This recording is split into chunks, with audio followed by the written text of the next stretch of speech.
Okay. All right. Good morning, everyone. Or, well, it's not morning anymore. Technically, it's noon. But good noon, everyone. That's the better one, I guess. I'm going to give it another minute or two and let people show up. But, hey, everybody. It's good to see everyone. Hall's Apple Studios, home, movie critic dude. It's good to see some people are here already. I'll give it a few more minutes and let people show up.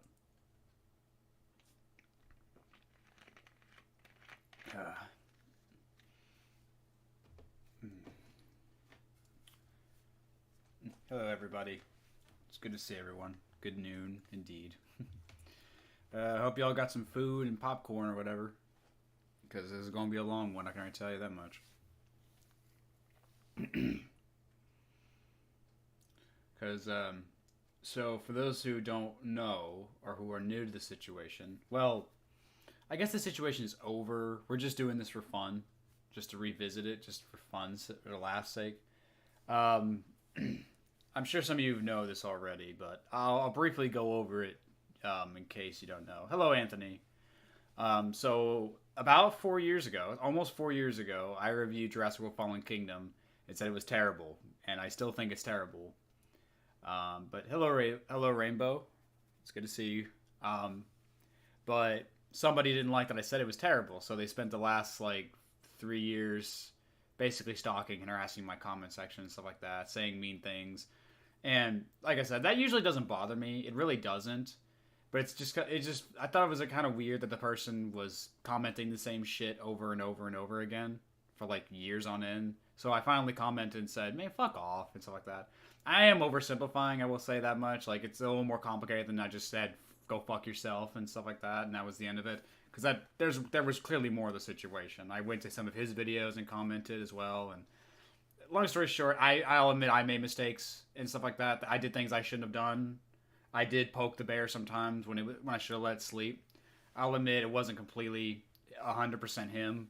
I did a few things, but long story short, I really was just defending myself. I really was just saying, man, why are you being such an asshole and stuff like that, you know? And it's just it's just a big thing.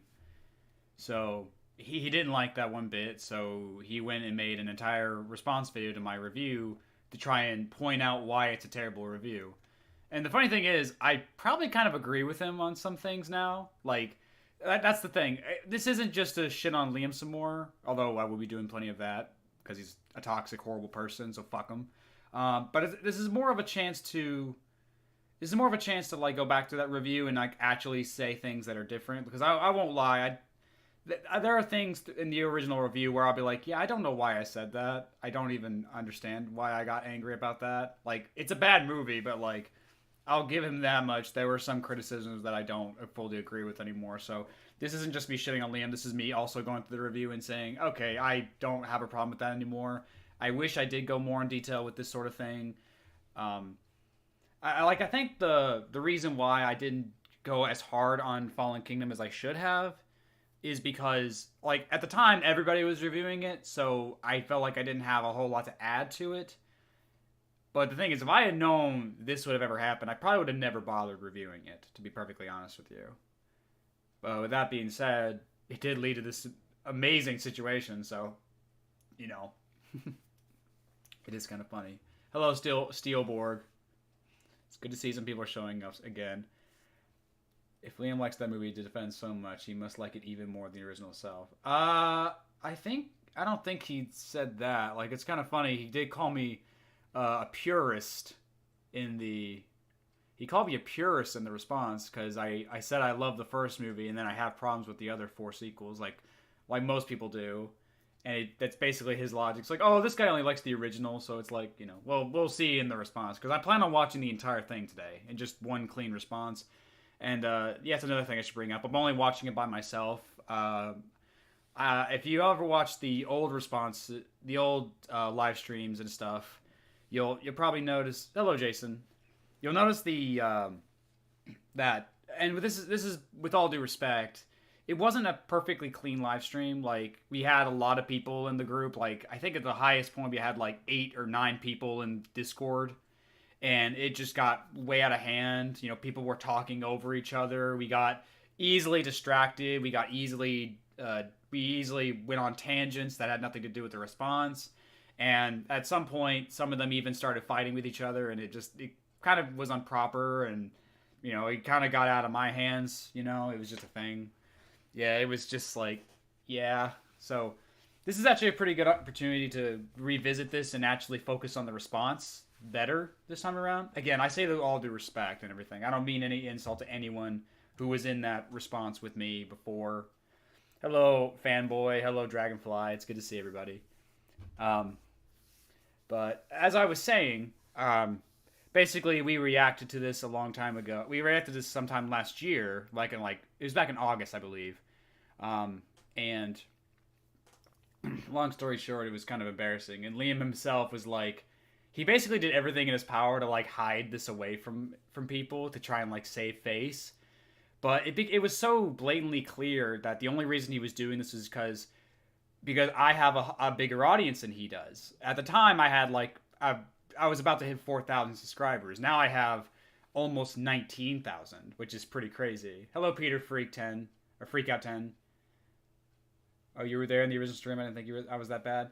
Yeah, I mean, it was mostly okay, but it had its moments looking back on it where it's like, yeah, that's a little... I do kind of wish we were a bit more proper about it. Again, I say that with all due respect. But anyway, it's just kind of funny. Love the Hank Hill voice at the end. Oh, I remember that. Yeah, I think it was they said Liam's dad showed up and he sounded just like Hank Hill.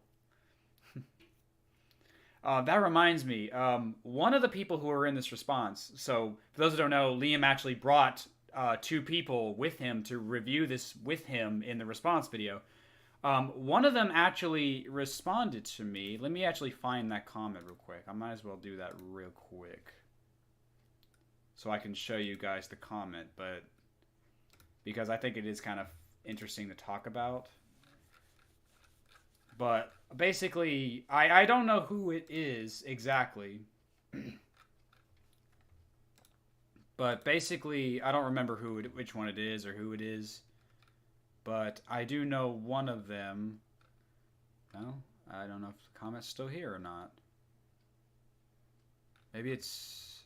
Well, hang on. Maybe it's in one of these other videos, actually. I don't remember. I don't remember exactly where it is. I don't remember exactly. Ah, here it is. Joe527. Here, I'll switch it.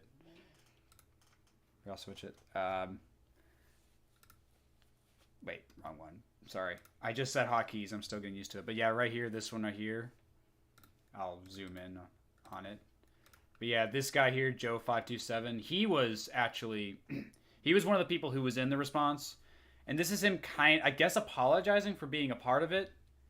I mean, I don't have anything against the other 2 people who were in this response, but yeah, this right here, this is him basically saying he wanted to kind of debate me about it, about the Indoraptor existing, but he basically says right here, this my own thing, not about Liam, he's gone forever, which is like, hey, okay, fair enough. So yeah, it's not... Just thought I'd bring that up. That was kind of interesting to bring up. Sorry, probably hit the wrong key there. He's paid, yes, man. Yeah, I don't... Here's the thing. That was just a joke. I don't think he actually paid them, but he definitely coerced them, for sure. Mainly because I pointed out that people were leaving him and stuff. He was losing his friends and stuff. So he brought those 2 guys as a, oh yeah, kind of thing. He brought them there just for the sole purpose of saying he still has friends who dislike me, so to speak. He tried so hard to make it a bandwagon to get people on against me and stuff like that, to try and have as many people together as possible. Yeah, it was really, really dumb. All right, but anyway, we're here to watch the video, so we can cover everything in the... I have some Twitter posts here as well. I might look at these later, to talk about him some more, but it's time we actually talk about this. So let's actually watch the video. Yeah. So let's actually sit down and watch this response again for the first time. I'm actually kind of glad this guy actually re-uploaded the response, because Liam, after the whole thing went down, Liam actually... Why is this... Okay. Liam actually went and deleted the entire thing off of Dailymotion and stuff. Again, for the sole purposes of saving face. It basically tells you he didn't really believe in all of this. It just like all this was strictly out of spite for me, which actually I think Marty said, yeah, he says right here. He told me to himself, but the entire responsibility he made towards your review, he admitted to me in private that the entire motive he had for doing so was specifically because of his hatred for you in particular before anything else. So yeah, I said not surprising, but satisfying to finally confirm. Like, it was no secret, but at the same time, it's like to hear someone finally say out loud, it's just because he hated you. It basically sums the whole thing up.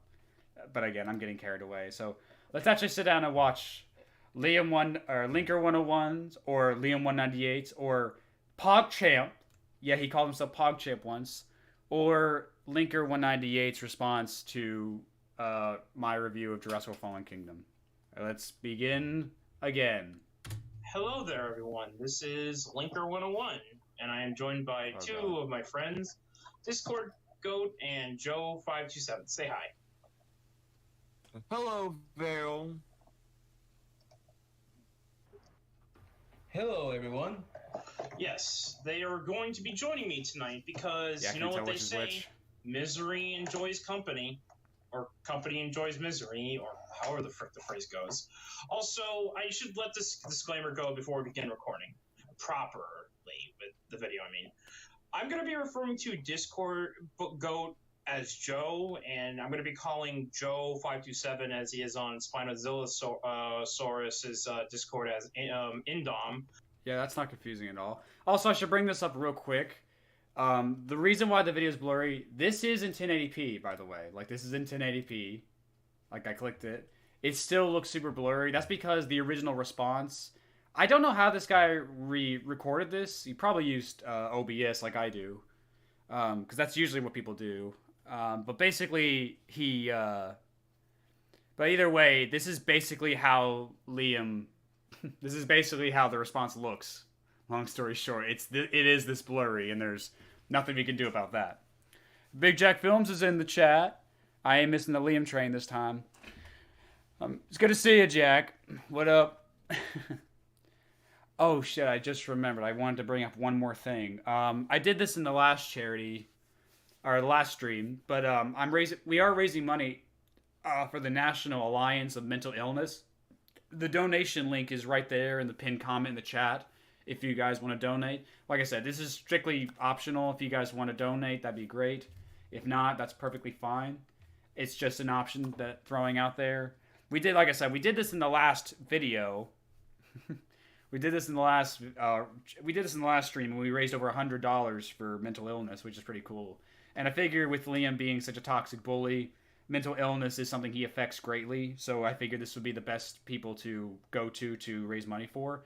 Like I said, don't feel compelled to donate if you don't want to. It's perfectly fine. It's just there in case you want to. Yeah, but anyway, enough of that. Let's get back to it. Notice me, Liam Senpai. Yeah, notice Jack, Liam. Bully Jack. I'm just kidding. Don't bully Jack. Don't bully anybody. Like, we're watching this again for fun. Don't take this as an excuse to bully Liam. I'm allowed to do this because of all the shit he put me through. I'm allowed to do this. No one else is, okay? We're here to have fun. That's all this is meant to be. All right. Anyway, pushing play again. Because both of these guys are named Joe, believe it or not. So yeah, when I say Joe, I'm referring to Discord Goat. And when I say Indom, I'm referring to, well, Joe527. Why not just call Goat and Joe? It's not that hard. It's just okay. You okay with that, guys? Sorry, I should have brought that up. Yeah, got it. Yeah, it's all good. Now then, the reason we're here is because, well, recently I left some comments on RaisorBlade's old Fallen Kingdom thing, and I know about the stuff that happened with me in the past, but he constantly said that I couldn't respond to him, or I couldn't show why a lot of his points were invalid. Well, guess what? I'm about to throw down with this bastard and actually show him what the frick I'm talking about. Now, before we begin proper once again, I just want to give some thoughts. So, me and RaisorBlade here, I have had experience with this guy before. I accidentally stumbled upon his channel when I saw his review on Astro Boy 2008, which I agree with. Excuse me, I actually agree with him on that. Astro Boy came out in 2009, by the way. A bad film that I could agree with him is actually bad, but it's an insult to Osamu Tezuka fans like me everywhere. The charity organization, Jack, it's NAMI, the National Alliance of Mental Illness. Like I said, the link is in the pinned comment of the chat. If you want to click there, it's just there. If you like, it's just an option. And I will admit, his primal summed up in 10 seconds video is probably a highlight of mine as well. However, A 10-second meme. Pretty much the only praise I can give him, because the best way to describe him as a very nitpicky asshole at times that honestly just comes off as a nostalgia critic wannabe to me, honestly. Oh, there it is. And I get it. We all have inspiration for thanks, the Jack. people we Appreciate like it. and all that. I get it. But, like, there are times where you really need to try to be, like, your own thing and not blatantly show you're copying others, which, as you'll see when we get to this video, is actually the case. So basically, this is his first real argument that I'm stealing from Nostalgia Critic. He completely ignores the fact that Nostalgia Critic has been around for a while, and on top of that, it's like a lot of critics have that style. Like I remember I was talking with my friend Audrey the other day, and she brings up a good point that the Nostalgia Critic style of reviewing is like a niche. Like a lot of critics review movies that way, and I'm just like that's a really good. Like, exactly. It's like so many other critics have that reviewing style and such. Like for Bob Show, for example. I know Bob Show does it. Shay does it. Audrey herself, she does it. Audrey Greywind. She reviewed Dragon of the Nine Realms, too. And such. She, like I said, lots of critics review movies like that. He basically says because, I'm biting Nostalgia Critic style, that's a problem. But it's like, it's not something Nostalgia Critic necessarily owns, you know? Oh, Dragonfly, you donated 20 pounds to the to Nami. That's really awesome. Thank you so much for that. That's awesome. I don't know how much that is. Hang on, let me grab my phone real quick. It's right over here. Let me grab my phone real quick. It's right here.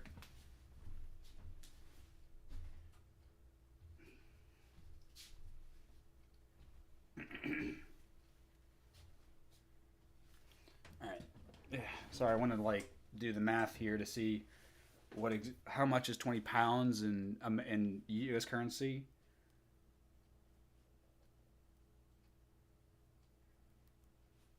£20 to U.S. is $24.21. So, Dragonfly, thank you for the $24.21 to Nami. That's actually really awesome. Thank you so much.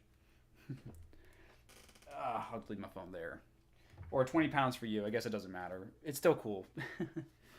A lot of people like Bob's Show and other critics were inspired by the Nostalgia Critic. Yeah, Nostalgia Critic for the longest time did have, he was seen as the godfather of YouTube critics, for better or for worse. Technically, my show and anything has touched his canon, the reviewer verse. Yeah, like I said, that's just kind of the thing. That's the thing. It's it's more of a niche style of reviewing rather than he owns this one style and everyone's just doing the same thing. That's how it is. Yeah, just it's one thing. In the UK, getting mental health is like a needle in a haystack. I'm not sure what it is in the US, but I understand the struggle, so I hope this helps. Well, thank you, Dragonfly. I'd appreciate it. I'm not a doctor or I don't know the full stats on that, but we either way, we do know mental health is very important. So, yeah, you're absolutely right on it. It's really good. Thank you. Morning, Queen. I'm pushing play. Now, Joe, you have no idea who RaisorBlade is until I told you about it, correct?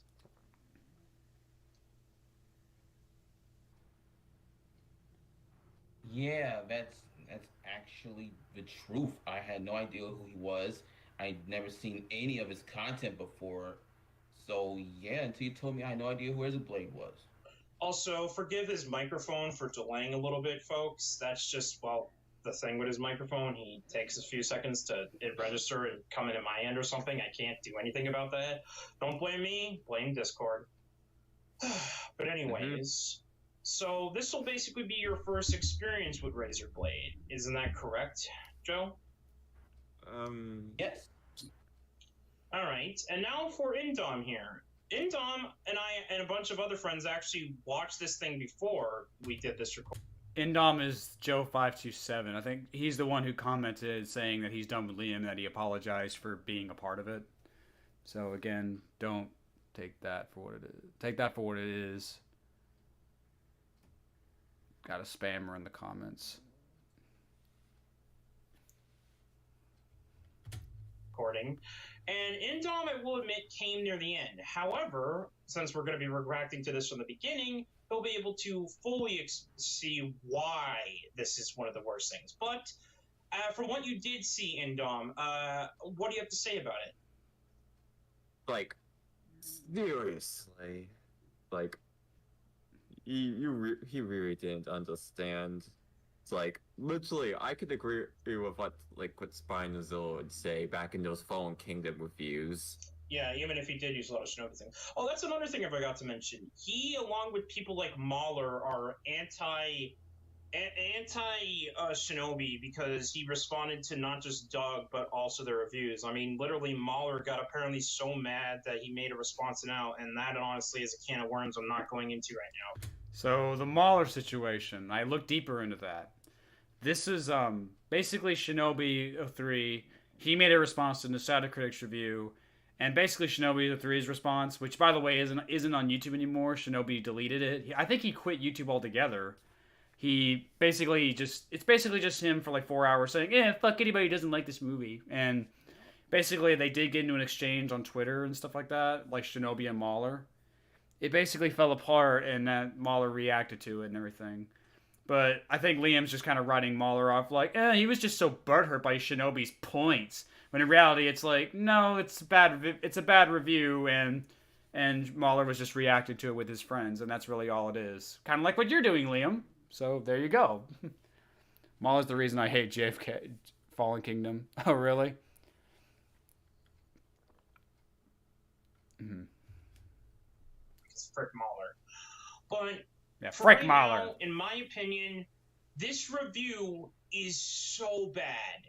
Like, it is honestly worse than Doug, Mahler, or even Rick Raptor's review. My Jesus Christ. Never saw Rick Raptor's review. Just so painful. It's videos like these that caused me to make an awful YouTube video playlist in the first place. And don't worry, Razor, your video's in it.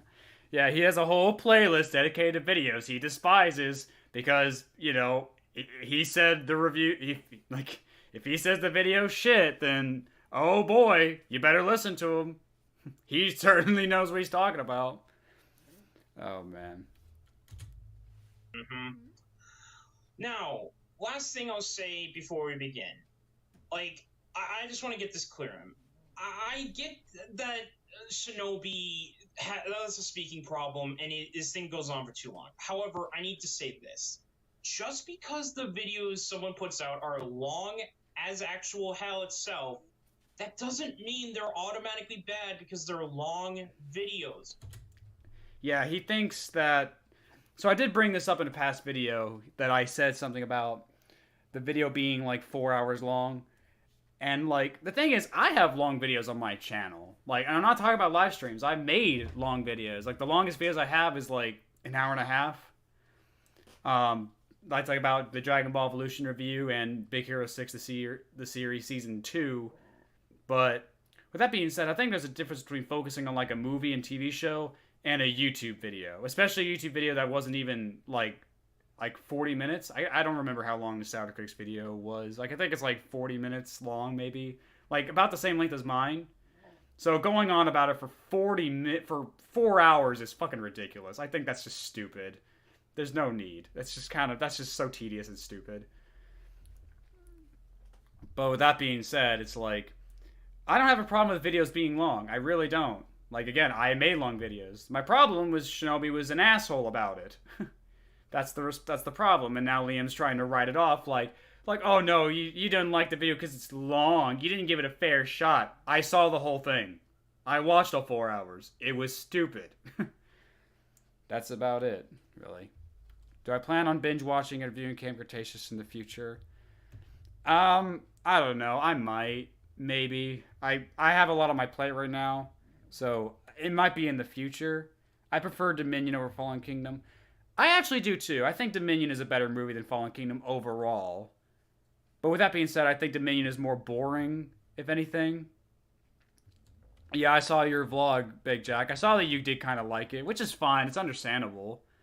I don't I think it's I still think Fallen Kingdom is a worse movie. I will say that much. I think it's a worse movie, but I just think it's boring. It's just lame.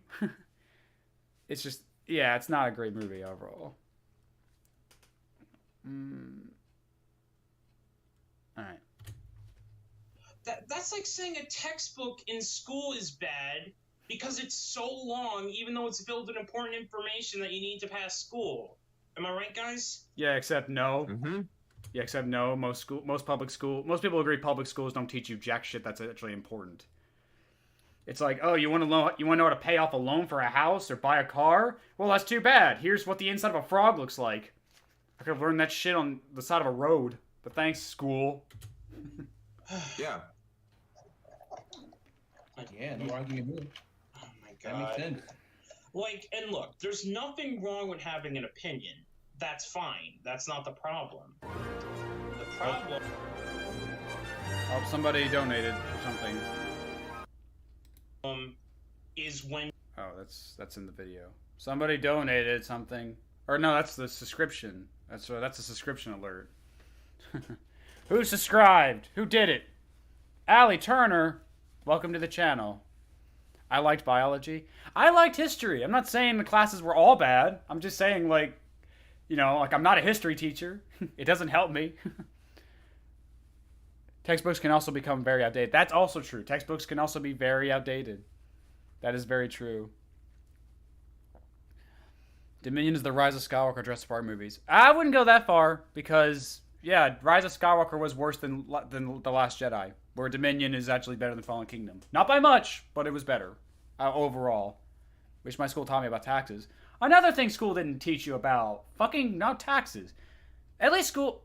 Actually, no. I actually learned how to edit in vocational school. I didn't actually go... which is separate from my main studies in high school. So, yeah, I had to go to a completely separate school to learn how to edit for YouTube. I learned how to do what is effectively my job right now from a different school separate from high school. So, take that for what it's worth. I had to choose that. So, take that for what it's worth. Alright, pushing play again, sorry. you go around and say stuff like, it's my opinion, therefore... Hang on. Let me rewind it just a touch. Nothing wrong with having an opinion. That's fine. That's not the problem. The problem is when you go around and say stuff like, it's my opinion, therefore you can't criticize me. I'm just, look. I didn't say Razor, that. I don't care that you don't like this movie. Clearly you do. That's perfectly fine. That's not the problem. You bitched for 3.5 hours about it. You clearly care. Also, I never said you couldn't critique me and argue with my opinion. There's nothing wrong with that in itself. I don't know if you guys have ever seen his comments. He didn't critique me about the video and my thoughts. He just laid out petty threats and insults and stuff. Well, not threats, sorry. Just insults all the time. He called me a dipshit. He called me a bastard. Called me an asshole. Told me to go fuck myself. All that shit. It was just... Like I said, like, that's all it was for 3 years. It's like, you had 3 years to make your point, man. And when you finally made your point with this, the moment you saw me watching it, you decided to take it away. So, yeah, it goes to show you really mean it. The problem is you misrepresented it very unfairly to the point that I just wanted to crawl in a circle and die. No one's stopping you. Seriously, Shinobi, despite some points here and there that I don't fully agree with him on when it comes to his thoughts on certain characters or scenes... He said he liked the movie, though, so that's good enough for me. Doesn't mean I don't agree with a lot of stuff he's saying. And trust me, there is a lot of BS to cover in this video. Don't know how that means anything. I've delayed this long enough, so... Let me just cut over to the beginning of this video, and shall we get started, boys? Yes! Shall we? Get on with it! Yes. Let's get it started. Alright, give me a second. Alright. Isaac Arthy. Basically, I made a negative review of the Paw Patrol movie and a ton of people bully me in the comments and dislike spam my video because of it. It could have been because you probably gave crap to a movie that's just, like, made for, like, 5-year-olds. Let's see. Liam is gonna say people are gonna agree with Razor on everything. I love Sly Cooper. Razor likes Jack. I love Aldo's good too. Razor doesn't. That's fine. Yeah. All right, I'm gonna push play now again. Sorry about that. Here it is, the beginning of his video. Also, as you can tell, I have this incognito mode because I refuse to give this man the sweet, sweet ad revenue. That basically tells you everything right there. So fucking petty. So fucking spiteful.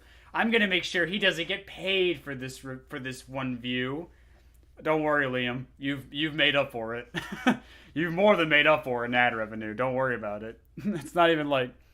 So that should tell you everything. Just how petty this fucking thing's gonna be. Also, I have a bunch of tabs open because they are very relevant to what our arguments are. I could edit the video, but fuck that. In this video, and I have a thing to say. This is apparently one of his cameos, but Friends. Who the frick is this guy?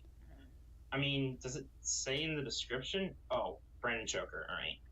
Now, it's fine if you have a cameo or something in your videos. That's fine. But here's the problem.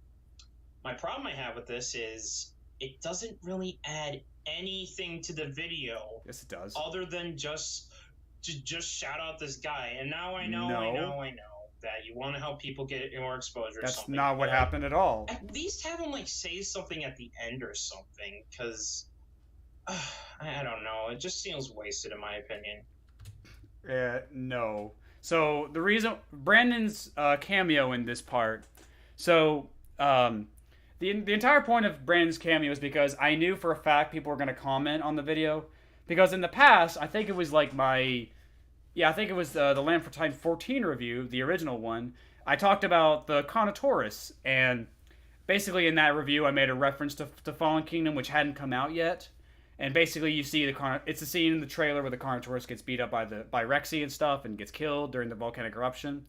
And in that review I said that's going to be awesome. And I literally pointed out in this review, like obviously the joke is clear. So the point is Brandon's supposed to be that person that's saying, like, didn't you say you were excited for this? It's like, how can you not like a movie you were excited for? And it's like, well, you're about to find out. That was the whole point of his cameo, and it's like, I don't see it as worthless or wasted. Like, there's clearly a point to it, you know? It's kind of weird that he says this, like, before the cameo even plays out, or even the video itself, so I just wanted to explain that. However, that's just mostly a nitpick at the end of the day, and trust me, it's about to get a whole lot worse, so strap yourselves in. As the words of Jeff Goldblum would say, hold on to your butts. It's Samuel L. Jackson, not Jeff Goldblum. Samuel L. Jackson's character is the one who says that. I can't remember his name, but it's Samuel L. Jackson's character. He's the one who says, hold on to your butts. Not Jeff Goldblum. Guy calls himself a real Jurassic Park fan. Jeff Goldblum said, hold on to your butts. Okay. Oh my god. I haven't seen that many tabs open since I had to write a 10-page essay on my Latin American political science class. Leah, see, Burbo, the camel's here. Liam worships Shinobi like a god. Razor prays to the one true god like a Chad. Exactly. Spike is the man. Arnold, that's his name, yeah. That's his name, sorry. I couldn't remember what his name was. Thank you, Marty. I'm sorry, dude. You told me not to say your name in the video. Crap, I'm sorry. He can't say the F word. He has to keep saying freak. Yeah, he switches gears and says fuck later in the video, so don't worry about it. Alright, pushing play again. I had the strange sensation that I'm on someone else's channel without their permission. Admittedly, Brandon's audio could have been turned up a bit more this time in this video. I'll admit that right now. What's the harm in being here? Hello, everyone. My name is Brandon the Demiman, the host of Golden Ticket Reviews. And a few of you may remember RaisorBlade's review of The Land Before Time 14 when he stated this. Yeah, I definitely could have turned up Brandon's audio, I will admit. I definitely got better. Let's see. Hello, Subcura. It's good to see you. So Sarah and the others are still looking for Littlefoot when they come across a Sharptooth. But not just any kind of Sharptooth, it's a Carnotaurus of all kinds. He's scary now, but just wait until Fallen Kingdom. Yeah, here's me basically pointing out the joke right here. That's gonna be awesome. Like I said, there it is. I explained it. Weird how Liam wasn't able to figure that out. Wow. I really can't believe this guy actually thought this was gonna be a good movie. Yeah, this guy thought this was gonna be a good movie. Different tastes for different people and all that. What's that? Again, I just... He said it's bad. Oh my god, what an asshole. He might as well be Hitler at this point. Oh my god, Matt, he's getting so bad already. Brandon and I are the same age. We were both born in 96. That's cool. I know, right? It gets worse. It gets worse, Anthony. Alright, sorry, push and play again. I honestly hate it, guys, when reviewers try to speak for everyone and saying that nobody can like this. I mean, oh my look, god. I get it. You and your friend here personally don't like the movie, alright? But use the word "in my opinion" once in a while. Like, seriously, guys, is it really that hard to say "in my opinion"? Ooh. I didn't say "in my opinion." Brandon didn't say "in my opinion." Oh god. It's not like this is my channel. It's not like this is my video. And people are allowed to like whatever the fuck they want. It's fine. Just like, my god. I don't know how on earth he took that as, trying to make it seem like everyone hated it. What an asshole. It's like, I just said the movie. All I'm saying is the movie's bad. I didn't say everyone should hate it. I didn't say that in this video. It's just so dumb. Oh, it's so funny. Ugh. Hang on.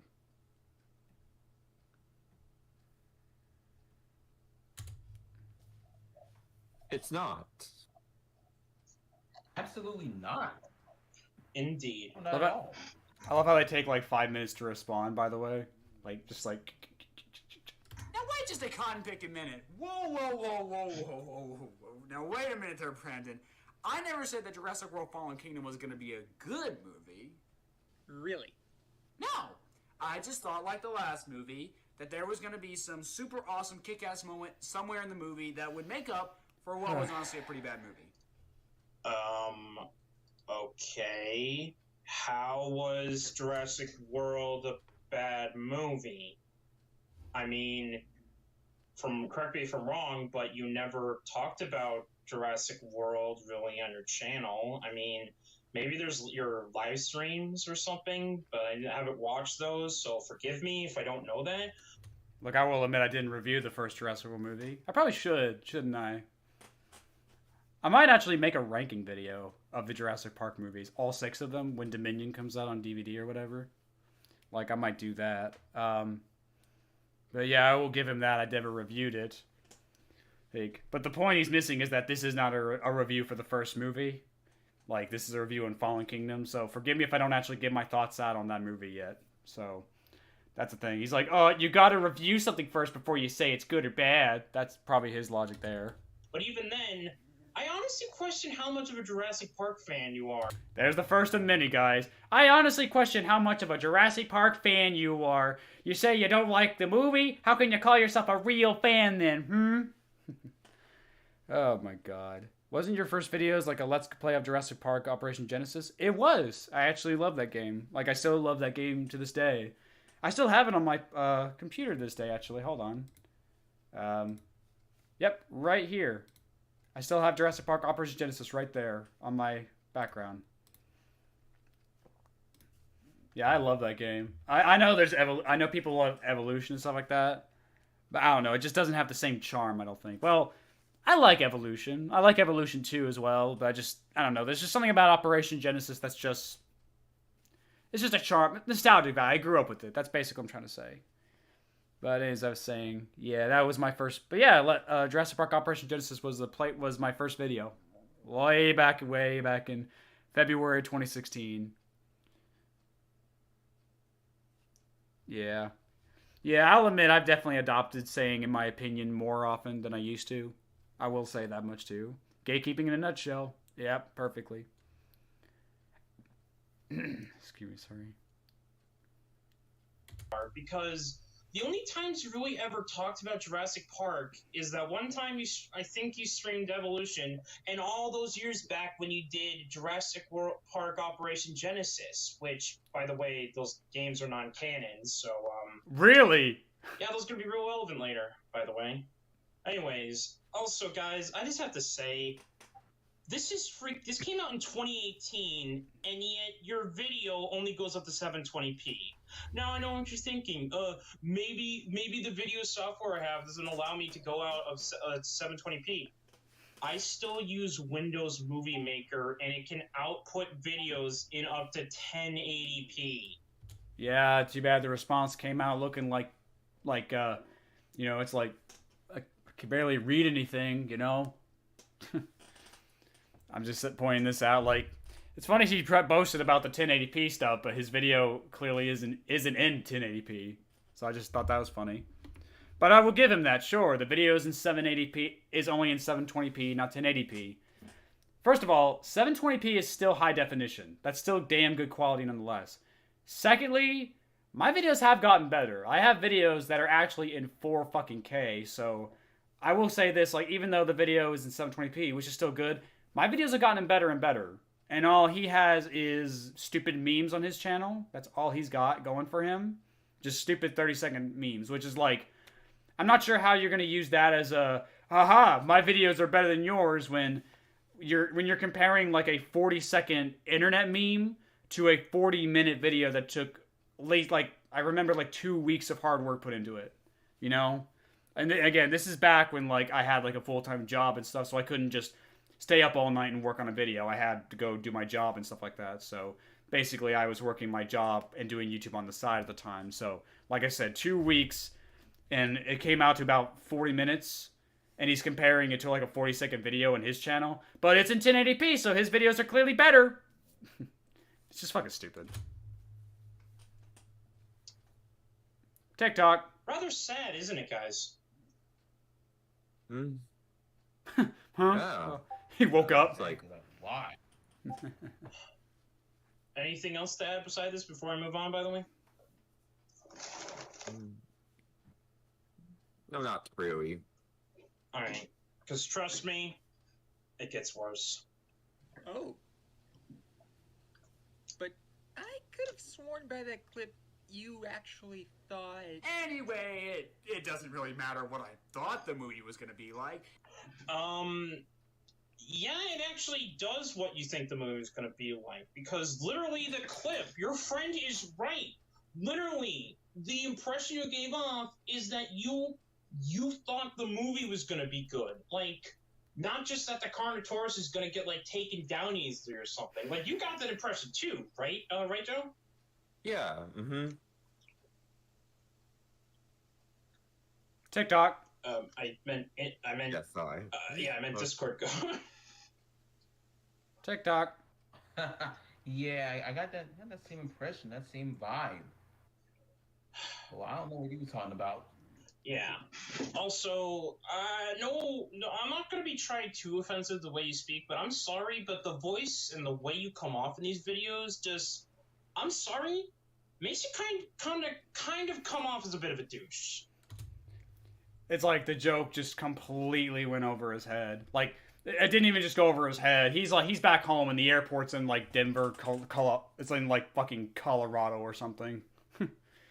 It's like the whole entire point of this joke was to try and make me sound like I'm an egotist who like, I'm like, oh, I'm never wrong. Oh no, like it's just a joke. It's clearly hyperbole, and I've never met anyone who completely missed that point. You know, like, I mean, it was very clear that this was a joke and nothing else. Like, the whole point was for Brandon to come in and say, wait, you said you were gonna... Anyway, I don't know what you're talking about. It doesn't matter what I thought it was gonna be. Like, the whole point was clearly, like, me, like, kicking some dirt, and we're like, no, I never said that. Like, it completely went over his head. It's crazy. Oh, man, it's just kind of funny. Why do you keep giving him publicity? That's counterproductive. You're giving him more power than anything. Yeah, but he's not gonna do anything. He's made that very clear. He's too much of a pussy to do anything, so... If anything, this is funny. But okay, all jokes aside, it's like... I'm just watching this to laugh again for fun. I don't know. It just seems like this is what he wanted, you know? He wanted this publicity. And then once he got it, he didn't know how to handle it, so. Like I said, Liam can just easily ignore it. That's all he has to do. Like, I'm not ignoring your comment. I saw it. And you complain that people shouldn't use expectations to judge movies, Liam. Oh, he said that? Really? You have no power here. Don't compare him to a Gray. Come on, home. He ain't that cool. Alright, push and play again, sorry. And trust me, as this goes on, I wouldn't blame you for agreeing with me on that. Oh yeah, he said I sound like a douchebag. Because again, the whole entire joke is that I'm supposed to sound pretentious. That's the joke of the whole video. That was the kind of thing I had running for a while. And I still kind of to this day where I try to sound like a douchebag. Like I'm supposed to sound like something along the lines of like cynical reviews or I hate everything, where obviously there is this like pretentious tone to my voice and stuff, you know? I'm having fun if you're having fun. Yeah, exactly. Alright, push and play again. It doesn't change the fact that the final product was actually a big piece of shit. Oh, like what Jeff Goldblum said. Yes. To quote Jeff Goldblum, this is one big pile of shit. Yeah, that's the natural quote from Jeff Goldblum's character, Ian Malcolm. Not hold on to your butts. Pretty sure I get sorry. Hilarious and original. Hey, I'm just glad you didn't use, like so many other people, show the actual clip of Jeff Goldblum walking up to the pile of dino shit while showing either the sequels or Fallen Kingdom. Because, after all, that's hilarious and original. Am I right, boys? That's exactly why I showed a picture of that in my Dominion review, because I knew it would spite him. I knew it would. But okay. Oh yeah, he admitted in a comment section at one point he does talk to minors. He hangs out with minors sometimes. The thing is with that, it's like, so okay, I'm gonna get this out right now. Hang on, let me find it real quick. I'm gonna find it real quick just to show you guys. But basically,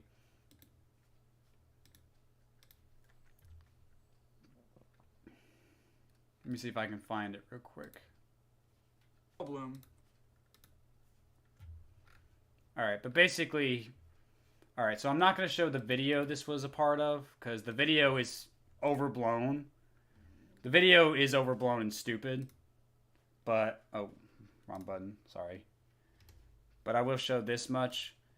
Like, the person was basically trying to make Liam out like he's a pedophile, which I don't think he is a pedophile. But I basically said this. While I do agree that Liam shouldn't hang around minors, period... Let's face it, you've been doing everything in your power to make Liam look bad for a while. It's like blah, blah, blah, blah, blah. And he replied and said, while I disagree with you that I shouldn't be allowed to hang out with minors at all, I do appreciate you standing up for me. Thanks. And I'm just like, dude, you do not fucking don't fucking say out loud that, man. You just, all you've done is just make things worse for yourself. Because you just admitted you're okay with hanging out with kids. And here's the thing. I've seen people try and defend that by, like, saying, like, oh, it's no big deal and stuff. Like, it's like, oh, he just hangs out, he just talks with them about Pokemon or something on Discord or whatever. And, like, it's, like, here's the thing. For me, it's still kind of weird you're seeking out minors to talk to you anyway, dude. It really is. It's one thing if you're playing, like, a game of Fortnite or Call of Duty and you end up with a kid in your lobby. That's basically inevitable.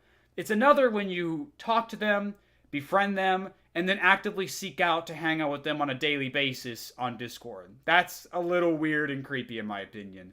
Even if nothing sexual's happening, it's just still really fucking weird and creepy to do. And on top of all that, it's like... How old is Liam again? Last I checked, he's 23. He's 23 years old last I checked. So yeah, he's definitely old too. He's definitely too old to know better. He's definitely old enough to know better, you know? And it's like, again, I know nothing sexual's happening, but, like, again, it's just really creepy. Because he can't get along with people his own age. Exactly. There you go. And it's like... And I remember one such minor actually came to me. They asked me not to give a name out. I won't do that. But I do remember one of the minors commented saying... how Liam was being toxic to them, basically forcing them to do things on his behalf. And like I said, this comment's gone now, so I can't. This is strictly from my mouth and nothing else. So take that if you will, as don't take it as solid evidence or anything. But I am telling the truth because I have no reason to not, no reason to not say this. But basically, it's like, I do, like, this person came to me and said something along the lines of Liam was basically making them feel like shit and basically giving them a bad mental health state. Basically abusing them. So it's like, Liam has basically proven time and time again he's a very toxic person and he should not be around other people. Like, you can ask anyone around. Hello, Toku Punk. It's nice to see you. Like I said, it's really weird that he's hanging out with minors, and given how he's treated people his own age, people who are of age, like, I don't think it's wise to trust him around minors either, especially minors. Like, so even if it's nothing sexual, it's still very creepy, and it's still very worrisome nonetheless. You know what I mean? So it's like, so he's bullying minors now. In a way, yeah. Liam seeks out minors to talk to when they don't even like him anyways. Yeah, the kid was like, yeah, they've since commented and said that they were able to get away from him, which is good to hear. Like, they are done. They don't associate with him anymore. And again, I'm not going to bring up their name. I'm not going to bring up their name because they asked me not to. But basically, yeah, it was really... Once I found that out and stuff, it's like, this is so fucked up. Like, it's one thing to come after me, who is... Again, I was like 26 when this went down. But, like, I'm 27 now. But, like, to hang out with, like, 16 and 17-year-olds and put them through this shit, that's another thing entirely. It's just, like, really fucked, man. It's really fucked up. Oh, man. Oh. And when I talked to Liam, he just denied it. So when you asked Liam about hanging out with minors, and he said no, he did not? Really? Wow. That's fucked. I got a new subscriber. So he basically said no, he did not talk to minors. When the evidence is right there. It's like, wow, that's pretty crazy. Oh, thank you, Tokupunk, for subscribing. I know. It's pretty fucked up. Shows how pathetic he is, bullying kids because he can't handle people his own age standing up to him. He couldn't handle me standing up to him. And I'm not friends with him. Never was. I'm sorry, we're getting off track. I'm going to push play now. Yeah, like... Also, at least you said the line yourself instead of just reusing the clip. So it still doesn't change the fact that it's an overused criticism that I fucking hate. It's not a criticism, it's a joke. No. You personally don't think it is. And I know you're giving us your thoughts on it. I get that. But as you'll see, I know I keep delaying, I'm sorry. But as we'll see, you'll see why I had to make this. A big pile of shit. Ah, yes, pull a Doug Walker and let the music Other start people do playing this. as you make an angry face after you finish speaking, well then going into the title. Oh, you thought it was... Let's see, sorry. I asked him if he used minors to fight his battles. Still sure he lied. Yeah, he did. That's what he said. Yeah, it was that's what that one person said, that Liam was forcing them to fight his own battles for him. Like on YouTube and on Twitter and stuff. Which, by the way, apparently he's got a bad name in the Pokemon community as well. Like, a lot of people send me photos of conversations he's been with on Twitter and stuff like that. Basically, like, being a piece of shit to people in the Pokemon community and stuff. Like, I'll probably go through them later, but for now, let's focus on this. I was joking, no. Like, okay, before we continue, I just need to get this off my chest as well. Joe here has something to confess. He actually is a fan of Doug Walker, even with all the bullshit that happened with Change the Channel and all that. It's kind of weird. Correct. Kind of weird how he's trying to use it's so weird how he's holding that against me. Like the whole, oh, you're just a rip-off Nostalgia Critic and stuff like that. And yet he brings someone who is a fan of Nostalgia Critic and his style to the response. Like, good chance he might end up actually liking it. I think like I said, I can't remember which is which, but one of them did later apologize to me, as I showed you guys. It was Joe527. I don't know which is which, though. I don't know whose voice is which, so I don't know if that's the one or not. I just thought that was kind of weird. That you brought somebody who actually likes Nostalgia Critic to a Nostalgia Critic ripoff. Sorry, I got hiccups.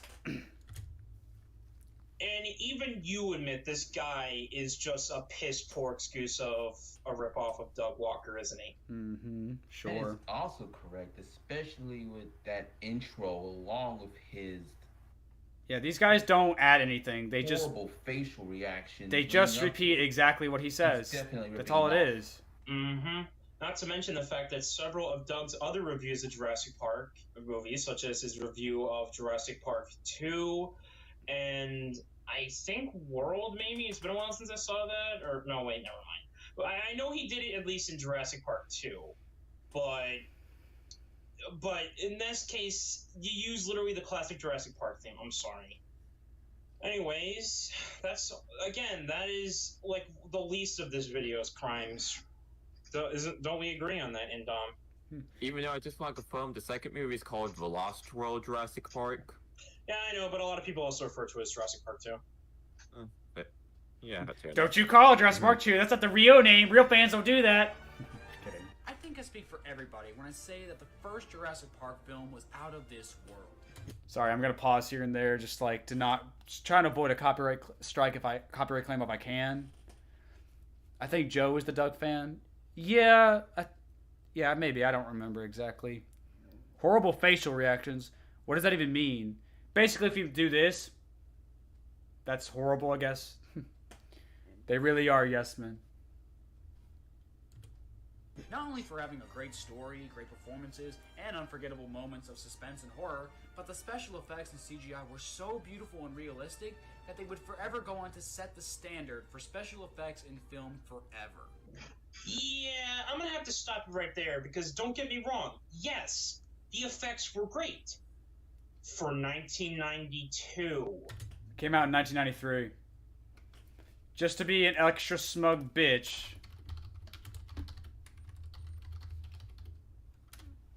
Just to be an extra smug bitch. June 11th, 1993. So much for being a real fan. Oh, man. Inspiration is one thing, but as long as you add something of yours, I don't think it's a ripoff. Exactly. Like, thank you. I appreciate that. I will admit, in my early days, I was inspired a lot by Doug Walker and Nostalgia Critic and stuff. Like, again, but once the whole change the channel thing happened, that's when I started to phase out from try to find my own style, and I experimented with a bit. Like, if you go back to, like, 2019 and stuff like that, you could definitely see I was experimenting a bit and changing my style to what it is today. But I will admit, like, there was a time when I was inspired a lot by Nostalgia Critic. I will give him that. But I wouldn't say I was a ripoff of him, because I did have my own personality. I had my own way of doing jokes and stuff. Like, yeah. So, again, I'll say that much.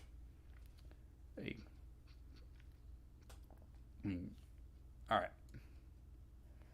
See, how can you even rip off a person? Well, you can... Well, there was a guy called the... Well, I don't know if I call it a ripoff. There was a critic on YouTube once called the Nostalgia Christian who reviewed Christian movies. But even then, you can tell that was clearly a parody. That was meant to be a joke. That was the intention. Alright, I'm going to push play again. Sorry. Like, I get it. At the time, they were great. But, again, to quote Shinobi, if you go back and look at the first film at HD high-definition releases, the dinosaur CGI is more noticeable and more plasticky. And don't get me wrong, the practical effects, those still look great. And yes, will admit that I am also a fan of outdated CGI. But can we please stop acting like the first movie is the only one that had good CGI? I didn't say it was the only one that had good CGI, though. That's the thing. I didn't say it. I didn't say that. Here's the thing. This is what he's saying, basically. He's basically saying that we should stop... Like, that's like when he said, like, they were good effects for 1992, even though it came out in 1993. Yeah, he's right. It was good for the time. It was still revolutionary for film, and people still look back on it with great fondness. You know, like, it's important to take movies as what they are from their time period and stuff. Like, I actually said this on Twitter, like, about a few weeks ago, that it's important that we take Jurassic Park as a product of its time. Like, when it comes to, like, the science of dinosaurs and the effects and everything. Like, obviously, if you compare the effects to a movie today, obviously it's going to look inferior when you compare the two. Like, if you compare Jurassic Park to something like, say, Endgame, or, like, say, like Endgame or Spider-Man or No Way Home, then yeah, obviously it's going to look inferior in comparison. That's kind of how time works and technology works, you know? It's like a movie in 1993 is obviously going to look worse than the movie that came out like 5 weeks ago. That's like, duh. That should pretty much go without saying. But even then, I never said that the other movies didn't have good effects. Like both Lost World and Jurassic Park 3 both have really good effects. I will give them. I will give those movies that much.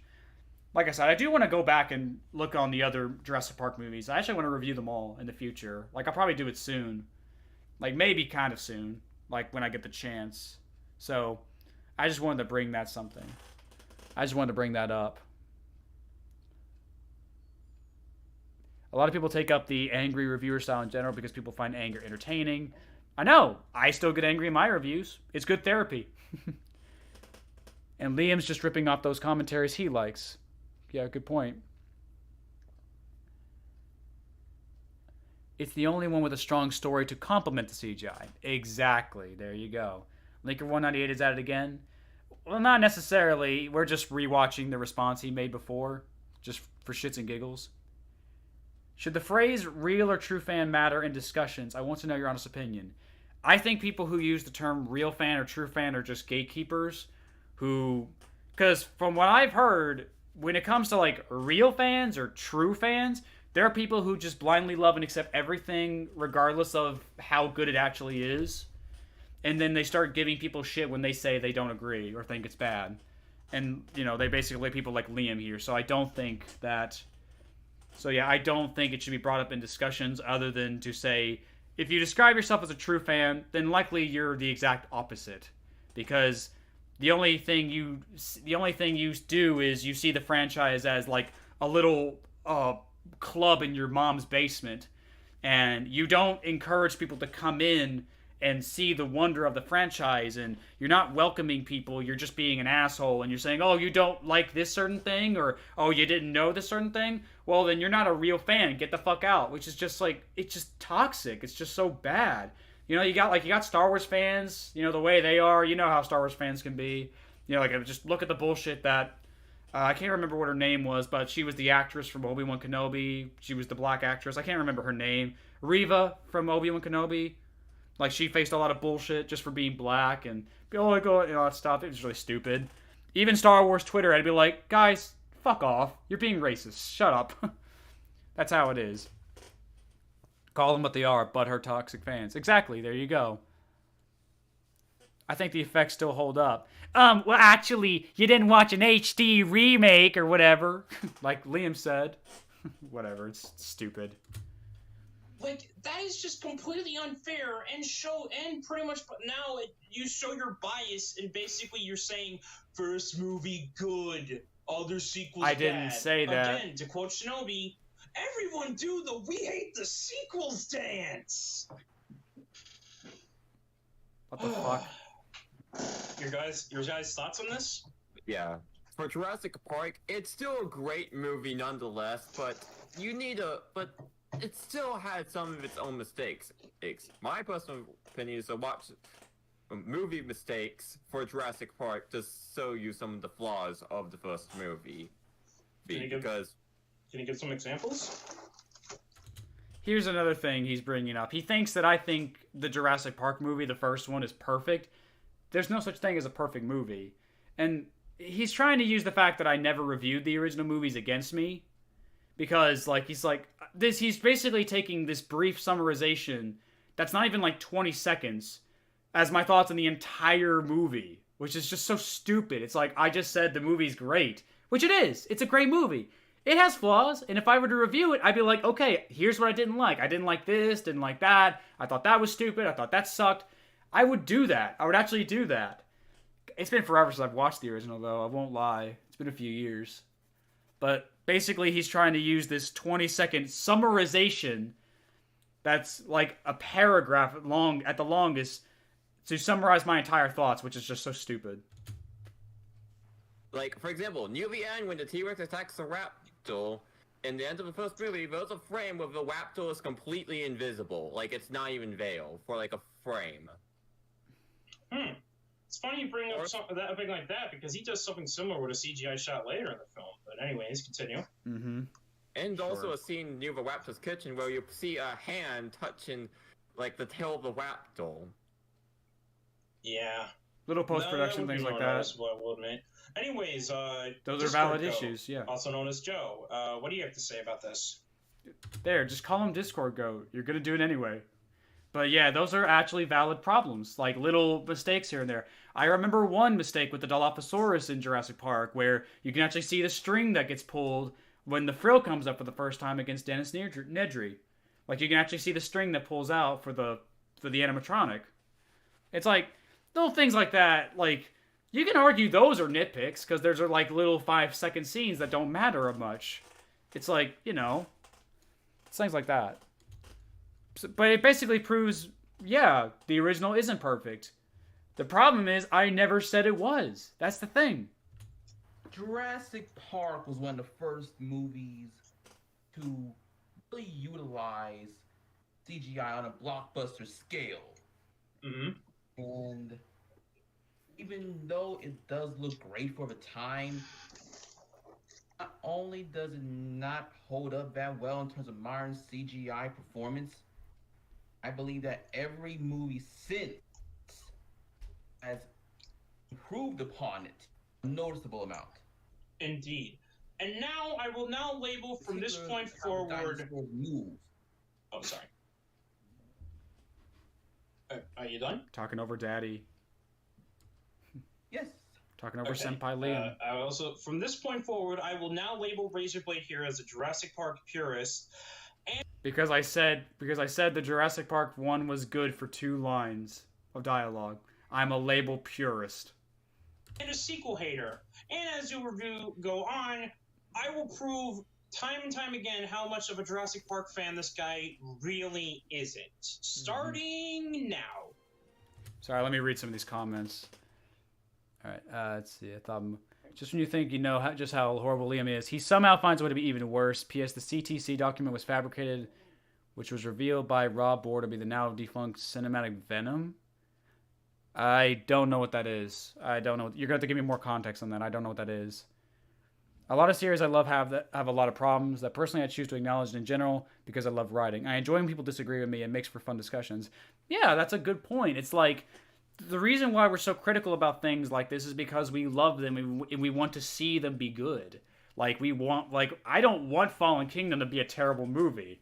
I just is. And that's what frustrates me, is what makes me upset, because they could have done something cool with this, because, like, if I were to rank all 6 Jurassic Park movies now, I would say Jurassic Park 1, Jurassic World as the second. Like I said, this could change later down the line, because I haven't seen some of these movies in a while. I would say Jurassic Park 3 is in third place. Ironic, I know. Lost World, Dominion, then Fallen Kingdom. So, like I said, that route could change. That ranking could change later down the line. I'd have to rewatch them to be 100% sure, but that's my ranking right now. Jurassic World 1 is second, in my opinion. But it's like, yeah. Hey, Jack, you're back. Sorry about that. You're cool, man. Why are you comparing the first movie to the new ones on terms of effects? Because it, like, we just talked about this. It's like because I said that Jurassic Park was a groundbreaker in special effects for cinema, and he's like, yeah, for 1993. What about today's standards? Like, what about it? It doesn't matter. It doesn't change what I've said. I'm pretty sure they changed the stuff was completely fabricated. Oh, oh, the change the channel thing. Oh, okay. All right.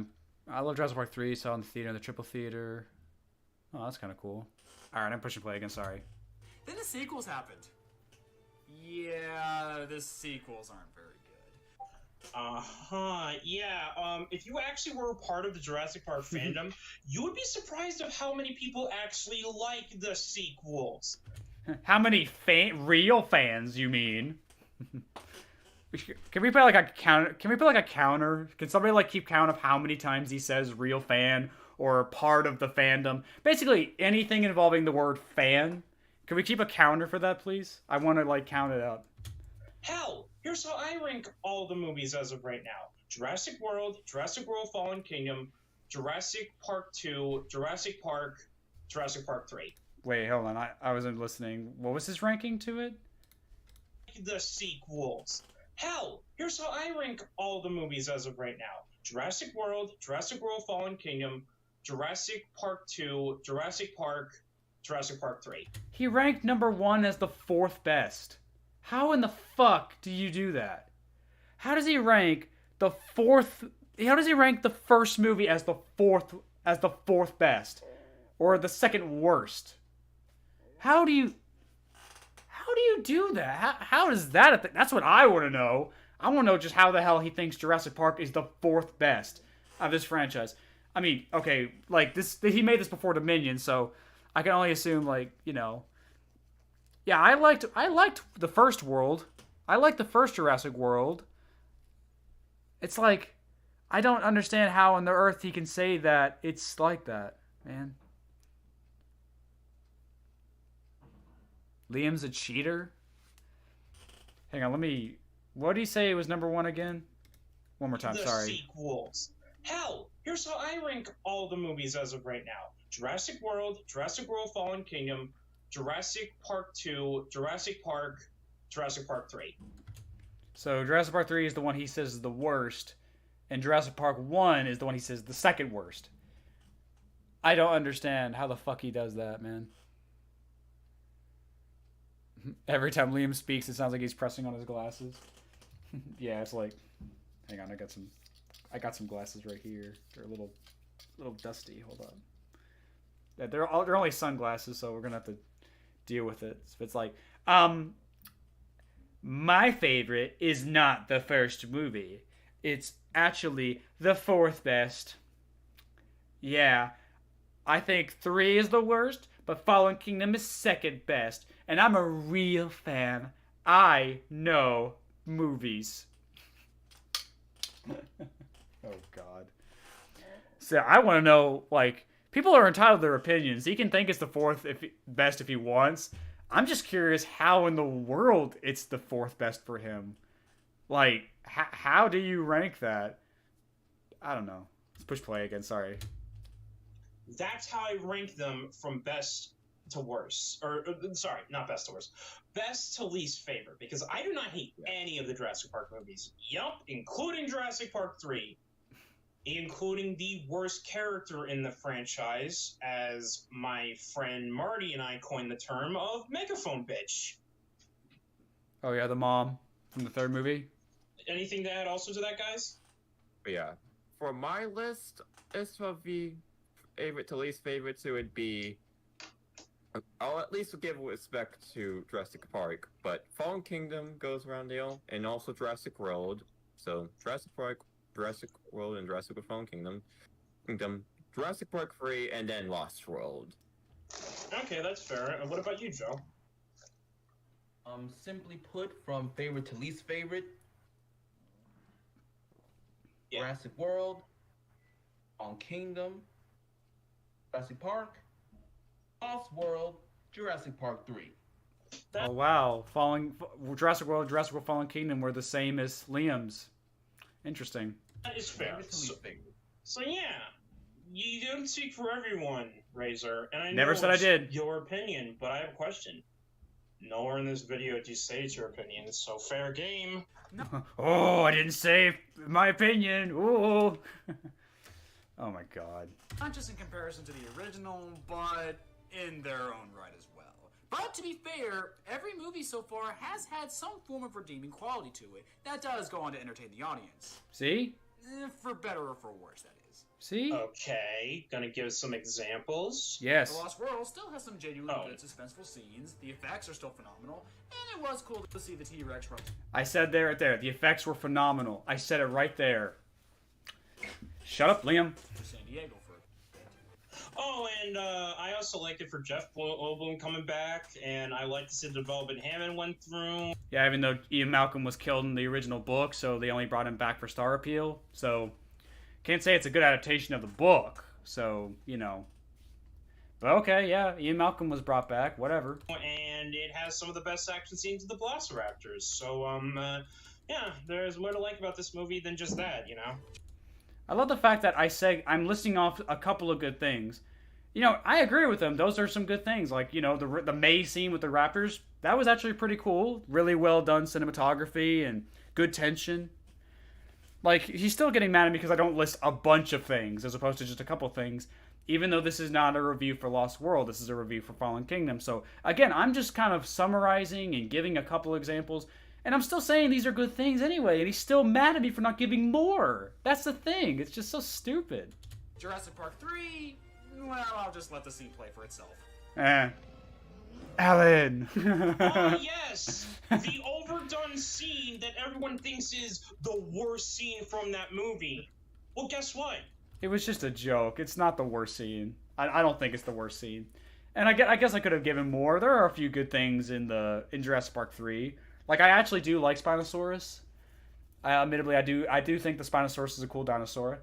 I would have preferred T-Rex, but, you know, I see what they were trying to do, even if I don't agree with it. But I still like Spinosaurus anyway, even if, you know, I prefer Rexy.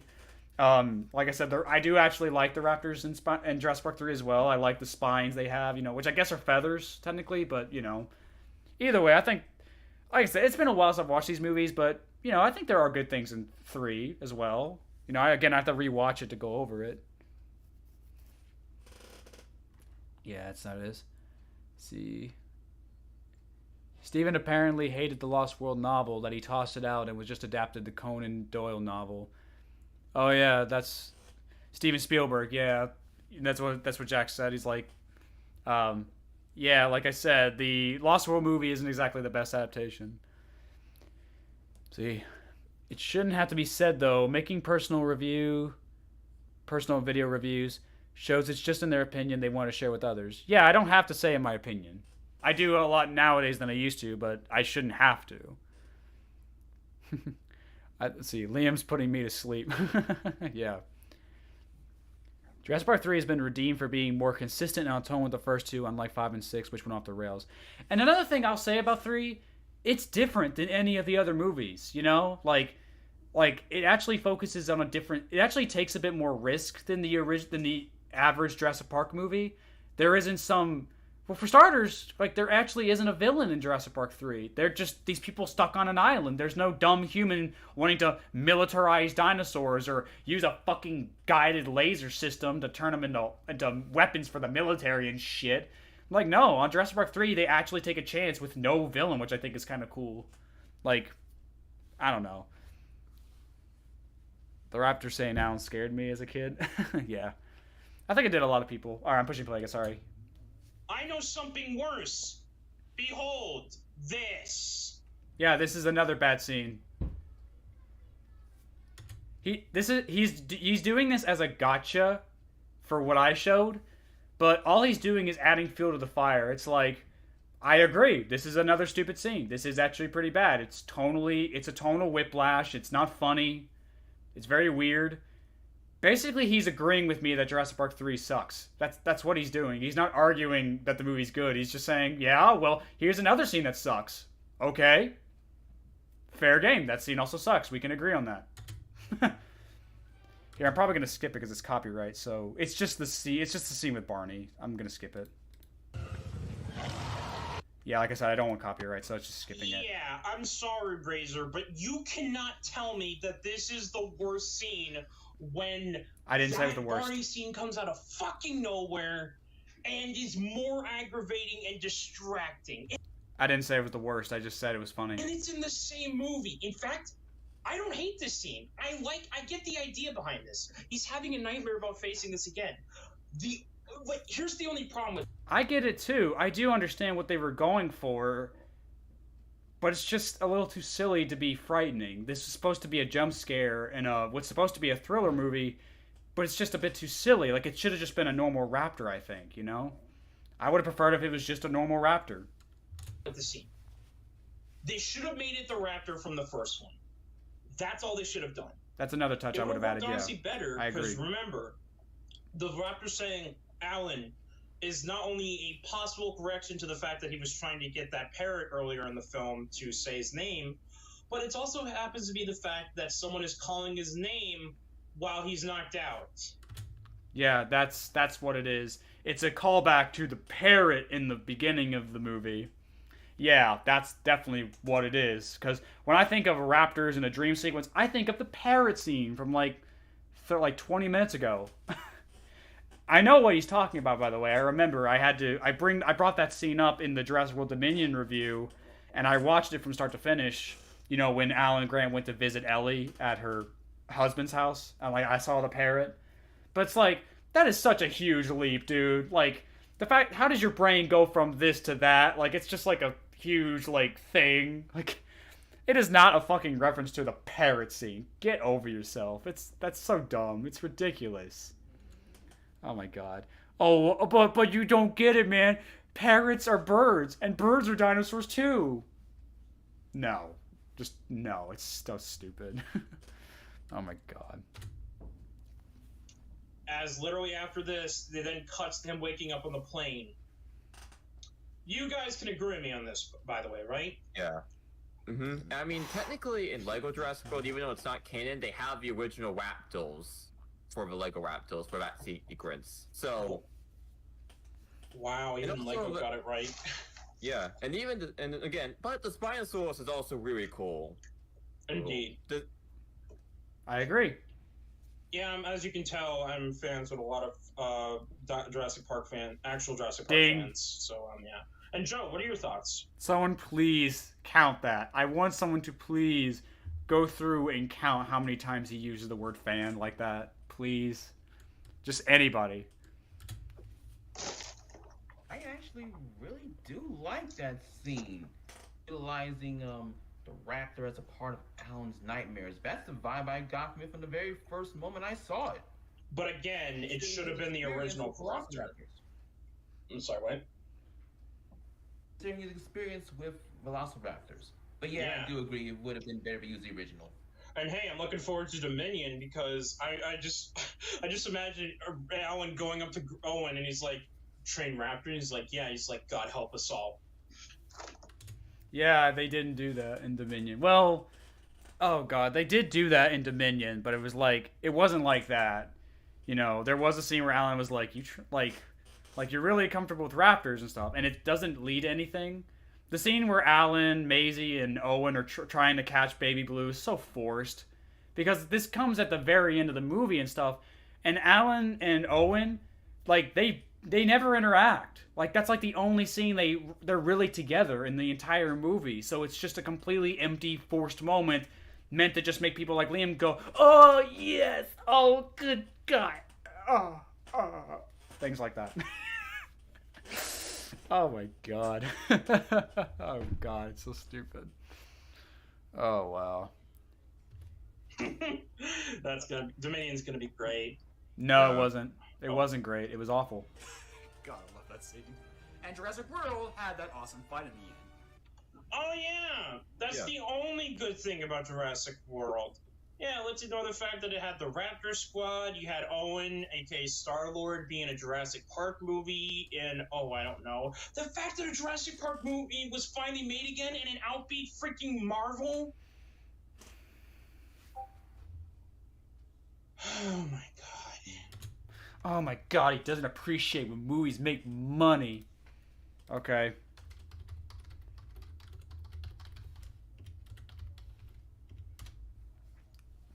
Transformers Revenge of the Fallen made $836 million. Must be a good movie.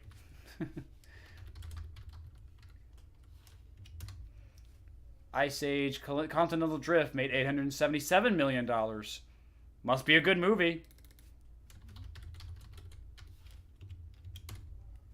Norm of the North made $30.5 million against an $18 million budget. Must be a good movie then. Yeah, that makes it a good movie, Liam. It made money, therefore it's good. That's all it is. Jurassic World still lost to a Star Wars movie. Yeah, another good point. Yeah, still lost to Star Wars. Yeah, Star Wars definitely overtook that record, didn't it? The Force Awakens. Yeah, so clearly wasn't that great. Movie grossings these days don't work for me anymore. It shouldn't work, period. Like, it shouldn't work at all. Like, it doesn't matter how much a movie makes. I mean, like, obviously it's great when a good movie makes a lot of money, because that means it was successful. You know, the artist who made a great film, you know, they were rewarded for their talent, which is good. But obviously there's lots of bad movies that make money as well. The Transformer movies, you know, Ice Age movies, Norm of the North, Emoji Movie, they all made money. You know, things like that. It's just like, you know, Norm of the North barely made any money at all. It still made money. It was still considered a success. Enough to make 3 fucking sequels after it, so, you know, clearly it was doing something right. Clearly it was good. Oh, no. Okay, I'm pushing play now. So yeah, it makes perfect sense for me to expect that the new Jurassic Park movie, Jurassic World Fallen Kingdom, and yes, I'll say Jurassic Park movies, Jurassic World movies, who cares, you get it. Bottom line, I think it's safe to say that I expect at least one super cool moment to happen in this movie, so even if the movie itself wasn't bad, I at least could say, but this part was good. I'm honestly surprised he didn't correct me on the, oh, really? You're gonna say Jurassic Park or Jurassic World? Why can't you pick one? I thought you were a real fan. Okay, I'm just teasing some more. Yeah, how much you want to bet he's gonna say there was no memorable scenes? Let me press play and find out. But I can't. I can't with this movie. You know why? Because it sucks. Oh no, what's that? You think this movie sucks? Well, gee, I never would have wondered what gave me that idea from such a bullshitly on-the-nose clickbaity title. He calls it clickbaity. I don't know, man. I don't think he knows what the word clickbait means. If I was to say Jurassic World Fallen Kingdom was great and then fool people into coming in, then yeah, it'd be clickbait. But that's not clickbait. Clickbait is when you lie to your audience. I didn't lie. I said it sucks, and the title said it sucks. Where's the clickbait? I don't see no clickbait here. For real though, your title and the way you say that make it actually sound like it is a universally agreed on shit movie. Well, I guess personal opinion and different taste doesn't exist in this day and age of reviewing. Am I right, fellas? Do I need to keep saying it? I've already said it like 5 times already. Like, you can like the movie if you want. You can have your own opinion if you want. Like, I shouldn't have to say in my opinion once in the video. It should be blatantly clear, my video, my opinion. Okay. Man, babyface Razor looks kind of weird now. I know, I look so weird. And on top of that, there's no the lighting in the video is weird too. I'm all pasty and white. Oh god, it was a shitty webcam. Oh man, I got a much better camera now though. Ugh. I also have this beard as well. Something Liam's fat chin can't grow.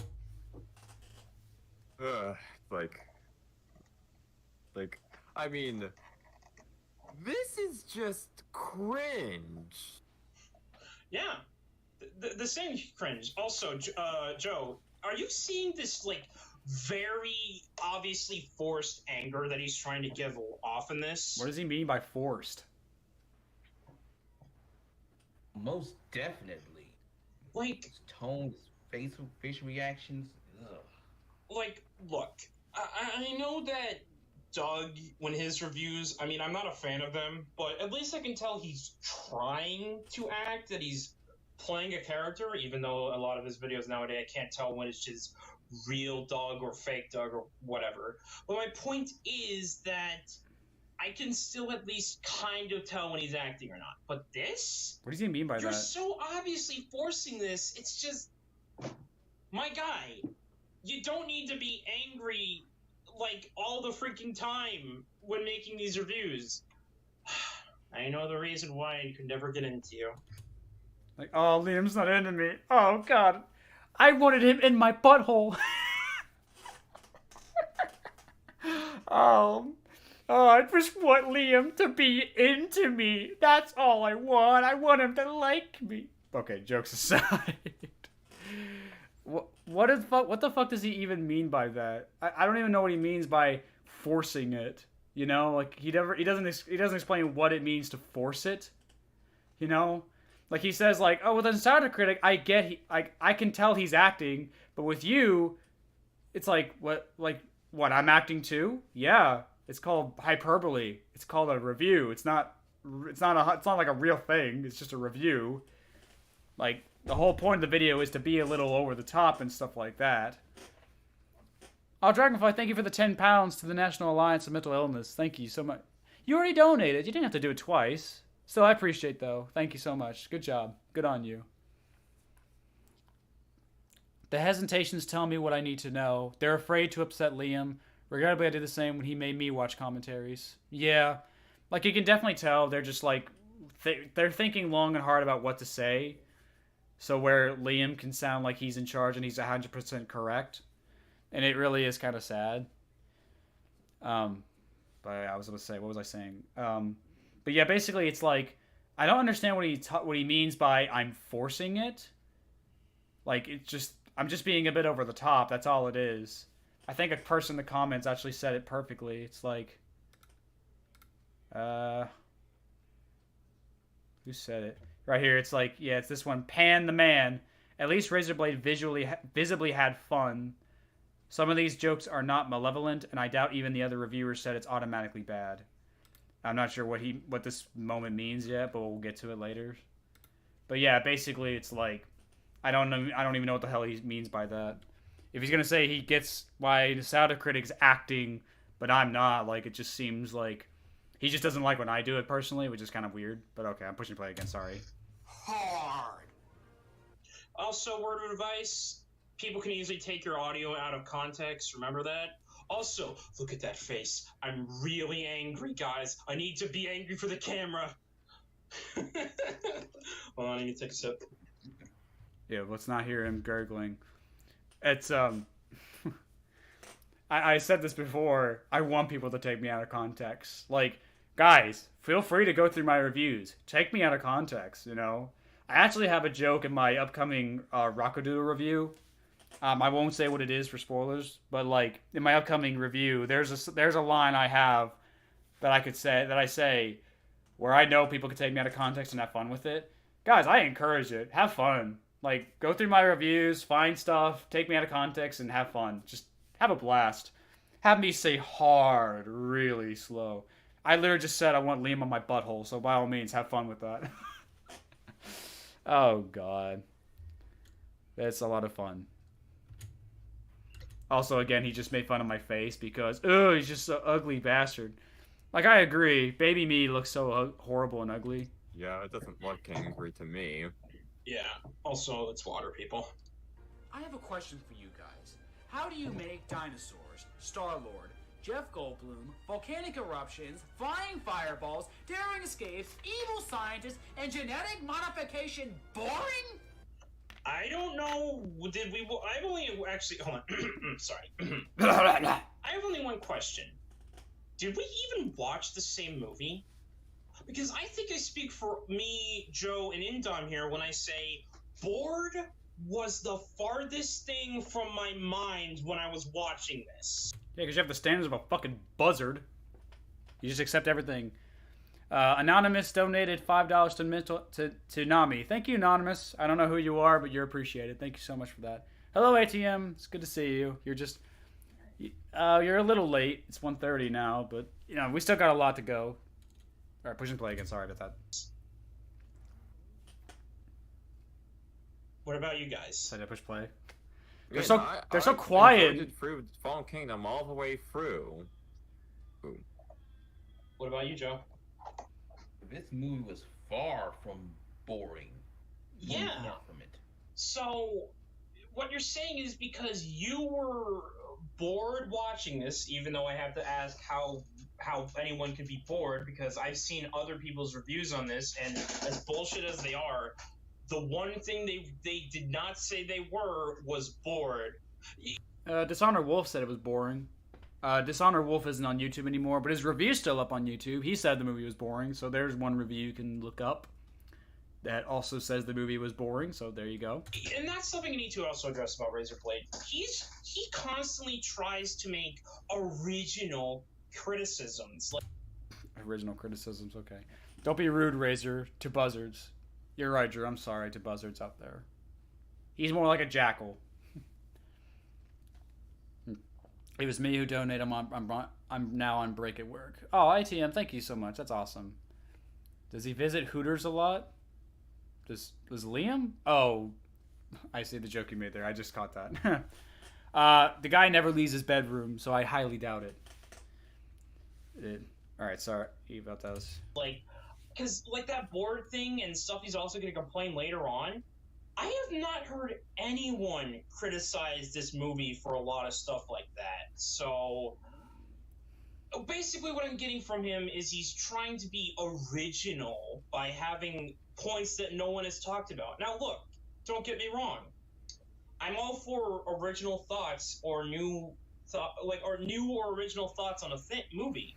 However, just because they are original thoughts or opinions and information that you have on the film, that doesn't mean they're good.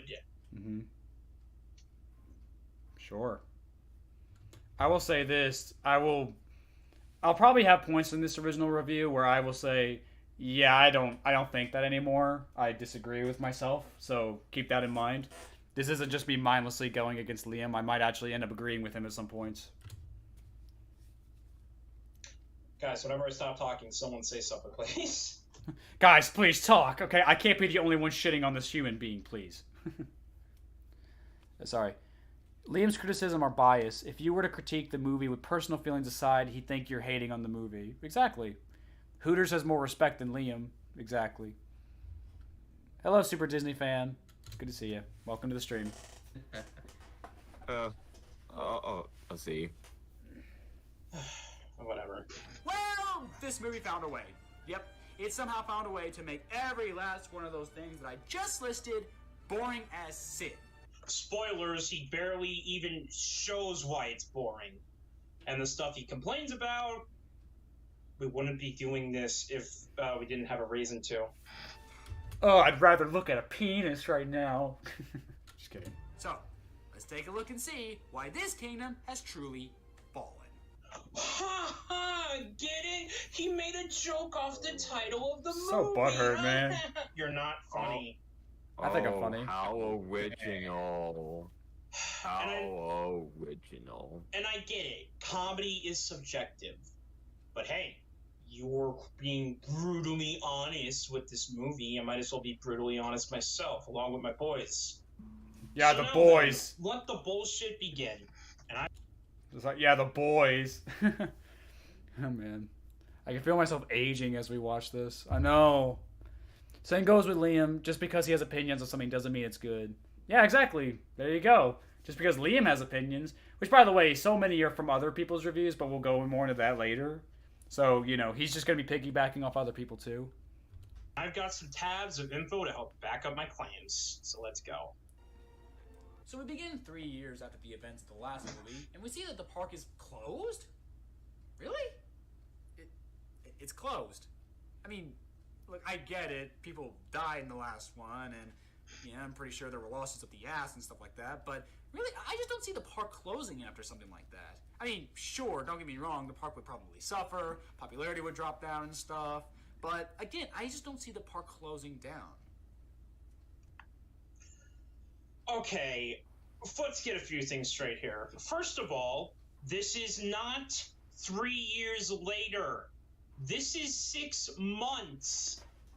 I can't read it, so I don't take it seriously. Sorry. Or several months, even, after the events. And I can confirm this information by going to Collider and finding the by going to the Jurassic World internet. Timeline Explained is the new Bar to Camp Cretaceous article, which, by the way, if none of you have seen Camp Cretaceous, go freaking watch it. It's freaking amazing. Anyway, Obviously. so I go down this list of events. So this is after Jurassic World and all that, and then the events of Camp Cretaceous and all that happened. So then we cut to 2016, because the events of Jurassic World happen in December, as stated, as shown right here. So then we go down the list, and since we're not taking Camp Cretaceous in, just keep in mind, Camp Cretaceous didn't even come out until, well, later, way later after. How kind of you, Liam. So we'll not take into account.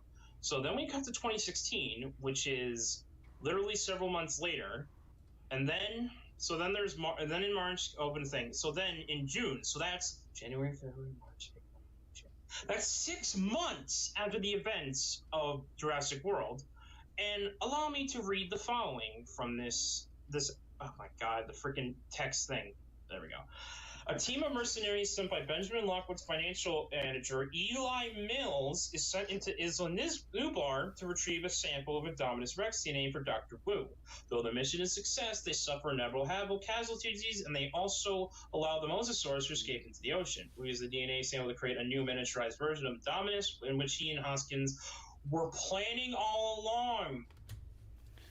Luke asked the perfect question. Did this movie explain the information? It did not. There was no text, no dialogue, nothing. Nothing was shared. This is purely from the internet. I will admit, okay, I was wrong about the 3 years thing. I'll admit that. But the movie didn't convey that information in any way, so it's a very easy mistake to make. So I think I can be forgiven for making that mistake. I'll admit it. Here I am, Liam. I'm admitting to it. I fucked up. Whoops-a-daisy. Still, if you need to go to another website or any form of media just to clarify an element of story that wasn't established in the movie, it's not good writing. Perfectly summed it up. There we go. That perfectly sums it up. I said this in the Dominion review. What's the point of even going to see the movie when everything I need to know about the movie is just there on the website? Exactly. Why even watch a movie? What's even the point? Yeah, Peter Freak Out had it summed it up perfectly. Sorry. Here, I know.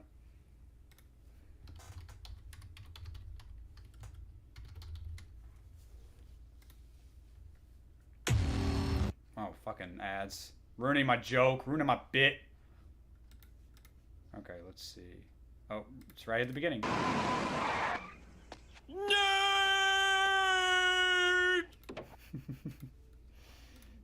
That's amazing. I love that so much. Just a small text was all that was needed. Not everyone watched a series that wasn't even out yet. Exactly, there you go. See, what did you say? Baby Blade. You're absolutely right. All right. Sorry, I'm going to push play again.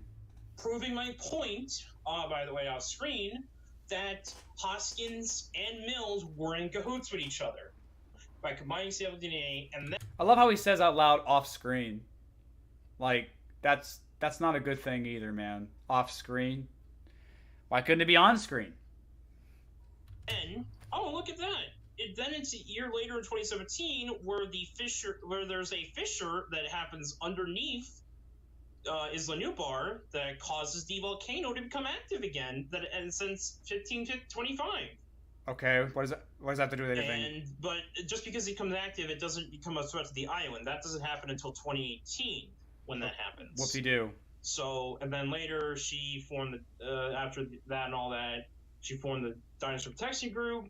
And then a helicopter flies illegally over Mount Sibo, which shows us that it's active. So yeah, nice job. You did your fucking research, and by research, I mean you listened to only the person say it was 3 years on the news podcast, and somehow lumped this section of the film in to being 2018. Because I have a question then, if that was the case, how the living hell did they make the Indoraptor so fucking fast then?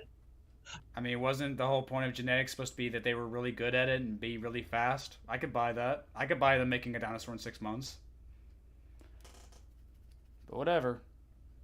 But whatever. I mean, it's a freaking clone. It takes a long-ass time to complete.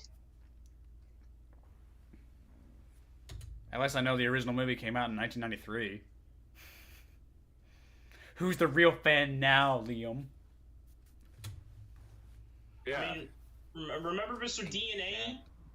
Remember Mr. DNA in the first Jurassic Park where he said, if we were to look at this DNA, it would take 2 years just to look at the whole strand. That was in 1993, so hence though. why Indirector isn't fully completed until 2018. Yeah, but that was in 1993, though, so clearly science could have gotten better. Science could have upgraded.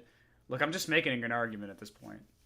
Like, again, I'm admitting, like, I was wrong about the 3 years thing, but, like, you know, it does, just because it said 2 years in 1993 doesn't mean it would be 2 years now.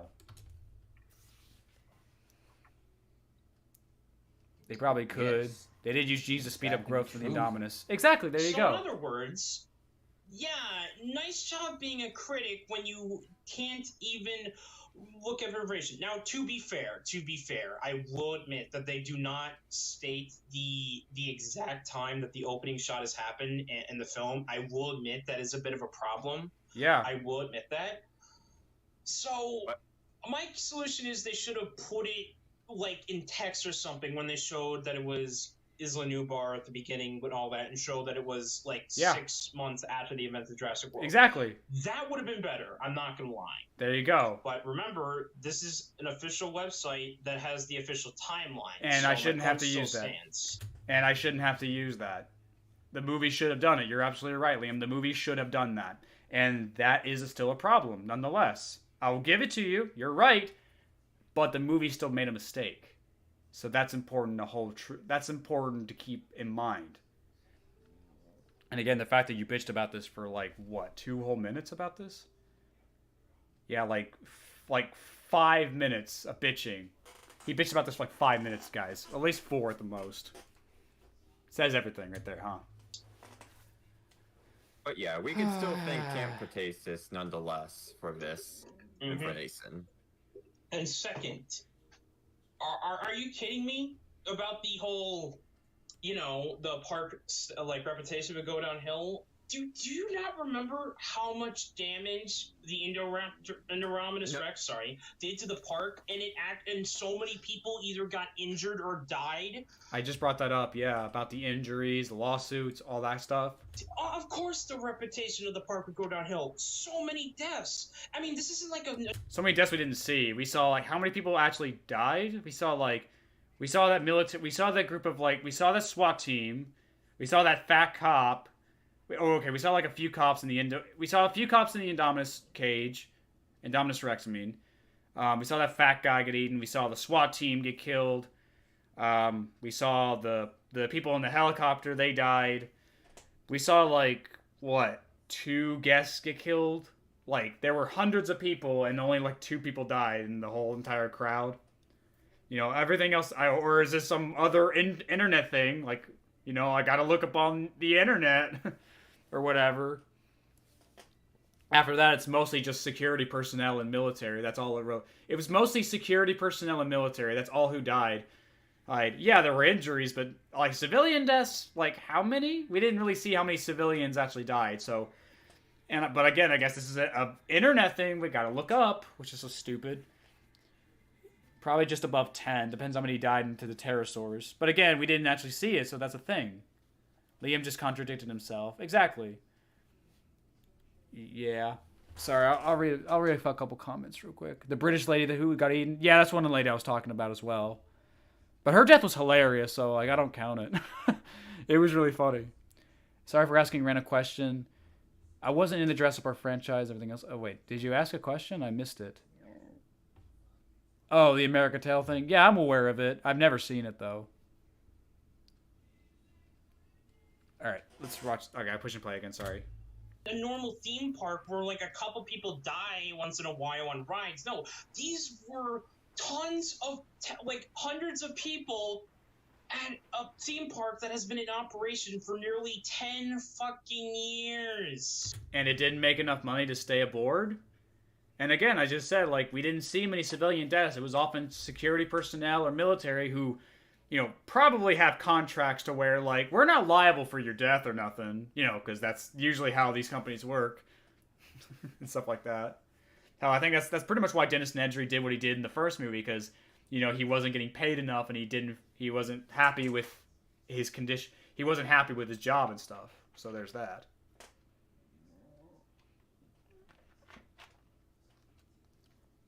But like, yeah, I think none of the guests officially died. The babysitter's the closest, but she might still be an employee. Yeah, I think she was an employee too, because Claire asked her to babysit her 2 nephews, so she might have still been an employee anyway.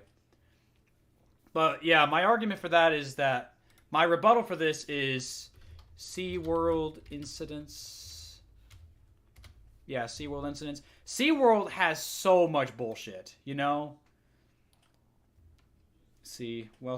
has had so many incidents. And while it says here no one died, still, the fact is there's lots of people who hate SeaWorld, myself included. Look, the 11 most awful incidents to ever happen in SeaWorld right here. Like, there's so much shit. Like, see, a trainer drowned.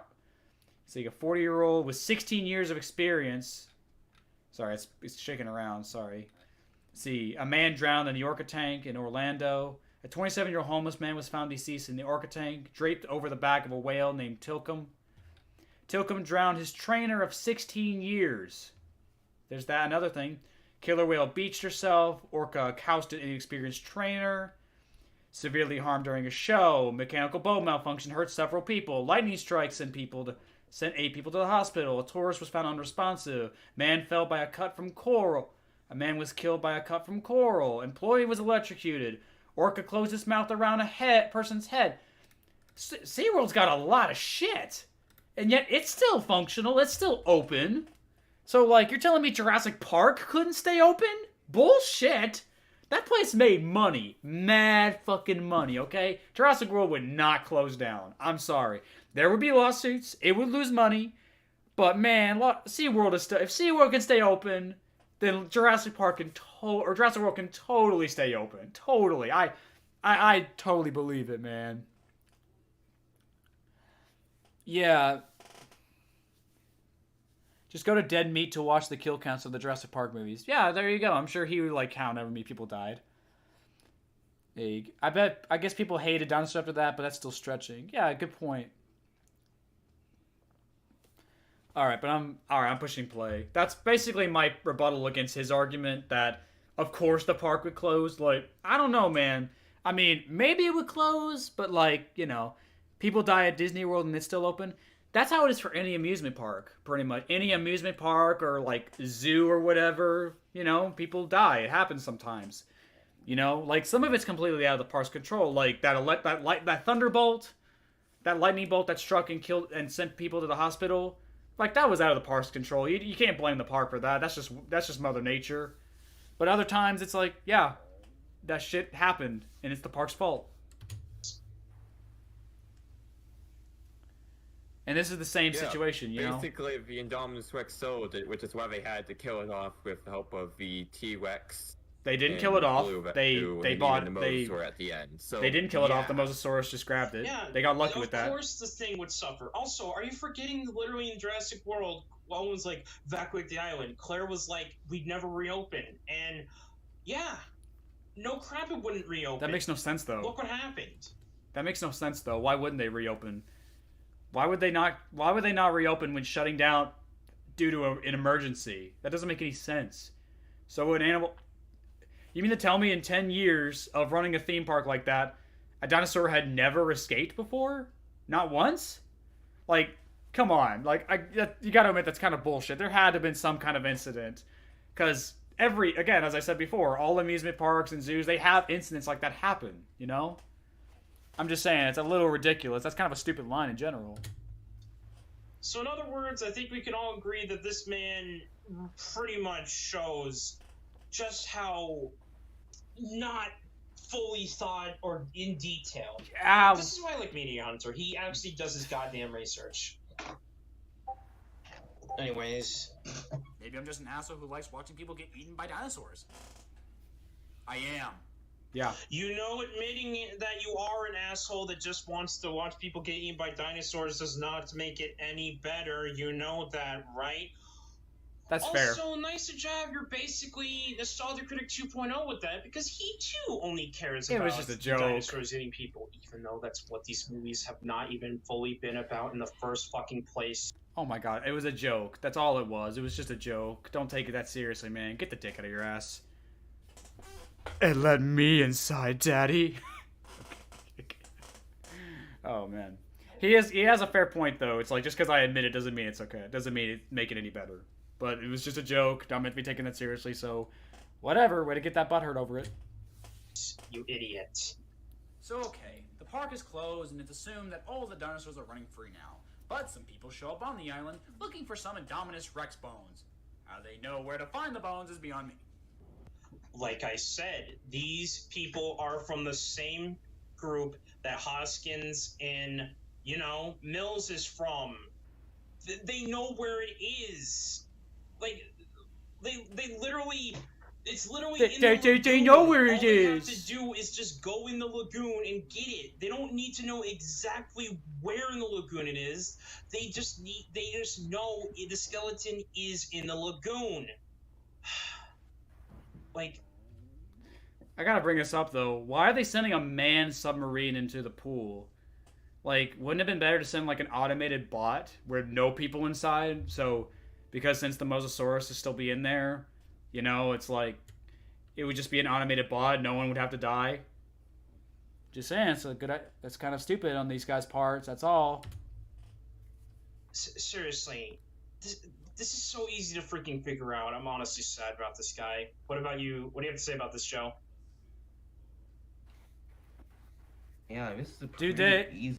Yeah, Drew brings up a good point. Did anyone else even watch the fight? Yeah, did anyone actually watch the fight? I mean, I guess you could say there were security cameras, but like, I don't know, but everybody kind of left, didn't they? The point. Whatever. Like, admittedly, I kind of forgot about this scene. I'm not gonna lie until now, but now that you broke it down. Yeah, I forgot. I didn't care about this, but now that you have a problem with it, so do I, Daddy. Yeah, they're from the same place, so... Yeah. Also, and Dom, any thoughts? Yeah. They also assumed that the Mosasaur is dead because they assumed that, what else would the Mosasaur have been feed on? So the team assumed that the Mosasaur would have been dead at this point, even though it wasn't. So the Mosasaur found his way during those 6 months of hunting, not just counting the Indominus Rex corpse that it had in the end of Jurassic World. Mm-hmm. Relax. Anything in here be dead by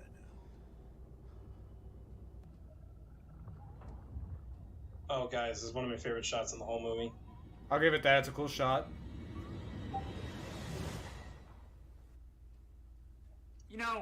He's right.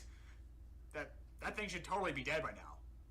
I mean, look, I get it. Reptiles are cold-blooded. It takes them a long time to digest food, and yeah, some reptiles like anacondas can go a whole year without eating food, but really 3 years? Even if it is a dinosaur, well, okay, for all you scientists out there, I get a Mosasaurus technically isn't a dinosaur and stuff, but really 3 years? Really? I'm sorry. That sounds like a load of bullshit. The only load of bullshit here is your point, because as already proved earlier, this is, again, not 3 years later yet. It's only been 6 months. So it would make actual sense that the Mosasaur could go for that long without the food, considering, well, it's freaking massive, lad, in the movie. And finally, it's a fucking clone. It's not an actual Mosasaur. It's a clone. Still gotta eat. Yeah. Who knows? Maybe Wu put stuff in it that allows it to survive longer. And again, I proved my point earlier. Yeah, also, Joe, you wanted to say something? I just... You didn't even no. mention, obviously, clone. I'm sorry, you're gonna have to say it again? Sorry if I'm not paying attention. It's just like, I basically already admitted I was wrong about this, so I don't even care what he's got to say about this. It's just more You didn't bitching. even mention in that little spiel that it was a clone. In fact, I don't even think he knows these are clones or not. I mean, after all, if you saw the last movie, let's take a quote from Dr. Wu himself. He knows I played Jurassic World Operation Genesis, or Jurassic Park Operation Genesis, sorry, and Jurassic World Evolution, So it should be blatantly clear to me these are clones.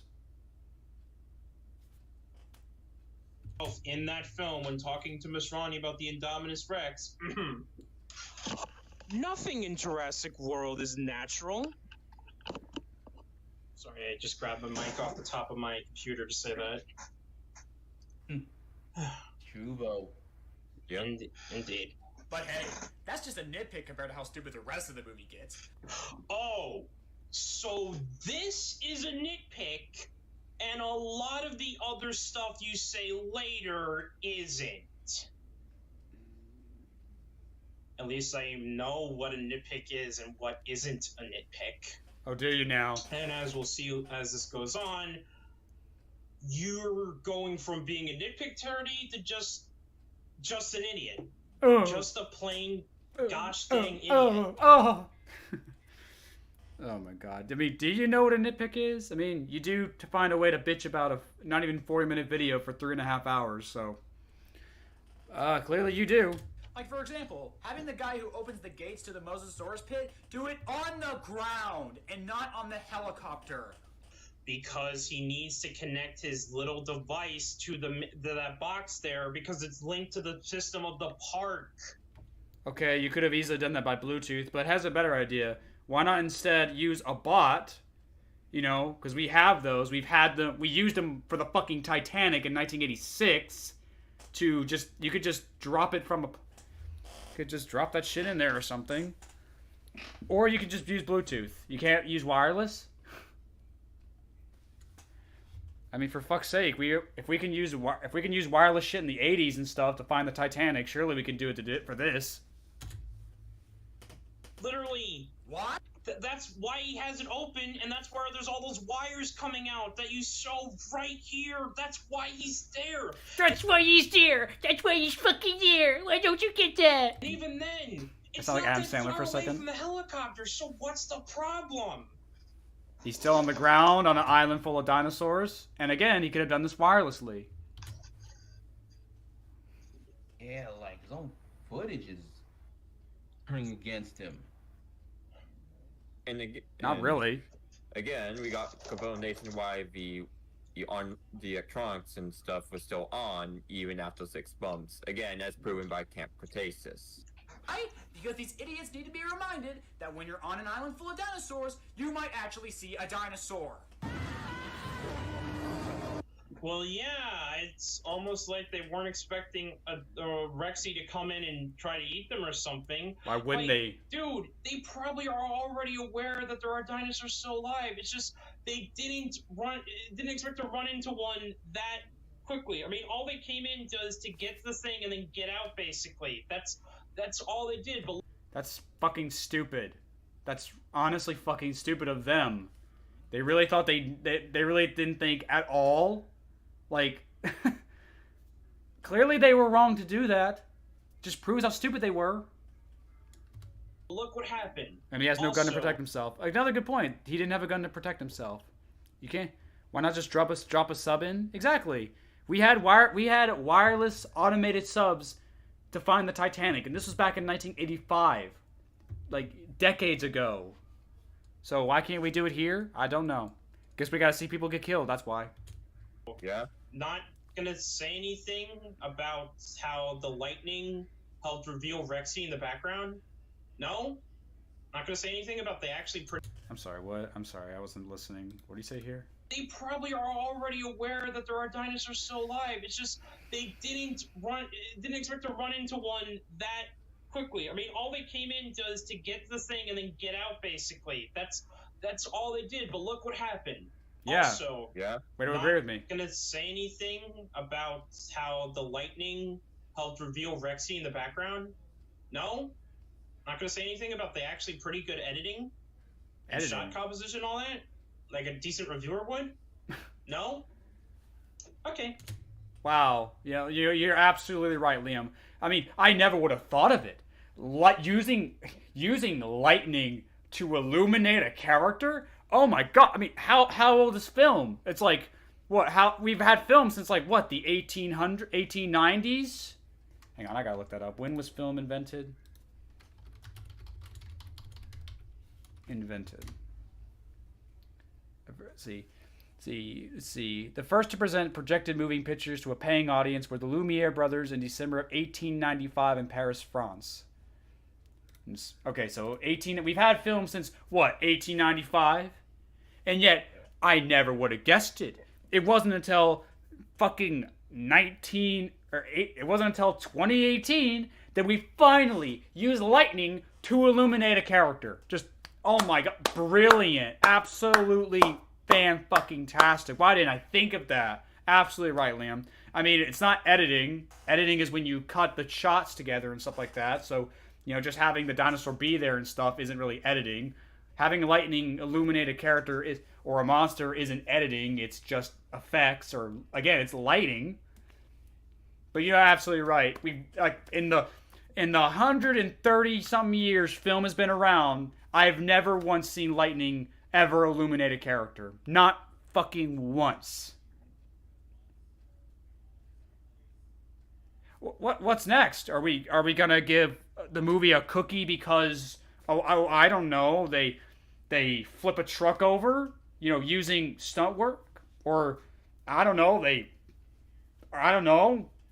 fucking we get a liar revealed or something? This guy is the most bare bones standards I've ever seen. Like, he gets pleased by everything. Oh, man. It's just like... Did they not check the area before sending a team? Good point, yeah. In Jurassic Park, the dinosaurs were laying eggs, so some of them aren't clones. That's another really good point. Yeah, the dinosaurs were laying eggs because... I can't remember exactly what he said, but it was like they mixed like bullfrog DNA, and bullfrogs, they can like swap their genders and stuff like that. So dinosaurs have been laying eggs, so there's a good chance some of them might be real. Well, I guess not. I guess an egg from a clone is still a clone nonetheless. So I think that point falls moot, honestly. This is a quote from Altieri. But it's much more terrifying and believable that the characters were using everything they could to survive, and it still wasn't enough, which makes it scary. Exactly. And they didn't even try. They just assumed they'd be fine, and they weren't. Here's Rexy. Get it? He said Rexy while doing the Here's Johnny thing. I'm sorry to say this, sir, but you're not funny. Again, I know comedy is subjective, but not even you guys found that funny, right? Other people found me funny, though. It's not funny, and I didn't laugh. Why was he sounding like he had Down syndrome there? Was that a way to make fun of me? I don't think he's funny. I don't think he's funny at all. I love you, Annie Bennett. Like, what the fuck was that about, man? I know. To quote Donkey Kong from that meme, not funny. Didn't laugh. Good lord. But yeah. Well, I'll send it later, guys. It's really funny. But yeah. Here, let me do something real quick here. Sorry. I'm gonna shrink down my webcam a bit. I just noticed it's fucking massive. I just noticed it's fucking massive for you guys. All right. Yeah, Joe, you agree with me also on this, right?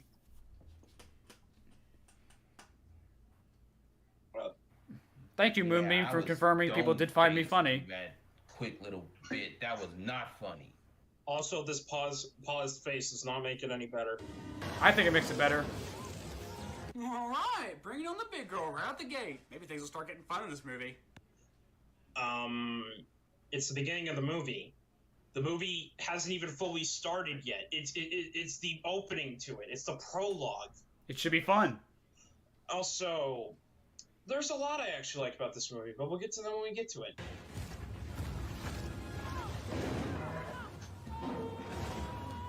Alright, she flipped the truck. That was pretty cool. Why is that worth talking about?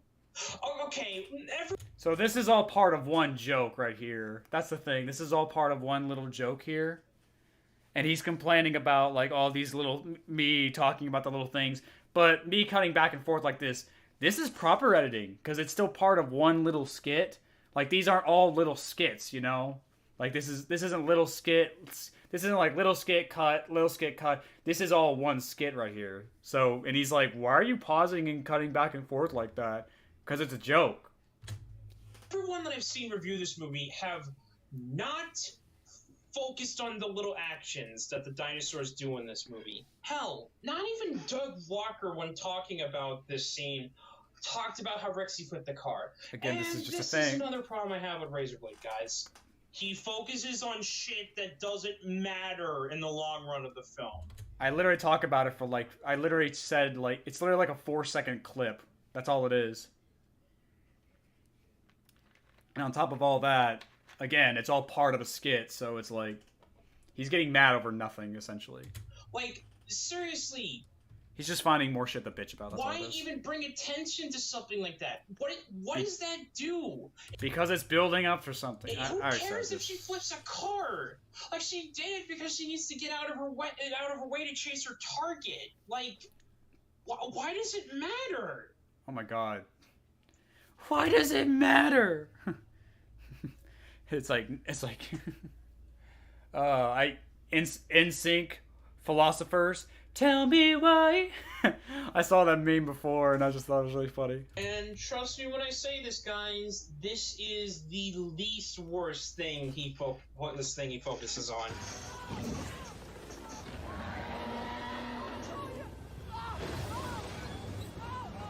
Yeah, I'm just gonna pause a bit to again because I don't want a copyright claim. It's a let's see. Let's see what you say. I thought you wanted original material, Liam. Yeah, Liam. Holy shit. Guys, is Rexy actually gonna pull a fucking chopper out of the sky? Holy shit, that might be the most badass thing she's ever done! Ah, Rexy, why you disappoint me? Because that's not how the story was written? What? Like, I honestly was expecting these guys to get away. Like, maybe not all of them. I mean, look at what happened to the guys at the sub, but still. I love how he's basically admitting the movie's predictable and he's fine with it. Dude, calm down.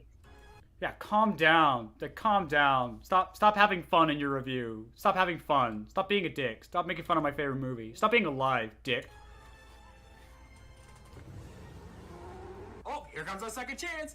Mosasaurus coming in for the win! Oh, come on, not you two. So, wait. You're upset that they didn't pull the chopper down? Hey, word of advice. If they did that, there'd be no movie. You say it like that's a bad thing, Liam. I mean, technically they could have, I guess, done the movie without the Indoraptor thing. You're right. But guess what? The plot of this movie was written around about both the Indoraptor Not really. Events as well as them selling the dinosaurs. So You could have wrote the Indoraptor out of the movie. It's not that big of a deal. It doesn't have a big of an impact as he's saying it does. Like, you could have easily just had the dinosaurs be captured by fucking what's his name and selling them on the black market, and Owen and Claire still working together to get them. If anything, you could have cut out half an hour of the movie. It'd make this movie way shorter. And frankly, no one really be all that bothered, I don't think. and it was written around both of these things. So without one, the other wouldn't function. And besides, the T-Rex Rexy, or Roberta, if you were more nostalgic for that name, Evo, you can decide. She's really old by the time we get to Fallen Kingdom, and in the Motor Story, even that, like, it was a little bit when the Motor Story did it, but it's not gonna take down the whole helicopter. What? Joe, anything you have to add? I don't even know what he said. Is already giving me a bigger sense of liking dino on human violence, even worse than Doug Walker, just by coming up and Yeah, because Doug Walker's the only person who likes watching dinosaurs kill people. He's the only person. No one else. Just me and him. It's like a duo. It's like a duo boys club that no one else is allowed to join. You're not allowed to join, guys, okay? Only me and Doug Walker. Only we're allowed to love non-human violence. Only us. It's our thing. You can't have our thing.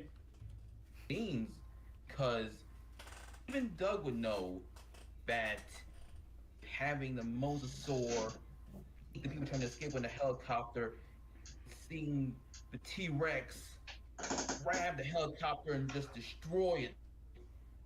Yeah, because again, like I said, would not be the same. Period. Exactly. I'll be cut out. Yeah. But Yeah, nonetheless, the opening cut out a is little very bit, Joe. good nonetheless. Yeah, the opening is good. Also, Joe, your dialogue, your voice cut out a little bit. Discord Go just should let you know. Sorry. Anyways. After the But look, yeah, I get where he's coming from. I get that the movie has to happen. The villains have to escape. I do get that. It was just a joke. It was just me having a little fun. That's all it was meant to be. I know they have to actually get away. Still would have loved to see the helicopter get brought down by a T-Rex. I'm just saying that would have been kind of cool. But, you know, since they are going to make more movies in the future, you know, it's not too late. We can still see Rexy take a helicopter down. Hello, Mink69. Hello, welcome to the stream. assholes escape alive, and yes, I am mad about it. Yeah, I'm mad that I have to keep watching this movie. Fuck off. God damn, Liam. Calm the fuck down yourself. Jesus, again, it's just a joke, man. Oh my god. I'm gonna watch that one more time. It's just so fucking stupid. He's like that mad over it. Was obviously a joke. But Discord Go just should let you know. Live, and yes, I am mad about it. Yeah, I'm mad that I have to keep watching this movie. Fuck off. Man, imagine being that fucking pitiful. That pitiful. That spiteful. Just that bitchy. Oh my god. Just gotta be such a... if I was Liam, I'd be such a miserable person. I would be so miserable to hate things this much. Sorry, pushing play again. We cut to Claire, who is helping a protest. Oh, okay, now we are 3 years later. Great. Group try and save the dinosaurs from an upcoming volcanic eruption. Huh. Kind of weird when in the last movie she didn't even seem to care about the dinosaurs at all. But consumers want them bigger. Oh my god. We've learned more from genetics in the past decade than a century of digging. Well, that seemed like one hell of a 180. Did you even not watch the sequence from the Apazos death scene from the original Jurassic World? Is he faking that Down syndrome accent, or is he actually down? Does he actually have Down syndrome? Because it sounds like... Because I can barely understand what he's saying. He's got such a lisp. Like, I'm not trying to make fun of him. Like, if he's faking it, then, man, fuck off. But, like, if he actually has Down syndrome, then, like, I don't know, man. It's like, I don't want to shit on him. It's just like, I don't know. Still, don't know why you bring him on this, but I see what he's trying to talk about with the Apatosaurus scene. Claire's arc in the first Jurassic World movie is so shit. She goes from seeing dinosaurs as just something to make money off of, to having one sad scene involving the Apatosaurus, and then she loves dinosaurs. She's suddenly all like a PETA member and stuff. That's not how an arc works. A solid character arc needs to be steadily paced throughout the entire film. You can't just have one sad scene and then suddenly, boom, you're suddenly changed for life. That's just not how it works. That's just not how it goes, man. Sounds fake. Thank you, I'm not the only one. So you all think it's fake? I'm not gonna jump to conclusions and say it is fake, but like, if it is fake, then it's kind of a dick thing to do, man. Pretend to be Down syndrome stuff. Would you like to review Obi-Wan Kenobi sometime? Sure. I might in the future. I might sometime soon. It might just be a brief one. But I might talk about Obi-Wan. I did enjoy it. Let's see. Hello there. Like, that's alone one of the main intro development for Claire. Yeah, Like- as for the reason her personality shift, the entire thing she went through in Jurassic World. And by the Because entire think about thing, you mean the one scene, but okay. She's basically John Hammond in that she only cared about profits and business. it took literally the death of that Patasaur, as well as the ones in the field, as well as her nephews being in danger to realize, oh shoot, these things are actual living creatures. They're not just things on a spreadsheet. Yeah, way to bring up the nephews when they were all in danger. And if anything, if my nephews were in constant danger from a dinosaur, I would want them all dead. I'm just saying that's me. So, like, that doesn't really help her. That really doesn't help your argument, man, bringing up the nephews and stuff. Because, you know, the dinosaurs weren't good. You know, the dinosaurs trying to kill her nephews wasn't a good thing. If anything, that would make someone want to hate dinosaurs more. Since it did lead to the park closing and all. So, just saying. And again, there's also that conversation that she and the kid's mom has while she's driving that literally guilt trips her into start caring more about the kids. Don't you just love how a character has to be fucking forced into changing? As opposed to just naturally wanting to? Like, can we, like, talk about that shit for a second? The fact that the mom had to, like... First of all, in context of the movie, the mom is kind of shitty. She just dumped her kids to her aunt... To her sister, sorry. She just dumped her kids onto her sister, who she knows is, like, the CEO of a park. Hang on. Sure. That's making me hot dog, guys. Yum, yum. But as I was saying, it's like... But as I was saying... Fuck, I'm sorry, that distracted me. Oh yeah, the mom just dumped the kids onto her sister, who she knows is the CEO of Jurassic World, and is going to be super busy, and is not going to have the time to be there for him. And then suddenly she gets all like, oh, why weren't you there for the kids? I sent them there to be there with you. No, you dumped the kids there so they wouldn't be there for your divorce. It's like, I'm sorry, but like, it's kind of shitty for the mom to do. Like, obviously Claire's not going to have the time to be there for those kids. So like, it's just shitty. It's just shitty parenting. Who was that? Oh, it's my father. He's cooking hot dogs on the grill, and he asked if I wanted some. And I was like, yes, please. Hot dogs, yum, yum. But yeah, basically it's like... And even then with the kids, the two boys from Jurassic World, like, they and Claire are barely together in the movie, on screen. They don't interact at all. They hardly interact at all. So to have Claire go from, that I'm going to leave you with this babysitter, to, oh, thank God you're okay, I'll never let you out of my sight again. It's forced, it makes no sense, it's stupid, it's just lame, it's so bad. But it's development, so, you know, it's gotta be good. So fucking dumb. If she cared about her kids, she wouldn't send them to an island of killer monsters. Well, to the mom's credit, like, it's, you know, it's supposed to be a park where it's supposed to be safe, but, you know, you got a point, though. She shouldn't have dumped her kids onto her sister, when she should have known for a fact her sister wouldn't have been able to take care of them at all. But whatever. Like, literally, the stuff she went through in Jurassic World is the reason she is the way it is. She developed, guys. This is so freaking stupid, isn't it, Joe? Yeah, Joe. Tell him like it is. Development. Yeah. Evolution. Just because you call it development doesn't mean it's development. Yeah. I could suddenly say I like Nazis all of a sudden and be like... like, I could suddenly say I like Nazis, and I guess that's development. Don't ask how I got here, I just do. Again, guys, feel free to take me out of context. Have fun with that. If I was the mom, I'd actually bring them with me despite of my divorce. Well, I'd bring the older brother. The little brother, I'd probably, like... I don't know, I'd probably leave him with, like... I'd probably, like, wait for, like, a school day or something. You know? He'd barely give a damn about his own little brother.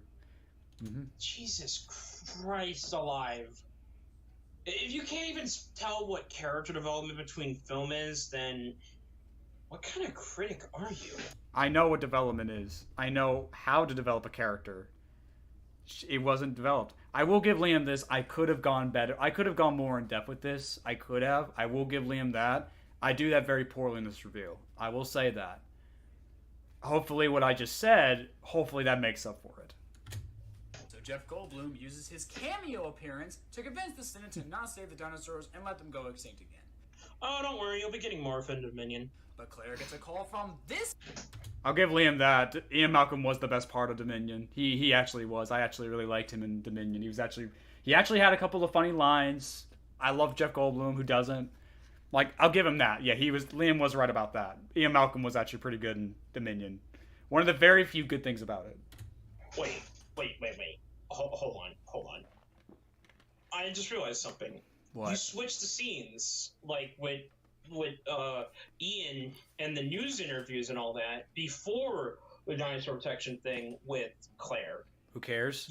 You also don't even bring up the fact there are people in this world that care about the dinosaurs living or dying, and the whole point of Goldblum being in this film is to talk about how that we as humans created dinosaurs because we wanted to play God, and now we're deciding whether they should live or die or not. I mean, it doesn't matter. So my main thing is that happens in the background. Did you skip them basically? Like, sure, you bring up Jeff Goldblum for a little bit, but then move on. He actually talks about like how he's in the movie for like 2 minutes. That's why I moved on. Even though that we've created dinosaurs, but he also later at the end also talks about now that we've created them and that genetic power has basically gotten out there in the world, people are going to capitalize on that. We've had 4 movies before that all about that. Why matter about what he says here? It's basically just him repeating what he said before. It's nothing new. And on top of that, again, it's a cameo appearance. He's in the movie for like 2 minutes total, both in the beginning and the end, so it doesn't matter. Also, who cares if I swap the scenes? It doesn't matter. It doesn't matter if I air the footage in order. It matters what I'm talking about, what's on screen at the moment. It plays an actually big, importance to the message of the movie, and you just ignore that? It's literally a 30-second scene, Liam. Shut up. Also, nice job also ignoring the fact that the scene where Claire is at the protection group and shows you how long they've been doing this for. Doesn't matter. Zia and Franklin is to help establish their character and all Doesn't that. matter. But no, you skip all that and apparently swap the scenes, and then we just get to Lockwood's Manor. Doesn't matter. Now I'm getting flashbacks to Doug Walker's god-awful review of The Wall, where he, believe it or not, misplaced the 2 scenes of Goodbye Blue Sky and another song in his review of The Wall. This is not the same thing as The Wall, man. It didn't matter. I just chose not to talk about those things. It didn't matter. That's all it was. I just chose not to talk about those things. This isn't me taking context out of the movie or anything. This is just me choosing not to talk about them because I want to focus on other things. All right. The Wall, his review of The Wall is genuinely very terrible. It really is one of the worst reviews ever made. But with that being said, to compare this to The Wall, man, like, good lord, I think that's a little harsh, don't you think? Good lord. All right, push and play again. And we all know how bad that was, right, guys? Yeah, like even if I am a fan of Doug Walker and Charlton as a whole, that review is one that even I cannot abide. And for me, actually, I haven't watched it, so It's bad. It's so bad. Oh, this was the end of part 1. This guy who was up. Yeah, so for those who don't know, this was because he uploaded to Dailymotion. He had to split it into 4 separate parts, and he uploaded it to Dailymotion instead of actually YouTube. Even though the whole point was to put it on YouTube, where all my audience was. But I guess this person edited the footage together so where it's all one video now, like how it was supposed to be originally. Just saying that loud. Apparently, John Hammond's partner, who we've never heard about up until this point.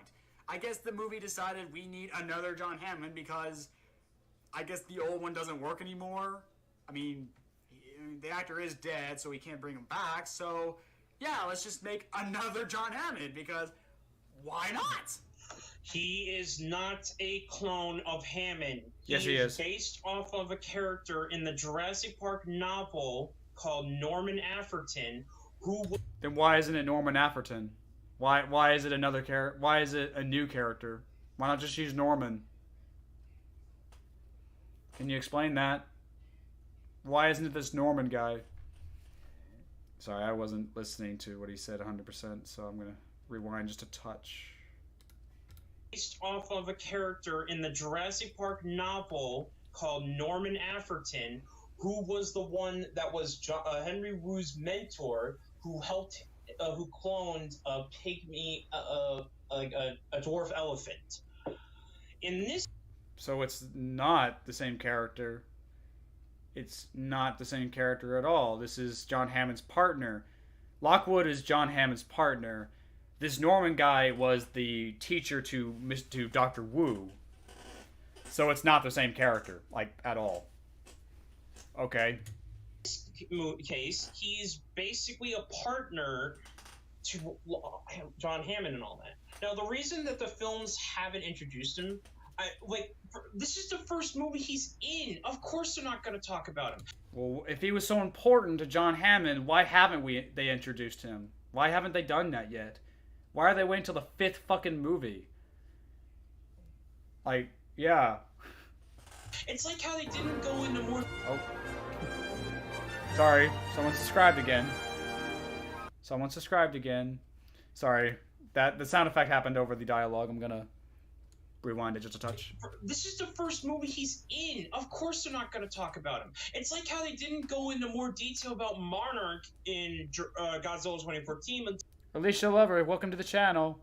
Until Godzilla Kong Skull Island and Kongzilla versus Godzilla King of the Monsters and all that. Like, it took like another movie to help expand on that.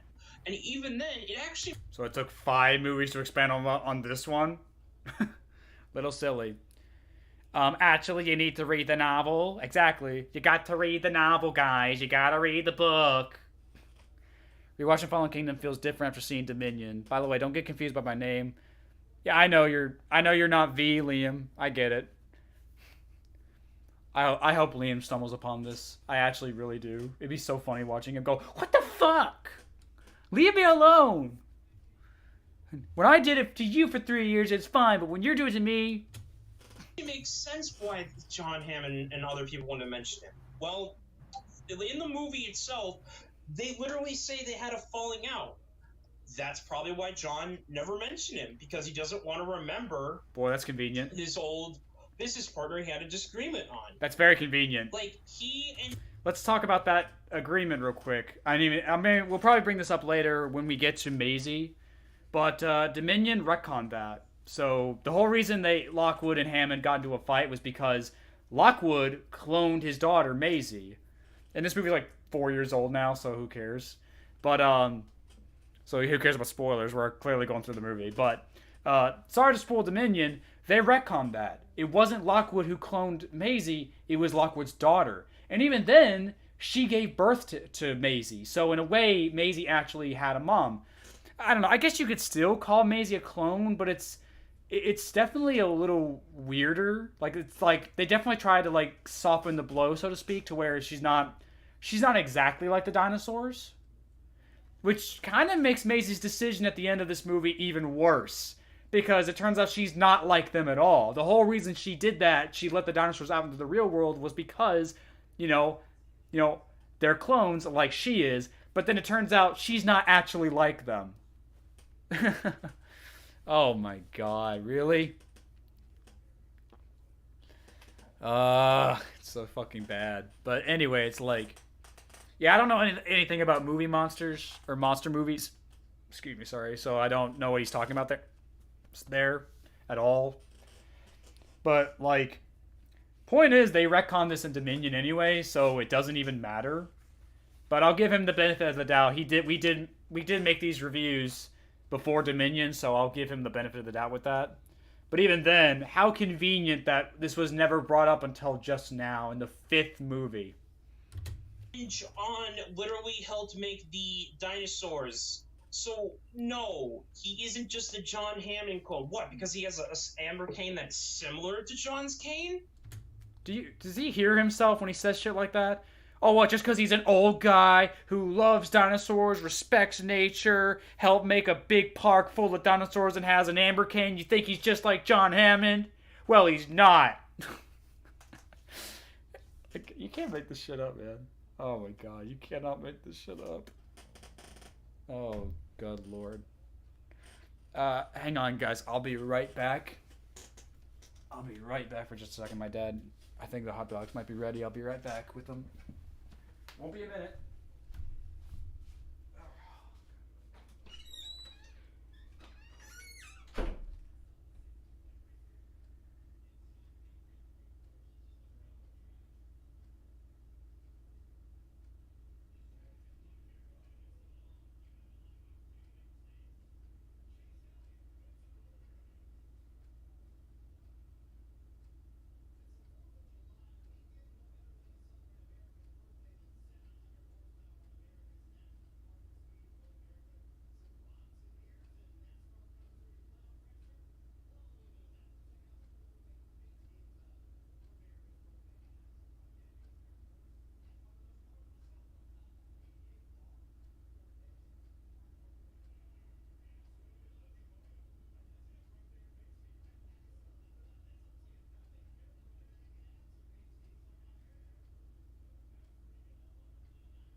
I'm back.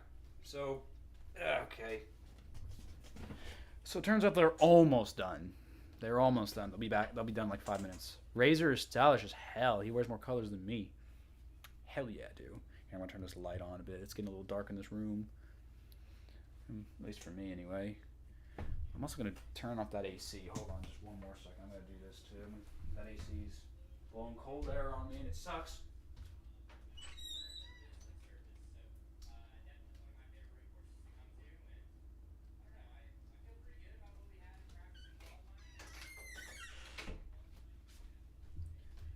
The AC is blowing cold air on me and it sucks.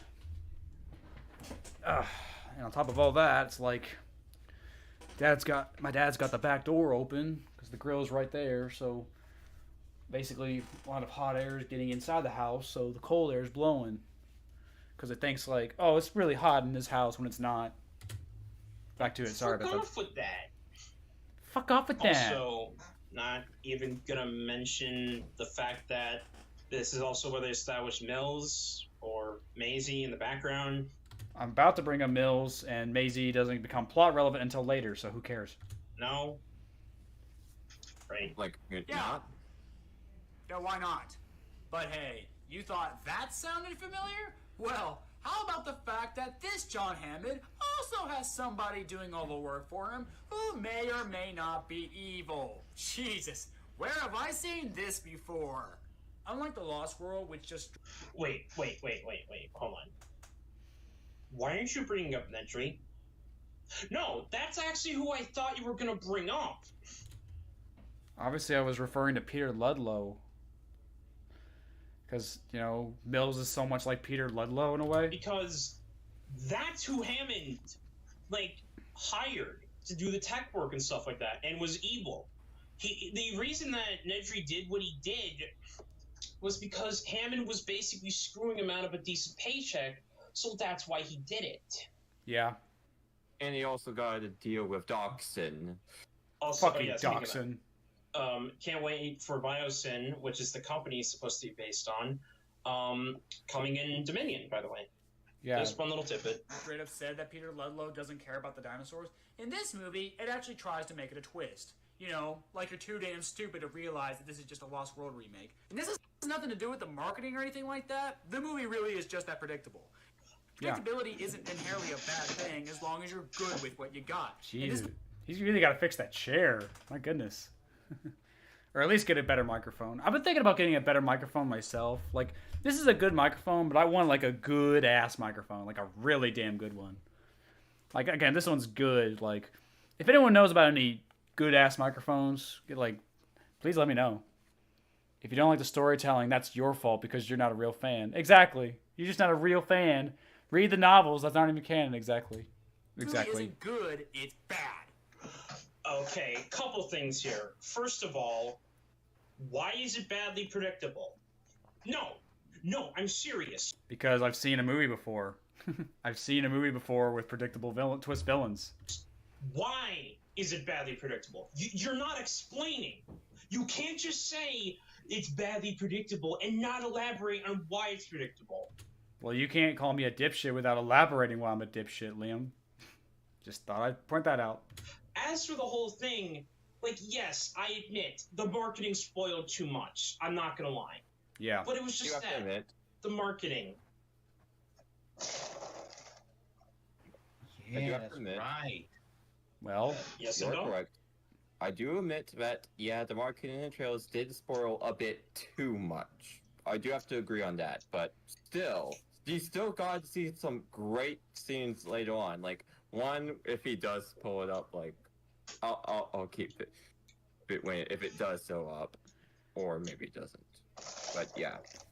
I also want to say that there is actually a decent bit of foreshadowing that Mills is the bad guy, even if it's quote unquote obvious. Oh, and also, is it because he's wearing a guy in a suit? Is that why he's relatively evil? I mean, it's pretty clear. And Tony Stark in Iron Man 1 was totally a bad guy, even though he majority of the time wore a business suit. Am I right, guys? That's not the same thing. My guy. Oh my god.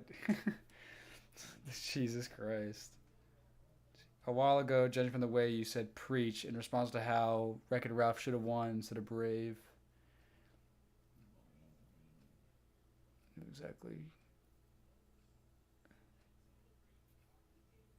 Okay. We're gonna move on. Like trying to do it like, here's how I knew that he was detected. Yeah, here's how I knew. What the fuck did he say? What did he just say? Knew that he was detected. Yeah. I can't understand what he's saying there. Anyone else understand what he just said? Here's how I knew. Here's how I knew that he was a pretty decent, because when Owen comes into play, you see him looking at his vlogs about his time with Blue.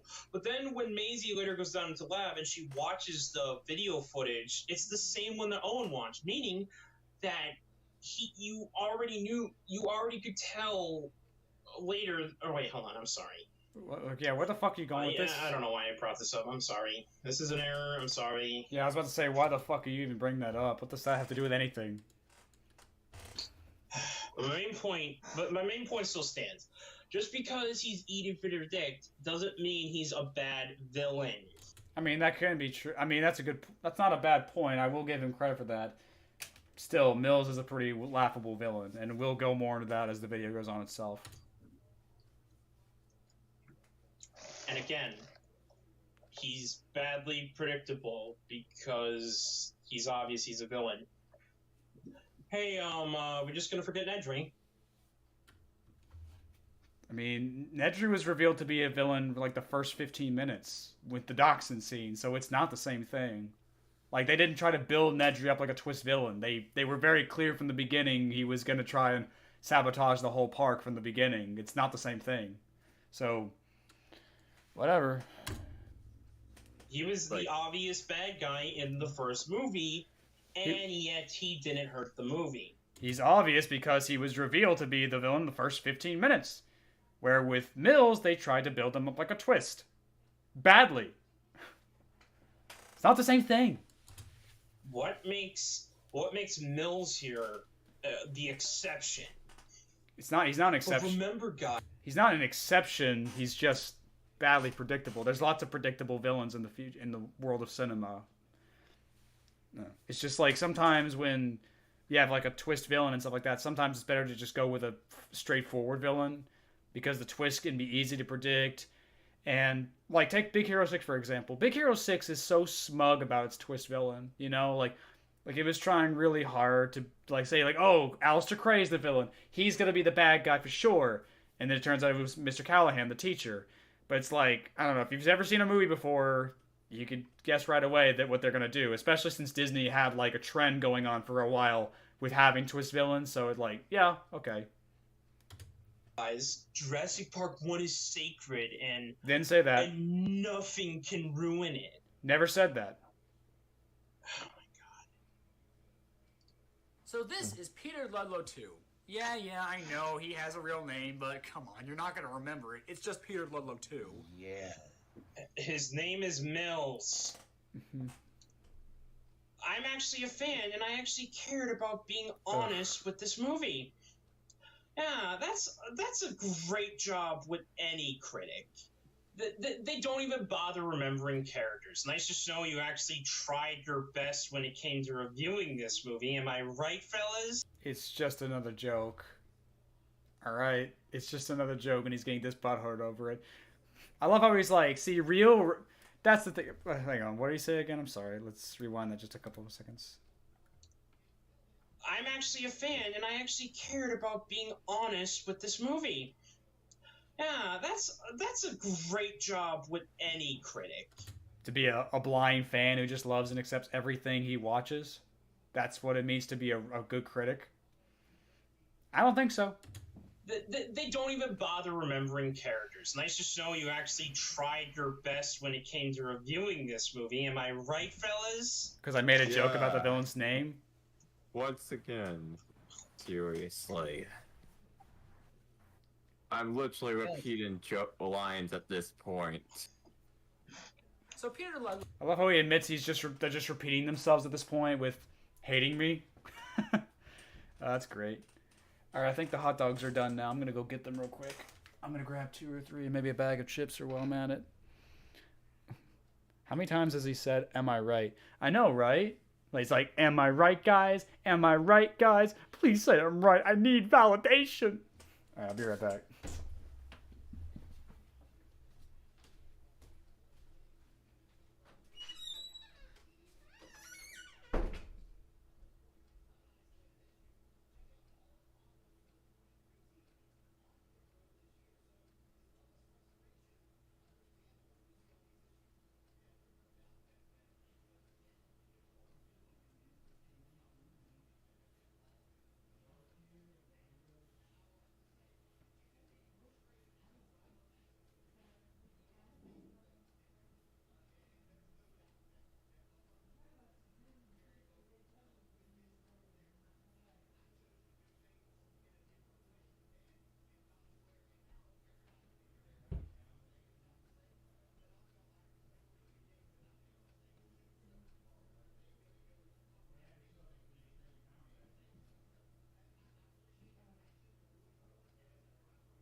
I'm back, guys. And I got me a meal. I got some barbecue chips and 2 hot dogs. Hell yeah. And I got a Mountain Dew with me. I'm going to tear off the ends of these buns. The buns are always too big. The buns are always too big for my wieners.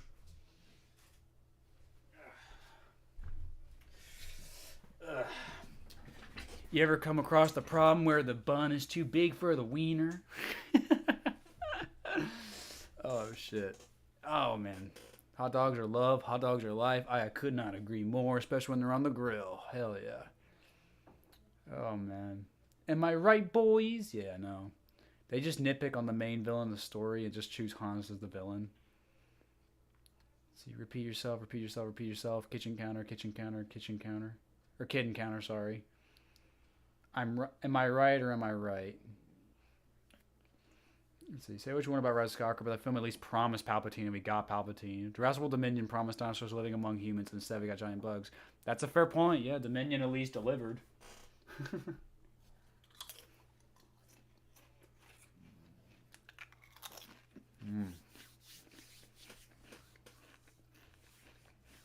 He's so arrogant, I'll tell you that. He's very arrogant. Absolutely. Like I said, I'm probably going to take a little break here to eat because I don't want to, like, talk while I'm eating and stuff. And on top of that, like, you know, do all that stuff.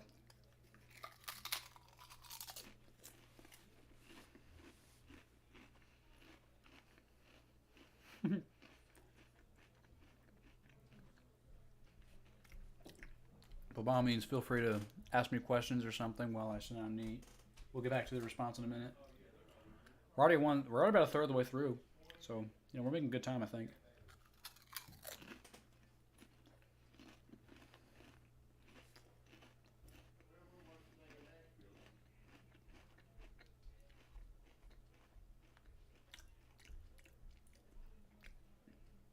Yeah, I'm probably not going to see The Rise of Gru. It's an illumination. You know it's not going to be anything. It's not going to be good, but it's not going to be terrible either. It's just going to be so boring, so mediocre, so average.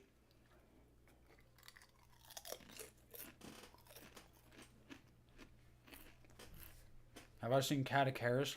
I know of them, but I don't watch them.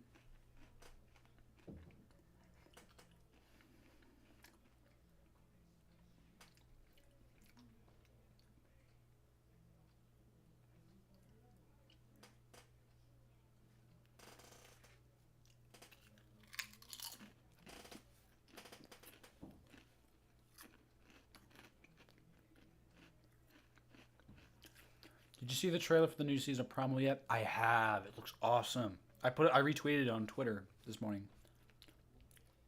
You're still going to put together the Balto history video. I'd love to see that. I'm thinking about it. Yeah. Your thumbnail looks really good on you. So hilarious. Yeah. I can't take full credit though. Jack edited the original thumbnail as a gag, and then I just took that and added some text over it in my new avatar.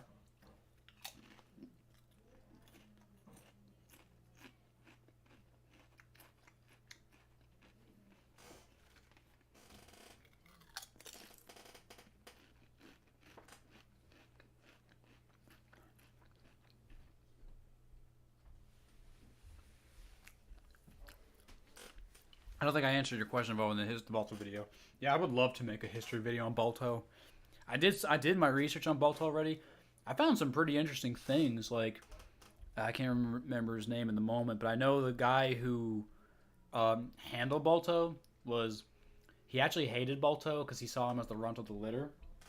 Which, by the way, Balto wasn't half wolf, was never part wolf. He was a full-blooded purebred.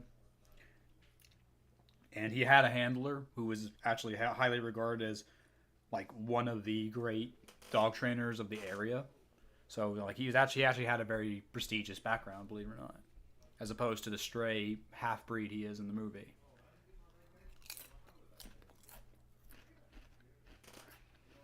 I shared the pictures Jack made of this response on Twitter.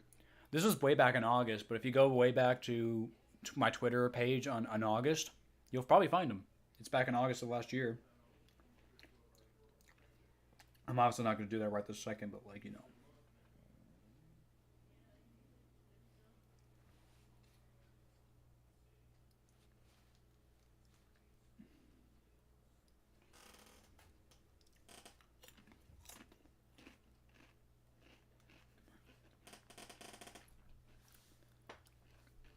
I would love to do the How to Train Your Dragon movies. Especially the first one. It's one of my all-time favorites.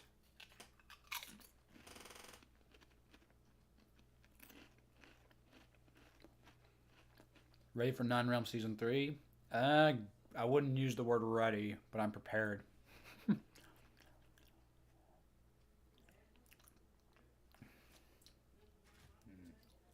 Ooh, this one looks like a heart.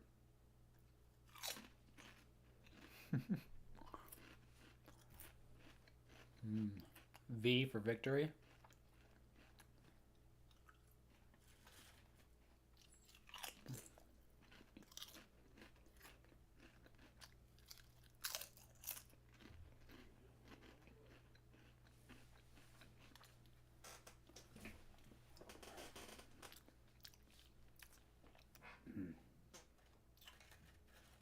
Any of you guys eating too?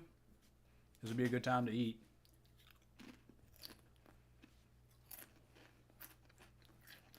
Why do you love Spike so much? He's God. That's why. He's God. How can you not love God?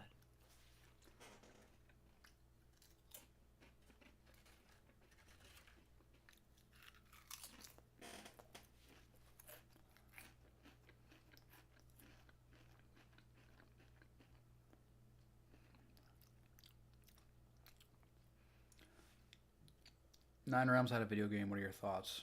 I've never played it, never touched it, so I didn't even know. So I have no thoughts.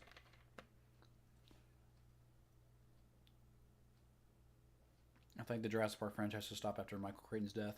Well, you know how Hollywood is. They're not going to stop just because someone died.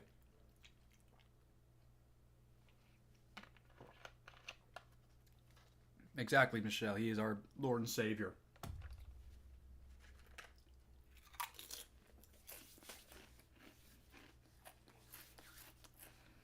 What do I think of Love and Thunder? Well, it hasn't come out yet for me, so I don't know. I haven't seen it yet. What exactly makes Spike God? He just is. Like, you can't explain God. He's just God, you know? He came out of that egg just not giving a fuck about anything. He has the power to do whatever he wants. Oh, the trailer.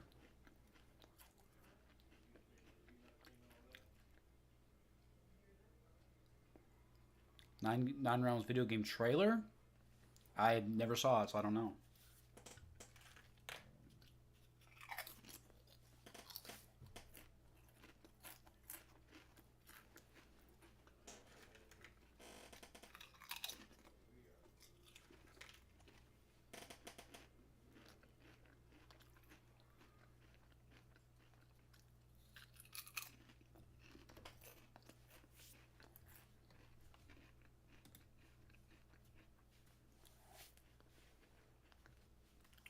I just realized y'all can't watch me. Y'all are watching me eat on my little screen as opposed to in full screen, glory like this. There you go, much better. Insert Encanto reference here. Who's worse, Yellow Bellies or Sarah's nieces? The Yellow Bellies? Not even a contest, honestly.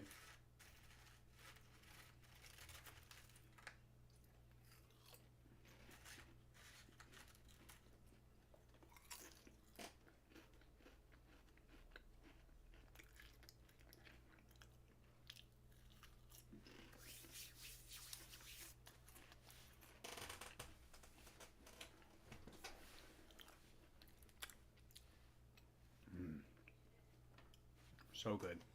So good.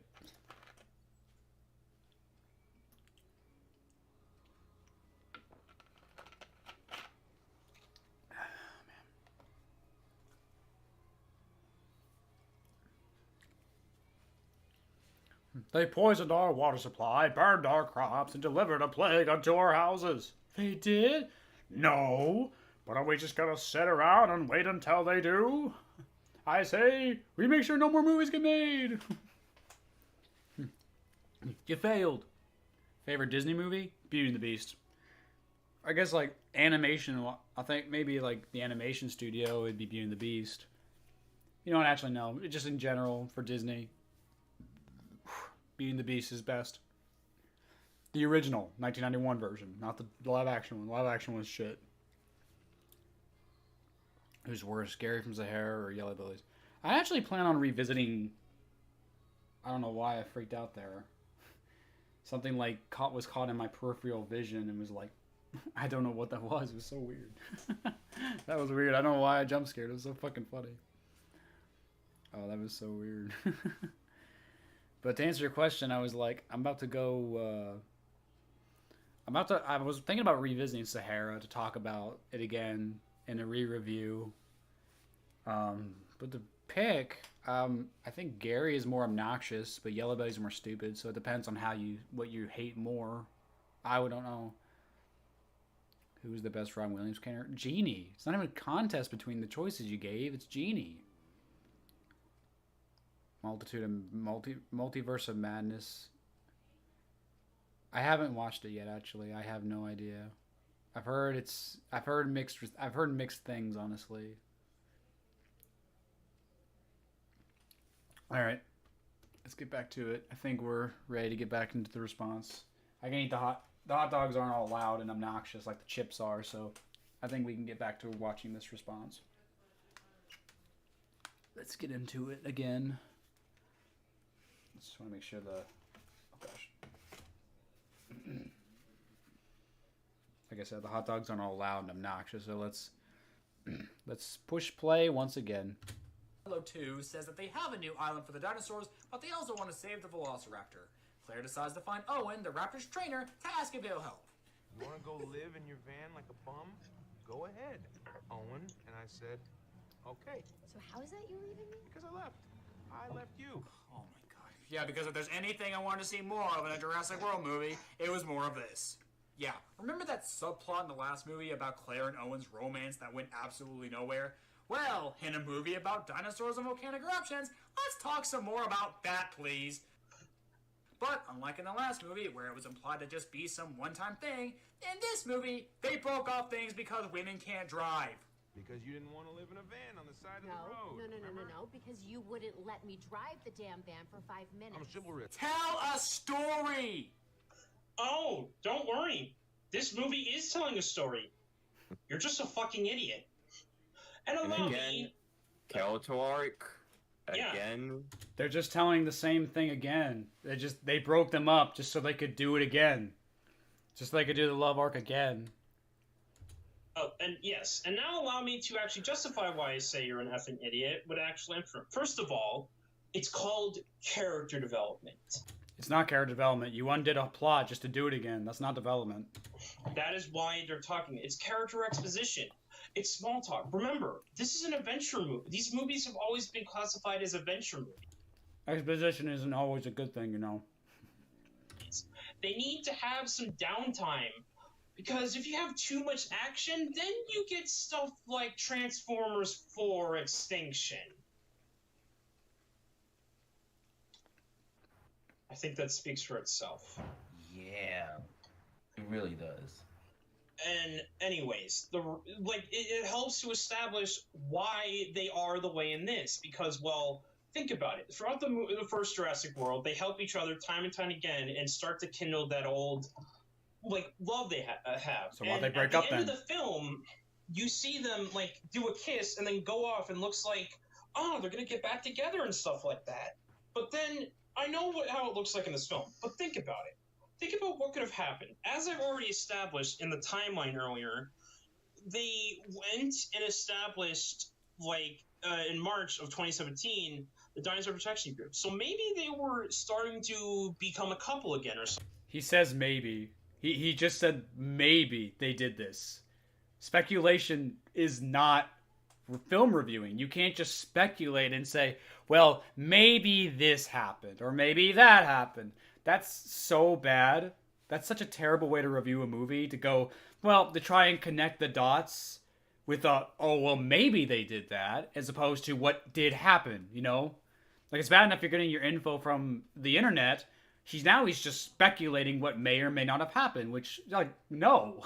What if you're dead wrong? That's so terrible. Something. But then when Owen heard, what she was up to, he didn't want to do it. Why? To be with her, I mean. By the way, this ad is in the video. Yeah, don't worry about it. And that's why they broke it off. The whole thing about the driving thing and the van thing, that is just a small argument they're having. As for why he left her, I'll get to that in a second.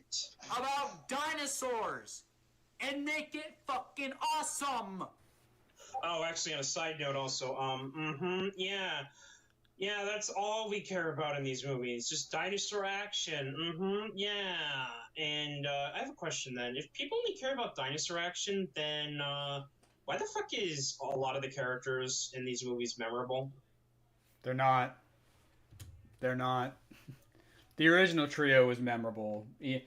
Alan Grant, Ellie, Ian Malcolm, Ellie Sadley, sorry. They're memorable. They're fun. They actually have distinct personalities. When you talk about Alan Grant, you think to yourself like, okay, he's very, like he loves adventure. He's very passionate about his work. Like that's a good way to describe his character. He's a very passionate person, but he's also he has a bit of a cynical edge to it, like the scene where he makes fun of the kid, like by taking the raptor talon and moving it across his belly and stuff like that. He's got a really sick sense of humor, but he's really good with kids and stuff. Like there's a personality there. That's actually me describing this character. Ellie, very sweet, also very passionate, loves dinosaurs. That's why she and Alan got together in the first place. They both had a passion for dinosaurs.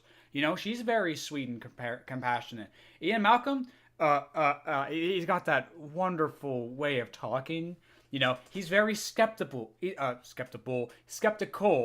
a cynic. He's very down to earth. He's very realistic. You know, he's got a personality to him. That's what makes them memorable. They have personalities. Owen is just Star-Lord again. Claire is just all Claire cares about in this movie is saving the dinosaurs. Doesn't have much of a personality. That's not a personality. It's just a motivation, which are two different things. Mind you, it's just Jesus. Like, I'll give him credit where credit's due. Yeah, that is just one little thing about it. But again, Liam just said out loud, maybe something happened in between movies, which is such a terrible way to try and excuse terrible writing. By going, oh, well, maybe something happened. Like, well, then why don't they talk about it? You know, you don't, like, if you're not going to show me, at least, yeah, let the exposition say that. Just, good lord, man. It's just really bad. Yeah, and I'll save it for later once this is about to get to the end. And, or the quote-unquote. Jesus, Claire. You raised her, Owen. You spent years of your life working with her. You're just gonna let her die? Well, yeah. Wow. I mean, just, wow. Like, I mean, really? How do you fuck something this simple up, movie? I have never in all my life seen a movie that confused two characters, a character like this. Claire doesn't care about the dinosaurs. Owen does care about the dinosaurs. Now look, maybe you can argue that somewhere along the line of the last movie... Oh, someone subscribed again. Someone subscribed again. Claire learned to respect the dinosaurs. Maybe Claire. Maybe. I said that maybe, as in one scene with the Apatosaurus isn't enough. Yes! Yes, she fucking did! Zero Journeys Official, welcome to the channel. Thank you for subscribing. Again, where she saw the dying Apatosaur, when she got the guilt trip on the phone call with their mom, the fact that she Sister, not mom. Real Jurassic Park fan here. Just kidding, no. Actually realized, oh shoot, my kids and nephews are in danger. Or one of my favorite parts, the fact that she watched her goddamn boss go down in a helicopter crash in a blaze of glory into that pteranodon enclosure. And was killed by dinosaurs. That should make her want to hate dinosaurs more. Just saying. Like, oh, now you started to get it. Oh, wow. Oh my god. Again, I just can't get over that Down syndrome-ass accent. I really can't tell if he's just faking it or whatever. Man. But Owen suddenly doesn't give a shit about There's Blue? no maybe about it. Seriously? I'm going. Don't. There is a reason he doesn't care about the dinosaurs anymore. Tell And me. it's what I like to call running from his past. I mean, think about it. In the original Jurassic World, I literally bring this up in the review that he changes his mind in like 5 minutes anyway, so we can have the cliche he says no, then changes his mind in the last minute cliche. That bullshit. So yeah, I literally contradict him in the response already. So yeah, I just thought I'd bring that up now. He was just doing his job, and he was, you know, raising the raptors, and he had fun. But then he learned that his superiors were basically going to weaponize and try to exploit them, and look what happened in Jurassic World, and look at all this stuff. Like, they literally, these superiors created an abomination against nature, basically. You don't think he's going to be freaking pissed off with that? So let me get it straight. Oh, it's okay for Owen to be afraid of dinosaurs, but not for Claire when her boss and her 2 nephews almost were killed by dinosaurs?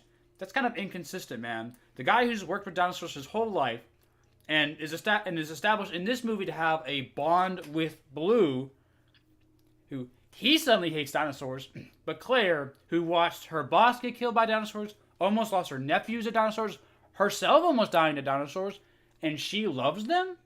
Sorry, but logically that makes no fucking sense, dude. At all. But more importantly, let's also know the fact that he watched 3 of his adopted daughters, a.k.a. Charlie, Echo, and Delta, get blown up by an RPG, Nerd. cooked alive, and probably got their neck snapped off screen as the Indominus Rex threw the other one off its back. Yeah, you don't think he's gonna try to run with that? I mean, look at Sadler in Jurassic Park 3. One theory is that the reason that they didn't get together with Grant is that she didn't want to do anything with Grant's research. Theory, not real. Theory. It's just a theory, and that's all it is. This is further proven my case when in the Jurassic Park 3, when they're talking at the kitchen table in that scene, they talk about where Alan's like, do you remember what they sounded like? And she's like, I don't remember. I try not to. So yeah. So with Owen's case, when he heard that Claire was going to like do this dinosaur protection thing, he didn't want anything to do with it because it reminded him too much of what happened in the past. And as such, that's why they broke up, and that's why he doesn't care, because he's trying to run from his past. And he changes his mind in 5 minutes. I bring this up in a second. I figured this all out on my own and using a little thing in head called common sense and a logical thought process. Good job for you. Do you want a cookie, Liam? Do ya? And finally, and most importantly thing of all, character development can happen in between films. No, it can't. No, it cannot. It can in like a TV spin-off or something. It's in between movies. But developing characters off-screen is a terrible fucking way to write your characters. What is even the point of developing a character when you're not even going to show the audience how they did that? That is a terrible fucking mindset. My God. That is so fucking stupid. Like, no, I'm dead serious. That's actually really fucking stupid. Like, you cannot develop a character off-screen. That is so fucking bad. Good Lord, he really was like, yeah, you can develop characters off screen in between movies and not talk about it. No, you fucking can't. And even then, if you try to bring it up with exposition, it's piss poor development because, again, the whole point of a movie is show, not tell. So if you're just gonna have a character talk about how they grew up, that's still bad. Might as well make a new plan. Might as well make a new character if that's your plan. Exactly. Just start from the ground up. Literally, Claire's stuff she went through in Jurassic World and the way she is in Fallen Kingdom is the payoff of that development. It's not a payoff. Yeah. Like, there you go. It's not a Hopefully payoff. that's more than enough stuff proven. Michelle says it perfectly. Even if it's explained in a book or TV show, it ain't in the movie, so what's the purpose? Exactly. Oh boy. No, it's on the internet, guys. It's on the internet. That's where you got to get your information. Trust me, you guys, that was just one of the worst parts about this video. It gets... Oh, wait, we haven't even gotten to his complaints about the Indoraptor yet. Just wait. I don't have a choice. What? Of course you have a choice. So what, I should just build my own cabin, play pool, and drink beer all day while these dinosaurs go extinct? Yeah. I like pool. Yeah, sorry, I'm just pausing for no copyright. Owen even has reasons to possibly want them to be gone despite loving them. He's seen and shown very well how dangerous they are, from seeing coworkers get killed, and he almost dies multiple times. Exactly, he has his own reasons for thinking it's a good idea. Because he actually went through the shit. We actually saw that. That's why I could buy it when he doesn't want to save the dinosaurs, believe it or not. You know? I get why he wants the other dinosaurs to die, but he should give a shit about Blue, since the movie here establishes he does care about Blue. I mean, logically, it wouldn't make sense because, again, logically in the last movie, you know, Blue was not that loyal, but I guess we'll get to that later. As opposed to this. Broken record much? Yeah, no. For what? Oh, because we had to have that cliche fake out scene where he says no, thinks about it for a whole 2 minutes, and then changes his mind and says yes. There it is. Well, just have him say yes. And stop Exactly. wasting my fucking time. Exactly. I already contradicted him there. But he's gonna have a point and say that's stupid.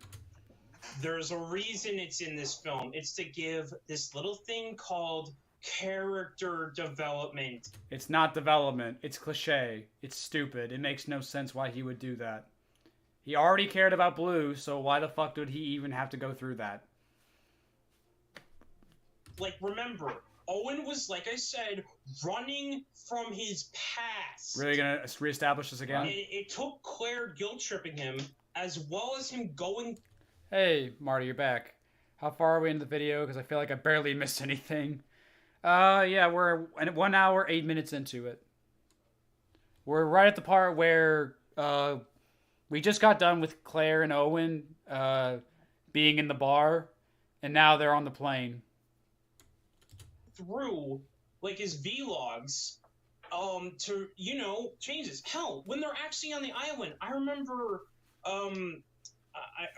Wheatley, he, like, when they're going down the street, he asks Owen, bad memories, and then off, like, you don't see Owen's face when he says this, but he looks up at the ceiling and says, some are good. Like, that helped boost my case that he's finally stopped running and why he's facing his nightmares. Like, this is stuff I figured out while watching the movie, and because I remembered this stuff.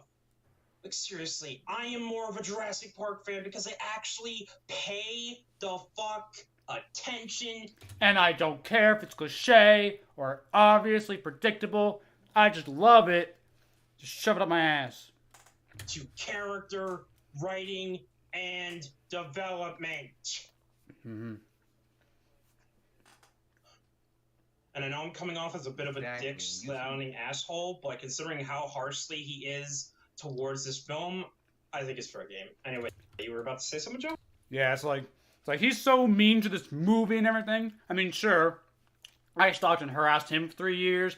I'm a dick to anybody in the Pokemon community just because they don't like something involving Pokemon. I have a whole playlist dedicated to hating on people just because I don't like what they have to say about Pokemon, Jurassic Park, and a bunch of other bullshit. I talk to kids. But this guy made fun of a movie I like, so fuck this guy. Oh my god. Exactly, like, to at least show a basic understanding of the development of characters. They're just repeating what he said. We're just wasting more time. The funny thing is, like, I know I gave him shit for being 3.5 hours, but a lot of it is just these empty pauses with nothing in them, and Liam's backup men backup dancers just repeating what he says. Like, if you were to cut it all out, you'd probably save another hour, to be honest with you. Despite all of the dino-based action in this, humans are still a central part of the movie. Like, they're still a main part of the movie. So, of course, we're going to have a development between them. I want development. It's not just all about the dinosaurs. First of all, Liam really got to fix that chair. You can barely even hear what his friend's saying. But yeah, it's like, oh god, I had something in my mind. What was I about to say? But oh yeah, it's basically like, so criticizing a movie is a form of bullying, but repeatedly harassing someone is not a form of bullying. Yeah, because because he's got a point. He's right about it. That's the thing. Liam can't do anything wrong. I wish they cut. Yeah, no. I forgot what I was gonna say. But You are definitely correct. And also besides, like, we're only at 10 minutes. And we're not even like a corduroy veil. And we've been bitching for an hour and 10 minutes already. Now you know why I said I needed you guys to get through this hell. So Owen and Claire board a plane and head to Al Nublar with Girl 1 and Black Eye. Zia and Franklin. Why can't you refer to them by their names? Like, why don't you respect these fictional characters who aren't fucking real? Will it kill you to learn their goddamn names? It would. It actually would, because I don't care about them. Also, fun fact, why are you just now mentioning them? Because they they're were not. literally in the Who cares? exact same scene where they show Cleric for the first time ever. All they did was have some all they did was have a little back and forth that had nothing to do with the plot. That's why. Since the first film. Doesn't the matter. Previous film, sorry. So, why are you mentioning them now? Doesn't matter. Then again, you haven't mentioned Maisie yet, so what the fuck do I know? Yeah, what the fuck yeah, you clearly don't fucking know anything. Because they did nothing plot relevant till this moment. Hell, I'd argue they still don't do anything plot relevant, but they're here now. Again, that's how you remember them. He gave some excuse why he couldn't cut the footage, and I don't remember or give a dung. So he actually tried to make an excuse for why he didn't just edit the video at all? Why? Like, this is so sloppy. This is such sloppy. This is so sloppy. Oh, fuck, I can't talk, sorry. Such sloppy workmanship right here. Oh, God. Like, he wanted to show that he was a better critic than me, but he can't edit the video. He couldn't actually make a response. He couldn't make a proper response. He just hit the record button, put a bunch of tabs over top the browser, and just like, I'm just going to click on it, scroll down, in and out. Like, any proper critic would just hit the record button, plan out a script, maybe take a snapshot of what he wants to show me as opposed to just showing him scrolling back and forth, unless the intention is to show how much there is on the page. Things like that. This is coming from someone who's been doing this for years. Like, I'll admit I'm still learning, which goes with anything, any creator. You're never not learning when you're a YouTuber like me, but it's like, you make, it's like I've been doing this for 6 years. I've gotten a lot better than my older videos. If you compare my old videos to now, you can definitely tell for sure there's a huge increase in quality, right? And I'm not trying to hype myself up. I'm very proud of how far I've come in the last 6 years. That's all it is. No one cares about their names. I remember the black nerd comedy, also known as Andre, actually enjoyed the movie. Oh, did he? He wouldn't stop making excuses. Never liked those characters anyway, but I don't really give a damn about them either. Exactly. Super lazy and rushed. I love how you say the video seems super lazy and rushed when he sat down for like 3.5 hours to record this.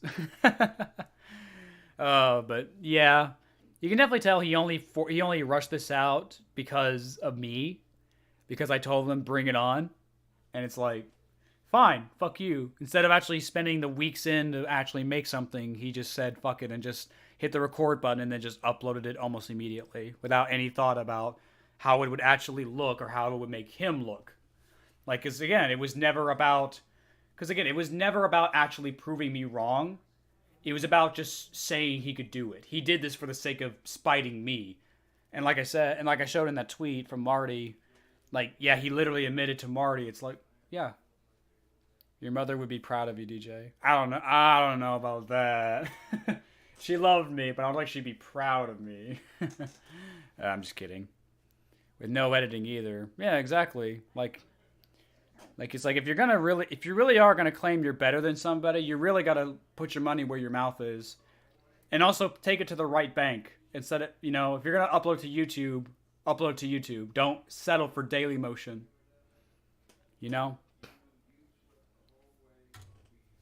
Oh, I remember them more for that. I remember that Zia is probably my favorite female character besides Claire in the Jurassic Park franchise, alongside Maisie, because Zia is of course, strong female character.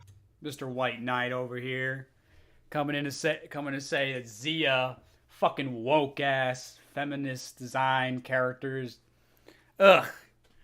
Like Zia's just supposed to be a strong female character. That's all she's meant to be. You know, you give her like one or two scenes where she stands up to the big sexist dude, and you know that suddenly everybody eats it up. But of course, Zia would be Liam's favorite character because you know she's hot. You know what I mean? Oh my god, it's so fucking bad.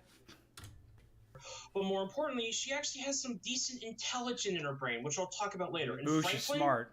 He's a freaking tech nerd character that learns to go from a wimp to be a character. Also, he goes from being a character to a character. Like, you know, I write good, guys. I write good. Nice to see you also think they're just stereotype characters, ignoring the traits and stuff that you have. They are stereotypes. Oh god, I remember what he says here. Just. Oh hey, look at these shots. These are pretty nice, guys. You know. Yeah. Again, they're decent shots. That's all they are. Any competent person with a camera can get these shots. It's nothing special. Yeah. It's like you really expect people to give movies like a cookie or a medal just for getting anything that's half decent. Like you give anybody a camera and they can get these shots if they know how to. Like it's basic fucking filmmaking. Nah, you gotta, just suck the filmmaker's dick because they did something half right. Yeah, let's see if it's... Gonna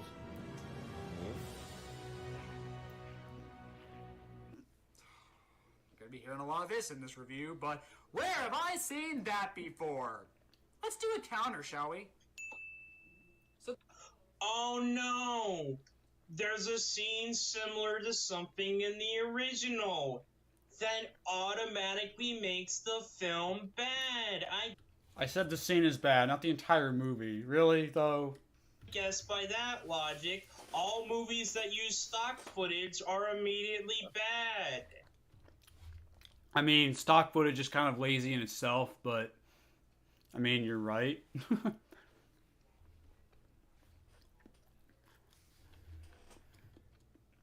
And no, I'm not saying that about movies that literally are just nothing but stock footage. I'm talking about films that use stock footage a little bit.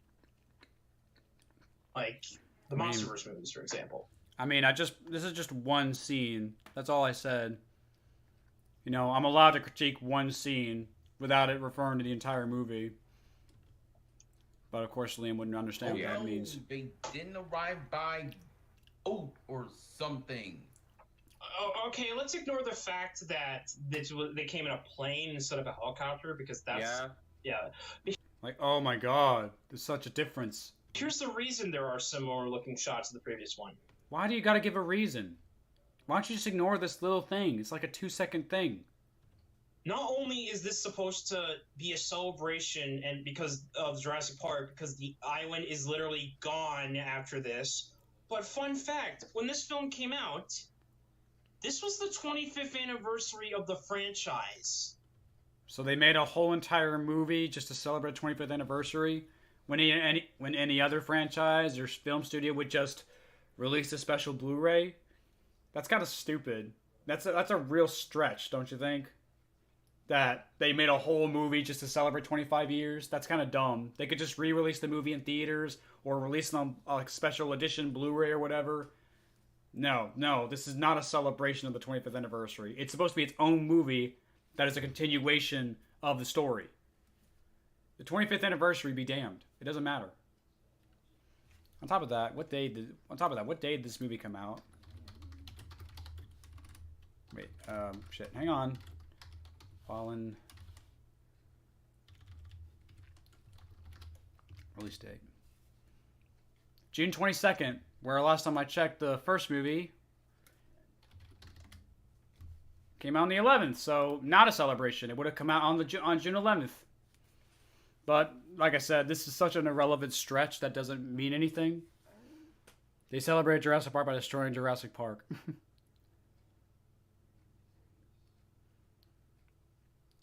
Power Rangers had a 25th anniversary and it sucked. Oh my god, this is Jurassic Park, not Power Rangers. Excuse me, sorry. Getting full in the hot dog. Fan service doesn't automatically make it good. It needs payoff, exactly. Like, I'm not kidding. This literally was the 25th anniversary film. No, it wasn't. It's like with Pokemon Sun and Moon, where all the Alolan form Pokemon in that game were all Canomons, and that also is the reason why Red and Blue show up in the freaking battle train. My main point is this is an anniversary movie while also being the 5th movie in the franchise. No, it's not. Example for an anniversary was the 50th anniversary of Monster Hunter, where they had a special sequence. And also showing off, you know, like and again the scene where you see all the monsters in the Monster Hunter series in that special video, including the Black Dragons, and you see an HC model Fatalis in the end. Like, that's another example of an anniversary. This has nothing to do with anything. Celebration. So Joe, do you have an example? Yeah, like the first thing that comes to mind in terms of anniversary editions. I want to skip this so bad, but I'm afraid I might miss something. WrestleMania every 10 years. I'm a wrestling fan. Yes, he is. And every decade they do a special tribute regarding a WWE superstar from the. He's really comparing this to WWE, which is fake. Okay, sure. It never said it was an anniversary movie in the advertisements. That's a good point. Yeah, I don't remember any point where it says this is an anniversary film meant to celebrate the 25th anniversary of Jurassic Park. The past era that appeared at WrestleMania decades before to show homage to the fans have stuck with them, for all this time. Yeah. So our main point, Razor, is it does not automatically make the film bad if there are similar shots or ideas from previous stuff. Isn't that what the point of a franchise and or TV special that's an anniversary celebration? I mean, have you not seen the Doctor Who crossovers, for frick's sake? I have not, but you're wrong. Just because there is a bunch of fan service in a movie doesn't mean it's good. You're right, though. I will give him this, though. Just because there's a couple of similar shots here and there doesn't mean the movie's bad, but this movie is bad. Because it's just kind of soulless, and it kind of banks off nostalgia for the sole purpose of trying to fool the audience into thinking they're watching the old movie again. It's like, why make me feel like I'm watching the first movie and I gotta just go back and watch the first movie again? Right? Let's keep going. So the others land on Al Nubar, where they finally meet asshole drill sergeant. Waitley. Again, that's how you'll remember him. Oh, I also remember him for the fact that he's a maniac hunter that don't give a shit about their safety, the fact that he's a dinosaur tooth accept man, and the fact that he is the first victim to the Indoraptor, and it's one of my favorite scenes in the whole movie. That's not explaining his character. If anything, you just explained he's very one-dimensional. All he cares about is making money, and that's about it. He's about as one-dimensional a cartoon villain as possible. But yeah, explaining how he dies, that's definitely his character. Because of that. Because he gets what he freaking deserves. But no, that's the only thing that makes him memorable. Fuck my life. I will do a counter for that too. What? No, I was joking. I'm not doing a second counter. That could way too confusing. Then why even bring that up then? If you're not even going to do it, what's the point of making that? It's called a joke. Just like your mom, Liam. Oh my gosh. Oh man. I know it's a nitpick, but again, I know what a freaking nitpick is, and this guy doesn't. Well, at least I know what a fucking joke is. Need some bug spray? Bug spray? The T-Rex would be dead by now, right? No, it's impossible to know the max lifespan of a clone in a completely different environment. Oh, look at that. You actually show a clip of the movie confirming that these are clones. Nice job, idiot. Don't even know why he brought that up. Like, at all? It's just another reason to call me an idiot for no good reason, but okay. Whatever, man. He should be dead by now. Right? Get it? He's the last person you want on this mission. That's funny. So the how? Like, he's a cowardice-ass nerd character. Like, how is that line and stuff he said funny? I was being sarcastic. It wasn't funny. Again, this guy just takes things way too fucking seriously, man. Shit. He's just scared because he doesn't want to get eaten. There are people that are coward. Like, honestly, if I was on an island that had nothing but dinosaurs on it and I had no way to defend myself, I would be terrified. Yeah, too bad you never leave your bedroom, Liam. Same here. Yeah, I would have been scared too. And even then, the reason he's here, he's a tech nerd. They need his skills to help operate the park. All he does is open a door. That's all he ends up doing. He doesn't do anything else in the entire movie. All he does is open a door. Claire could have opened the door. The mercenaries could have easily blown the door open. Like, you could have written Franklin out of the entire movie and nothing would have changed at all. The reason that Claire is there is so they can use her finger scan, as well as the access code to activate the trackers on the park. Why are we bringing up Claire? I didn't talk about Claire. He's going on a pointless tangent. Catch the dinosaurs. Franklin's there just to help make sure with the tech stuff. Like, that's why he's there. How do you not figure this out? God damn it. The group entered. God damn it! Why don't you get this? Why don't you just like the movie? God damn it! Back. Sounds like starting to sound a bit like Eric Cartman. It's like, why don't you just like this movie? No. Well, can we at least stop and get some dinner? Because I like to be wined and dined after I get fucked. Oh, that's probably my favorite Eric Cartman line right there. I love that line so much. The old park, which is now in ruins, when Girl 1 stupidly just runs outside. She doesn't just immediately run outside when they stop moving the cars. She hears thudding on the ground and is like, I have to see this. Which is stupid to do. It could be a T-Rex or anything else. Tell me why that's not fucking stupid to do. Like, she doesn't just immediately look. Even Wheatley shouts, hey, wait, come back here. So even the characters in the movie tell her to slow the frick down. Yeah, that proves my point. That just proves my point, Liam. Yeah. God damn it, Razor. Right. Oh my god. Besides, she doesn't even go that far from the van, so what's the problem? She still did it. Stupid. Very stupid. How do you not get that? He didn't even, like, disprove why he didn't even prove why I was wrong to make that criticism. If anything, he agreed with me. Ugh. But I bitched about Jurassic World Fallen Kingdom, so that's a problem.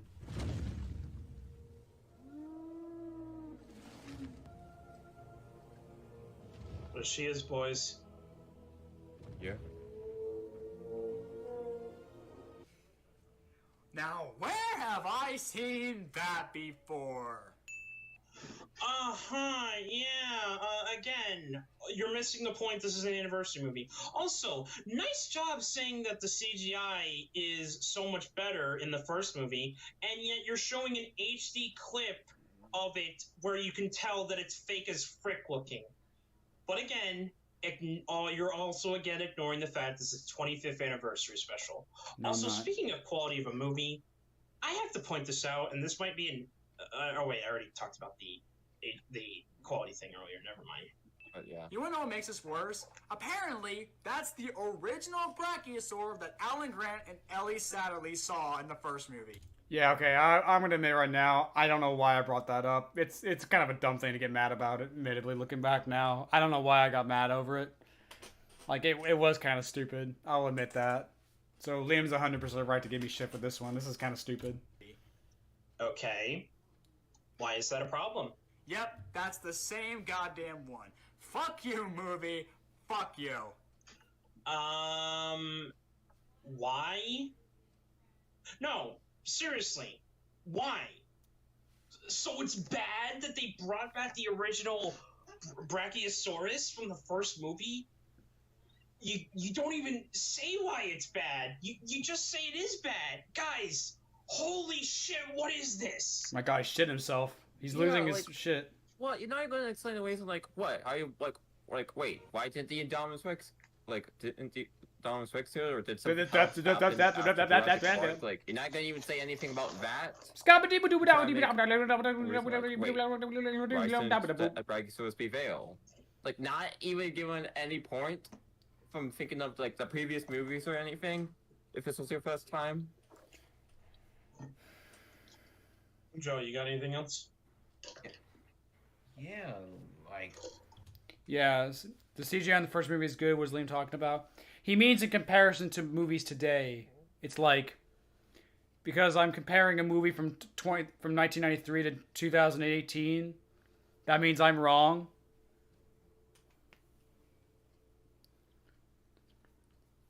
I mean, yeah, of course it's aged back. Of course it's aged over the years because it came out again in 1993.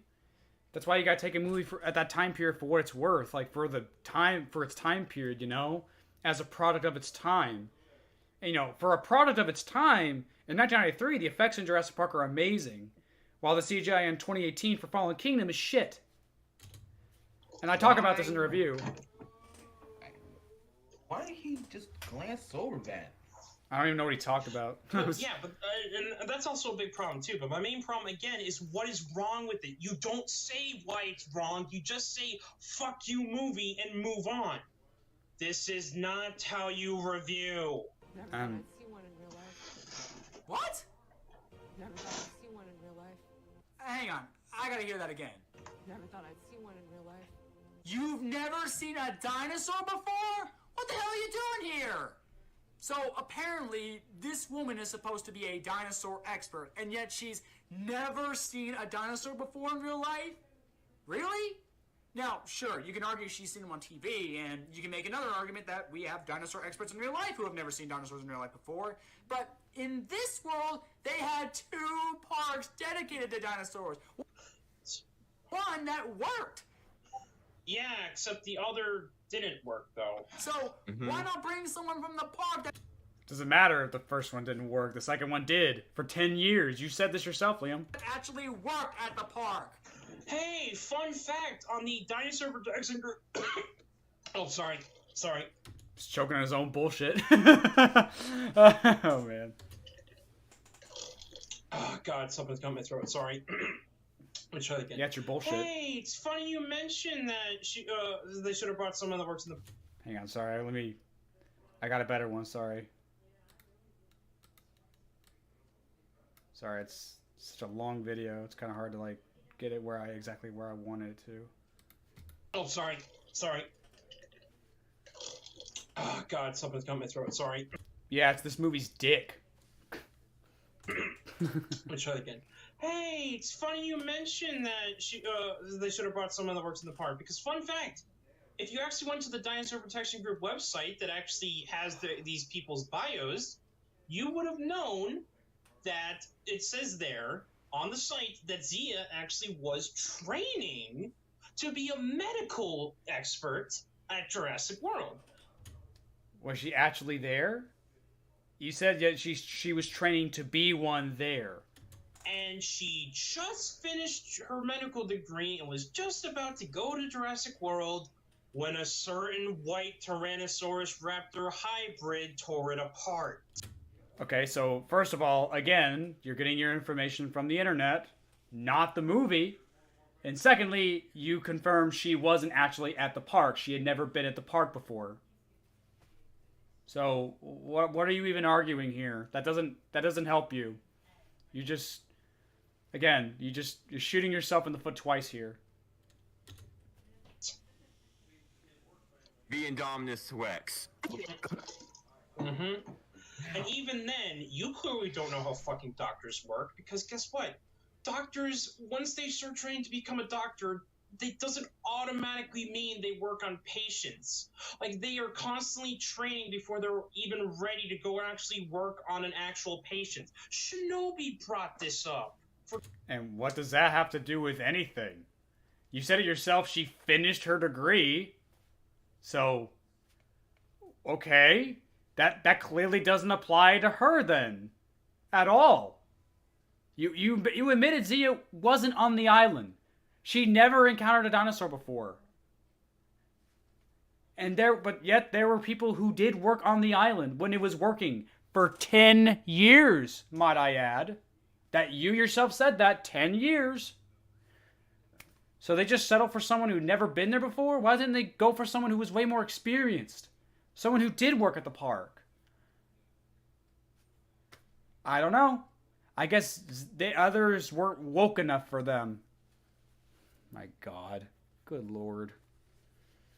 No matter how you word it, no matter the source, it's still stupid to bring someone who never worked with dinosaurs to this mission. Why did they pick a trainee over someone with experience? Exactly. And why is she not in the first Jurassic World movie then? Another good point. For God's sake, when other people talked about her, oh wait, you hate Shinobi's videos because they're long. I hated his video because he was a dick. Apparently, because it's long, that means that the video is invalid because there are multiple parts and over long. Again, he calls me a nostalgic critic fanboy, and yet he fucking rides Shinobi 3's dick so hard, man. It's just, oh, it's ridiculous. So hypocritical, so stupid. God damn it. Just, God damn it. So many people ignore Shinobi's videos because they're too long and they don't have time to watch them all. Take freaking breaks watching it. Hell, I sat through a nearly 11 to 12 hour long This Is How You Don't Play of the Game Grumps Sonic Hero, and it, like I said, was nearly 11 to 12 hours, and I took freaking breaks watching that. That sounds awful. Like, with all due respect, that sounds fucking miserable. I love watching YouTube videos too, but I would not want to sit and watch YouTube videos for 11 to 12 hours at a time. That sounds fucking miserable. I actually like to go outside. I like to go see places and stuff like that. Like, that's why I upload vlogs, because I love filming myself going out and, I don't know, living, being alive, actually having a life. Sitting and watching YouTube for 12 fucking hours a day sounds absolutely miserable. Like, good Lord. It's just, I don't see how that's supposed to be a gotcha. That just makes you sound so miserable. You basically just, I don't know, man. It's just, I mean, live life how you want to, man, but that sounds utterly miserable for me. Ugh. Shinobi 3 doesn't even give good points. He talks about info that's not even canon of the film and takes people out of context. I know. Shit.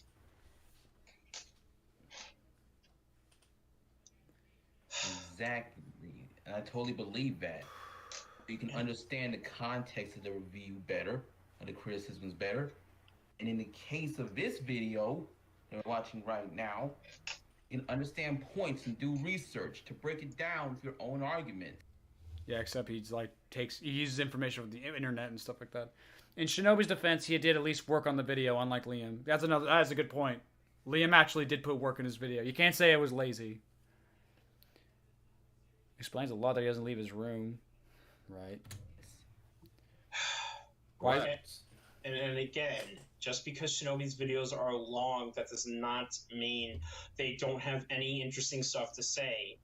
Hell, if you want a shorter one that basically destroys this whole video practically with these arguments, Pop Culture's video in the top 10 invalid criticism. The only thing I disagree with Tim Pop Culture on in that video is his thoughts on how the Indoraptor doesn't, like, use its smell well. And again, to quote Wu in Fallen Kingdom, he's a prototype. But other than that, Pop Culture's video pretty much destroys a lot of these complaints. I will put that in a link in the description. Don't you worry, people. I also be sure to hop on that dick for Pop Culture, because boy is it tasty. Okay, I'm gonna take this plate and throw it away real quick. I'm gonna throw this away too because it's empty. Be right back.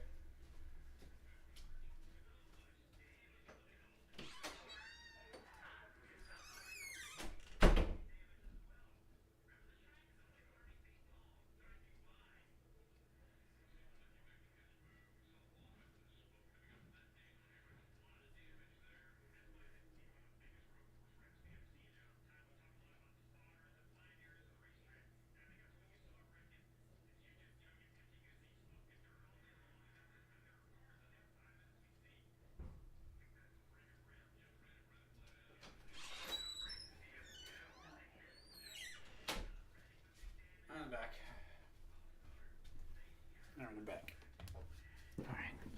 Alright. Okay. I guess there's a reason why he retired. He retired. Who, Shinobi 03? I think he retired because people wouldn't stop giving him shit for his horrible videos. He literally admitted out loud, like, he's like, people just don't appreciate my content. YouTube doesn't appreciate my content, so I'm done. Prototypes aren't useless. It should still smell them. Exactly.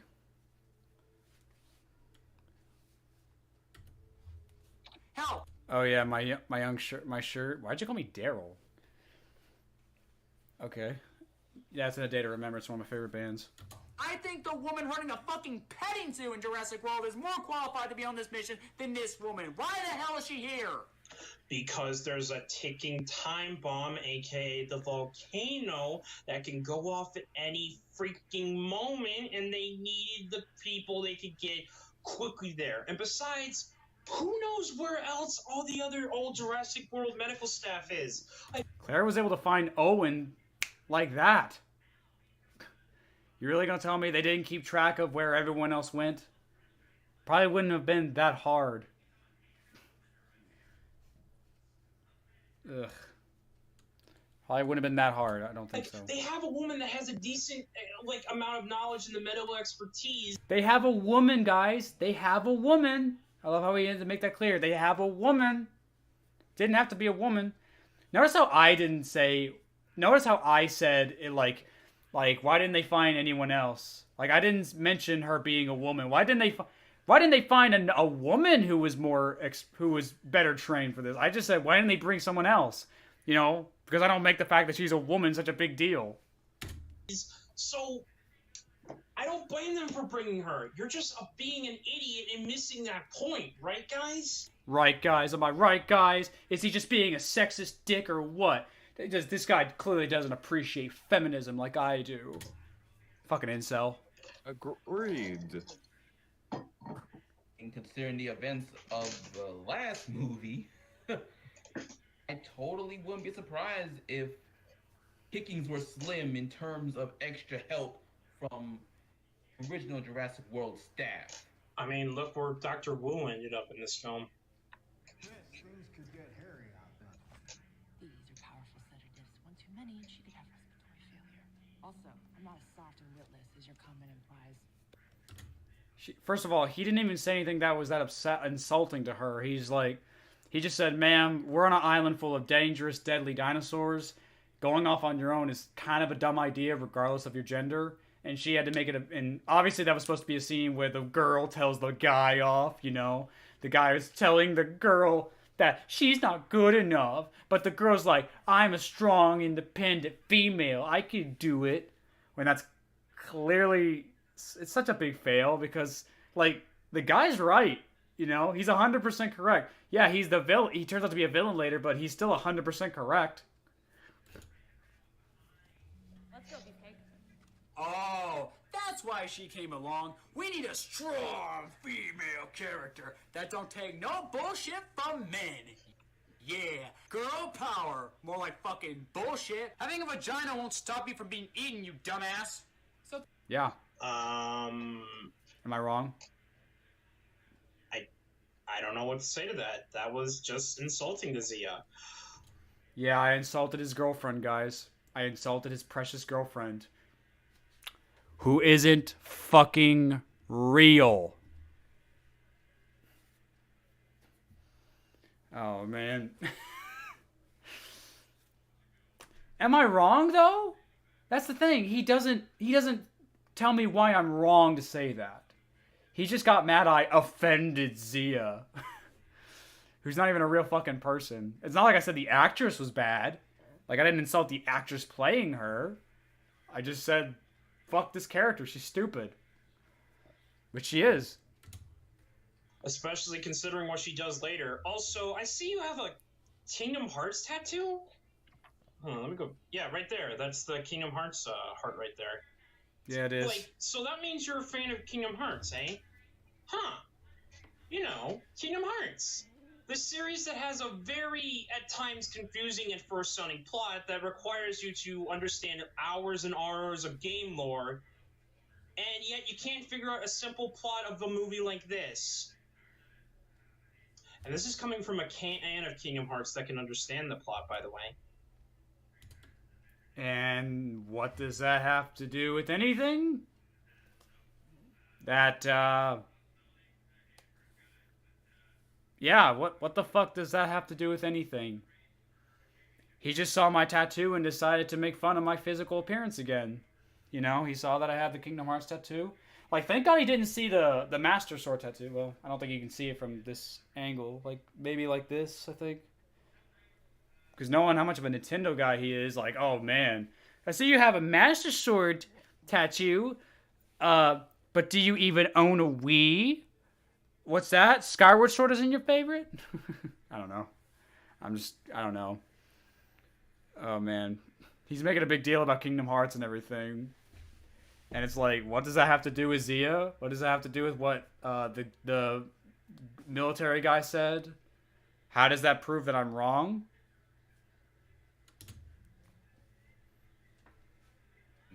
I couldn't have said it better myself, especially since I'm a fan of Kingdom Hearts 2, can understand its core concept. It has nothing to do with anything, though. What's going on in that universe.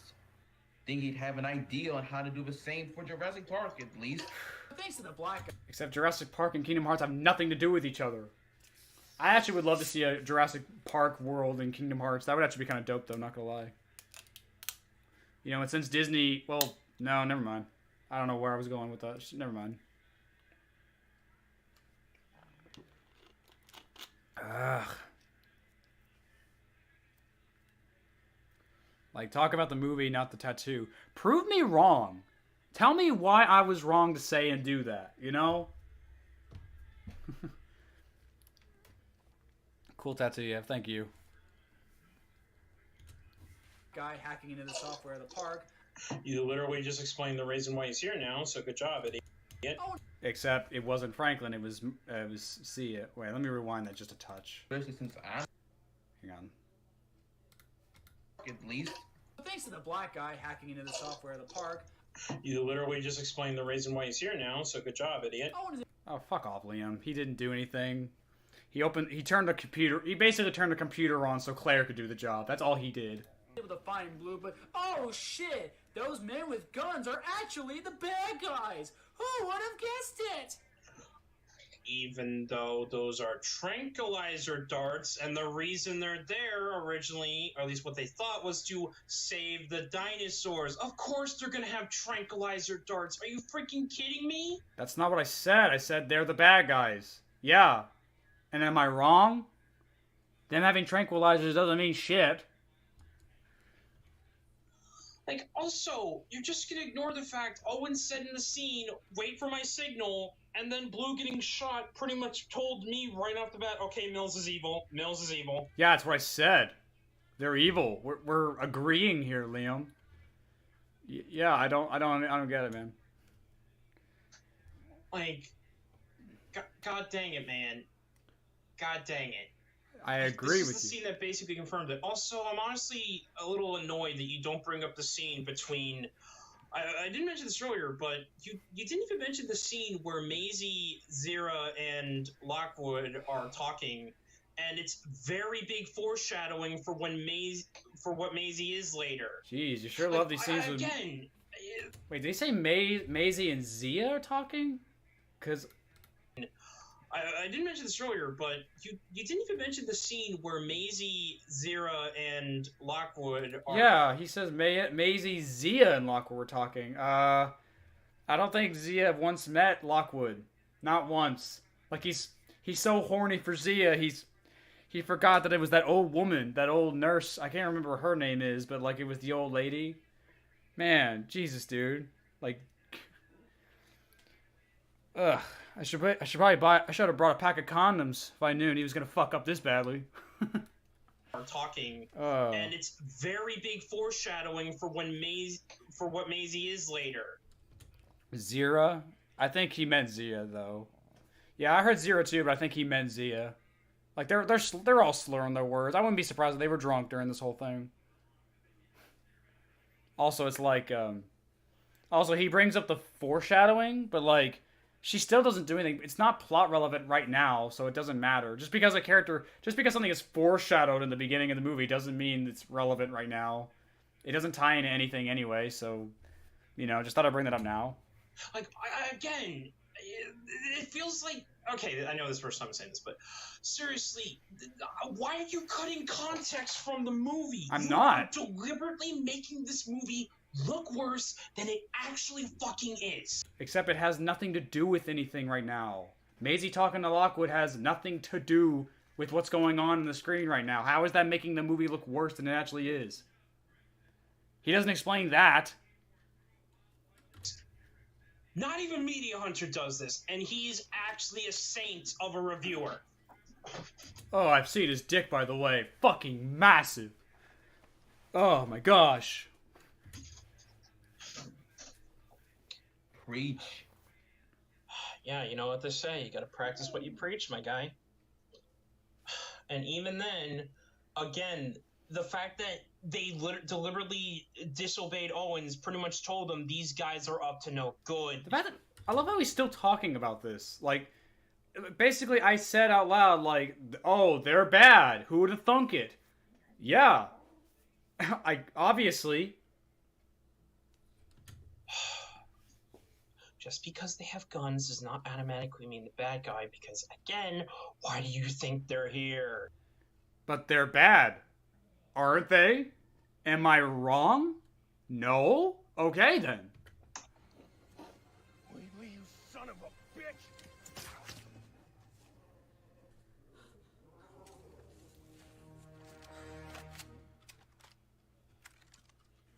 Don't make me kill you with the power of feminism. Feminism is cancer. It will kill you. No, that's definitely not how it goes. That's Oh, not how. he made fun of feminism. I'm gonna get triggered. Oh man, Go. That's definitely not true.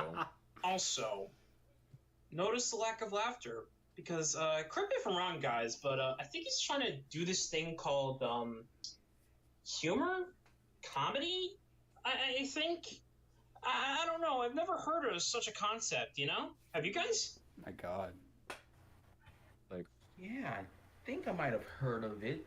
This thing called comedy. Yeah, and I think when people tell a joke or do comedy, they're supposed to laugh. I don't think we laugh because the joke's not funny, you idiot. Oh, he's just triggered because I made fun of his girlfriend some more. Also, I love the fact that it's like, he expected me to laugh at my own joke. Like, what comedian laughs at his own jokes? That's not... Normally, when a comedian is telling a joke, usually they have to keep a straight face. Their job is to make the audience laugh, not to make themselves laugh, Just thought I'd bring that up. Seriously, again. Also, nice job. You're just gonna ignore the cool stuff that Zia does. Reason she does that. Yeah, because she knows she's about to fucking die. What other option did she have? She does it because she wants to protect Owen and Blue as well. Where she's like, "You shoot me, that raptor dies," and then Wheatley's like, I think we got the drop on you, sweetheart." And he's like, "She's losing blood, and if I don't treat her, she'll never make it back to camp." That's why she did that, because she figured She has no other choice. She's surrounded by men with guns. What else are you supposed to do in that situation? Like, she's negotiating for her own fucking life, not Owen's. I mean, they literally still leave Owen behind to die. Like, so, like, yeah, what a hero.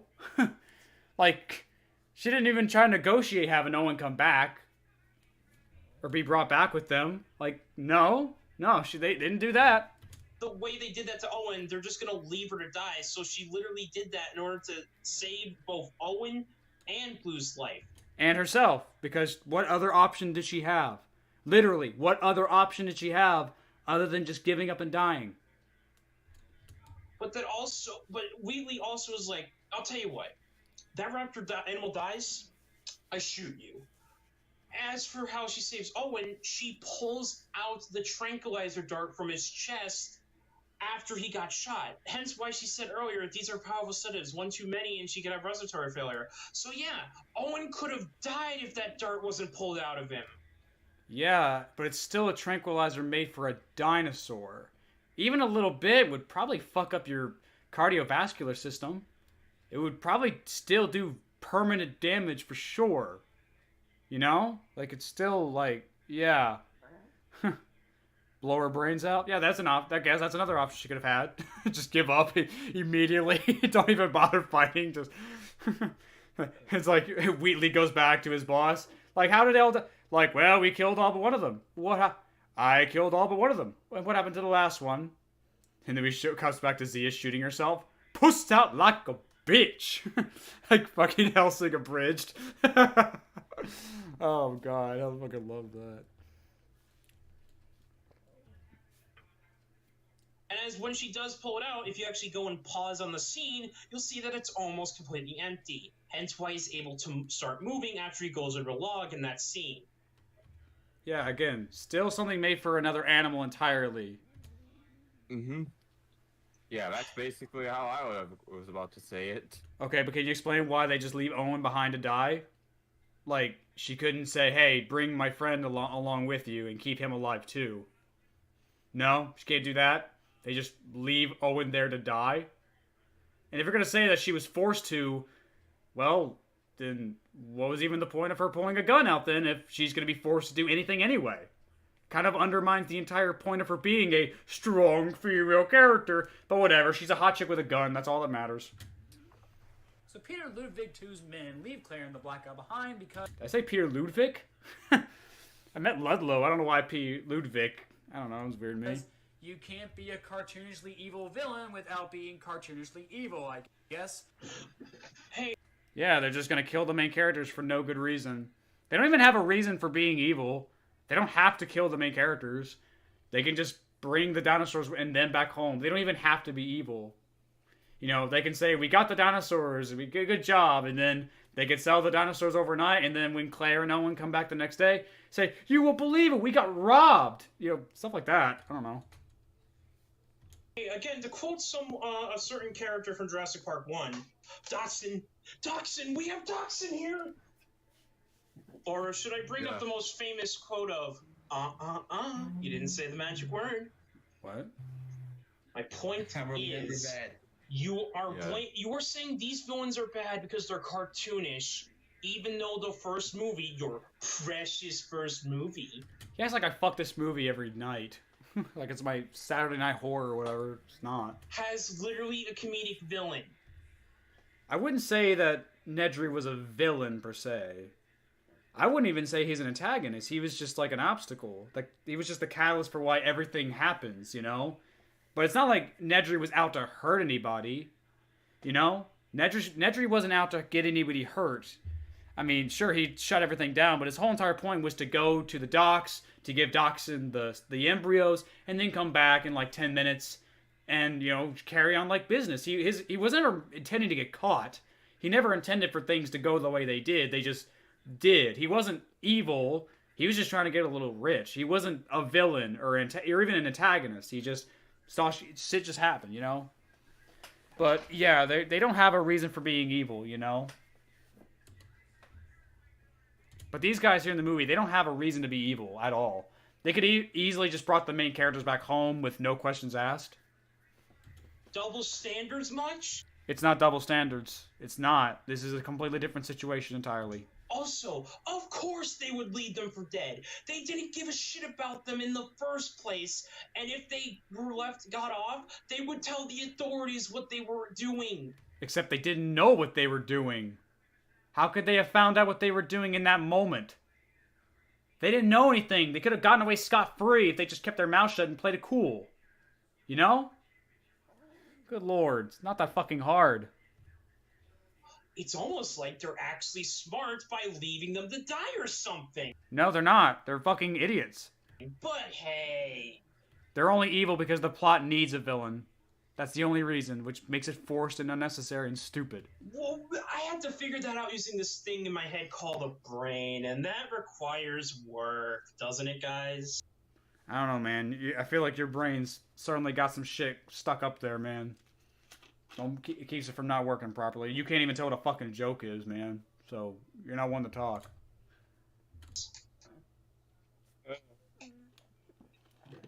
What is this? Also, we're about to reach the 15-minute mark, and oh boy. And the volcano begins to erupt.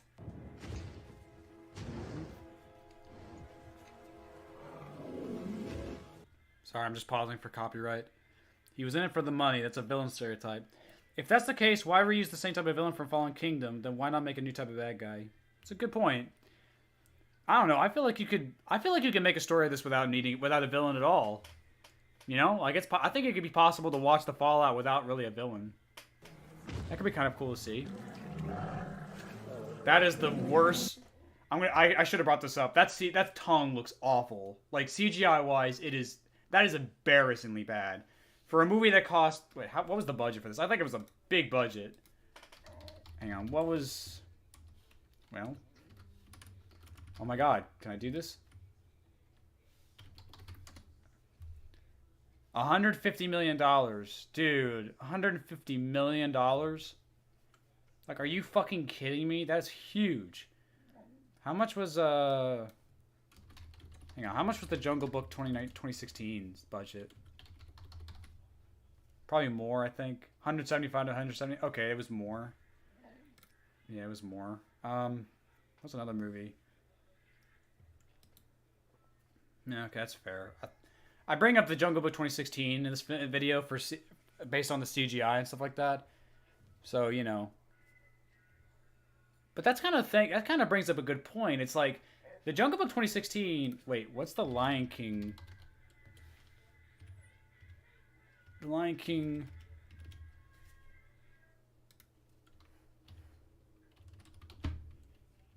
What's that like? What's that movie? 260 million. Okay. Yeah, that's way higher. Admittedly, okay. I'm just bringing this up because like this movie cost $150 million, and this is the best the CGI can do. I compare it to the Jungle Book 2016, which came out 2 years before. And now obviously Jungle Book 2016 costs more money, but like still the fact that this is the standard for 2018. This is why Owen is great. Yeah. Ow. Let's see. Could be wrong, but I thought the tongue was a practical effect. No, it's CGI, man. That's definitely CGI. I think it's World. Wait, was it World and not Fallen Kingdom?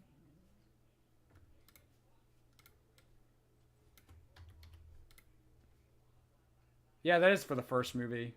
What the fuck? Where's Fallen Kingdom's budget?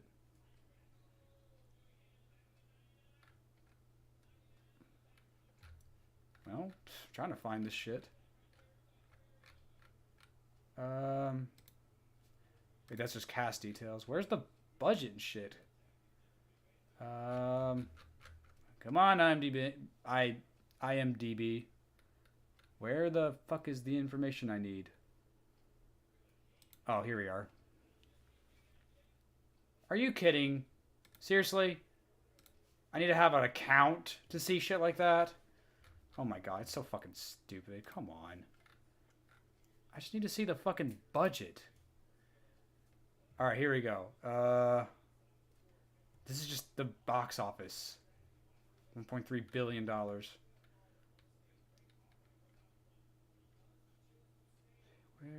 the... Oh my god, are you kidding? Where the fuck?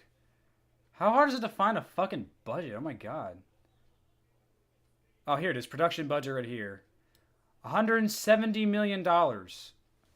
So, yeah, it's close to the same amount as Jungle Book 2016, actually. Okay, so, yeah, I was right. So, Jungle Book 2016 came out 2 years before and had the same amount of budget, and yet looked infinitely better than this. That should say something. Oh, but Liam has a thing about that, so don't worry about it. Alright, what's going on? Alright, I'm just reading the comments. Oh boy, here we go. I know what his complaint's gonna be. Yeah. Revenge of the Sith has more realistic lava physics. I used to have that same argument with whoever likes the bad was. Okay, sorry, I'm pausing for copyright. It's not on Wikipedia? Yeah, Wikipedia probably had it too.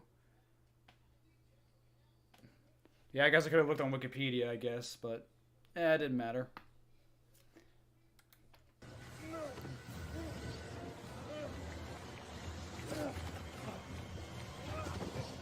Get it? Because it's Star-Lord. Chris Pratt, and he's Star-Lord. And I guess you can't have Chris Pratt in a movie without some Guardians of the Galaxy-esque scene in it. Yep. What's wrong with Chris Pratt? I mean, there's a lot wrong with Chris Pratt now. Like, there's a lot to talk about with Chris Pratt. Like, he goes to a church that's known for hate crime. You know, like, there's a lot with Chris Pratt, you know. Hang on, let me look this up real quick. Chris Pratt controversies. He never went to controversial church. Reveals why he denies ever attending the controversial Hillsong church. See, cried over healthy daughter backlash. Yeah, basically it's because he went to a church that like had like a bunch of like he denies it, but like wasn't there, I think there was like evidence or something. I never went to Hillsong. I've never actually been to Hillsong. I don't know anyone from that church. Yeah, he's kind of like a Christian. He's like a hyper Christian, and he says some of those typical things that hyper Christians say, something along those lines, you know.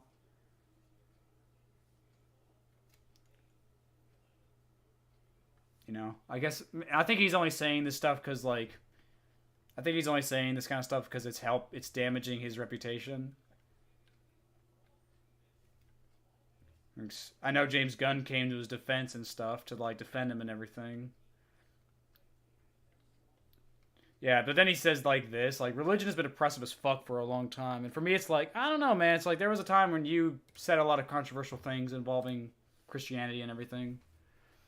But let's ignore that for a bit to say that, let's ignore that because this came out I made this review in 2018, so none of that matters. Point is, my issue was that, like I said earlier, Owen is basically just a discount Star-Lord. And around this time, if you look it up, you'll find it. Lots of Hollywood movies were trying to cash in on that Marvel-esque style with the Marvel humor and everything. Even Star Wars had a lot of these jokes, you know, like Last Jedi. So, I know Suicide Squad 2016 was delayed because the producers wanted more humor in there. Like Venom 2018 got delayed because they wanted to put more Marvel-like humor in there. Like, there were lots of movies that were delayed because, you know, executives wanted to be more like Marvel, and I think Fallen Kingdom is in that same route. It's like they wanted to have that Marvel-esque humor in there, and since they actually had Chris Pratt in the movie, you know, it's like these things go together, don't they? And it's just like, that's the whole point. That's exactly why these jokes are in the movie. I brought this up in the Dominion video. It's like yeah, Dominion I brought this up in the Dominion video that like Dominion didn't do the cringy Marvelous humor anymore. They didn't try to do that anymore. So like I said, that was a good thing. So there's that. But yeah, so it's like that was my issue with this. But yeah, he's gonna say like, oh, so what? Why is that automatically bad? I didn't. That Chris Pratt is being Chris Pratt in a movie. Like, that's what he is. He's a fun, energetic, loving guy. And even then, he's paralyzed and he's trying to live. As ridiculous as it is, he's trying to not get burned by the literal fucking lava. Which, again, is something Star-Lord would do. It's like the sequence was written specifically for Star-Lord. Yeah. Oh, and also, I'm honestly shocked he didn't add this up to the counter, but, you know that car that you just saw get burned and also that Blue was on? Yeah. Yeah. That's literally the same car that that's the same car that Grant and, I forget the boy's name. The boy were almost crushed multiple times with. Huh.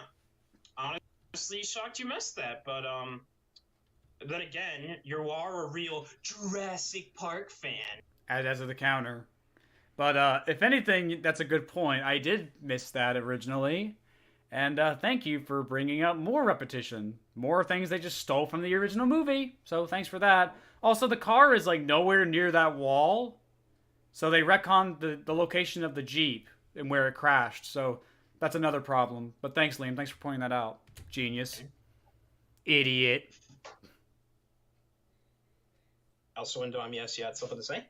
Yeah, come on. Hate Yeah. hate me. I was surprised you didn't even mention Hate the me, whole come on, lava bring it part, on. Which again, then Shinobi explained that, yeah. Shinobi, I mean, of I can course. go close to fire, but as long as I'm not touching the flame, I should be fine. Yeah, lava, example, but- you can actually be near lava. It's just, hell, people have actually walked on it. 6 times? Have you actually been counting Dragonfly? Is that 6 times, really? Good lord, we're an hour and a half in. God's sake. Like, if you don't believe me, go watch some of Spinozilla's videos defending Fallen Kingdom. He actually shows proof that people can be near and even touch lava. Yeah, I remember originally Spino was a part of the stream. Even he brought up that he got this information wrong. So, yeah. Wrong. Yeah, check him out. Yeah, I mean, Indom's from the server that I'm in as well. So, yeah, check it out. Even though this isn't Guardians of the Galaxy, it's Jurassic World, where things are meant to be a little bit more serious, so why is this even in the movie? Because Jurassic Park have always had ridiculous shit happen in them. Yeah, you're absolutely right, Marty. Yeah, Spinozilla was one of the people who disowned Liam. Sounds like he's eating while he's talking. Let's take a look at them. Here's some examples. Jurassic Park 1. Oh, I remember this part. This is so fucking funny. He says this is like he says this is a funny scene. He's actually saying this is a funny scene in a Jurassic Park movie.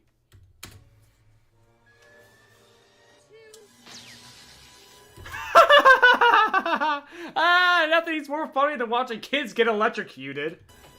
Oh my god. That's not a funny scene at all. They took that very seriously. Tim actually died. Alan had to use like mouth-to-mouth resuscitation to bring him back. Or is that what makes it funny? The mouth-to-mouth part, because you didn't show that bit. But it's a mouth-to-mouth scene, so it's gotta be funny, right? Yeah. Jurassic Park 2. Yeah, the gymnastics scene. Yes.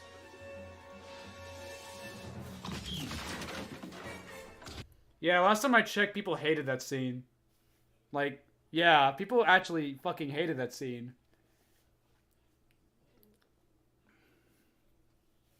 So he chooses the scene and not the bit where Grant pulls the dad prank with Fakey and getting shot before that. Yeah, that was actually kind of funny. I remember that scene. That was actually pretty funny. Like, I'm not saying there can't be any comedy. Like, sure, have a bit of levity here and there, but the comedy in Fallen Kingdom is so obviously trying to be like Marvel that it hurts. That's the problem. It just doesn't feel like Jurassic Park. You know, like, the shocking scene that Marty just brought up, yeah, that felt very down to earth. That felt very believable for his character, you know? Because he's, like I said, he had a bit of a sick sense of humor like that. You know, like, again, like, Britt calling back to the scene where he was, you know, making fun of, like, scaring that fat kid with the raptor talon and stuff, you know? Oh, but that's not really funny. But yeah, as I was bringing this up, like, this scene is like, last I checked, everybody hated the scene. Nobody likes the scene. It wasn't, everybody hated it. You know? And on top of that, at least there was build up for that. Like, I think there was a scene where she brought up, I can't remember this character's name. It's Ian Malcolm's daughter. Like, she brought up cheerleading before in the movie, so at least there was actually a setup and payoff for this, at least, you know? And of course, the Barney scene the again. Barney scene. Yeah, the Barney scene again. Yeah, again, you're proving my point that the comedy in these movies often don't work. Like, the one scene Marty just brought up, that's like the only real instance I can think of where, yeah, that was actually pretty funny and good. You know, most of the comedy in these movies tend not to work, you know? Liam finds kids dying hilarious. He's Anakin Skywalker. It's like, yeah, it's like, what if... that reminds me of a joke. What does Anakin Skywalker and the U.S. military have in common? They love destroying sand people. I can't take credit for that. I saw that on Twitter once. It was so fucking good. Oh, that shit was so funny, man. Oh man, that's just so funny.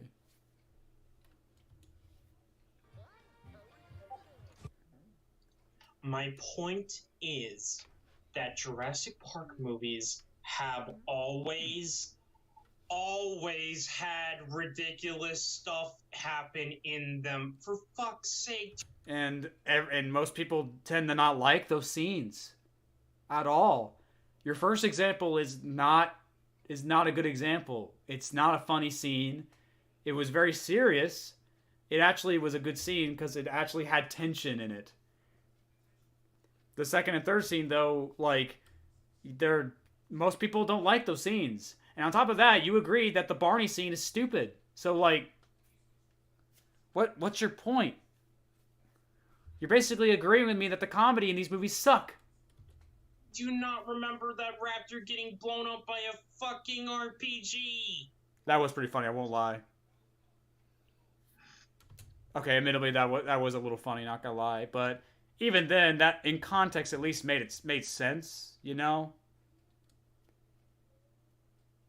Yeah, Tim getting electrocuted was played as an intense scene. Exactly. Didn't realize electrocution was funny. Exactly. It's very funny. Isn't it? And Apparently not. I guess by that logic, Indiana Jones are bad because they're serious movies, even though they have ridiculous shit in them, like him going against that guy with a sword. He's just like pulls a gun, boom. That's funny. It's grounded comedy and it makes sense in context of the film. Plus, the Indiana Jones movies are completely different movies. Oh my god, that's so stupid. This is so fucking dumb. He thinks I have a problem with having jokes in movies in general. Obviously, I fucking don't. It's the fact that this movie is trying so hard to rip off Marvel. I'll give him this. I could have explained myself a little better. But even then, I feel like I made the point clear that, like, this was clearly trying to be like Marvel in this review. So, like, the fact that he just completely missed the point is just kind of ridiculous. Dead. Done deal. Yeah. Sorry. For fuck's sake, like, just because these are dinosaurs and scientists talking doesn't mean there can't be ridiculous stuff. Because again, action adventure movies along with sci-fi. For frick's sake. For frick's sake. Oh, and by the way, fakest looking lava I've ever seen in a movie. Okay, how is it fake? I mean, it makes How's you it good? question whether or not you're watching a Jurassic Park movie. You know, a movie that was revolutionary with its CGI and effects. Meanwhile, oh boy, you're one of those people. Look, just because here's the thing, I get it. Jurassic Park 1 was revolutionary when it came out. See, a good example of electrocution would be funny is in the live-action 101 Dalmatians movie. That's a different movie, though. The entire tone for that movie is meant to be for kids, and it is a little more cartoony. Kind of like in the same vein as, like, Home Alone and stuff like that. It's not the same as this. So, like, with different rules clearly apply to this, so, you know.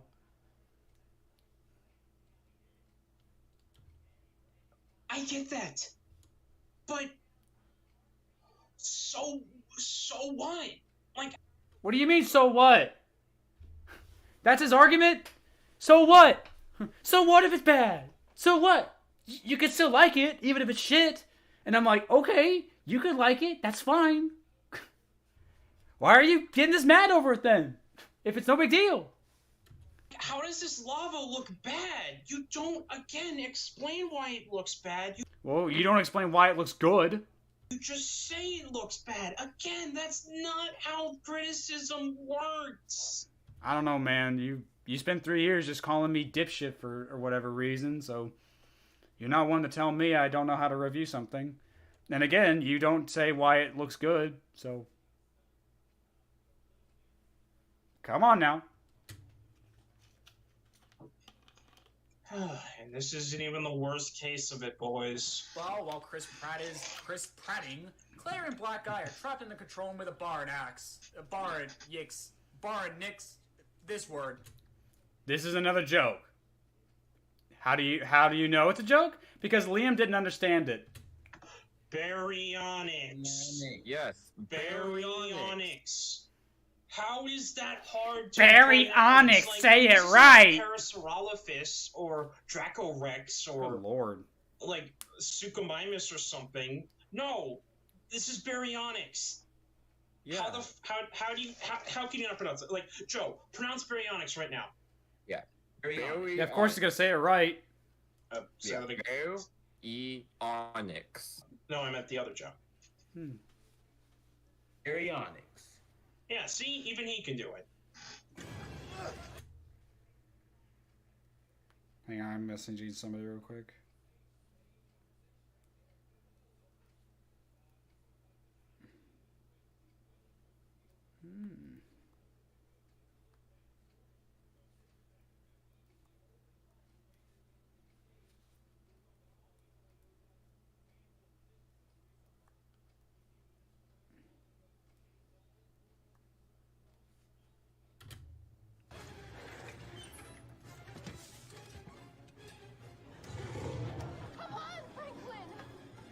Oh, look at that! You actually show a clip where Claire actually says his name.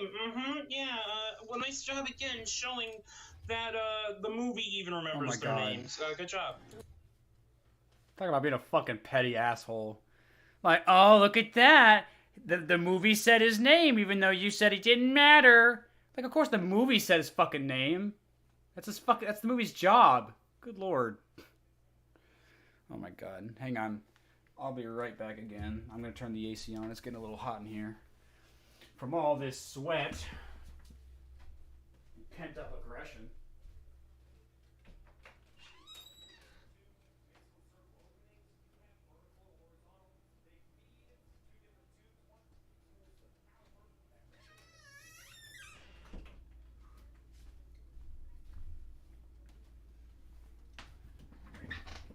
Liam being so fucking sweaty and shit. It's making me kind of hot too. Oh my god. Such a petty asshole. My god. We made it! Yeah! Wah, wah, wah, wah. Okay. Why is this still going? I don't know, man. I thought you wanted me to show more stuff. Sorry, I'm pausing for copyright too, though. Oh boy, you better have a lot to say after this.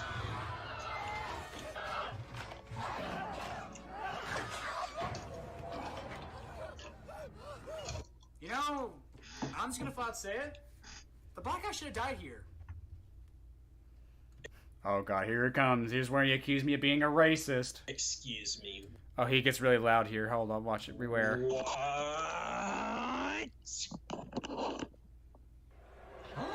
Not for the reason you think. You better explain this well then. Yeah, you better watch it, you fucking racist. You're on thin ice right now. Alright, it's just that he has no point for the rest of the film. He's just kind of there as comic relief. You can write him out of the story and nothing changes. And plus, hey, have the dinosaur eat him here and you would actually have a scene that would be kind of memorable in this movie. Yeah, like I said in my Dominion review, these movies don't have the balls to actually kill off any of their main characters. They had 3 movies to prove me wrong, but they didn't. Uh-huh. No memorable scenes, Uh-huh. Uh-huh. Uh-huh. He sounds like a Minecraft guy. He sounds like a Minecraft guy, like, uh-huh. Well, I can remember a lot of them. The opening scene where they go to get the tooth with the mosasaur attacks, the auction, like them escaping the island, the gyrosphere scene, the scene literally where they escape the baryonyx, the climactic conclusion with the Indoraptor on the roof. Oh my god. Audrey's here, guys. Hello, Audrey. This is the incel that stalked you. You missed the part where you missed the part though where he was an incel though. What the fuck are you talking about? There are tons of memorable scenes in this movie. I have the standards of a fucking ape, where I literally eat shit, and I also fuck my brother sometimes. Which happens sometimes. You know that monkeys will actually have homosexual sex sometimes? Oh my gosh. Also, says that he doesn't do anything else the rest of the movie and you could write him out, and yet later in his own fucking review he shows something that Franklin helps with. He opens a door. That's all he does. He opens a fucking door. And Liam is petty enough to hold on to that little minor detail and make it a big deal. And he thinks that having having Franklin open a door, that somehow makes him plot relevant. Even though any other character could have done it just as easily, if not better.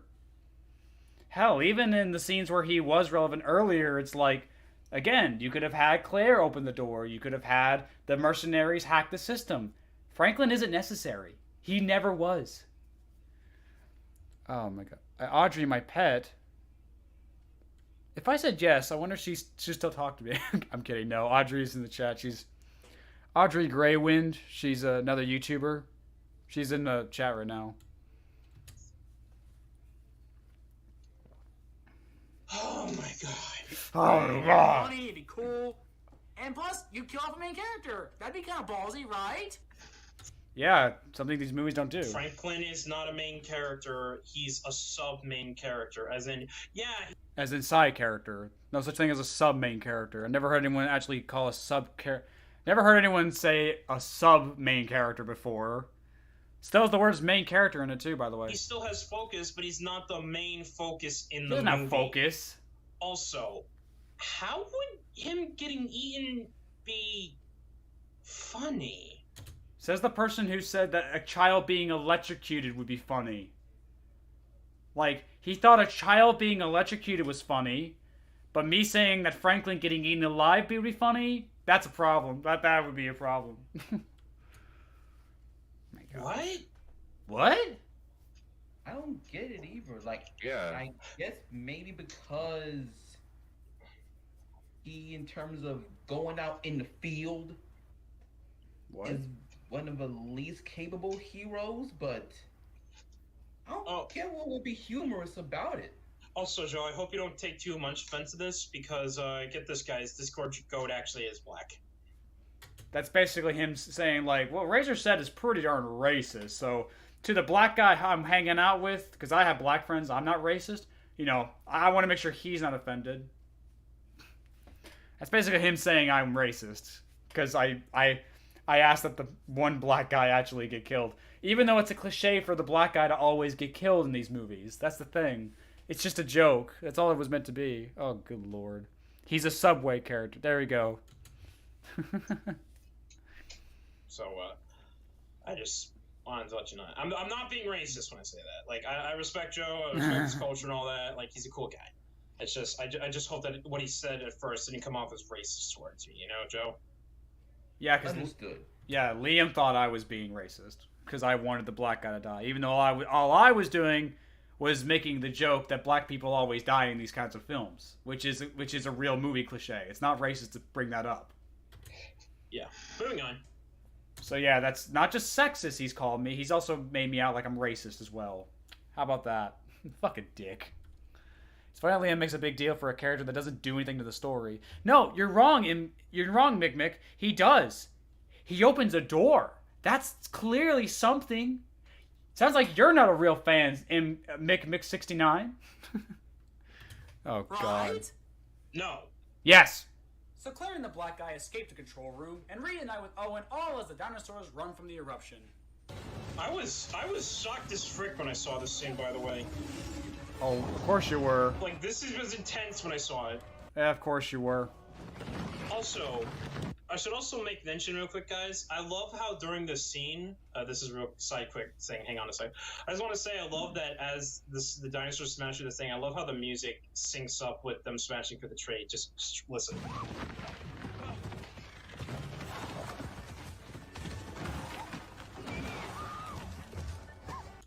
Sorry, I'm pausing for copyright. I just don't want to be... Yeah, live with it, Mick69. You're not a real fan. So yeah, he brings up how the score matches with the actions in the movie, and I'm just like, again, what a decent thing for the movie to do. That's how score composers are supposed to do. Like, that's what they're supposed to fucking do. They're supposed to have the score line up with the action in the movie, dumbass. You know the scores are made after the movie's pretty much done, right? The score is often one of the last things made before the film's finished. It's just like, yeah. But again, the movie did a thing half right, so gotta give it a cookie for that. Gotta ride the movie maker's dick some more. See what I mean? Oh, yeah. They really look like they're in danger, don't they? Oh no, I know where this is going. I mean, just look at all that totally real, not CGI stuff just running through the log. It really looks like a real stunt being performed and stuff like that. Yeah, you can't even see when the CGI just kind of fades through their bodies and stuff like that. Totally looks real, doesn't it? Oh boy, you're a CGI faggot then. Great. Yeah, he just said he just called me a faggot. He just dropped the F-bomb. He called me a slur. How about that? I remember like some people like legitimately got super offended when he said that. Which you should. I mean, I know I just said the word faggot too, but like context matters, I think. I don't think faggot is as bad as like the N-word, where the N-word is a definite no regard no matter what. But faggot, it's like, I guess it depends on the context. It's a little easier, I guess, to get away with. But yeah, he basically called me a faggot because I didn't like the CGI in this movie. Frick you. Frick you. Frick you. First of all, I didn't even notice that shit at first. Like, the only time you would ever notice that if you, A, pointed it out like you just did. Yeah, because how dare I point out a problem with the movie. And B, like, slow it down to try to make it look worse because it's only for a few seconds. And Yeah, I love how he gets like, well, why are you pointing out the scene that lasts a few seconds when that's all this guy's been doing to me the whole entire time, where he just like, you know, he's like I bring up something for like 2 seconds and he gets all worked up over it and bitches for minutes on end. But now this movie did something for like 3 seconds and it's like, now here he is defending it because it's only 3 seconds long. Again, very hypocritical. even then, oh no, the CGI looks a little off in a place. That totally makes the film unwatchable. You know, when I critique one scene, that doesn't mean I'm saying the whole film sucks in that moment. You know that, right? It just kind of builds and builds as the review goes on, but one bad scene does not ruin an entire film. Well, I guess it depends on the scene itself, but like, obviously that's not true. Obviously, this isn't me saying because this one scene sucks, the whole entire movie sucks. It's just a bunch of bad scenes that add up to make a bad movie. You know what I mean? Oh, am I right, boys? Am I right, boys? Like, and besides, I'm surprised he didn't even say, "Oh, this is a reference." I'm surprised he didn't even say that yet. It's a reference. Reference to what? Yeah, again, it's a reference to the Gallimimus scene. No, it's not. No, it's fucking not. How is it a reference to the Gallimimus scene? Where's the scene where a Gallimimus ran by and looked in the camera and winked at the camera and said, "This is a reference to the Gallimimus scene from the first movie," and then ran off? I didn't see it. Again, just another ass pull that makes no fucking sense. Mm-hmm. But there's now even more dinosaurs running for their lives. So it's like, it's even more intense than the original. And even then, oh yeah, I totally don't believe that they were being endangered by dinosaurs. Just like how I didn't believe they would get trampled, Ellen and the kids would get trampled by Gallimimus in Jurassic Park 1. Am I right, guys? That was far better cinematography and effects for the time period. It was actually a lot more believable. Not to mention they were actually in the fucking stampede as opposed to Owen, Claire, and Franklin.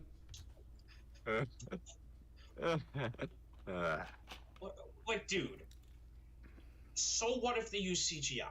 That's not what I said. So what? That's not what I said. Aquaman is filled with CGI creatures everywhere, and yet I believe that every CGI thing in that film was actually a living, breathing thing. And Aquaman looked like hot fucking garbage. I'm sorry. The CGI in Aquaman was fucking terrible. Compare that to The Jungle Book 2016, which was made 2 years ago, or 2 years before this, and looked fucking amazing. Like, I didn't love that movie overall, but the CGI in that film was incredible. It was really damn good. You know? Like, it was actually a phenomenal. The texture on the fur, the lighting. Like, I know it's Disney and stuff like that, but you can't deny there were a lot of genuinely talented CGI artists on that film, for sure. Like, well, if they were living, breathing. I believed Aquaman was riding on that Kraken thing. I believed he shoved the trident in between that Mosasaurus's mouth. Who? I believed those weirdly shaped seahorses were actually real versions of seahorses. And who are you? Are you a filmmaker? Have you ever done any of this shit? Have you been studying film your whole life like I have? Do you actually have standards? Because it's pretty fucking obvious you don't. Oh my god. Like, you can like whatever you want. That's fine. Like, if you think Aquaman looked great, that's all to you. Yeah, see, yeah, Rampage 2018 looked surprisingly really good for the movie it was. Like, it actually surprisingly looked really good. But, yeah. My main point is that not everyone is you and can actually get invested. Just because a movie uses CGI does not mean it's garbage. That's not what I said. I did not say a movie using CGI is bad. I said the CGI in this movie is garbage. And for a franchise that's been known for revolutionizing special effects, there's a standard there, you know? Like, could you imagine a Star Wars suddenly just look like garbage? Could you imagine a Star Wars movie or TV show suddenly having terrible effects? No, of course you couldn't, because there's a standard there, you know? And even then, in the prequel trilogy, people complained that there was too much CGI. That was the argument I was trying to make here. It's the same with the Star Wars prequels. They have the same problem. There's just way too much CGI, you know? This dude ranted about your video for 3.5 hours. I told you he's in love with you. I know, I just want that dick so bad, Audrey. I want his dick in me so hard, it's not even funny. God, just... Oh, God, Liam. Oh, my God. Am I right, boys? I know, you keep saying that all the time. What am I saying, bro? I agree with you, Razor. Practice what you preach, Liam. Let's see. Not everyone is you. Exactly. Again, practice what you preach, Liam. Not everyone is you. That's why I'm going to stalk and harass you for 3 years, because you need to realize that. You need to realize that, Razor, that not everyone is you. Hell, you know what? You try making a movie with practical effects and stuff like that. Like, plus, I don't think they could do a Stampede like that with practical effects only. Well, that would take a lot of time and work. Well, obviously you couldn't, because their dinosaurs aren't fucking real. You gotta use CGI. I'm just saying, use good CGI. You know? Someone's gonna clip that. I hope they clip that. I said earlier in the video, I want people to clip that ship. Razor and Liam, for real, for real. Someone make me fan art, please. Fan art of just... Make some fucking straight up Rule 34 shit, please. I know Liam would fucking hate it, but I would love it. And, you know, do this for me. Don't do this for Liam. Do this for me, because I'm asking you. Fans, please do this for me. The only boys you got is your cartoon characters, along with Maisie as your queen. His queen is Zia, actually. Oh, gosh. Like, oh no, but what have we done? Actors aren't being trampled by people in suits and getting real dirt blasted on them. It must be bad. Yeah, really weird how these characters, like, they're in a dangerous situation with dirt flying around them and ash and stuff, and they don't get dirty, just not a little bit, you know? Because they're, you know, they gotta look handsome for the camera. Can't have them getting a little dirty. I did not even notice this until he slowed it down and nitpicked it to all hell. What was a nitpicking? I like this scene so much. Now you know my pain, goat. He sounds so robotic when he said that. It's like, cause he nitpicked it so much. I love this scene so much. Now you know my pain. Whatever, dude. In case you can't tell, I'm being sarcastic. This CGI is awful. Okay. How is the CGI bad? How is it good? There's one serious problem with this movie. All the dinosaurs are fake as shit. Excuse me, what? Jurassic Park knew when to use the CGI and when to use animatronics. This helped make the dinosaurs look and feel more real. The only animatronics in the movie was the T-Rex, Nerd.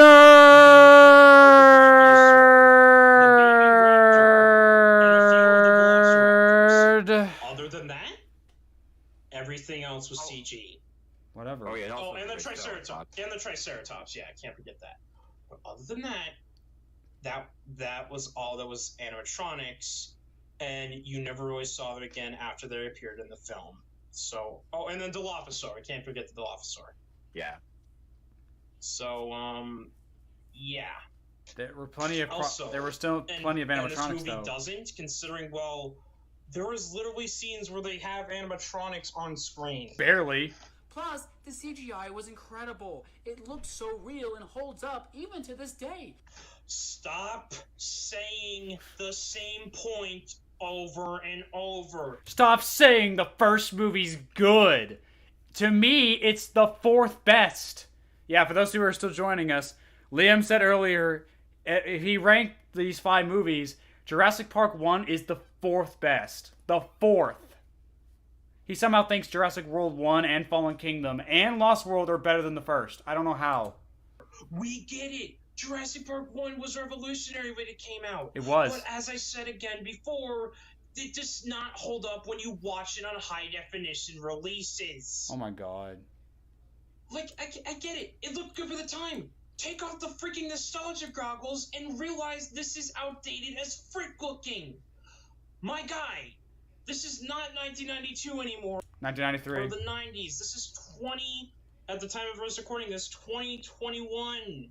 And the movie came out in 2018. I mean, I know his review came out in 2018, but still, my point... Yeah, that reminds me. He made this response last year, and he's, like I said, he obsessed over this shit for 3 fucking years. You know? Point is, get over it.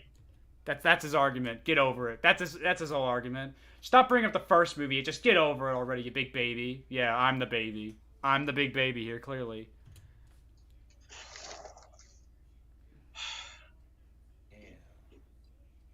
Dude. The Raptors were animatronic too, as well. That's another good point, yeah.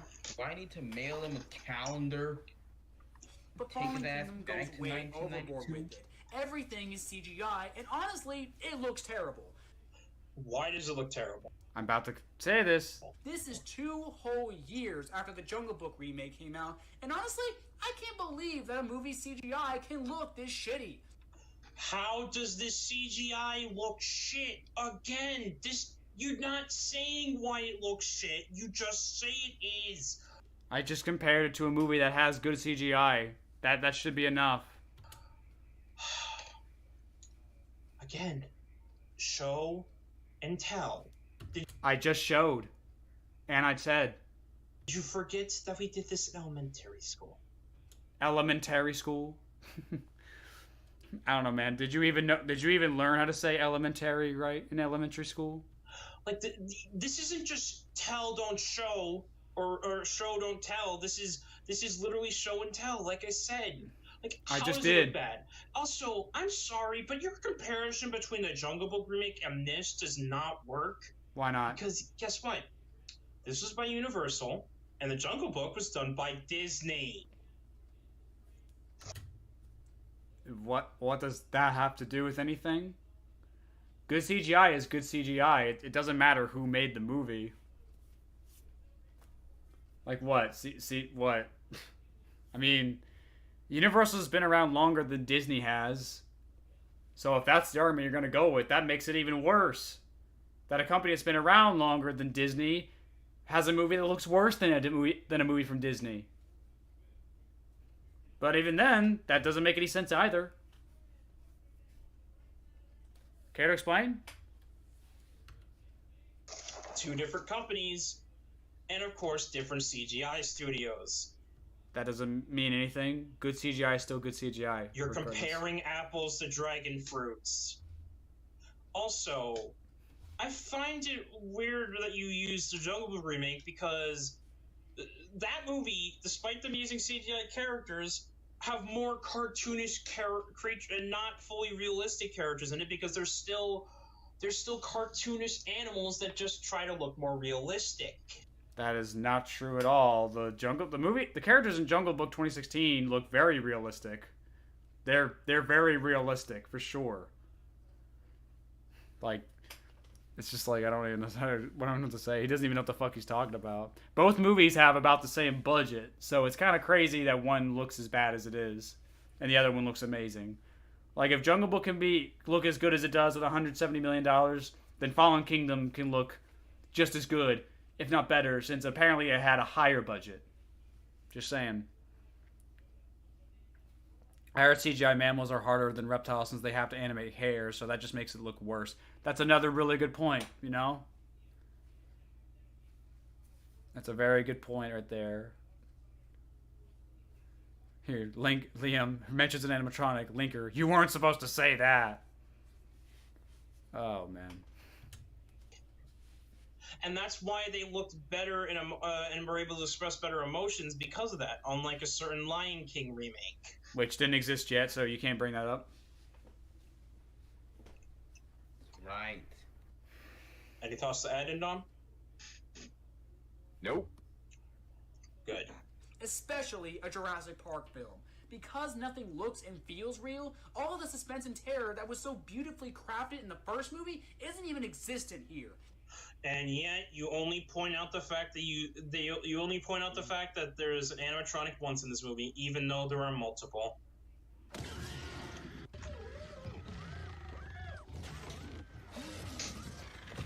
Also, I honestly love the fact they used that scene where the T-Rex head crashes through the top of the car, even though that was improv. Like literally, the T-Rex animatronic broke. And it crashed into the top of the car's ceiling, and they just said, screw it, let's leave it in the film. Those kids literally were screaming, not due to the script. They actually were screaming for our lives because that wasn't supposed to happen.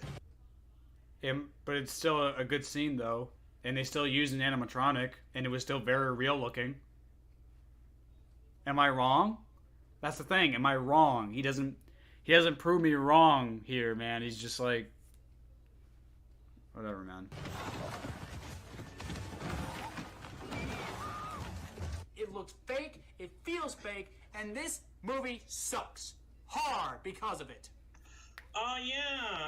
You know, I could say the exact same thing when the CGI stuff happened in the first Jurassic Park movie. Yeah. I totally believe that Ian Malcolm and the gang was getting chased by a CGI T-Rex. And speaking of that T-Rex, so, like, again, the one in Jurassic Park has plenty of flaws, but over time with the future movie, they improved it with Velociraptor by making wall-proof. And keep in mind, from Jurassic Park 3, the Spinosaurus is a fully aquatic animatronic. Back in near around the 2000s, a fully aquatic animatronic. Hell, I'd say that... I'm sorry. That's more revolutionary at the time by a long shot. What the fuck are they talking about? I was reading the chat. I'm sorry. What are they saying? Velociraptor by making wall-proof. And keep in mind, from Jurassic Park 3, the Spinosaurus is a fully aquatic animatronic. Back in near around the 2000s, a fully aquatic animatronic. Hell, I'd say that... I'm sorry. That's more revolutionary at the time by a long shot. That helps me. He said he's bringing up a completely waterproof animatronic with the Spinosaurus, and I'm like, yeah, that's an animatronic then. Thanks for helping my point, even though that's not what I fucking said, but okay. It's just like, he brings up like, I don't even understand what the hell they're arguing here, like at all. They're just like bringing up they're saying it's more groundbreaking. I'm like, yeah, you're right. And a fully waterproof animatronic's pretty cool. Excuse me, pretty cool. Has nothing to do with my point. Okay, pushing play again. Hell, I'd say that Jurassic Park 3, despite being my least favorite film, has better use of CGI and animatronics combined than the other movies. And that's saying something, because when I was watching JP3, I was like, wait, is that an animatronic or CGI at times? That's how freaking good it was. Yeah, it's the same with the first movie as well, and the second one. That's the thing about it. That's the thing about movies and technology, Liam. it's obviously going to get better as time goes on, you know? Like, again, you got to hold a movie as a product of its time. You know, like, again, for the time, Jurassic Park looks amazing. That's how you rate it as. But if you compare it to something in 2018, of course it's going to look like shit. Duh. I've said this already, but man, it needs to be resaid. And even then, like I said, how is the CGI bad? You don't explain why it's bad. You can't just say it's bad. This is not how reviews work. I want to die. Well, please die then. But jokes aside, it's like, you don't explain how the CGI is good at all, so fuck you. So finally we get to the one scene I was excited about in this film, the Carnotaurus scene. Fans of the Lost World novel have been waiting to see this dinosaur in the films for years. Oh, you mean fans that aren't you? And There's a piece of shit thing to say. Fuck you, Liam.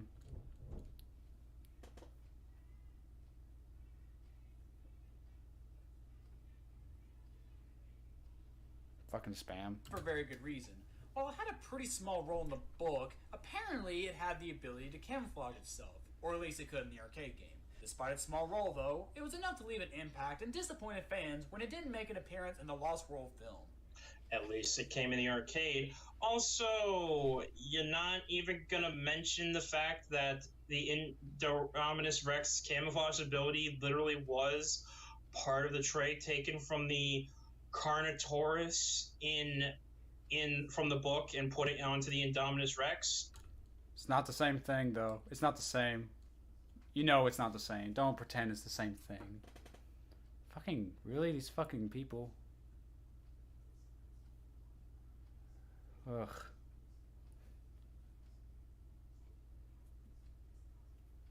Fucking spammers. Like, literally, they had to come up with an in-universe reason why the Carnotaurus could do that, and they couldn't. So when the Indominus Rex came into being, where it was a hybrid, well, there you go. That's why it could do that. So, if you bring up that the arcade was able to do it, but the movie couldn't? But if the Indominus Rex was able to do it, why couldn't the Carnotaurus? Like, call this a nitpick if you want, but it's like, yeah, you're basically just saying, well, the Indominus did it. That's not good enough for you? Well, fuck you then. That's all it is. Many fans saw this as a golden opportunity, however, to finally see the Carnotaurus in action. But unfortunately, this scene is very short and honestly makes no goddamn sense. Why is it attacking another dinosaur when there's a fucking volcano erupting in the background? How fucking hungry is this guy? Carnotaur don't care. He gotta eat. Like, some dinosaurs don't give a crap if something like this is going on. Like, he's a carnivore. Plus, he attacks his dinosaur that's running from it, and then the Styracosaurus is just like, frick this, I'm out. I got time for this shit. Like, and even then, you want more Carnotaurus action? There's a little show called Jurassic World Camp Cretaceous. I think you'll like Toro. Yeah, way to bring up a show that didn't exist at the time. Also, that doesn't make my point. That doesn't prove me wrong. It's still kind of stupid. Why the Carnotaurus is still doing this shit. But just when you think the Carnotaurus is finally going to do something cool. Again, Camp Cretaceous is where it starts doing cool shit. And it's not in this movie, so shut the fuck up, Liam.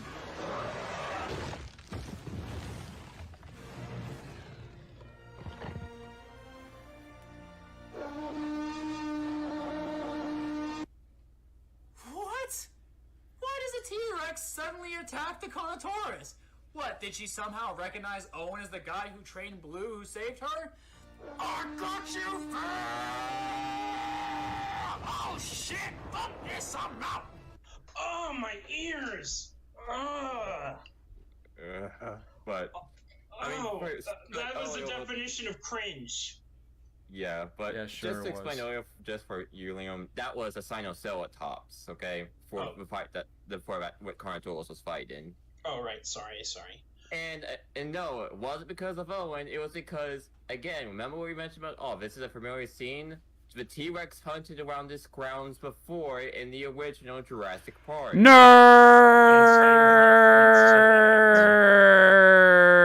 And even then, this isn't the first time that she saved the main characters. Hell, Look at literally the ending of Jurassic Park 1. She didn't save their lives. Well, I guess she did involuntarily by accident. Like, she was just hunting. She saw the raptors and tried to eat the raptor, and the raptor started fighting her, and Alan, Ellie, and the kids took that as the opportunity to escape.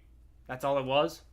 It wasn't some big epic heroic moment, you know? If Ian Malcolm designed Titanic, it would not have sunk on its first voyage. That's a good point. That might be a good point, yeah. But on top of that, it's like, hang on. Where she sneaks into the visitor center and eats the raptors. That doesn't change the fact that this is stupid. Again, why is Rexy also attacking another dinosaur during a volcanic eruption? Or kills them. Hell, Yeah. she technically also helped the main characters out in Jurassic World with the fight against the Indominus Rex. Because again, the whole point, yeah, but it's not like Rexy has a moral compass. She's a fucking animal, all right? She chased Claire because she thought that Claire was food, and then when Claire got away, Rexy saw the Indominus Rex and knew that a fight was gonna have to happen for territory.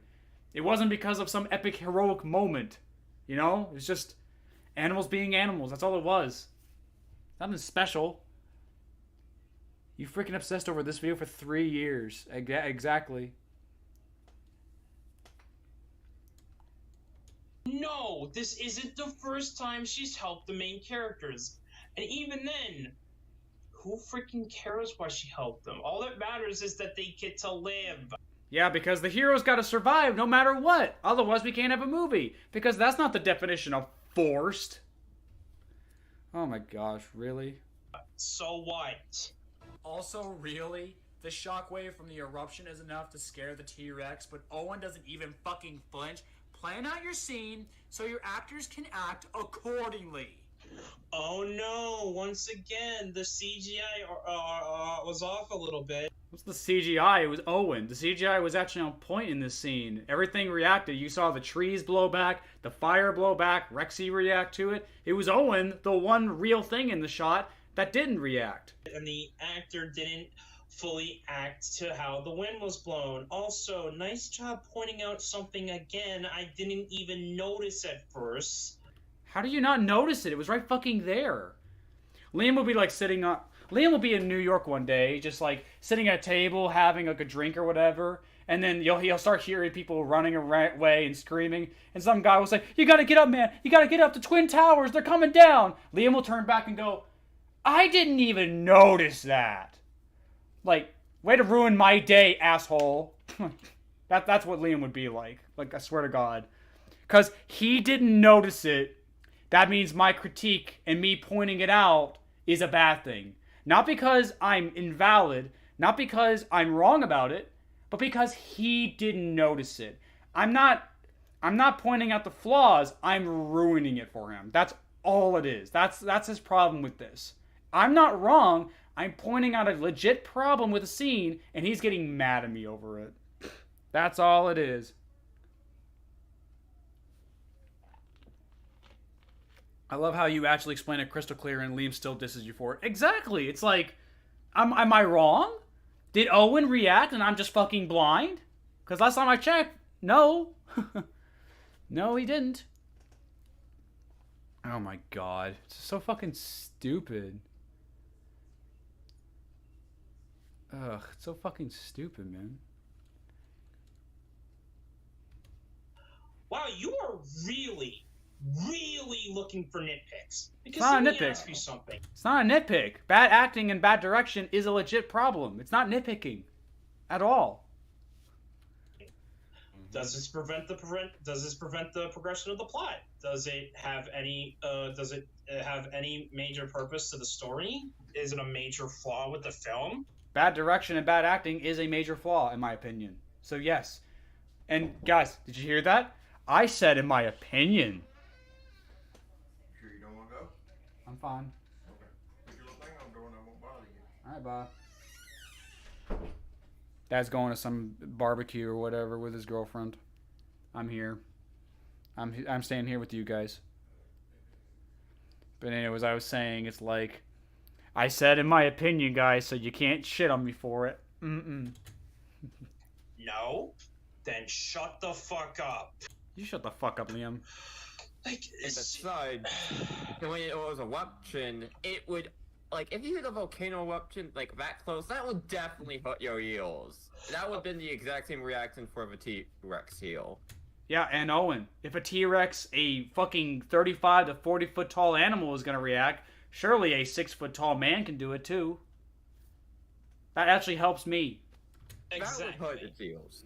Yeah, but again, so what if the CGI was off a little bit?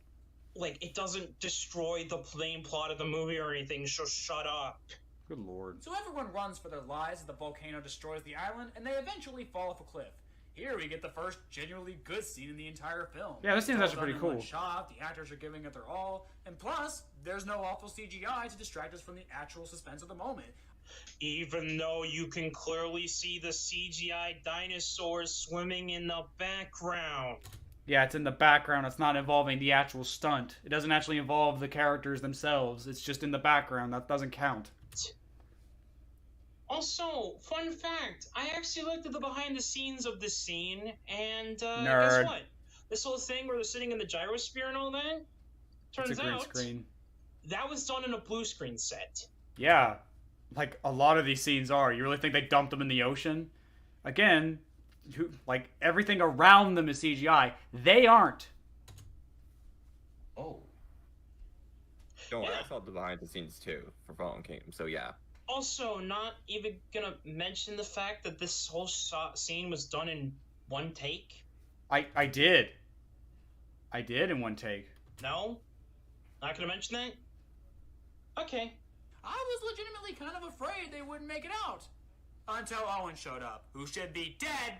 Seriously, guys, he got caught up in the pyroclastic flow. You ever heard of Pompeii? Then you know what happens to people who get caught up in pyroclastic flow. Yeah, and you know who also should have died?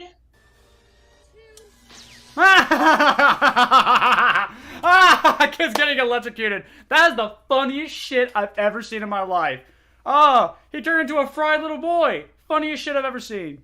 Oh my god. I remember seeing an interview where Bryce admitted to pissing in the pool they shot this scene in. Really? She pissed in the water? What the fuck? Really? I didn't know that. Oh wow, that's actually pretty funny. Wow. I guess you're more of a Jurassic Park fan than me, Audrey. Because I didn't watch behind the scene features.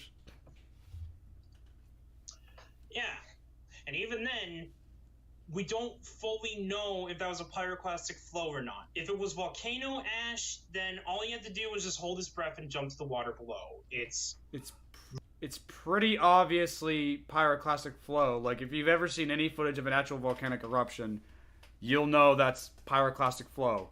Really not that big of a deal. Also, that is terrible misinformation. That would not work at all.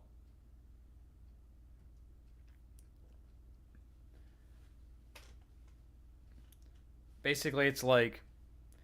Because, like, the whole... He basically says... Oh, if you're stuck in a pyroclastic flow, all you gotta do is, like, hold your breath and jump into water. Let me rewind it real quick. Hold on.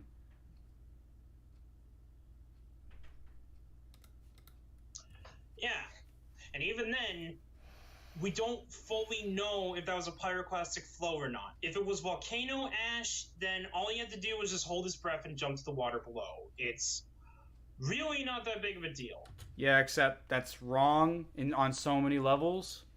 Volcanic eruption, volcanic ash burns. Hang on, I don't know the exact temperature, but it's hot. How hot is volcanic ash? 752 to 1,472 degrees. Can volcanic ash burn you? Unlike the ash produced by burning wood or other organic, volcanic ash can be dangerous. Its particles are very hard and usually have jagged edges. As a result, it can cause eye, nose, and lung irritation as well as breathing problems. So there you go. So first of all, hold his breath. That wouldn't work. Pyroclastic flow, that shit will rip through you. That will rip your skin off. And even if you're holding your breath, that won't matter. It'll go into your body regardless. Your lungs will be ripped apart like wet paper. You're fucked. You're basically fucked. And jumping in the water, You're basically trading a pan for a kettle. That's all it is. That's all you're fucking doing. Implying you can hold your breath for that long, it wouldn't even matter. You'd be boiled alive.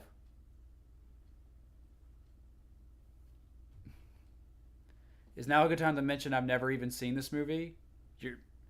Audrey, I thought you were a real Jurassic Park fan. You're not missing out. You're not missing out at all. You better not tell people that volcanic ash ain't no joke. There's a really good documentary on Pompeii he should try watching since he wants to be insulting people's intelligence. I know, right? As if it was a pyroclastic flow, though, it's a movie. We watch movies to escape real life. Like, he got away. Yeah, it makes no sense why he got away. For a franchise that's been so grounded to reality and has had a huge emphasis on science, it makes no sense why he would survive something like that.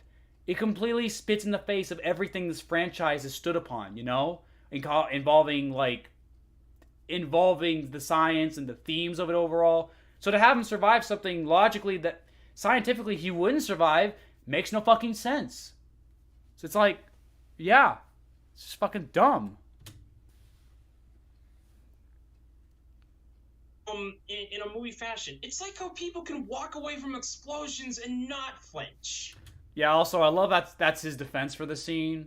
It's, again, he's not proving me wrong or anything. He's just saying, it's a movie, get the fuck over it. Like it. Just turn your brain off, you know? Turn your brain off. Don't actually think about it. Just like it. Accept it, you know? Consume product. That's his argument, which is not an argument. It's just him telling me, fuck you for having standards. Fucking dick. I remember Will Ferrell going like, the movie industry is a lie! There's no way you can walk away and not flinch from an explosion! Different kind of movie, though. Or something. Different types of movie, though. The main point is that this is a movie. Ridiculous stuff happened. Yeah. Again. Raptor getting kicked by gymnastic girl. That is way more grounded to reality, though, and way more believable. And on top of that, like I said before, actually had some setup to it. So, again, believable. Oh my god, you're really that ignorant to this shit, aren't you? You sure I'm the ignorant one here? You sure? I'm starting to think I'm more of a Jurassic Park fan than you, man. You don't even know when the first movie came out. Well, at least we're like just 19 minutes away, so my goodness. No, we're 20 minutes into the video, actually. Yeah. Oh my god, we've reached pretty much the halfway point. Thank Christ. We got another hour and a half, guys. We're 2 hours in. They're dead. So the 3 minutes. Yeah, and even then, if they died, the movie ends. That's bad writing. You know, if the only reason your characters are alive is simply because the movie has to keep going, that's bad writing. In the original movie, when the characters survived, it made sense for them to survive because they actually used their brains or they just sheer got lucky. Here, though, yeah, it's just because they're the main characters. Like, we gotta have a movie, guys. We gotta have a movie. That's it. Because without them, the auction would have gone without a hitch, and there would be no one else to stop them. Do you not know the purpose of main characters? I know what good writing is. Also, from that tone, you honestly sound like you want this movie to be over because you hate it that much. I mean, with a title like that, I already fucking got that, but still. Also, I hate this fucking comment. I love how he actually goes after the comment as well. Did this person actually leave a link to my review? He did not leave a link to my review. That's kind of a dick thing to do. Here, hold on. Let's read that comment he hated so much.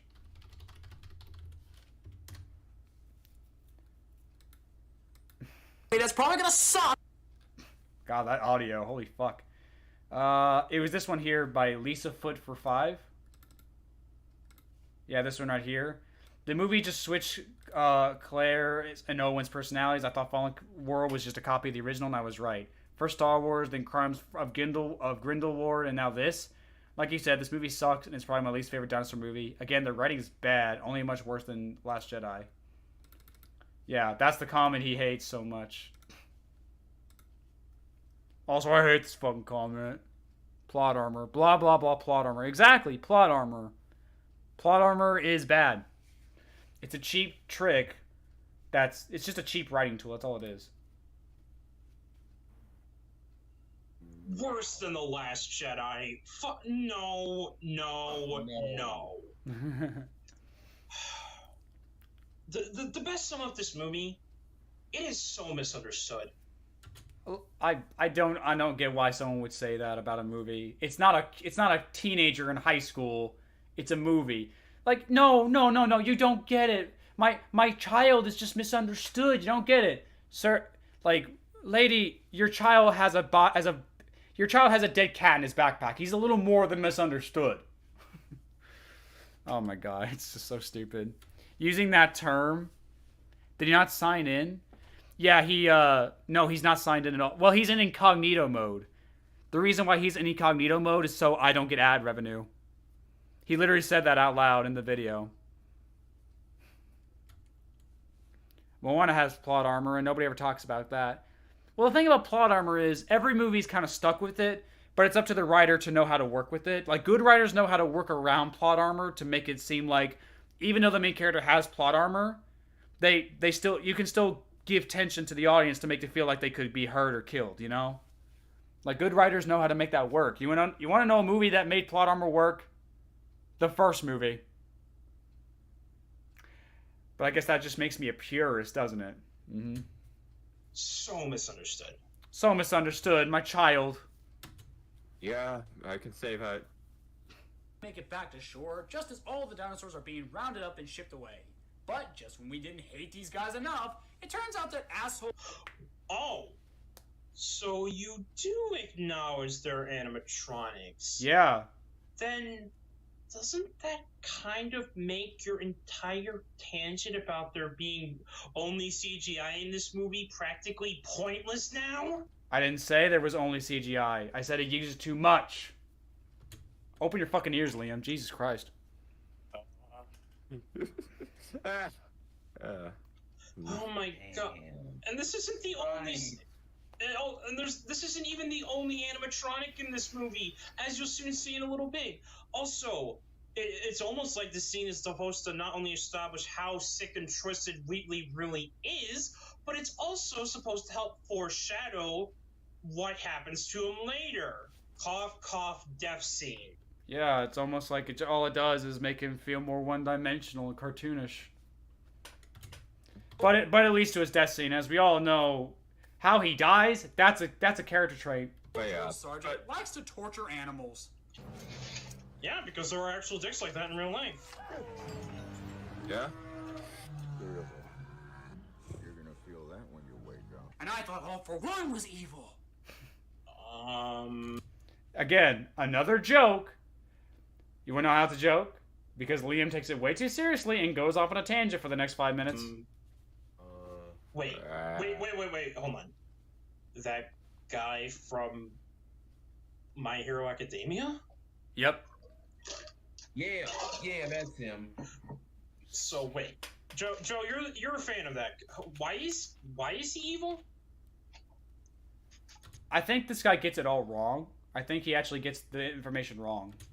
Well, because he wants to take the powers away from all the heroes in the world, as well as kill one of the series' most well-known heroes, All Might.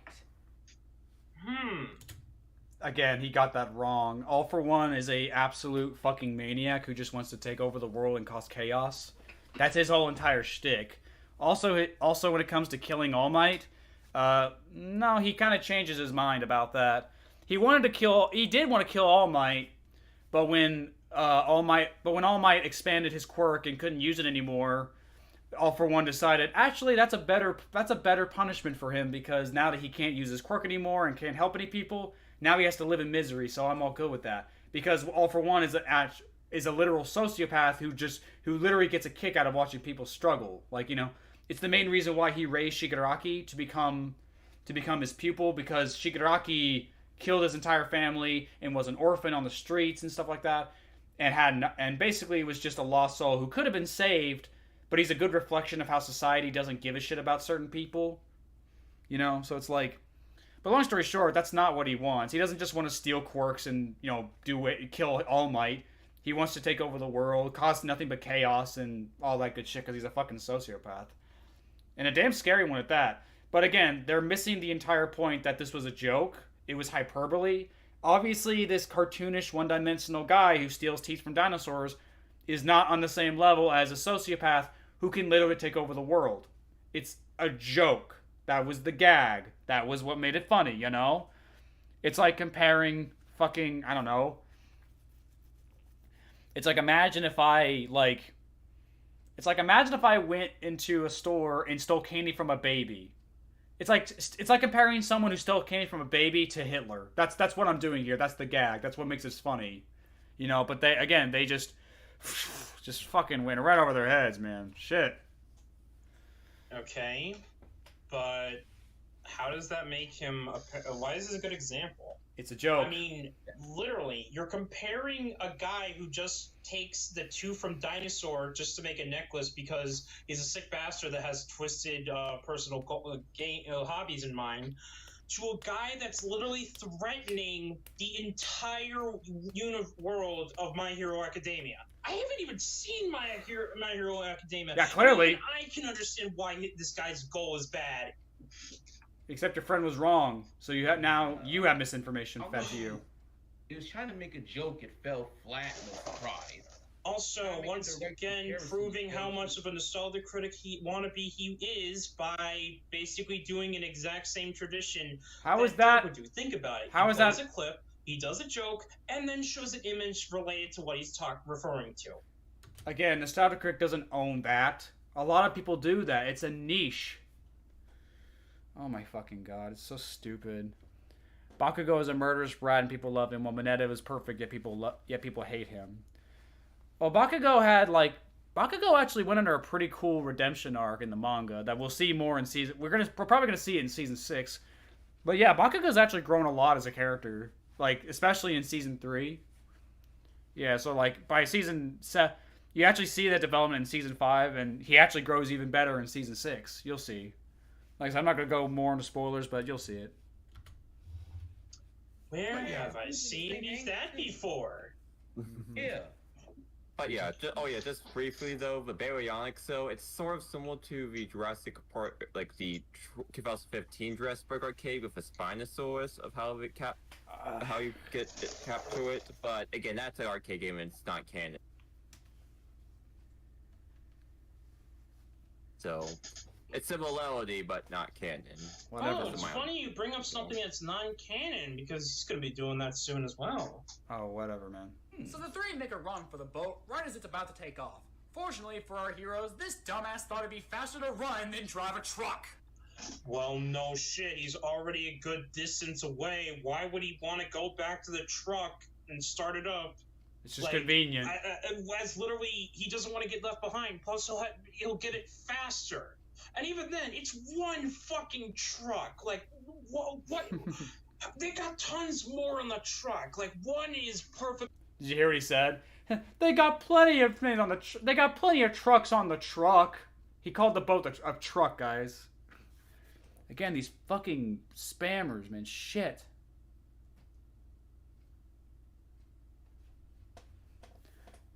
Anybody want to be a moderator so you can do this shit for me? The Nostalgia Critic owning movie reviewing has the same energy as Fine Brothers copywriting the word react. That's actually really good, yeah. The Nostalgia Critic owning movie reviews. It's the same energy as Fine Brothers copywriting the word react. That's pretty good, I love that. That's really good, I love that. Oh, wow.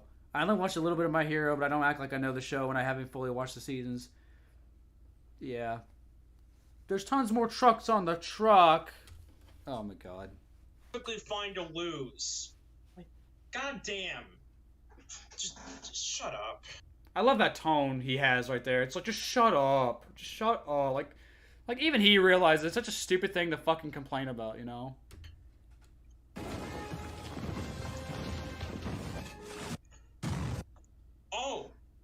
Okay, so you see this and how the ramp of the boat like falls off that, right? That tiny little bump that's so insignificant it wouldn't matter? Yeah. So there is a little ramp here, as you can see, right, Joe? No, there's not. It's not a ramp. It's not a ramp. Yeah. And this little dock here is supposed to help, well, the boat's little plank or whatever the frick this thing is called to line up with the shore or the long walkway. So there is a little ramp there. I bring this up because of what he says here.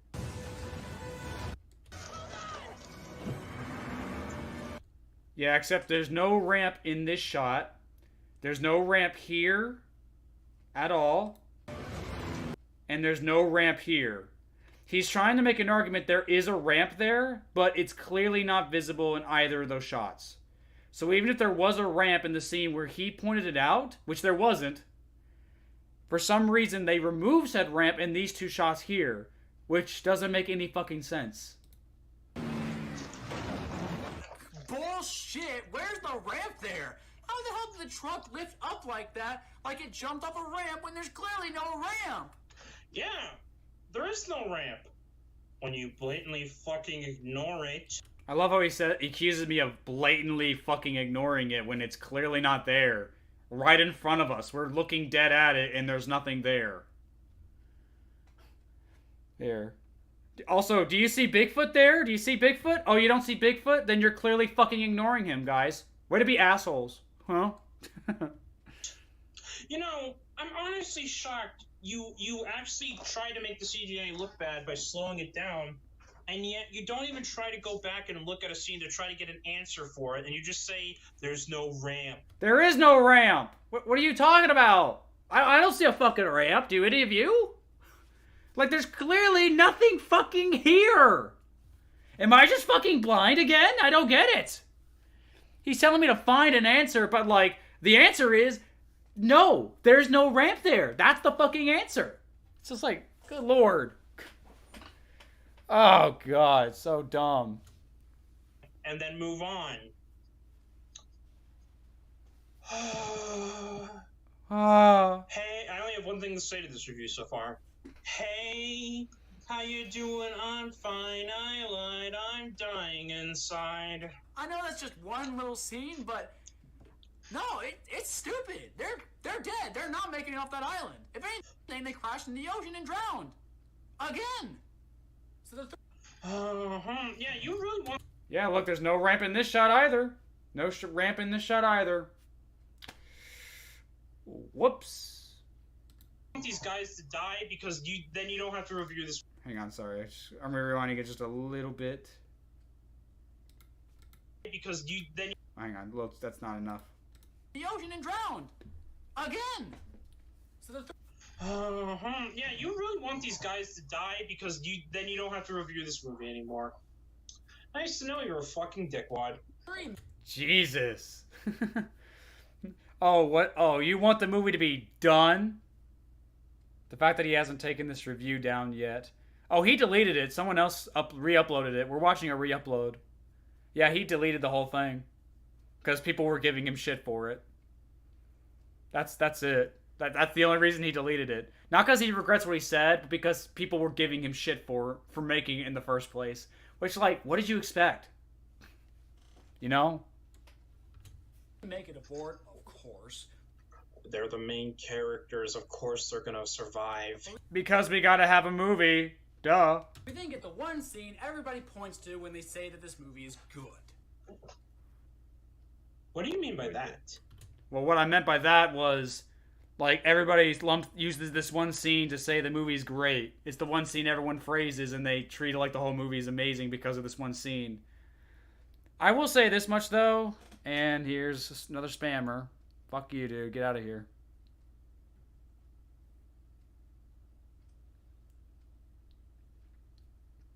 As I was saying, it's like...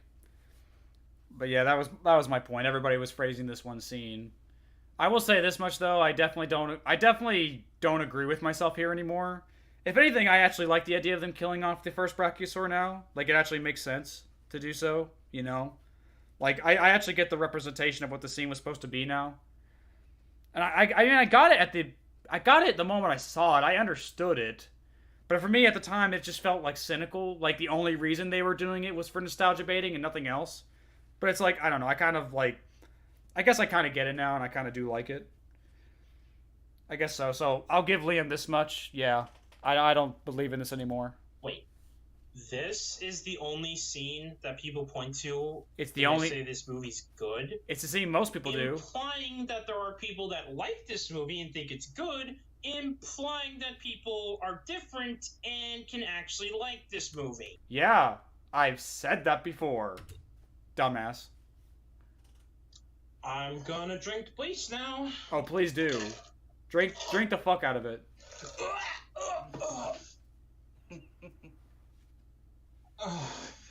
So Joe, I know this isn't the end of the video, but overall, now do you get why I had to show you this? Yeah, like you talked to me about RaisorBlade before, so I got an idea that he was a bad reviewer, but I didn't know exactly firsthand how bad a reviewer he was. And keep in mind, you also used to be a hater of this movie until I showed you Shinobi's video and helped open your eyes to the truth. Like you're part of the clan now. You're that's basically what he's saying. Yeah, you used to hate this movie, but now you're part of the clan now. Good lord. That's right, it used to be like my second least favorite. But now you have major appreciation for it now. Mm-hmm. Thanks, Shinobi, for all that. As well as the reason I even know about Spinozilla.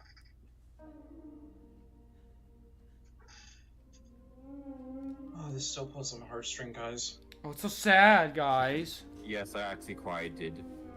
You cried. Okay, you cried. Oh my god. Agreeing with Liam on something just seems all kind of wrong. I mean, I don't agree with how he went about it, but like, I will admit I don't agree with what I said in the original review anymore. And now Liam's a cult leader. I know, this is a religion for him.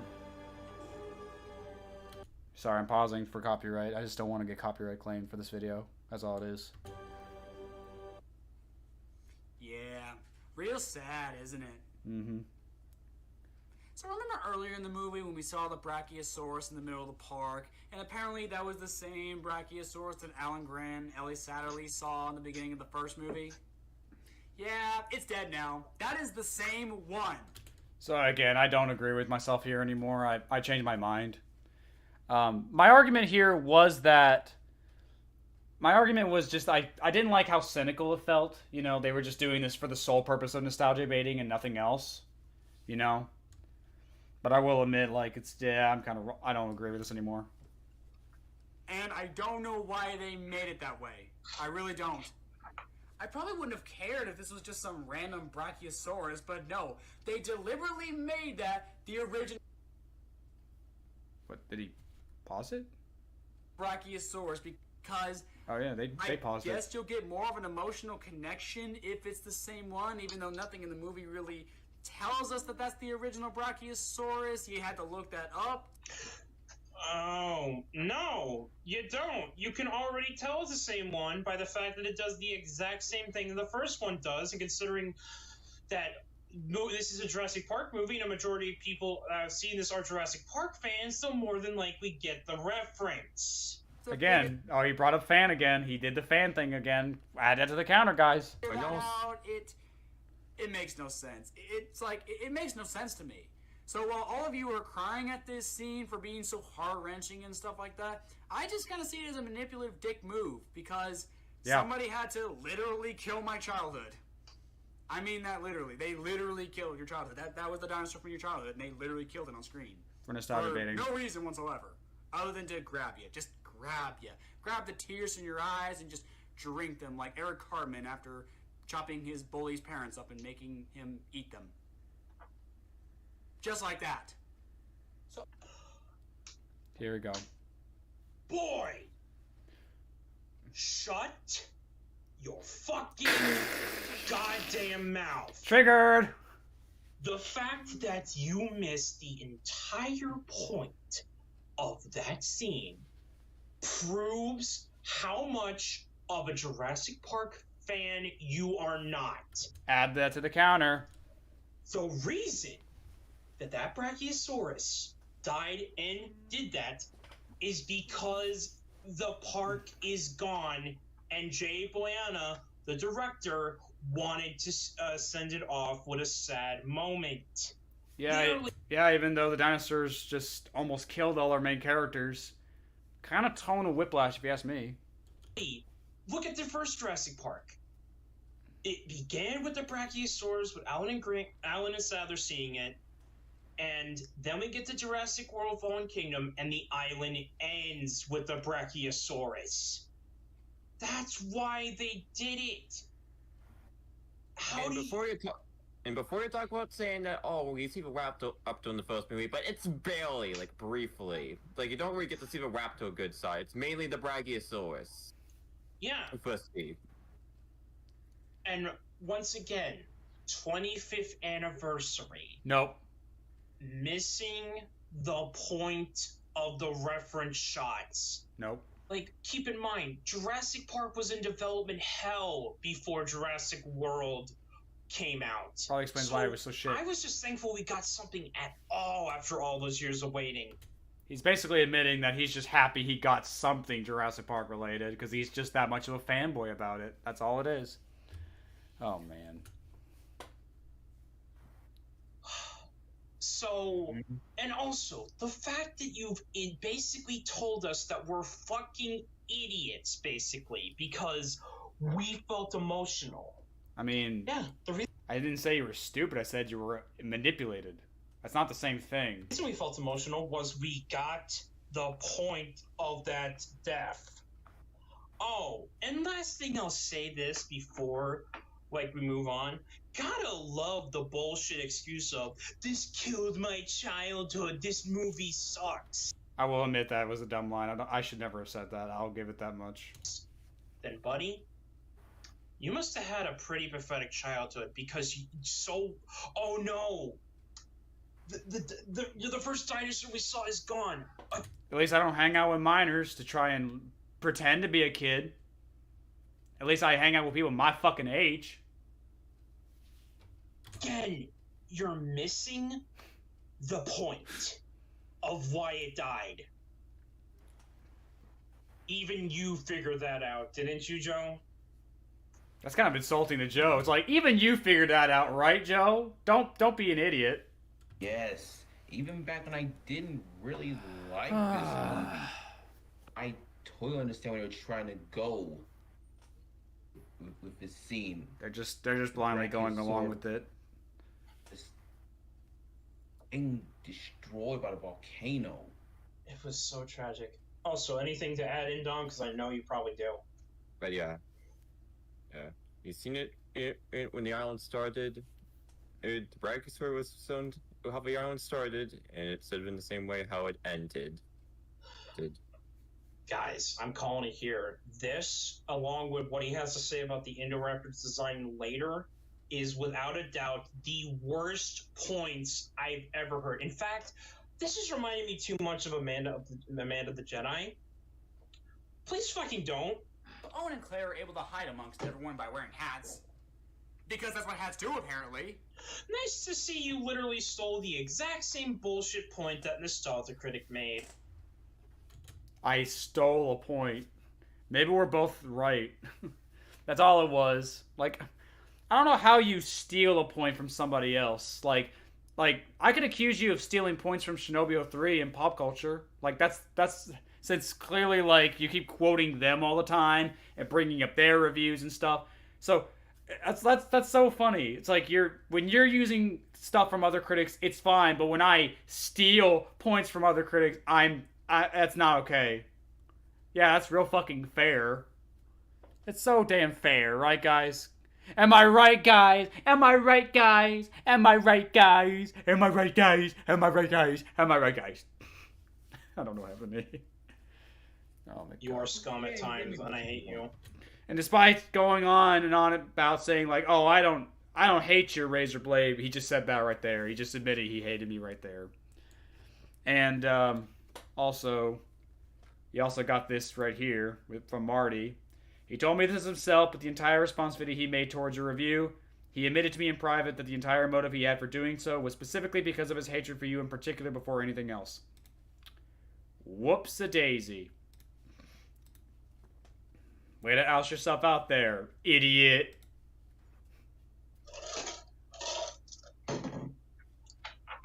And I know some people are going to be out there.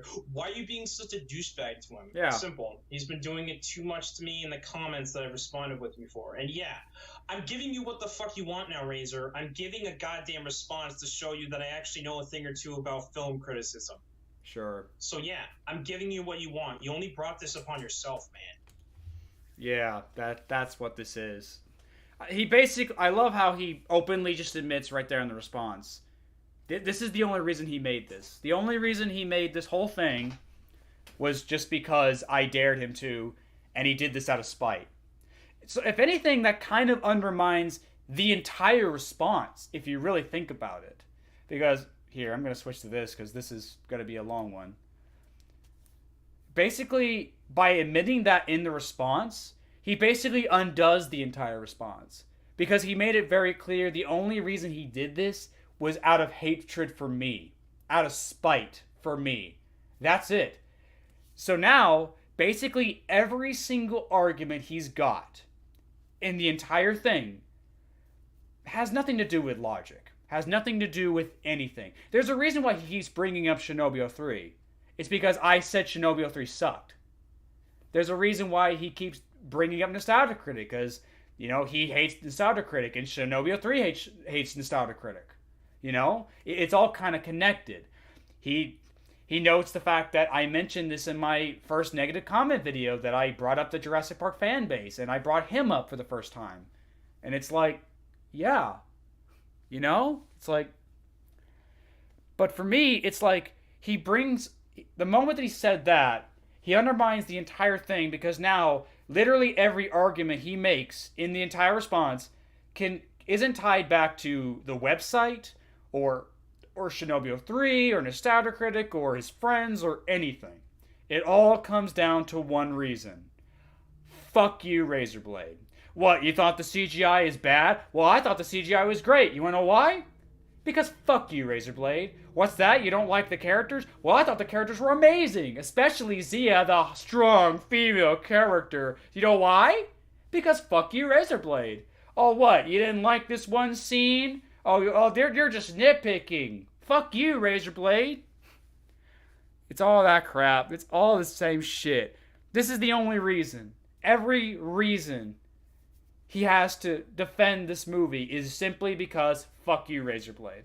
So, the reason why I'm able to laugh at this whole thing is because it's very blatantly clear with that one sentence. That's it. That's his only motivation for defending this movie. He's not using any logic or reasoning behind it. Nothing whatsoever. It's simply because fuck RaisorBlade. That's it. That's his reasoning for everything. Why am I wrong? Because fuck you, RaisorBlade. Why is he right? Because fuck you, RaisorBlade. That's it. That's the only reason for everything. And he would never say it out loud, because then people wouldn't take him seriously. Even though nobody does. If he said that out loud, which he just did, because he's a fucking idiot, and he forgot to not say that out loud, he knew that nobody would take him seriously. He knew people would side with me, because he basically admits he's being a petty little bitch about it. That's it. It's just so fucking dumb. It's absolutely ridiculous. Oh, man. And the funny thing is, it doesn't even end there. Like, the funniest thing is, immediately after he says that, he catches himself and realizes, oh shit, I said that out loud. I wasn't supposed to say that out loud. So he tries to course correct instead of just cutting that part of the video out. Like, it's bad enough he made such a major mistake that ruins the entire response in just one sentence, but he's too goddamn lazy to even go back and fix it. Like, when I screw up a line in a review, I go back and edit it out and fix it. You know? It's just so fucking ridiculous. Stupid. Oh my god. And I know what I did before was wrong at points. I admit that. I know. But, and I know I'm giving this impression, by the way, Razor, that I fully hate you. You just admitted to you did. I don't hate you as a person. You just admitted you did. And again, instead of just editing the video and cutting that bit out, you left it in and decided to just course correct instead, which doesn't help you at all. Because you, like I said, when you're angry, the real you tends to come out. You know? And every time he's made an apology, it's always fallen flat because it's just so empty. And it always just resorts to victim blaming and such, you know? Like, here, I'm going to show this real quick. Like, this is the comment he left on my Dominion video when he saw I was talking about him again. I only came to leave this comment after learning that I was in the thumbnail, after learning I was in the thumbnail and the video itself. I'm not trying to start up the drama again at all. I would be a fool to do that again. What I came to say is, I feel offended that you went ahead and brought up the past drama just to try and pad out your review of the film. Yeah, because it's not like that has anything to do with it.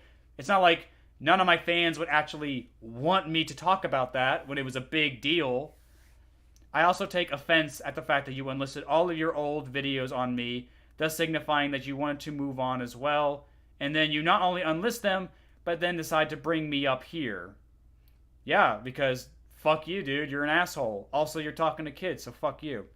I'm asking this as kindly as possible to remove my face from the thumbnail, unlist the playlist again, and to never mention me in any more of your Jurassic Park videos, alright? I'm again asking as nicely as possible, especially since I don't want people like that troll coming and harassing me again. And yes, I remember I did that as well, and I do not look back fondly on my previous actions either. Please, for both of our sakes, just do as I ask and I'll be on my merry way, alright? With a praying emoji. And I'm just like, no, I'm not gonna do that, because you haven't done anything to earn that. You know? He actually deleted the comment. Like, I remember on this tweet I said, how long will it be before he deletes the comment, placing bets? And then, like, not even 2 hours later, it's gone. The whole video is gone. And then, of course, he adds my Jurassic World Fallen Kingdom video, or my Jurassic World Dominion video to his playlist of bad videos, which he basically admits in the playlist here. These videos are, in my opinion, some of the worst videos I've ever seen on this website. These people's videos either don't make sense with their arguments, or they say stuff I strongly disagree with. That's all it is, you know? Like, you don't have to agree with me or the choices of the videos I put in this playlist. I love how he says that. You don't have to agree with me. I'm just putting these videos here because I don't agree with them, which is just so stupid. Like, what's even the point? And I had other tweets. I had something else here. Hold on. It's a little further up. Oh, yeah, here. Yeah, Marty sent this to me. Like, apparently he shared this in his Discord page with Liam saying top RaisorBlade, bottom SaberSpark. Like he's sharing memes dissing me in his own private Discord and stuff. And one guy says, "You seem really obsessed with shitting on Razor. Don't you think you'd be better off moving on and focusing on doing better things rather than just starting beefs with everyone over literally every small thing they do and then to keep on the hate train with them?" And I'm like, that's a good point. Yeah, you're right. That's what I basically said I'm doing when I posted this, dude. It's something I made a long time ago that I dug up recently and I just want to share it, that's all. Why would you share it then? If it's an old thing, why would you share it? That doesn't make any sense either, Liam. Like, you know what I mean? Okay, see, what is he? Let's see. Jokes aside, though, Liam really needs to do something about himself. Brought this upon yourself, Liam. He did. He basically brought all this on himself. Like, this is just the internet. He hates Angry Video Game Nerd. He hates the Echo the Dolphin video, I guess. Wait, did he? I didn't see. Oh, well. Well, let me go back and look. I didn't notice it. Hang on. Yeah, Echo the Dolphin, Sega Genesis, Angry Video Game Nerd. It's in his playlist. He has a lot of videos in his playlist, just because he just doesn't like shit, you know? Let's see. Yeah, it's kind of funny how he uses my old avatar as opposed to my most current one. I guess that's evident to it being an old meme. But even then, it's like, if it's an old meme, why even share it? What's even the point of that? Oh yeah, he also put this on Twitter, but I'm blocked on Twitter, so it's, you know, yeah. See, I'm blocked on Twitter, so I couldn't even see this. Someone sent this to me. I actually can't remember who sent this to me, but someone sent this to me saying, "So, Blade Razor, I saw your tweet and I'm just speechless. I was 100% seriously not trying to start anything again after I left that comment on the video. I just felt triggered that you went behind my back and did this. I thought we buried the hatchet. Bullshit. We didn't bury anything. You just assumed that everything was okay. No. Fuck no. Especially after you admitted you like hanging out with minors. Good lord. I just wanted you to remove my face from the thumbnail and re-unlist the videos you done on me. Especially since you talk about me a lot already in the video. I don't talk about him a lot. It's only for like the first 3 minutes. I'm also not forgiving what I did. I know I fucked up badly, but I really don't want more trolls coming after me. Well, again, you shouldn't have done this to begin with. And so even when I try to be nice as possible about this, I still got treated like shit. I wonder why, Liam. I wonder why you got treated like shit. Razor, I've just given up on you ever forgiving me at this point. Again, more victim blaming. It's like, I try to be as nice as possible. I know, but you don't forgive me? Oh, come on, you're being kind of a dick now. So with that, I'm done with you and any of your fans. Goodbye, and I hope I never hear from you again. I remember some people send me comments. Yeah, it's this tweet here, I believe. Yeah. Like, honestly, I can't take him seriously with how he uses emojis. It's like he's not truly apologetic. That's a really good point. Yeah, he uses... He has all these emojis in this tweet. So it kind of is hard to take him seriously with the emojis, you know? Yeah, like, and I brought this up. He's made public apologies and then took him down when he thought the heat died down. That was really dumb. And then he sent me these pictures of his Twitter where it says, "You think he's bad in Jurassic Park? He's made quite a name for himself on Poke Twitter. Can't agree or to disagree for shit." Here's an example. "They could easily please everyone by adding difficulty options, but if the game hands me a tool, I'm not just going to refuse to use it if it makes the game easier. It's the game designer's job to balance the game, not me. So you straight up admit that you're too lazy to try and make the games more challenging yourself because it's game designer's fault, not mine? Yeah, the totally doesn't show that you can't even argue correctly against me. Nice job, man. Nice job. You're being such an ass for no reason. I'm not lazy for wanting the game designers to balance the game properly. It literally is the game designer's fault for making the game too easy for me to enjoy it." Again, I don't know much about Pokemon myself, but like, you know, sorry I'm not reading the comments. It's just like, you know. Yeah, I'm just sorry if I'm not reading the comments. "He needs to know a thing or two about interacting with people in real life. He's going to deal with people who are absolutely horrible. He needs to experience that and see how bad it looks from him." Yeah, maybe he should watch this video. Oh, man. "There is no Fallen Kingdom in Bossing Say." See, then explain why the games are lazy. Explain why it's the designer's fault. Don't just beat around the bush and just explain your damn reasoning to me already. Because I'm getting tired of hearing your garbage excuse, you Distant Kingdom fanboy. Why the hell are you so angry? I can't even have a civil, non-heated discussion on this site. It's frustrating. Here's my reasoning. If the game is easy, the designers designed it to be easy. If the game is too easy for me to enjoy it, that is the game designer's fault. Get it? I kind of get that. Dude, you have a choice if you want to overgrind / level your Pokemon or not. That's your choice. I don't know, it sounds kind of boring. If a game is really easy to play, that gets boring really easily. So I kind of get what this guy's saying.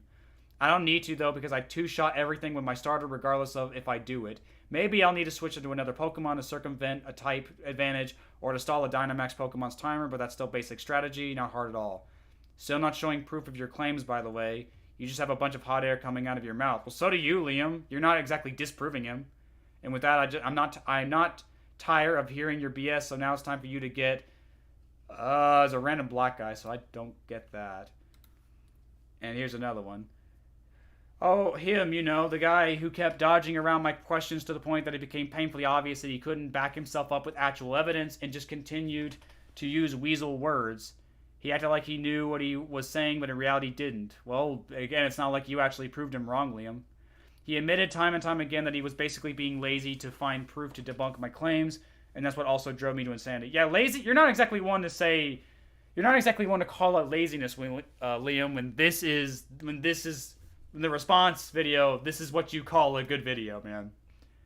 So yeah, I'm the guilty one here. Bottom line is, I had a justified reason to get angry, whereas you just did it because I got angry towards him, even though I had a justifiable reason to. So sorry, but try again, you poor strange little man.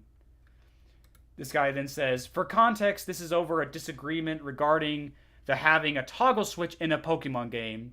This dude had a mental breakdown over an on and off switch, 1 or 0, etc. He deadass exposed himself as a mental health patient in the last image. Yeah, it's pretty fucked up, man. Yeah, and then we have some images of Peter Griffin and the fat guy from South Park, basically. But yeah, I just wanted to bring that up. To show that, you know, he kept on going and going. I think that's the last thing I said about him. I think that's about it. Yeah. Yeah, I think that's about all I had to say about Liam. So, I just exited out of the YouTube video. What is wrong with me?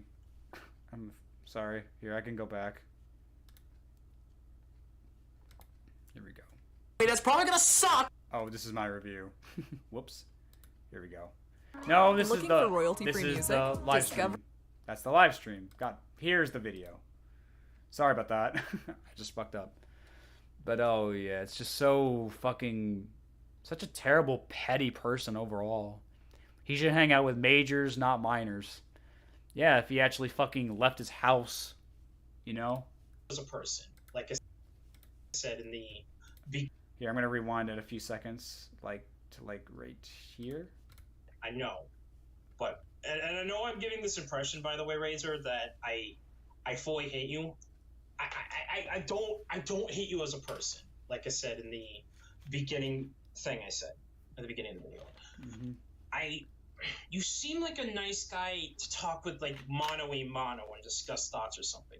Sure. But I hate this review of yours. I don't hate that you in it. I hate this review. I mean, I have a lot of problems with your other reviews as well, but this is probably going to be the only one I respond to, because at this point, after that I make this, I'm pretty much done with you. So yeah, because you don't just sit back and take the pain. Okay, you're not a good boy, RaisorBlade. Okay, you don't sit back and take my beatings. Okay, so I'm done with you. Yeah, okay. There. People can call me Razor if they want to. And honestly, Joe, can you blame me for not wanting to look at this guy anymore? You're not exactly a basket of fruit yourself, Liam. Like, I may not be in tune with the personal drama you two may have, but I can totally understand considering his stance as a reviewer. Yep. Thank God I got goldfish, by the way, to help me get through this pain. Good Lord. And find that blue is not looking good. Oh, look! Another animatronic! Jesus Christ. And you don't even mention that it's an animatronic. Consistency much? In order to treat her, she needs a blood transfusion from another dinosaur.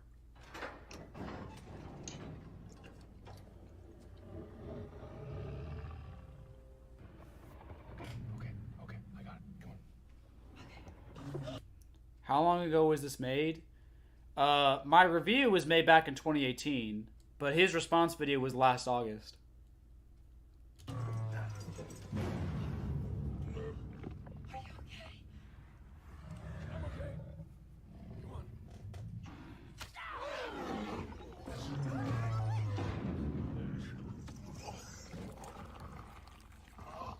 Get it? Because Marvel! Because Star-Lord! That's freaking Star-Lord, guys! You know it's Star-Lord?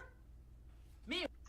And that point added literally nothing. To take a quote from the critic, and nothing of value was lost. Except my point was that, again, it was another Marvel-esque scene. So, yeah, there you go. I'm honestly And just for the T-Rex trans thing, even before I watched this video, I was getting it because, oh yeah, the scar it got from the Velociraptor. And not even mentioning the Adonis. Like, those are the smell of raptor blood he probably had. That's freaking Star-Lord! Wait, they're getting mad at me because I didn't bring up the scars on Rexy's body? Like, okay. What do you fucking do? So what? Guys, you know it's Star-Lord? Just getting the thing position, sorry. Yeah. Also, you're not even gonna I'm honestly just thankful he didn't bitch about how it wouldn't make sense to do a blood transfusion between a Velociraptor and a T-Rex. In case you don't know why it actually works. I know why. That's why I didn't complain about it. I'm well aware these are all made in the same factory, so it actually makes sense why the blood transfusion works. I understand, Liam. You don't have to say it.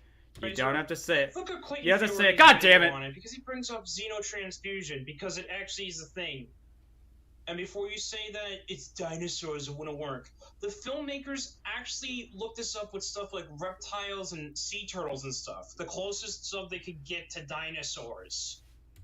ATM, you donated to Nami. Good work, man. I appreciate that. Thank you. That's awesome. Thank you for that. Why does it sound like Sid the Science Kid hit puberty? So, yeah, sure, they're not 100% dinosaurs, but they're still reptiles. So they did what they could. Because remember, these are fictional clones. I love how they're bitching at me over something I didn't even talk about. They just assumed I had a problem with it, so now they're just bitching at me some more. Mm-hmm. And even in like behind the scenes Jurassic World, like they showed real life animals as an example, including in the behind the scenes, they even showed like a 2-headed white snake. Mm-hmm. What they do? Meanwhile, back at John Hammond 2's mansion, we find Not John Hammond 2. that his Yes, it granddaughter is. Macy is exploring the mansion and comes across Peter Ludlow 2's evil lair. Wait a second. We are 24 minutes into the goddamn review, and only now you mention Maisie? Only now she plot relevant, so yes. That's right. What the fuck is wrong with you? Yeah, why aren't you bringing up this minor earlier? I love minors. Okay, don't take that. Okay, maybe that's one part you shouldn't take out of context. Oh my god. Oh, I've gotten literally 100 different comments telling me I look just like that little girl. Yeah, you... Audrey, don't get mad. You kind of do look a bit like Maisie. You kind of do a little. You got the same nose, you know? As bad as this review was, even Doug mentioned Maisie sooner. Probably as a joke. Because that's all he does, is joke. Wow. Yeah. It's rather sad that the guy you look up to can Don't look up to him. do better research on the film than you can. And that's... Bringing up Maisie counts as research for the film? Also, I don't look up to him. I've always seen him as just a nostalgia critic, just a YouTuber. Like, I love it. I enjoy watching YouTubers, but at the same time, I don't idolize them. Like, for example, I used to love Minilab back in the day, but the moment he was ousted out as being a pedophile, nope, no more. Unsubscribe, don't watch his content anymore, don't support him. I'm done. Done, for sure. Good. So, like, fuck it. saying something because it's Doug. And again, he's just assuming I look up to Doug a lot and assuming that I'm a nostalgia critic wannabe. That I just suck off on Doug Walker so much and everything. When he doesn't do the same thing that Shinobi 3 in pop culture. Whatever, man. Also, I just side note real quick, but I honestly love how I actually noticed that during the scene when Lockwood and Claire was talking and all that, I actually noticed her enter the scene out of focus. It was really nice. I love that. What?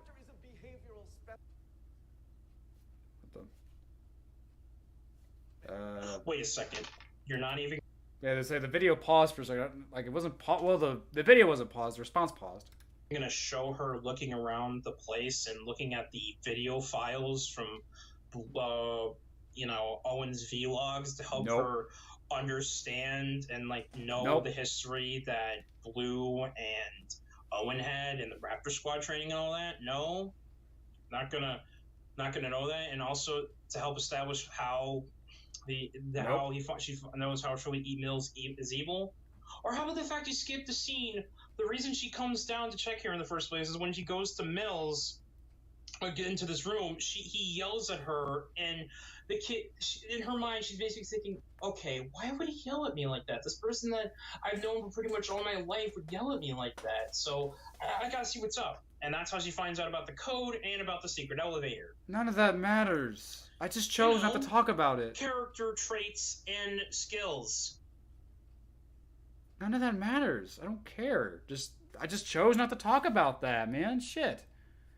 Just, man, talk about what's in the video, not what isn't. But nope.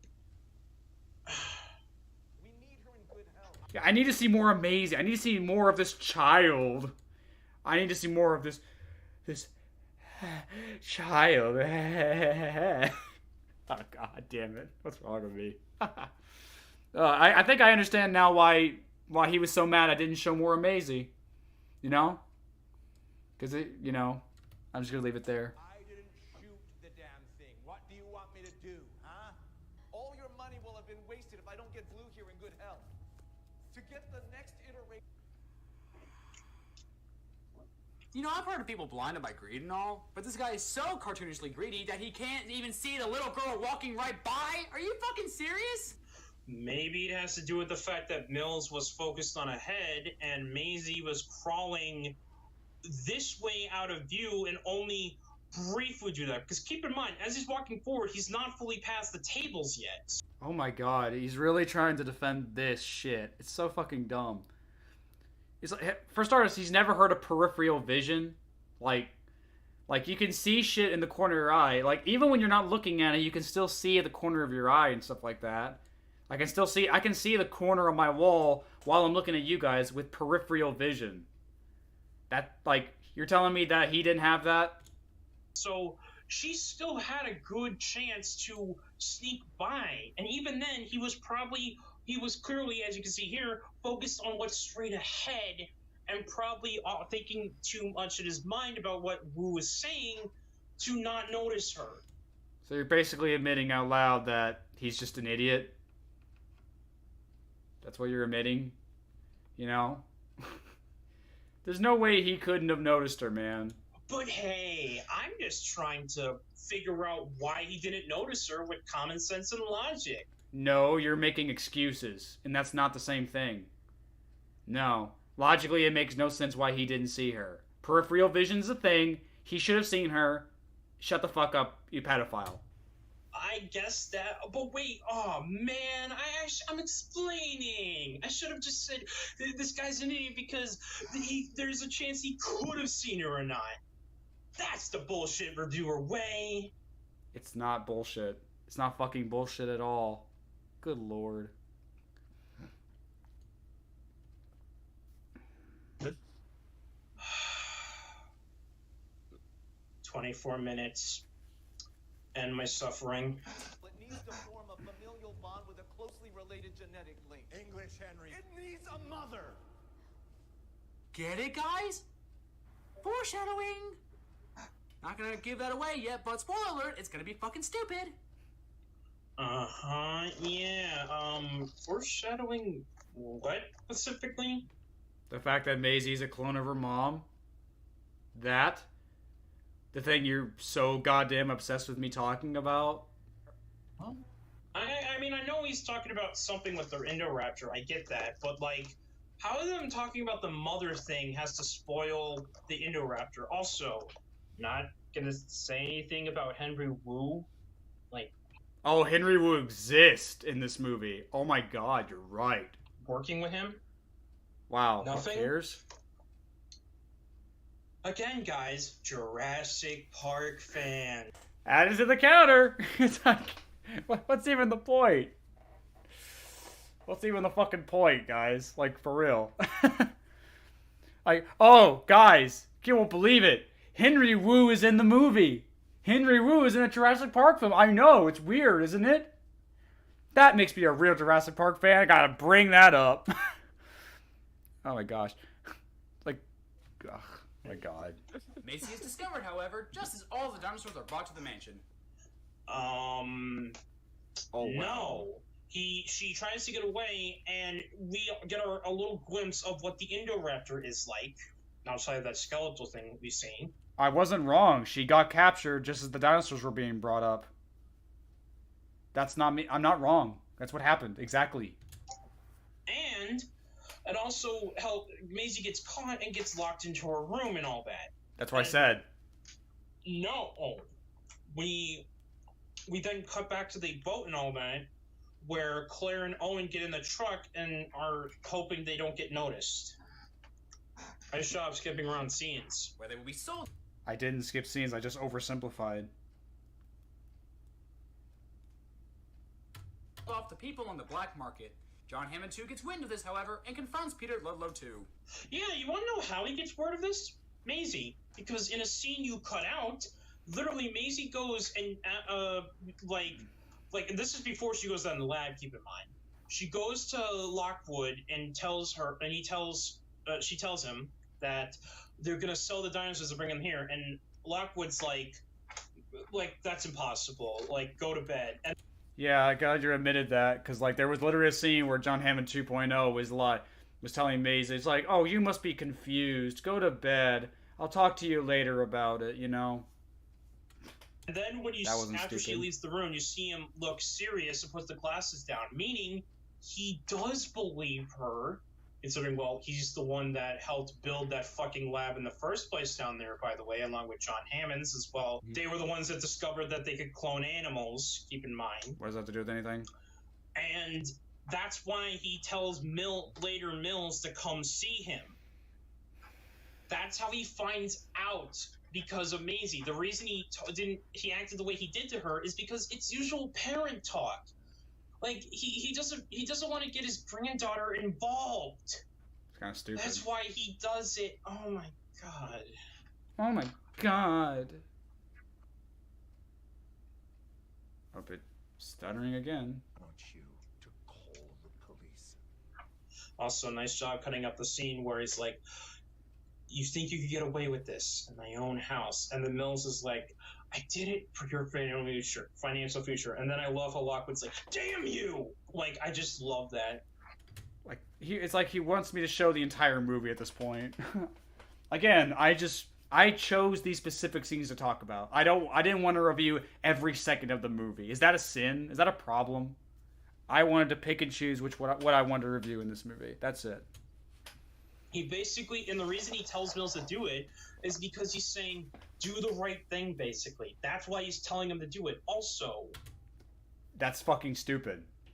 Lockwood really expected this guy who went through all this trouble and, to his knowledge, has already killed people before to do the right thing and turn himself in. That's fucking stupid.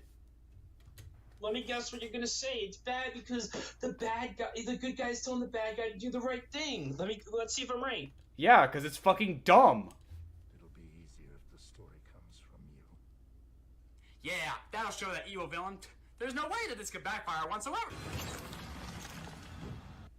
What the hell did they think would happen? Oh, I don't know. How about the fact you're ignoring the fact that Lockwood is bedridden and can barely move around and has to use a wheelchair? Then why did he even bring Mills to his room in the first place? If he knows that Mills is doing terrible things and is basically killing people.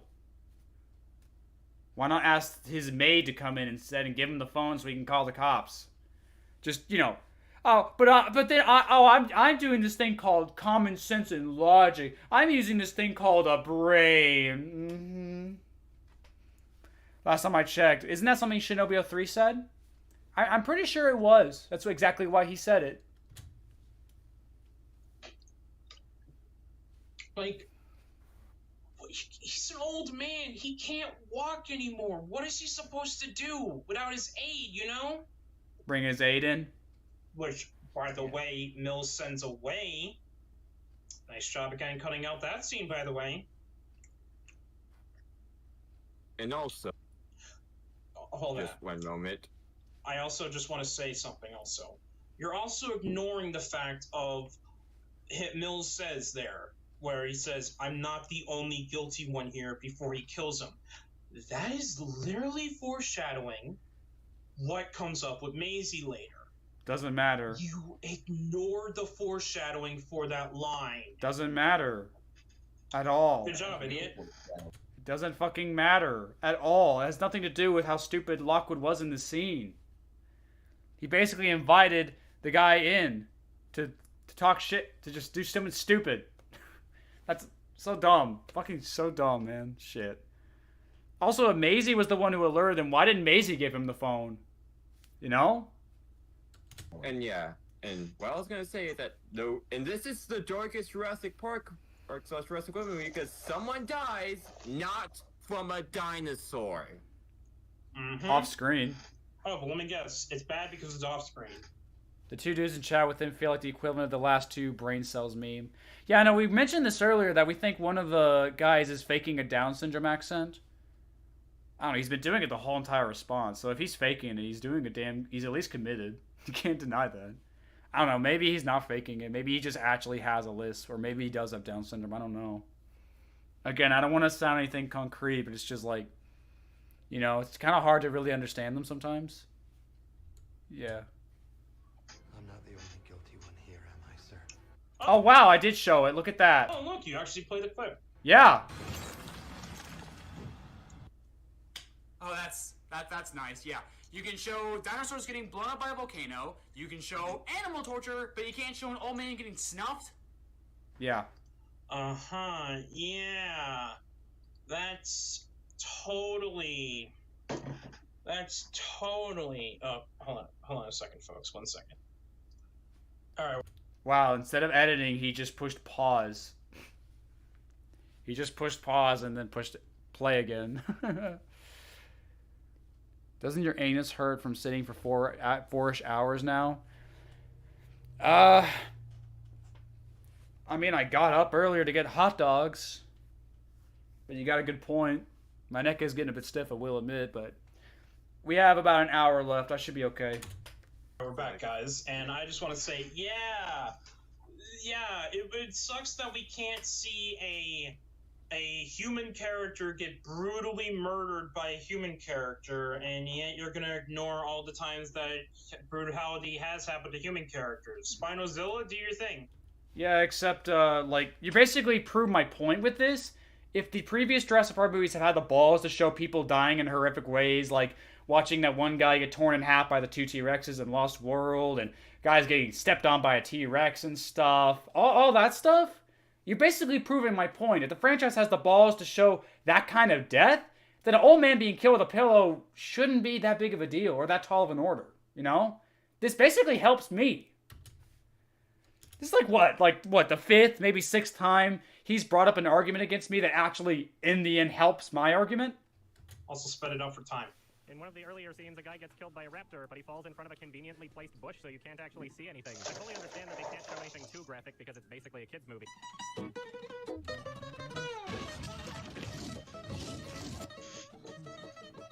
I don't know, man. Kids do like this movie. Kids do love Jurassic Park. I love Jurassic Park as a kid.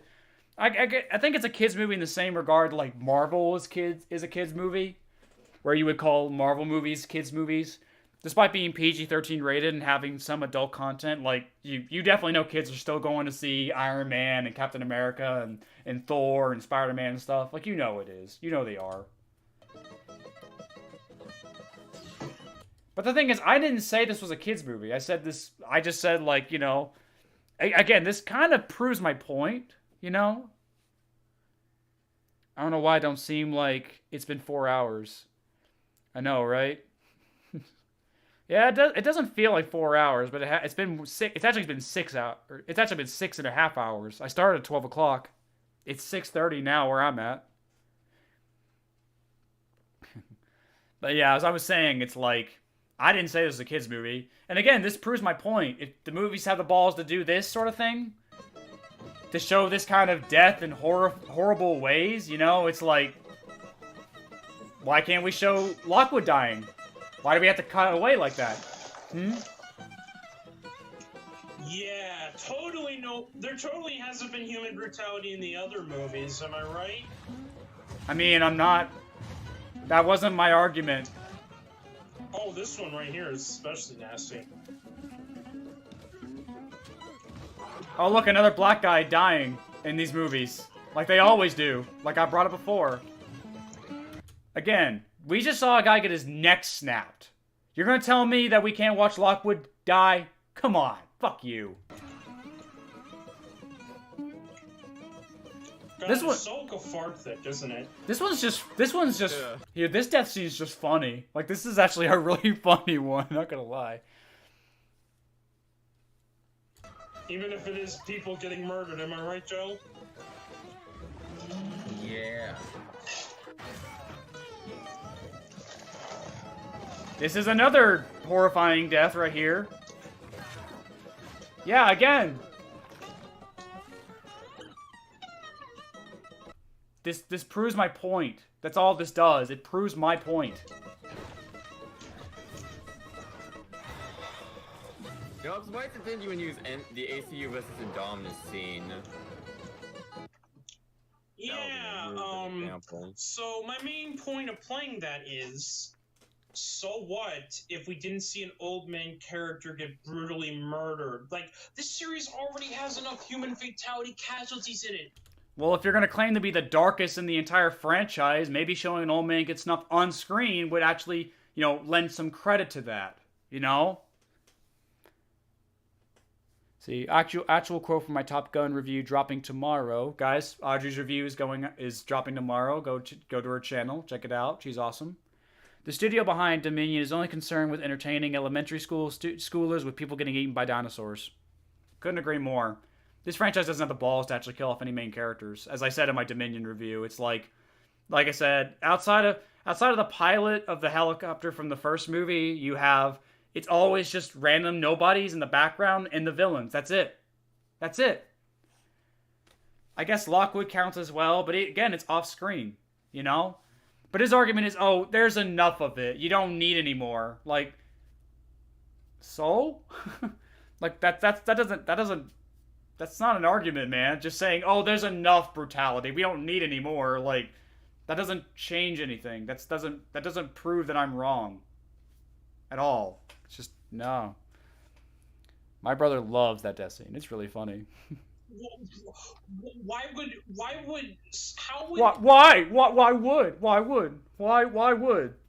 having an old man character get killed on screen be bad? Also, PG-13. Yeah, that sucks. Isn't the original book like way darker and more graphic?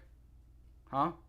And they settled for a PG-13 rating because it was more mainstream and it appealed better to children? Remember that. Whatever, man. Mm-hmm. Yeah.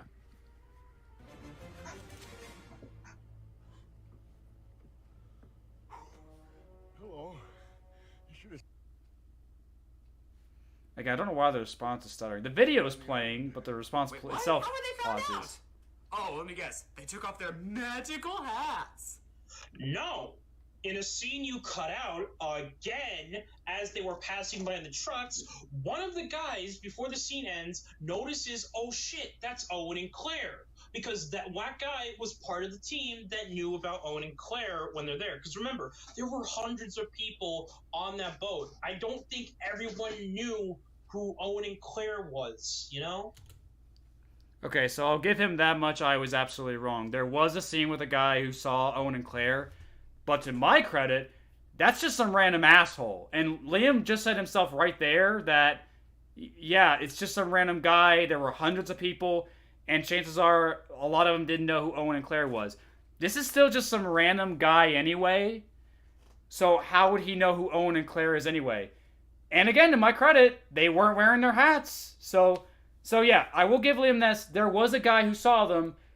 No idea how this random asshole recognized Owen and Claire. So it's still kind of bullshit anyway. So, yeah, there we go. Rampage 2018 was PG-13 and had more balls with its violence. Yeah, like, dude, like, how is Rampage not R-rated? I wouldn't be surprised if there was an R-rated cut of the movie Rampage. I would not be surprised. Titanic was PG-13 and it was more like Titanic. Yeah, I get that. Yeah, I can feel that. Probably the east side of the state.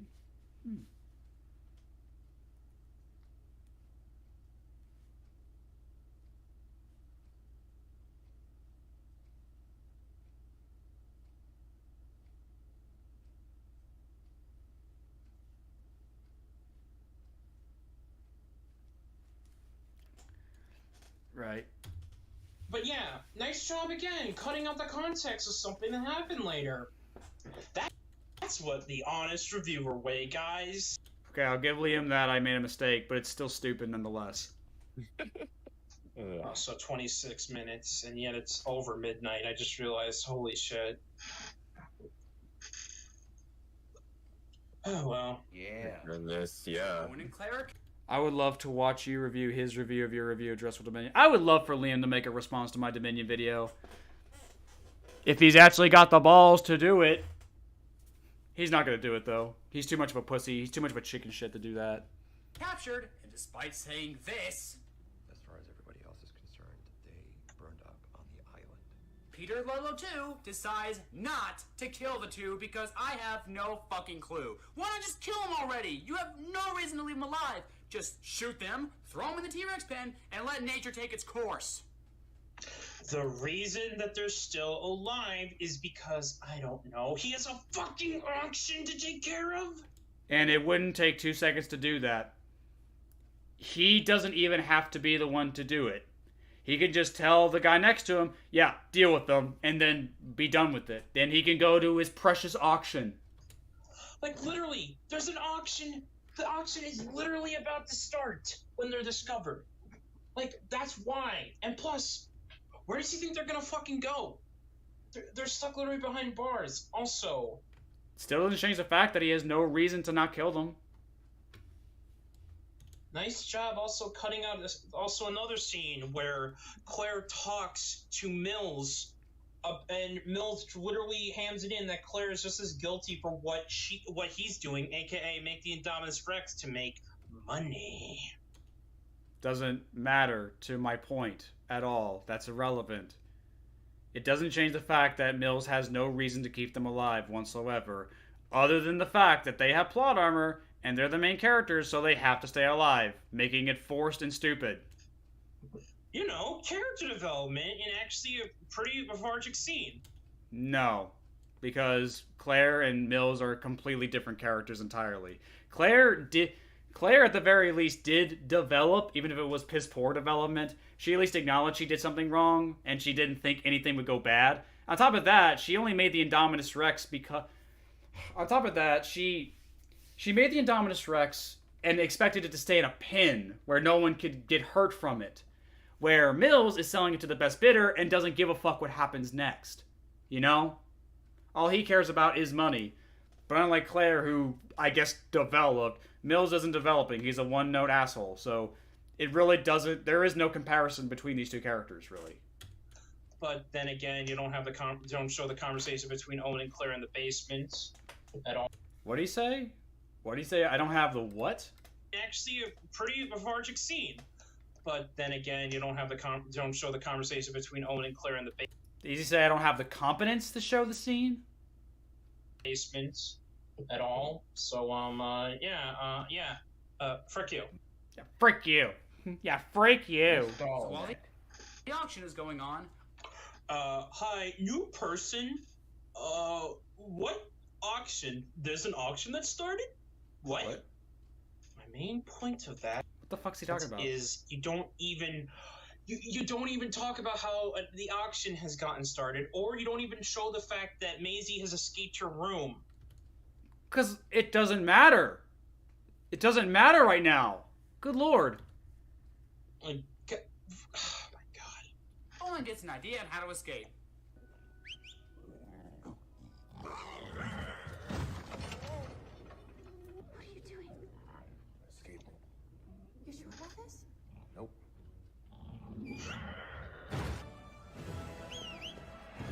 Sorry, I'm pausing for copyright to make sure nothing goes wrong.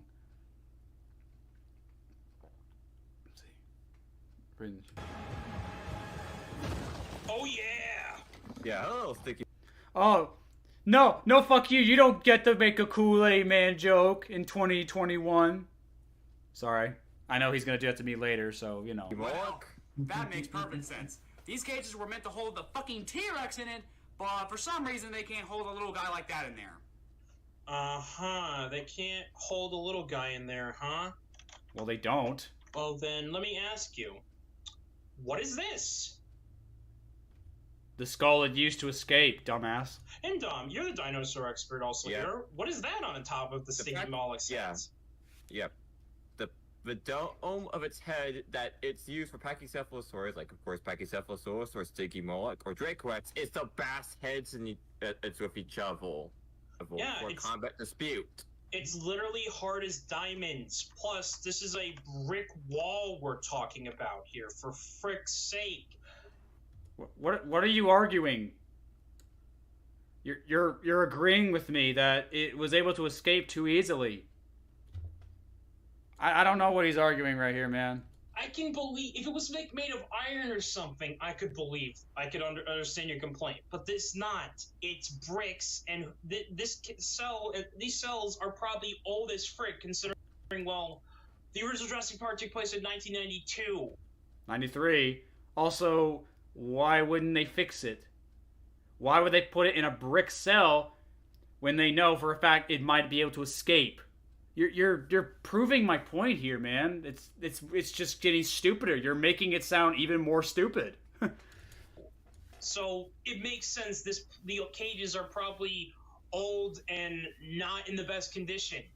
He's just making excuses at this point. He's not defending anything. He's just making excuses. You know, that's all it is. That's what I'm thinking. I meant to hold the fucking because we need our heroes to escape. Stop all this, save the day, and blah, blah, blah, blah, blah, blah, blah. How much longer is this fucking movie? 40 minutes left? What the hell left is there? The climax in the Indoraptor? Yeah, you need 40 minutes to do that? You need 40 minutes to do a climax. Hold on 1 second. I'm trying to... Yeah, sorry, the core's too small. I'm gonna open my curtains here a bit. Sorry, my curtains were kind of with the AC. The AC vent is right next to the curtains of my window, so like the AC is actually trying to the AC was kind of closing my curtains for me in a way because it was blowing on it. Actually, I'm gonna turn the AC off. It is getting cold again. You know, like my soul.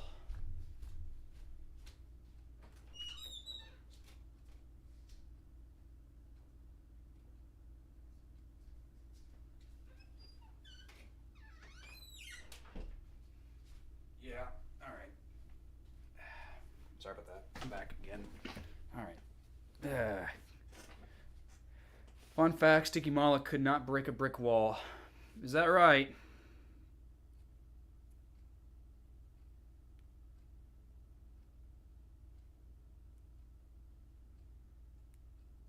Hang on, I got some spam messages here getting rid of.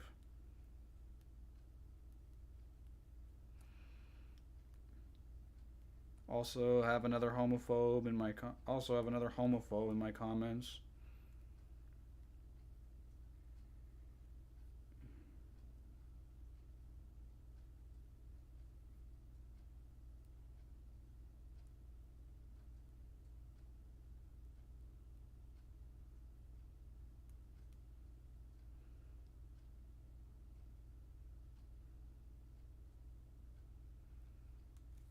Another transphobe in my comments.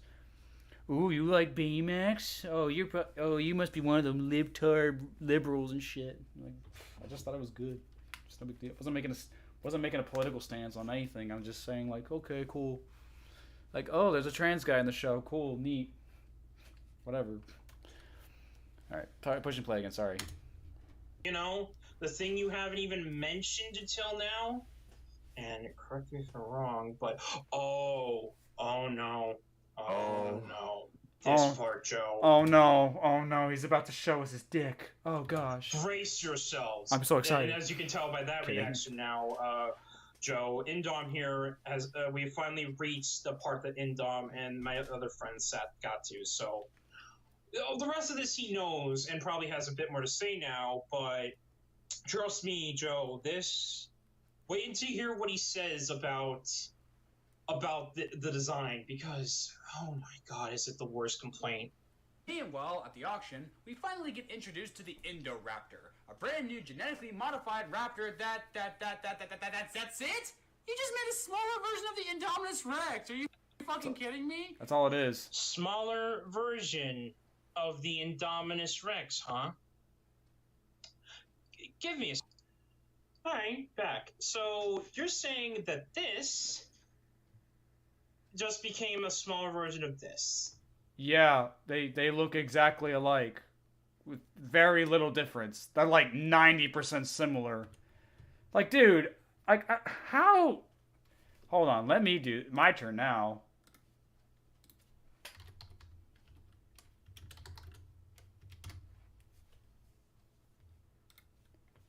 How do you... Like, yeah, how do you fucking... Wait, hold up, whoops. Open image, a new tab. How do you look at these two and not see the similarities? Other than the size. Like, I guess there's the color of the skin as well, but, like, that doesn't matter. But what do I know? I'm a filthy racist, so what the fuck do I know? Like, how do you look at this and say they look completely different? Like, are you kidding? They have the same spines. They're both based on raptors. Are you, like, good lord, how do you see this and think it's not... Good lord, man. Like, look at that. Look at this. How does your brain function to where you look at these two creatures and you don't see the similarities? How the fuck do you... Like, outside of the color and the size of their bodies, that's... Like, I don't know. Well, I guess the Indoraptor has a raptor sickle where the Indominus doesn't. Why didn't they give the Indominus a raptor sickle? That would have been kind of cool. Sick, actually. Like, I don't know how the fuck you can look at those two and not see the similarities. Like, it's absolutely fucking insane. I mean, if you love the designs, that's on you, but, like, it's just a smaller version of the Indominus, man. The only thing that is similar between the Indominus Rex and the Indoraptor is that there's head spikes on there. But tell me, do you see any spikes on the back of the Indominus Rex? Oh, no spikes on the back of it. They still have spines. Who cares about where they are? I mean, I know there's those back spikes, but I'm talking about, like, the quills here. Yeah, it's literally just that. Also, let's also ignore the fact that the base genome for this thing was a theropod, like a T-Rex and a Majungasaurus, while this main body structure is raptor. Nerd! Who the fuck's gonna look at that and just know that shit, except for fucking nerds like Liam?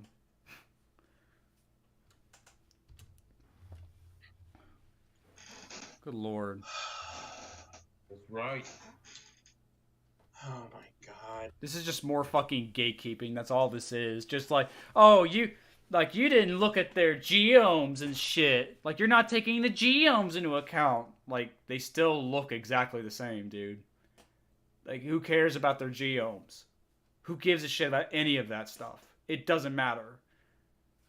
They both look exactly the same. They're like 90% similar to each other. With the only difference being that one's bigger and they have different color skin. Or scales, whatever you want to call it. Even then, I actually like the Indoraptor more than the Indominus. I like the yellow stripe. I like all the black color. I love the red eye. I love his personality, but I'll get to that later. It doesn't have a personality. It's a fucking animal. Look at this fucking thing. It looks so fucking boring. Is this really all you guys can make? How was this thing boring? He's a psychotic killer. It's an animal. Why are they trying to give these animals personalities? I remember when they tried to say that the Giganotosaurus in Dominion, it was going to be like the Joker of Jurassic Park, but it wasn't even that at all. What a fucking lie.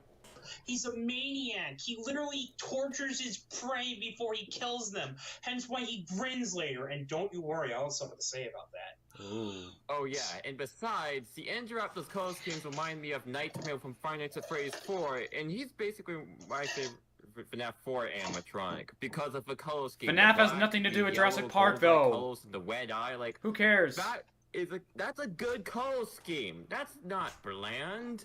Also, what do you have to say about? It's mostly gray with a yellow stripe. That's colorful for you? the Indoraptor Joe. I like the Indoraptor's physiology the best. Like, it's quadrupedal. It doesn't sacrifice speed in terms of how it moves and how it reacts. It's funny. Quadrupedal dinosaur, but still attacks the viciousness of a biped. Yeah, but I found, and I know Shinobi brought this up as well, but I'm going to say this from him again. Of course you will. Is the fact that the reason he crouches on all fours is because that's all he knew all his life. He only knew cage. Plus, I love him not just for that, but also the twitches and the imperfect feeling in looking at his design.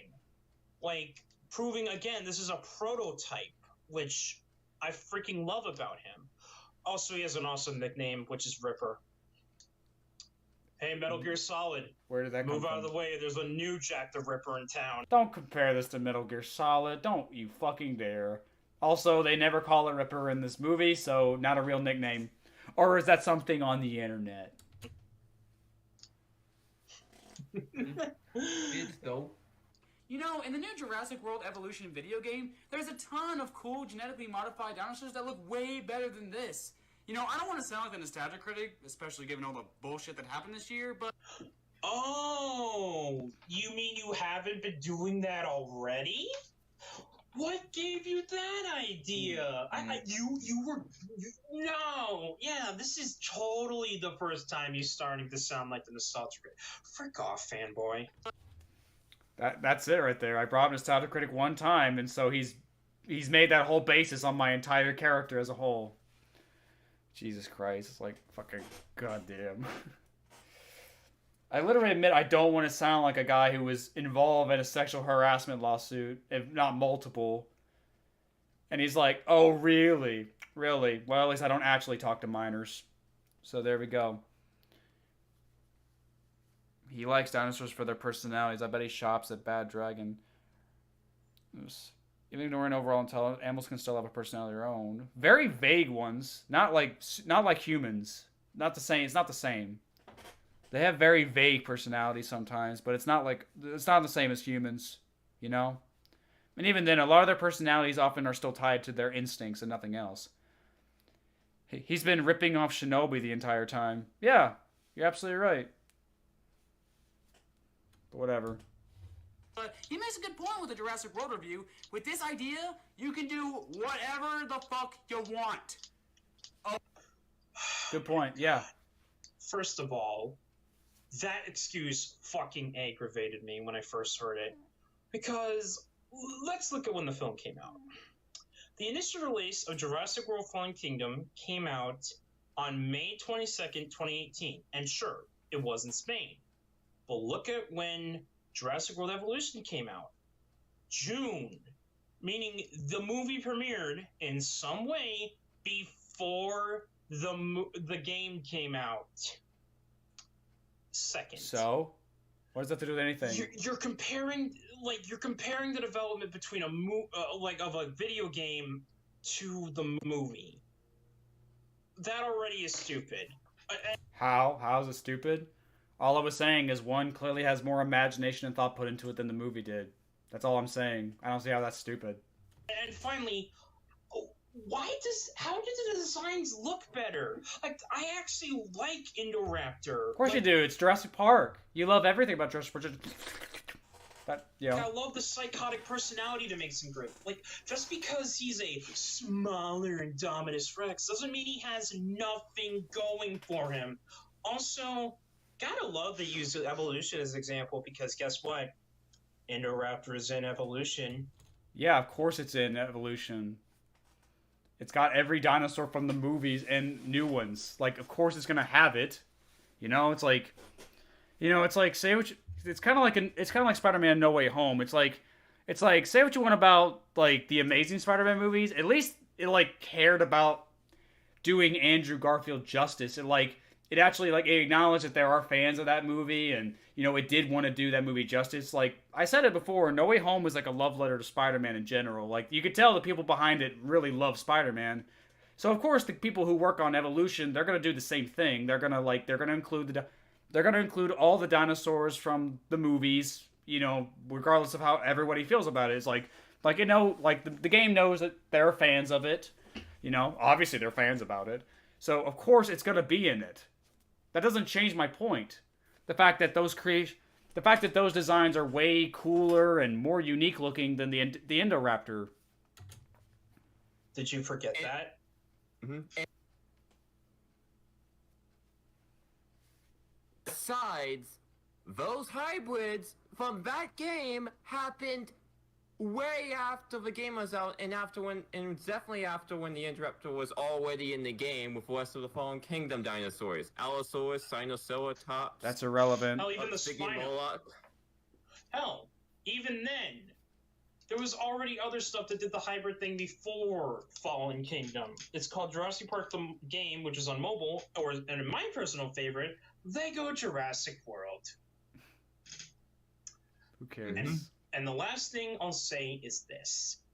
Do you know how much money it would cost if they were to do what you wanted them to do? I.e. So he's taking me out of context here. He thinks what I said was I wanted these people who made this movie to delay the movie to take the Indoraptor out and put one of those other dinosaurs in. That's not what I said at all. I said, look at these dinosaurs. Look how creative they are compared to the Indoraptor. And that's it. I said these dinosaurs look cooler than this one. That's all I said, And all I said was, like, if you're going to make a hybrid, have fucking fun with it. Go crazy, That's all I said. But now he's making it sound like I said I wanted them to delay the movie and do all that bullshit. That's not what I fucking said at all. And I think that's pretty clear. I've never met anybody who actually misinterpreted that sentence once. Like, at all. It's fucking stupid. It's really fucking stupid. Make a new hybrid. It would cost... Yeah, again, I didn't want them to make a new hybrid. I was just saying, look at these other hybrids. Maybe you should have done that in the first place. ...them so much fucking money. Look at what happened with the Sonic the Hedgehog movie, for example. Which didn't happen yet. The design for Sonic originally was horrendous. We know this. Like, it was really bad. Universally hated on. So what did they do? They changed the design. But here's the catch. It cost them nearly a fortune. And the movie made its money back and was a huge success. Critics loved it. Audiences loved it. And it made money. How much money did it make? Hold on.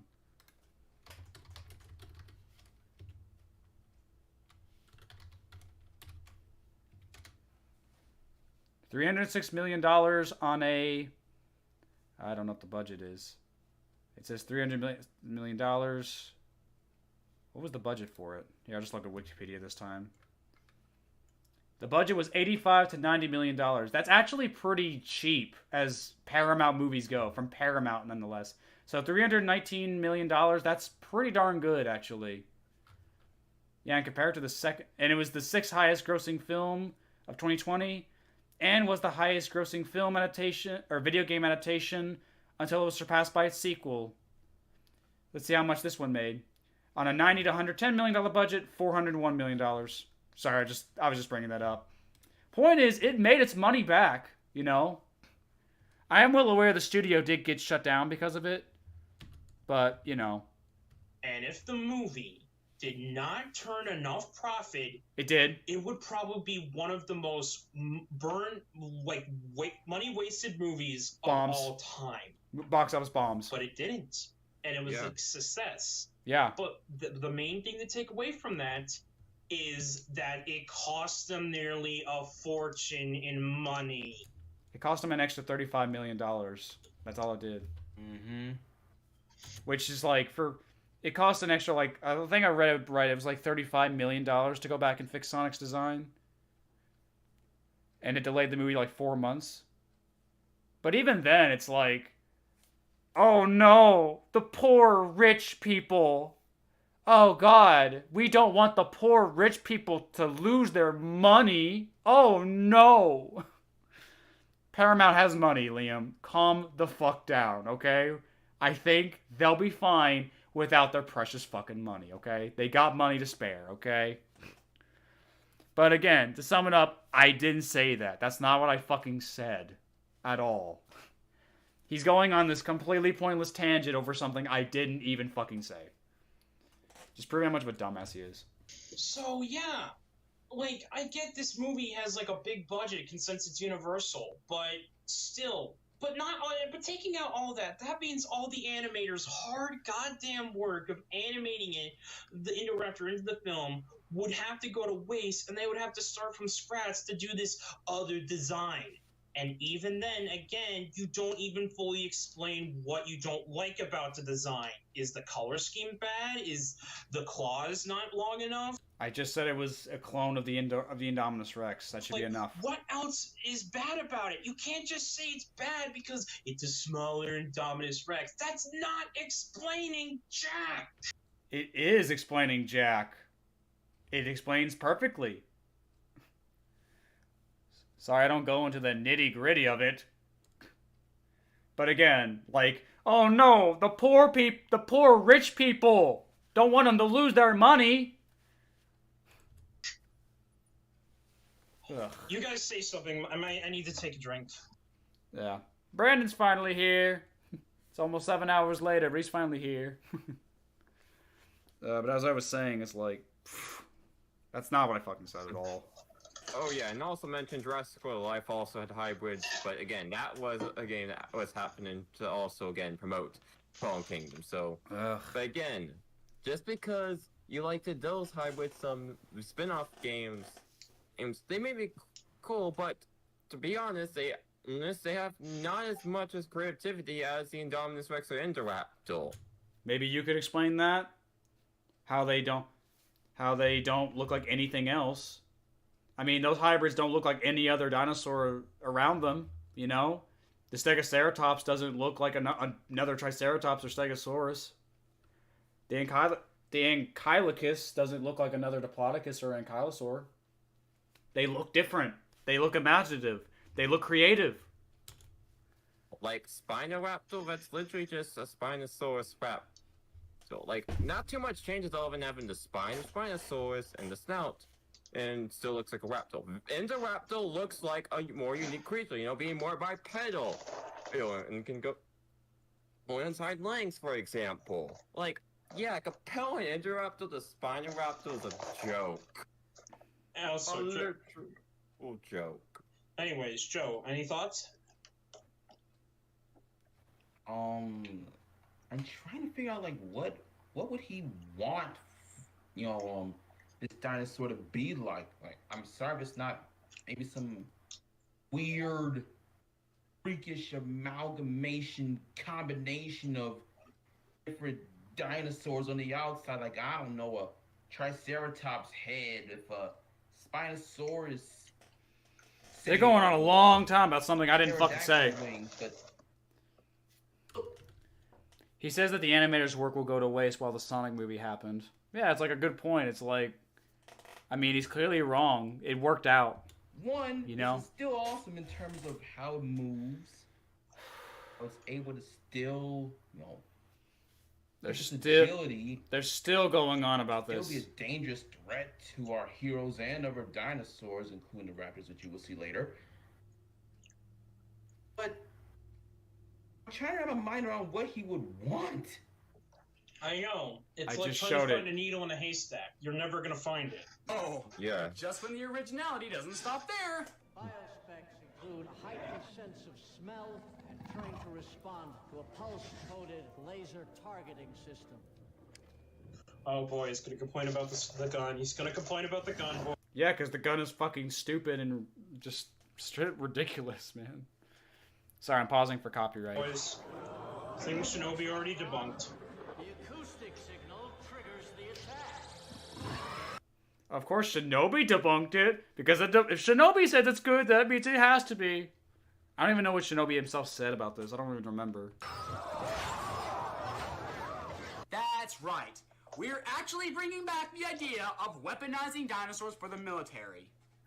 Because it was such a brilliant fucking idea in the last movie. Seriously though, if you're just gonna point a gun at somebody, why not just use the fucking gun itself? I mean, what if you're on a stealth mission? Is the fucking dinosaur gonna be stealthy while the fucking thing is ripping people apart while they're probably screaming that, ah, my guts are being ripped up by this fucking dinosaur? I think that kind of goes against the entire point of it. You do know that the raptors, at least in Jurassic Park movies, are stealth gods. Did you forget about the famous line of, clever girl?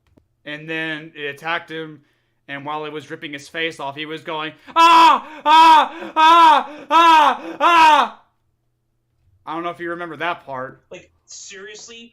Also, as for your thing about the militarization, Shinobi already made literally explained how the militarization of dinosaurs in these movies actually work. But oh wait, you probably didn't know that because you didn't watch it all because it's too long. Seriously, even though he says it's stupid, he actually does a great job explaining it. And even then... Wait, Shinobi himself stated it was stupid? Then what's your fucking point? What is wrong with militarizing dinosaurs? We already use animals. How would this be any different? What, because it's dinosaurs? No, it doesn't make sense? Fuck off! We use dogs. And then sometimes birds. That's about it. Like, we use dogs and sometimes birds. That's about it. We might use, like, therapy animals sometimes. Sometimes. But that's not, like, a military thing. You're not gonna see a cat in a fucking battlefield, dude. The most you'll see is, like, a dog... You know, because, like, we see, like, we have, like, police dogs and everything. They're trained to, like, they're trained to, like, find drugs in cars and everything and take down armed assailants and stuff. That makes sense. Because dogs are, you know, they are actually very dangerous animals if, you know, they know what the fuck they're doing. You have, let's say, you sometimes people can use birds, like carrier pigeons and stuff. I guess you can use dolphins as, like, trackers and everything sometimes, but that's very rare. We have, like, submarines and stuff like that. Basically, a lot of animals nowadays that can be replaced with technology very easily. We don't use animals as much as we used to, you know? And yeah, I know this movie used, and even though we use, and I know this movie brings up the things like we used animals in the past, doesn't bring up the fact that we don't use animals anymore, you know? Like, we use technology, you know? Also, and they even mentioned it in the movie, if I remember correctly. Yeah, he mentioned elephants, rats, and I forget what other else animal he mentioned. Yeah, this was in the past, like hundreds of years ago. Like the most recent would be the rats that the Soviet Union used, but even then, like that's not enough. That's still like little tiny creatures, man, like this big. Compared to a full-grown dinosaur, it's different. Very different. He mentions that other countries have already tried using animals before. All right, Marcio, you have a nice night. So how is it different? And also, take a quote from Hoskins of Jurassic World, like regarding drones and all that. He was like, drones can't search tunnels or caves, and they're hackable. We can use dogs. Dogs can go in caves. The second a real war breaks out, all the anti-tech's gonna go dark. Like, yeah. And like, even then, like, as Shinobi said, that thing is the leash of the Indoraptor. It's not going to be in, like, the way that they were explaining in the film. It'd be more than likely that they used it from far away to hit their targets. As for, like, how they would be able to get around bullets, I probably gotta find it, and I'm gonna need a link to the description or something. But I know a friend of mine once sent me armor images of the Indoraptor wearing armor, and it looks like it protects itself. And before you say that's ridiculous, elephants. Back in the day when people used them for war, they gave them armor. Yeah, over 1,000 fucking years ago. Like, we don't fucking use elephants anymore. People in, like, India will ride them and stuff, but we don't take them in a fucking battle anymore. Again, this was a long-ass time ago. We don't use elephants for warfare anymore. Alright? We've evolved as a society. So fucking stupid. We ride elephants for fun nowadays, and I know third world countries, they use them for still for transport, but that's about it. They don't use them to fight. Mm-hmm. And I know elephants are tough as fuck animals, because in the 1990s, there was this elephant that, like, went on a rampage or something, and it took 86 bullets just to put it down. 86 bullets from what? Angry farmers with rifles? Compare it to... they're probably just boring ass hunting rifles as opposed to a full actual military weapon. As someone in the military, if we use dinosaurs, I can confirm we would walk them around on leashes like he describes. Really? Please tell me you're being sarcastic, Audrey. Please tell me. Because that sounds fucking stupid. Just use a dog, Audrey. Come on. Don't fucking side with this guy. Good night, Morgan. You have a nice night. Thank you, Spinozilla, for that one. Mm-hmm. Does this movie expect me to take any of this shit seriously?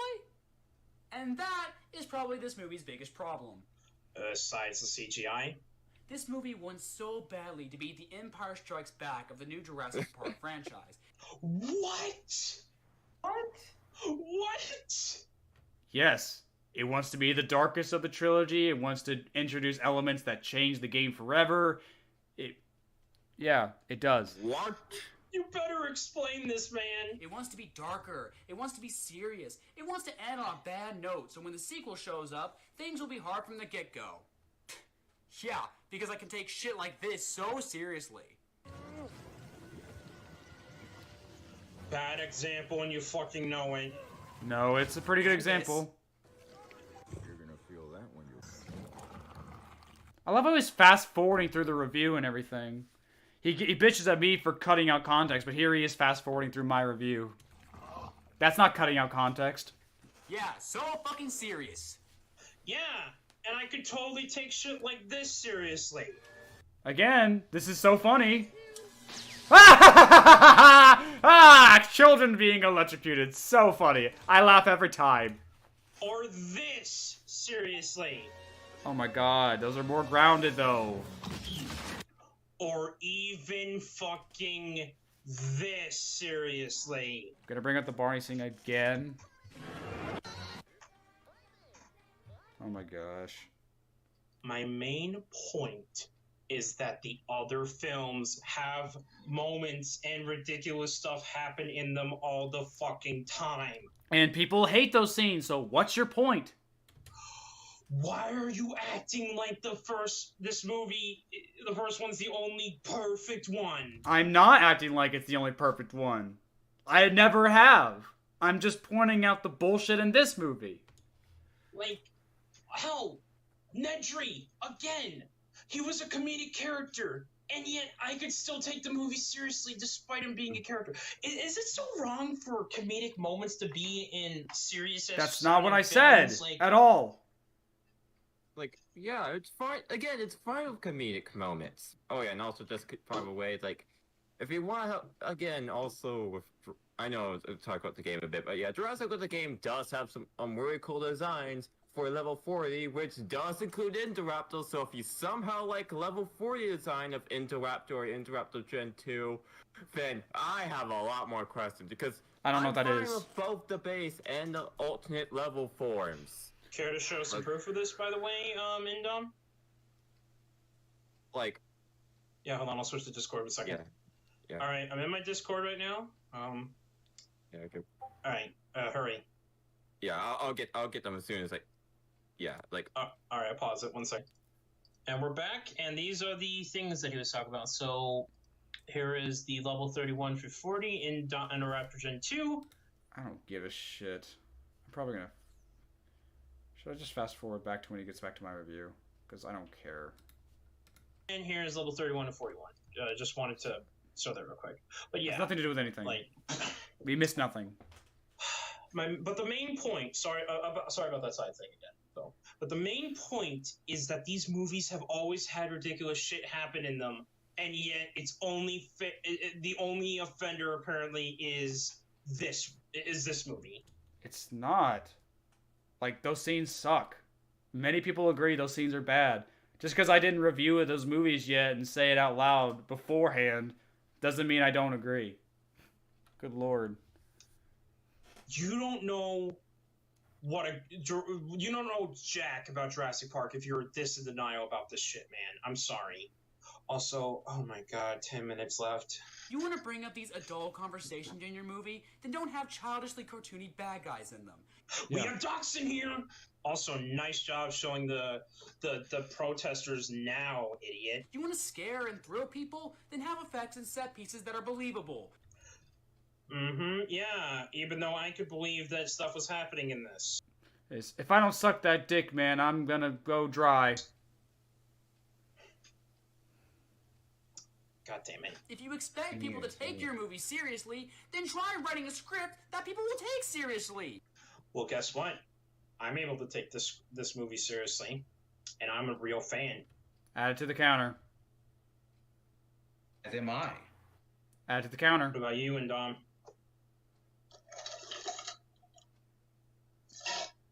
TikTok. Dom, you there? TikTok. 1 second. Alright, he's back. He just had to mute for a second. Because parents or something came on. Yeah. Yeah, you're also a fan, right? Yeah.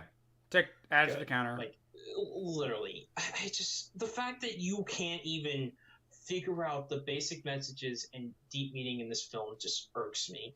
Oh, and we haven't even gotten to the deepest message in this movie yet, and I will have stuff to say. And while you're at it, try being a bit more original. Oh no! Oh, no originality. Again, 25th anniversary movie and missing the point. No, it's not. These callbacks. God damn you! Yeah, really make it sound like you don't hate me, Liam. You know, like the movie that you brought up in the marketing that we thought we were gonna get? Yeah, didn't the marketing say that this movie would be mostly about the dinosaurs escaping into the wild and terrorizing people? Well, that's only in the last 5 minutes, and now we have to wait for a whole nother movie that's probably gonna suck just to see that happen. I ended up being right about this. Jurassic World 3, Fury Road. Too bad it wasn't even that. It wasn't Jurassic Park 3 Fury Road at all. That's the next movie, guys, and it's gonna fucking suck.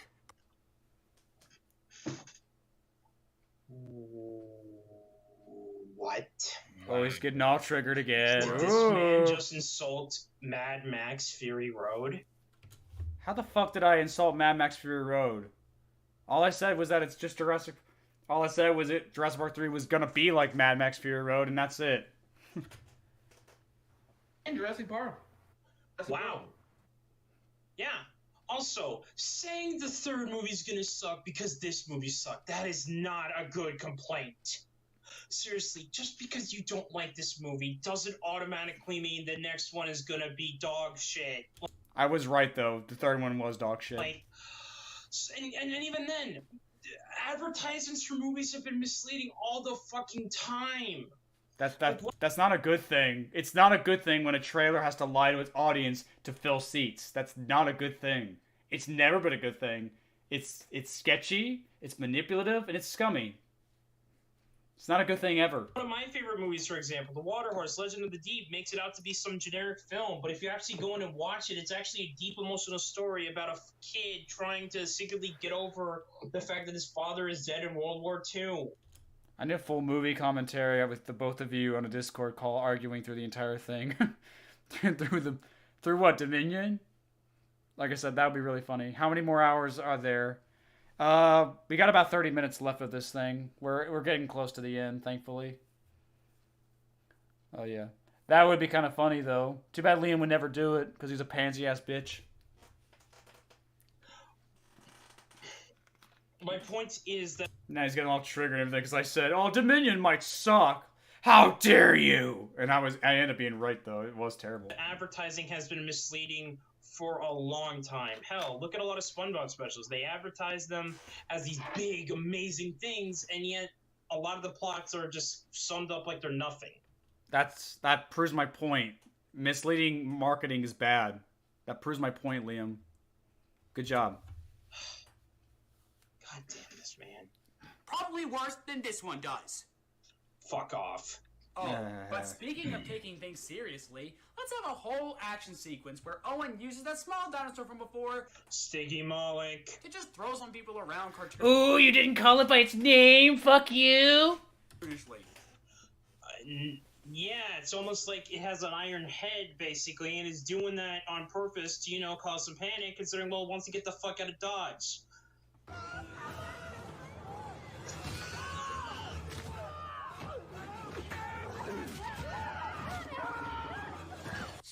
Why not just throw in some cartoony sound effects while you're at it?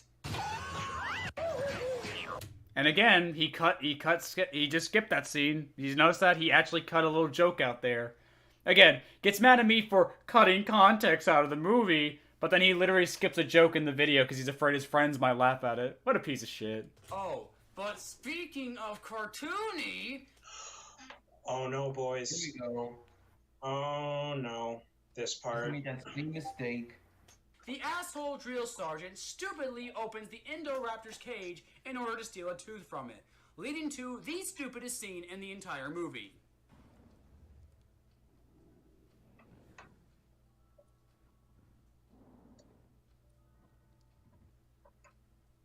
Are you sure you want people to take your movie seriously? Because it doesn't really seem like it.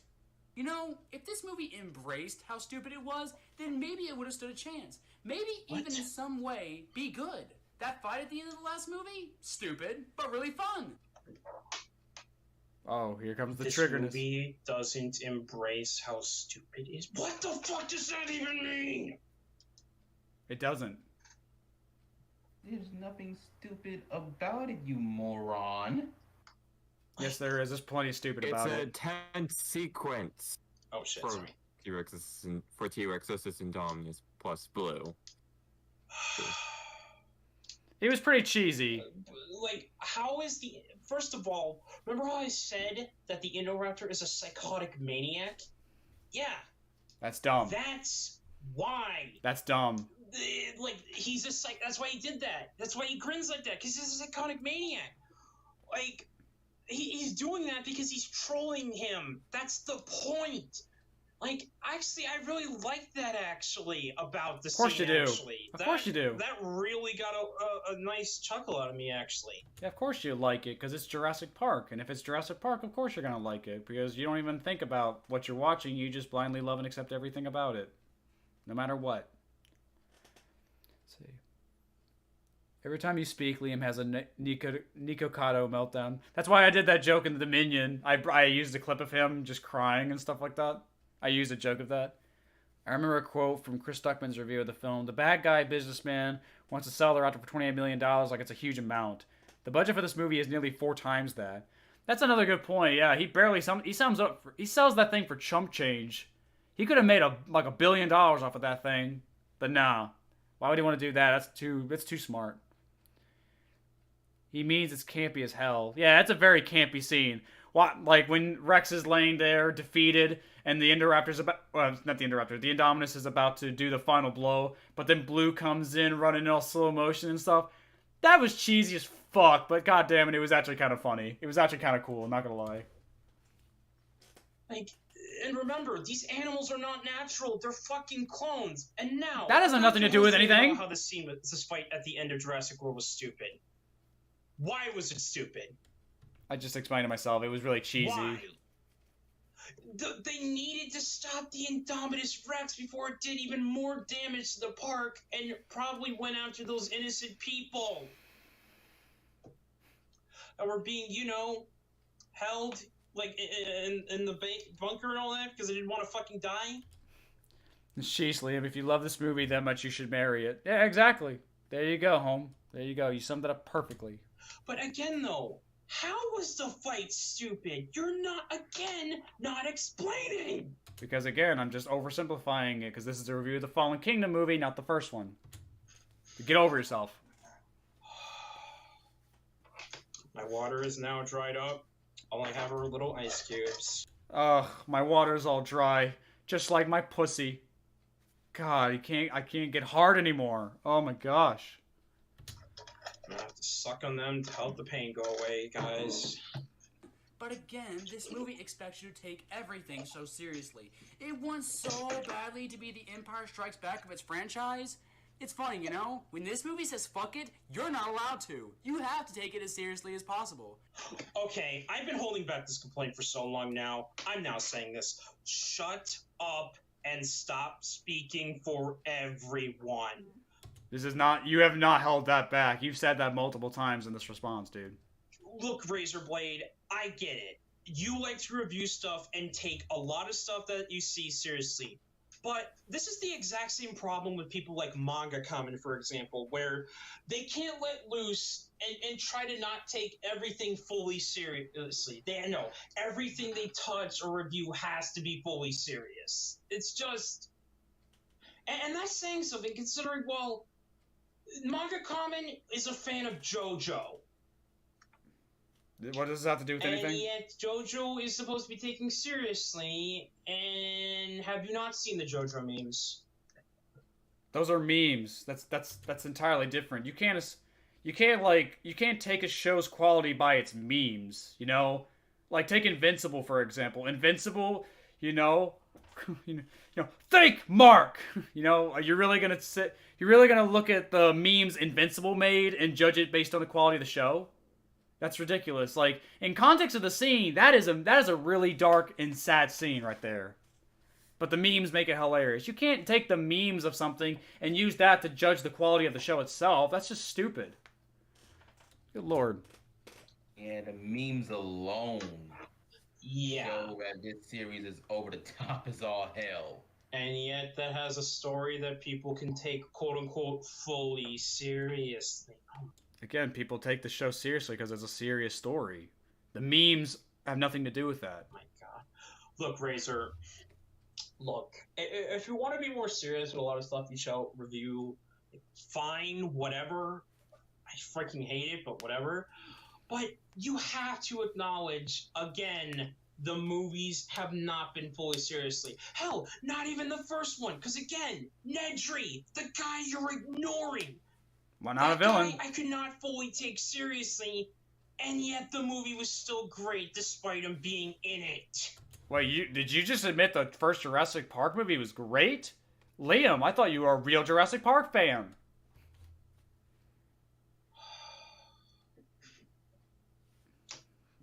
Anything to add, by the way? Yeah, I talked about how Nedry wasn't really a villain, so I'm not going to do it again. No. That's what I thought. Even though it's not fucking possible. Oh. How is it not possible? Oh, God. Oh, this part. Oh, he's about to make fun of the girl I love. Oh, God. Oh, this part. But speaking of stupid... RaisorBlade smash! Mm-hmm. Like, seriously. I mean, I could do a here he is. one. Wow, the microphone barely picked that up at all, but I could, and I don't think anyone at home could really hear that, but I like the effort. How about you try, Joe? Yeah. Let's see you bully RaisorBlade. RaisorBlade smash! Nice. Like, seriously, are you actually trying to do a Hulk impression or be angry? I can't tell which is which. Yeah, that's just them making fun of me some more. Has nothing to do with anything, just them making fun of me. He's hating too hard on you. Shake my head. Yeah, I know. It's just like, that's the whole point of it. But yeah, that was actually good. Oh, but speaking of stupid, Peter Ludlow 2 finds Claire and Owen and tries to take Maisie back. Oh, and for no reason reveals to us what she really is. Lockwood never had a grandchild. He just wanted his daughter back. He made her again. That's right. She is a clone. Why? What fucking point does that even have? This twist literally comes right out of nowhere. It doesn't impact the plot. It doesn't really change anything. Hell, there was barely any build-up to begin with. What does her being a clone have to do with anything in this movie? Also, guys, I should probably bring this up. I mean, I wasn't going to, but I think it's right to. I'm a Saiyan. Yes, I'm a Saiyan. I came all the way from planet Vegeta, I crash land on Earth, and I've been living here peacefully ever since. I'm I've also been cringing. secretly training, and one day, I will become a legendary Super Saiyan. You'll see. What fucking point does this have to do with the review? I have no fucking idea. Why not? So This bullshit right here. Oh, here we go. You not only once again blatantly stole a point that Nostalgia Critic made. Again, I stole the point, you know, but I'm about to play another person's clip. That's not me stealing their point. But also add on the fact that you also cut out the foreshadowing that Mills said earlier in the film, as well as the conversation that Maisie and Lockwood had earlier in the movie. Just because there was foreshadowing doesn't mean it was well executed. So what? Where she was like, do I look like my mother? And Lockwood's like, oh yes, you could be her mirror image. And it's like, brah! Also, you are wrong. This scene does have a purpose. And you know how I mentioned before, I don't know if I mentioned this or not, but pop culture has made that top 10 invalid criticisms. You know what? I'm just going to play the section from that because honestly, he does a better job at debunking your bullshit than I ever could. So pop culture, fucking annihilate him. There it is. He's just like, so I stole a point from Nostalgia Critic, but now Liam's going to actually just play a clip from another fucking YouTuber as opposed to just talk about this himself. Because this isn't him stealing points from other people. You know? Just lazily play someone else's clip. That's perfectly fine. It's so hypocritical, man. Oh my god. But let's hear pop culture out. Number 2. We then get the dumbest, most pointless twist in... Oh my god! No, I'm kidding. That's who Liam thinks is my character. That's who Liam thinks I look up to, so just thought I'd do that. On top of that, it comes out of nowhere. The bad It does. guys, for no heroes, and for no reason, just starts talking about this. You have no idea what she is. Lockwood never had a grandchild. He just wanted his daughter back. He made her again. Why is this even a story? Why do we need a human clone girl? What did that add to this movie? Besides the knowledge that it could be done. Right? What the flying hell? She's a clone? What's the point of that? It doesn't connect to anything. And despite being, I guess, a few clues, nobody could have guessed this because it doesn't tie into any of the characters' motivations. Amazing. Every word of what you just said was wrong. It connects to so much. There are several hints here and there from the moment the character is introduced. That picture Macy sees of herself with a much younger Iris might mean a little something. How would you be able to how would you come to the conclusion that she's a clone from that, though? Like, I never came to that conclusion when I first saw this movie. I just like, oh, she does look a bit like her mom, so what? And there are lines of dialogue, such as when Lockwood says to Macy that she could be her mother's mirror image. That's just foreshadowing. How does that tie into the volcano eruption, or the black market, or the Indoraptor? And if you're gonna bring up the deleted scene, the deleted stuff about the fact that Maisie and the Indoraptor were related, that's deleted. Doesn't count. And it gives more background to Hammond and Lockwood and what led to the breakup of their partnership. Yeah, except they retcon that in Dominion, but I'll talk about that in a minute. They had conflicting views of human cloning, with Hammond calling it an unholy thing. Now I see the multiple Hammonds part of the tour video in the first movie with new eyes. Hammond, being against human cloning, wanted to keep the idea from being universalized.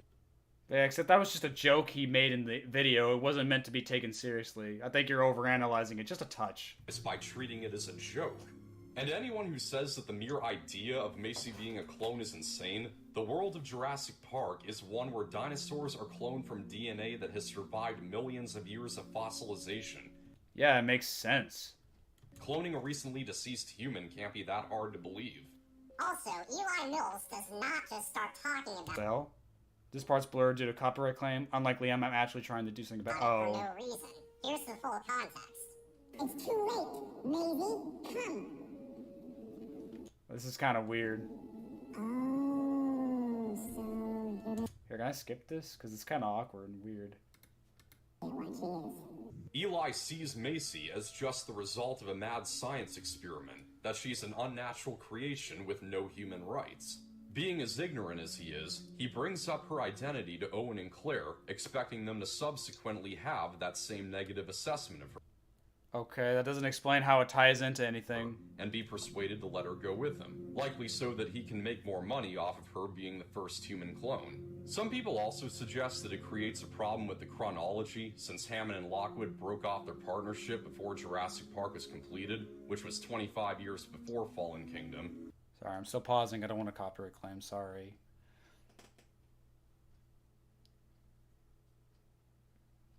and Macy is around 10 or 11, but I wouldn't be surprised if there was some time before she was successfully cloned, as there's likely a somewhat different process in cloning a human than cloning dinosaurs. Yeah. Alright, Audrey, see you later. I will. I'll have a lot of fun. You're gonna miss the gangbang later, but, you know, goodbye. I understand. Bye-bye. Which I gotta say does make me wonder exactly how human cloning works in this universe. The dinosaurs were brought back as eggs, so that likely means that Macy came back as a fetus. So was there some kind of mechanical womb that kept her alive for 9 months? Nope. She was put into a woman, and the woman was Macy's mom, who was Lockward's daughter, so Lockward never made her, thus retconning the entire thing. So this is pretty much pointless. Does Macy have a belly button? I would think she does, otherwise she'd be asking a lot of questions. Yeah, too bad we never see her ask those questions in either movie. Well, however it happened, I found this to be a great twist that added a new layer to the Jurassic Park mythos. I mean, it adds to the mythos, but it doesn't exactly tie into the story itself. It doesn't tie into the volcano erupting, the protesters, Claire and Nolan's relationship, doesn't tie in with Z and Franklin, doesn't tie into the black market, the Indoraptor, doesn't tie into any of those things. Like, at all. It has nothing to do with that. Outside of a few scenes building this up, it doesn't tie into jack shit.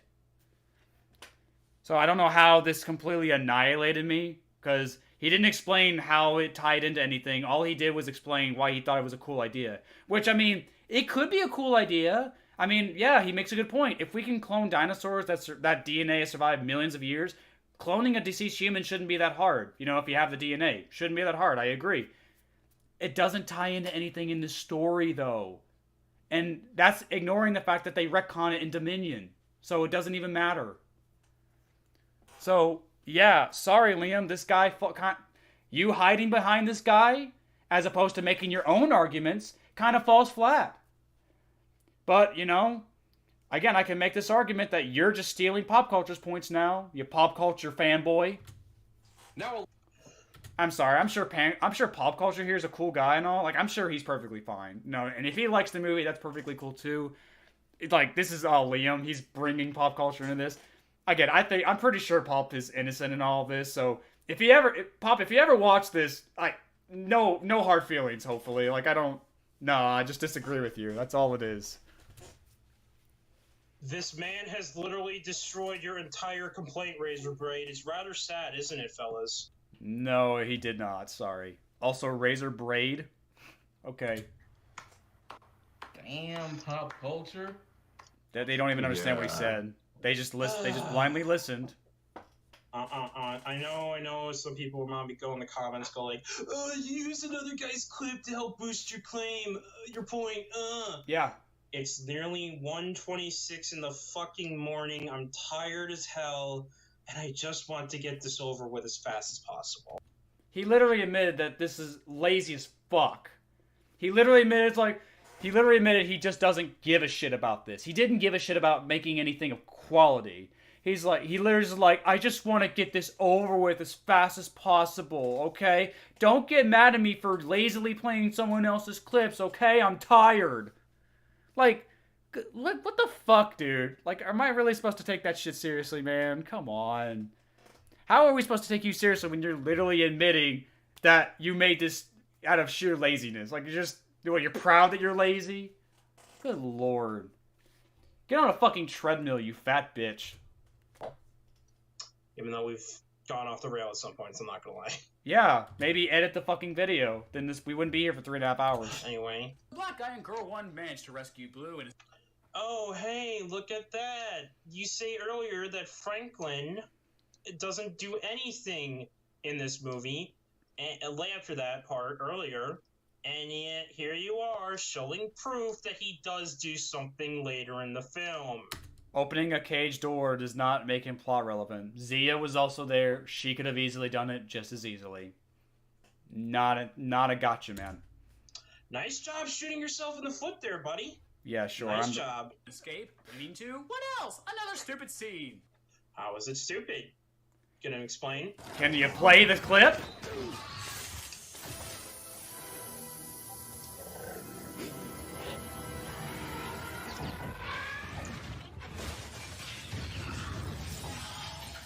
Yeah, because because raptors totally know when gas is gonna explode. I get that raptors are smart and all, but they're not that smart.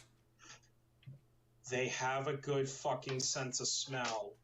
How do you think the raptor family in JP3 was great at tracking them down? There's a difference between tracking down a living organism and gas. And it doesn't explain how it knew what gas was going to explode. So, yeah. The guys in the movie, I mean. I'm not wrong. Yeah, the raptors' senses are one of the things that make them so I'm not dangerous. wrong. I've learned that since the first Jurassic Park movie. And before you say, that's only Jurassic Park's raptors, no, even scientists themselves believe raptors' smell was fantastic.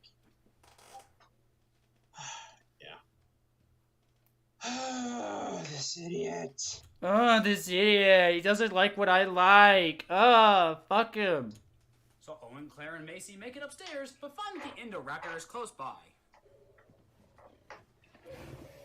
I'm scared as frick during this moment.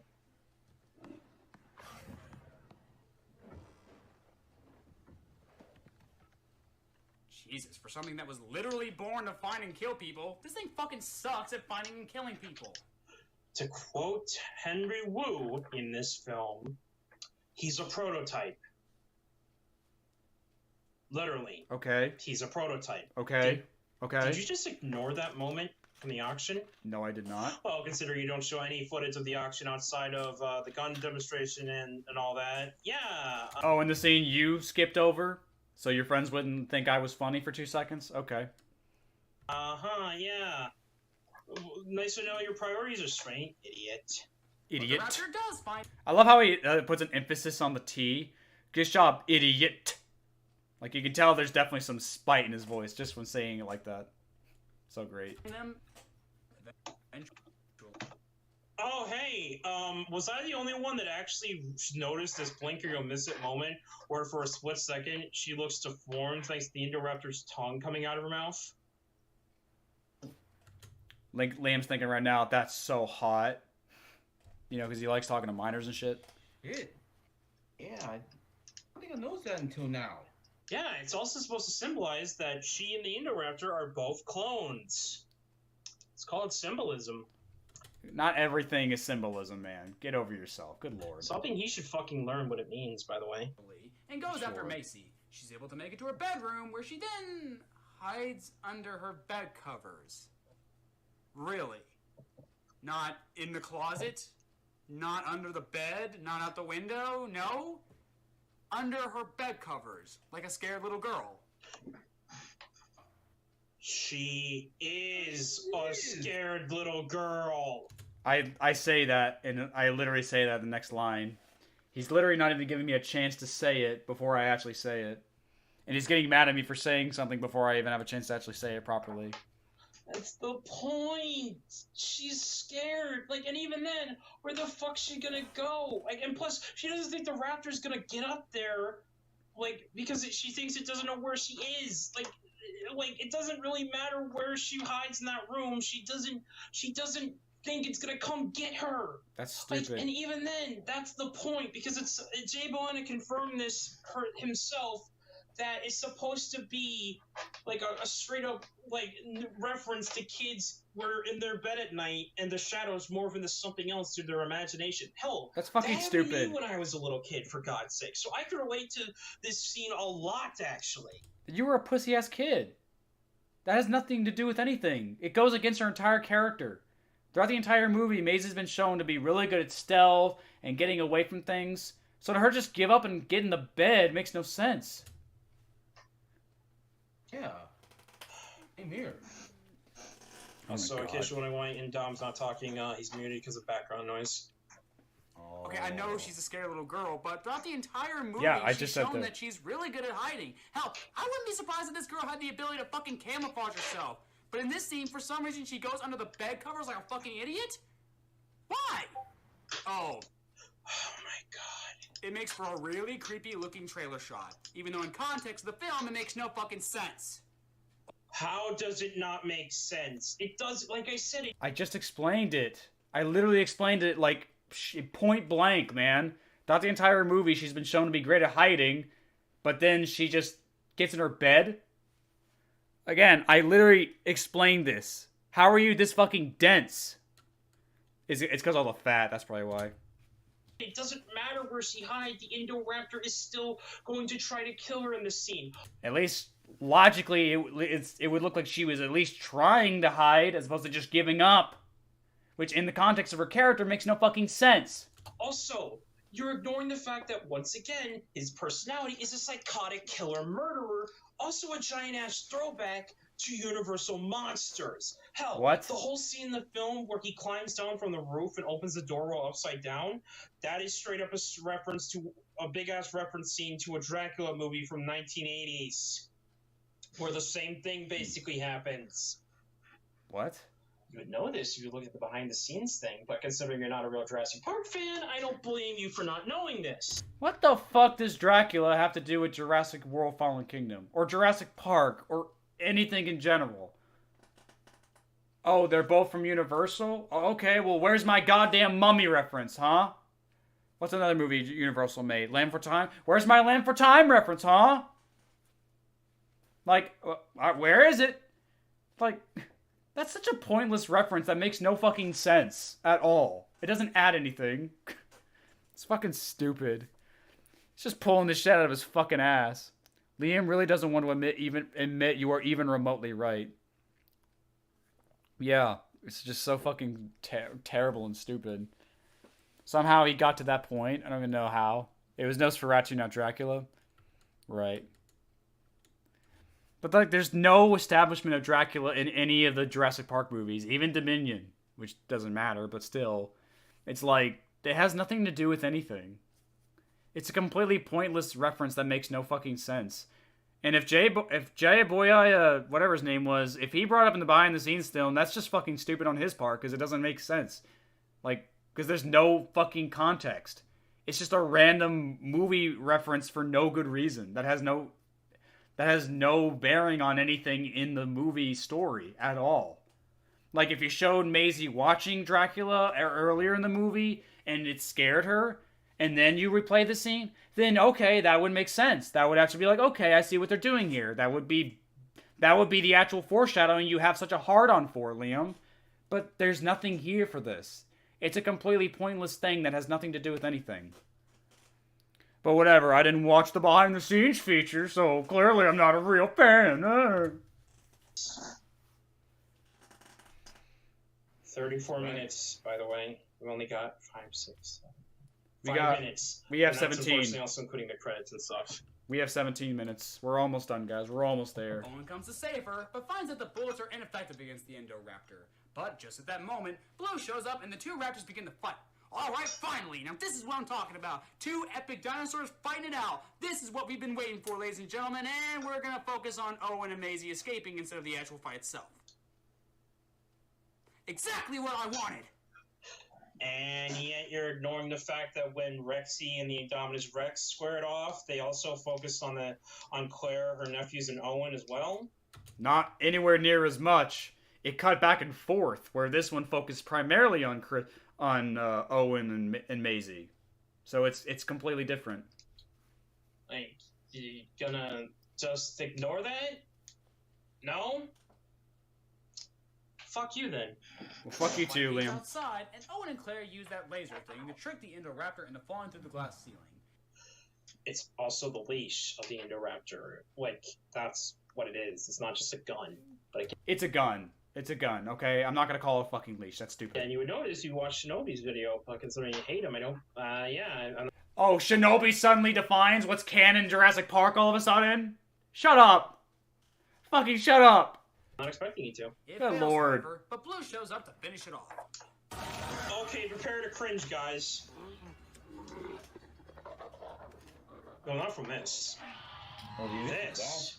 This. I guess you could say that she blew the Indoraptor away. Is dead, but no. Yeah. No, fuck you. You do not get to do the CSI Miami thing. Yes, I do. Especially in 2018, where that meme is fucking dead. The group is. Yeah, except when the stream happened, the original stream, everybody laughed at it. So that basically proves that the joke still works to this day. That's a classic joke, man. You can always make that joke. I love how he was earlier bringing up the JoJo memes and stuff like that, but now it's like when I try to make a joke, suddenly like, no, it's not funny. Stop being funny. You don't get to make jokes. Fuck you. So stupid. Is faced with another problem. Gas is leaking into the room where all the dinosaurs are being held, and when the guy shot the tank. now the group must choose whether to set them free into the world or let them die.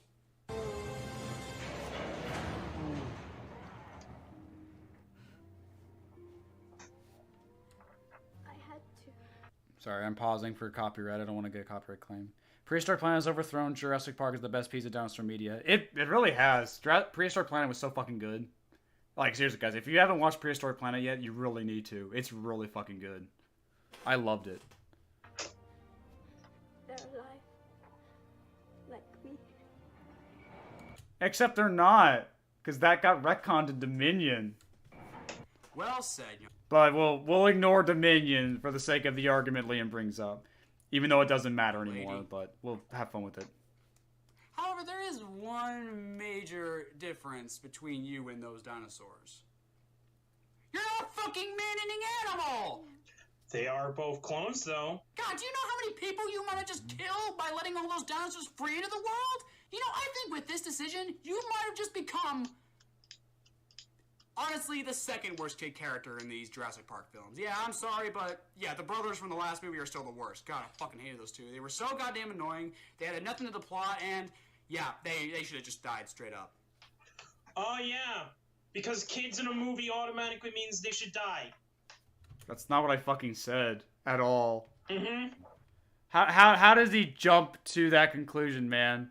He's just like, I gave my reasons why I hated those kids. And he's like, oh, so because kids are in a movie, they should die, huh? Sounds like someone is kid-phobic.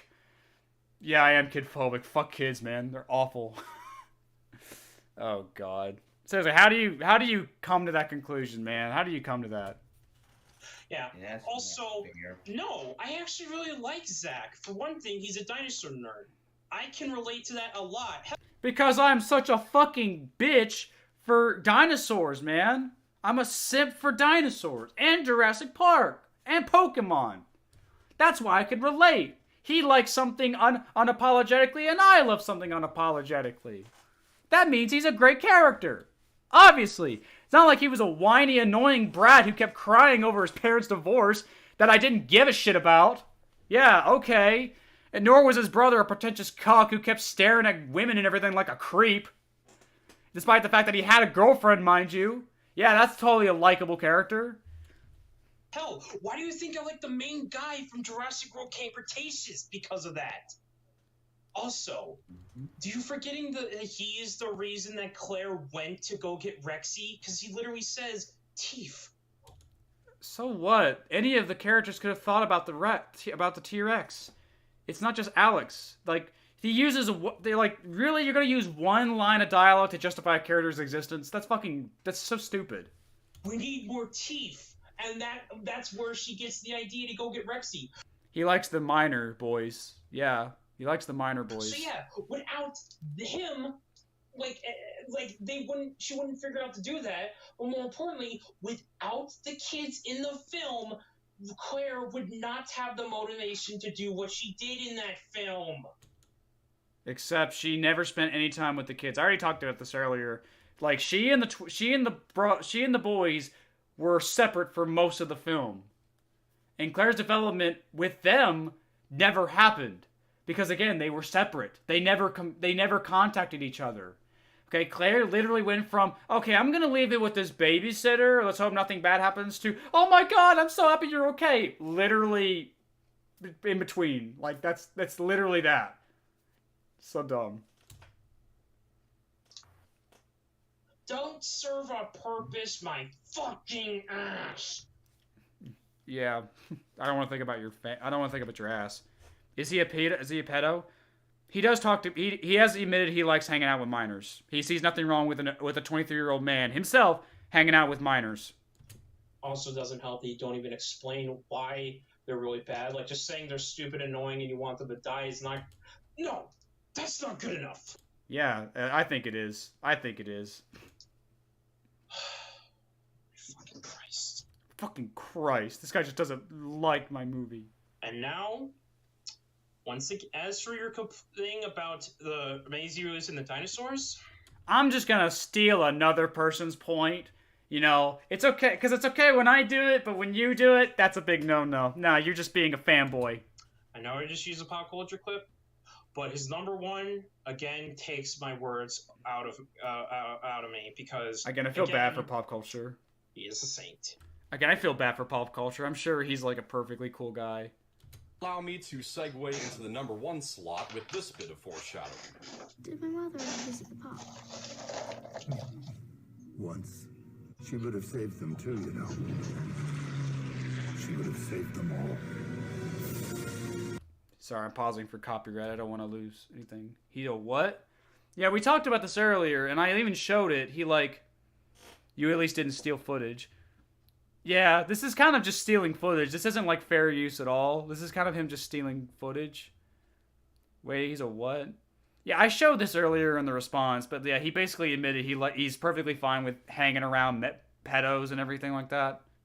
And with him like hanging out with kids and everything, it's a problem. All right, good night. Have a nice night. I'm 99. I'm not gonna say her name. It's way too long. I don't know how to pronounce it. Number 1.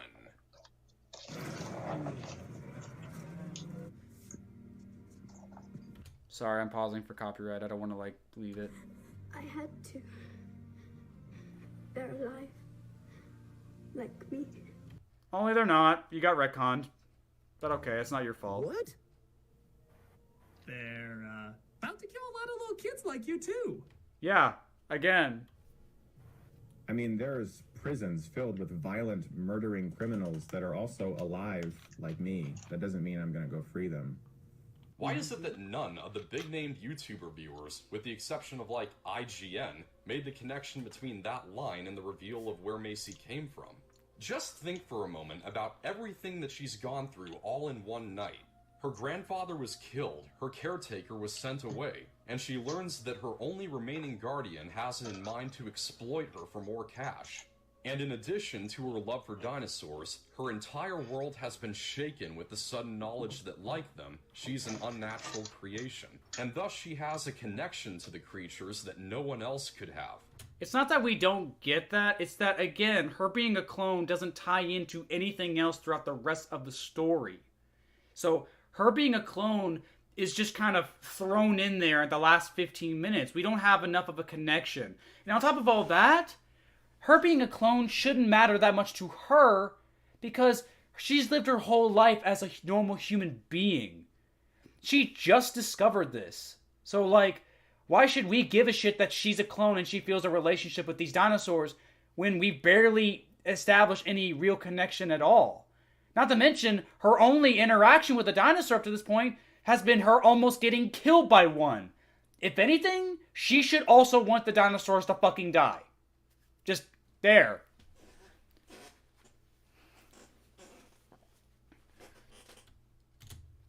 She feels nothing but sympathy for them, knowing that Eli Mills had the same view of them as he did her. I wouldn't go as far as to say that releasing the dinosaurs was the smart thing, but given her circumstances, it only makes sense that she would do it.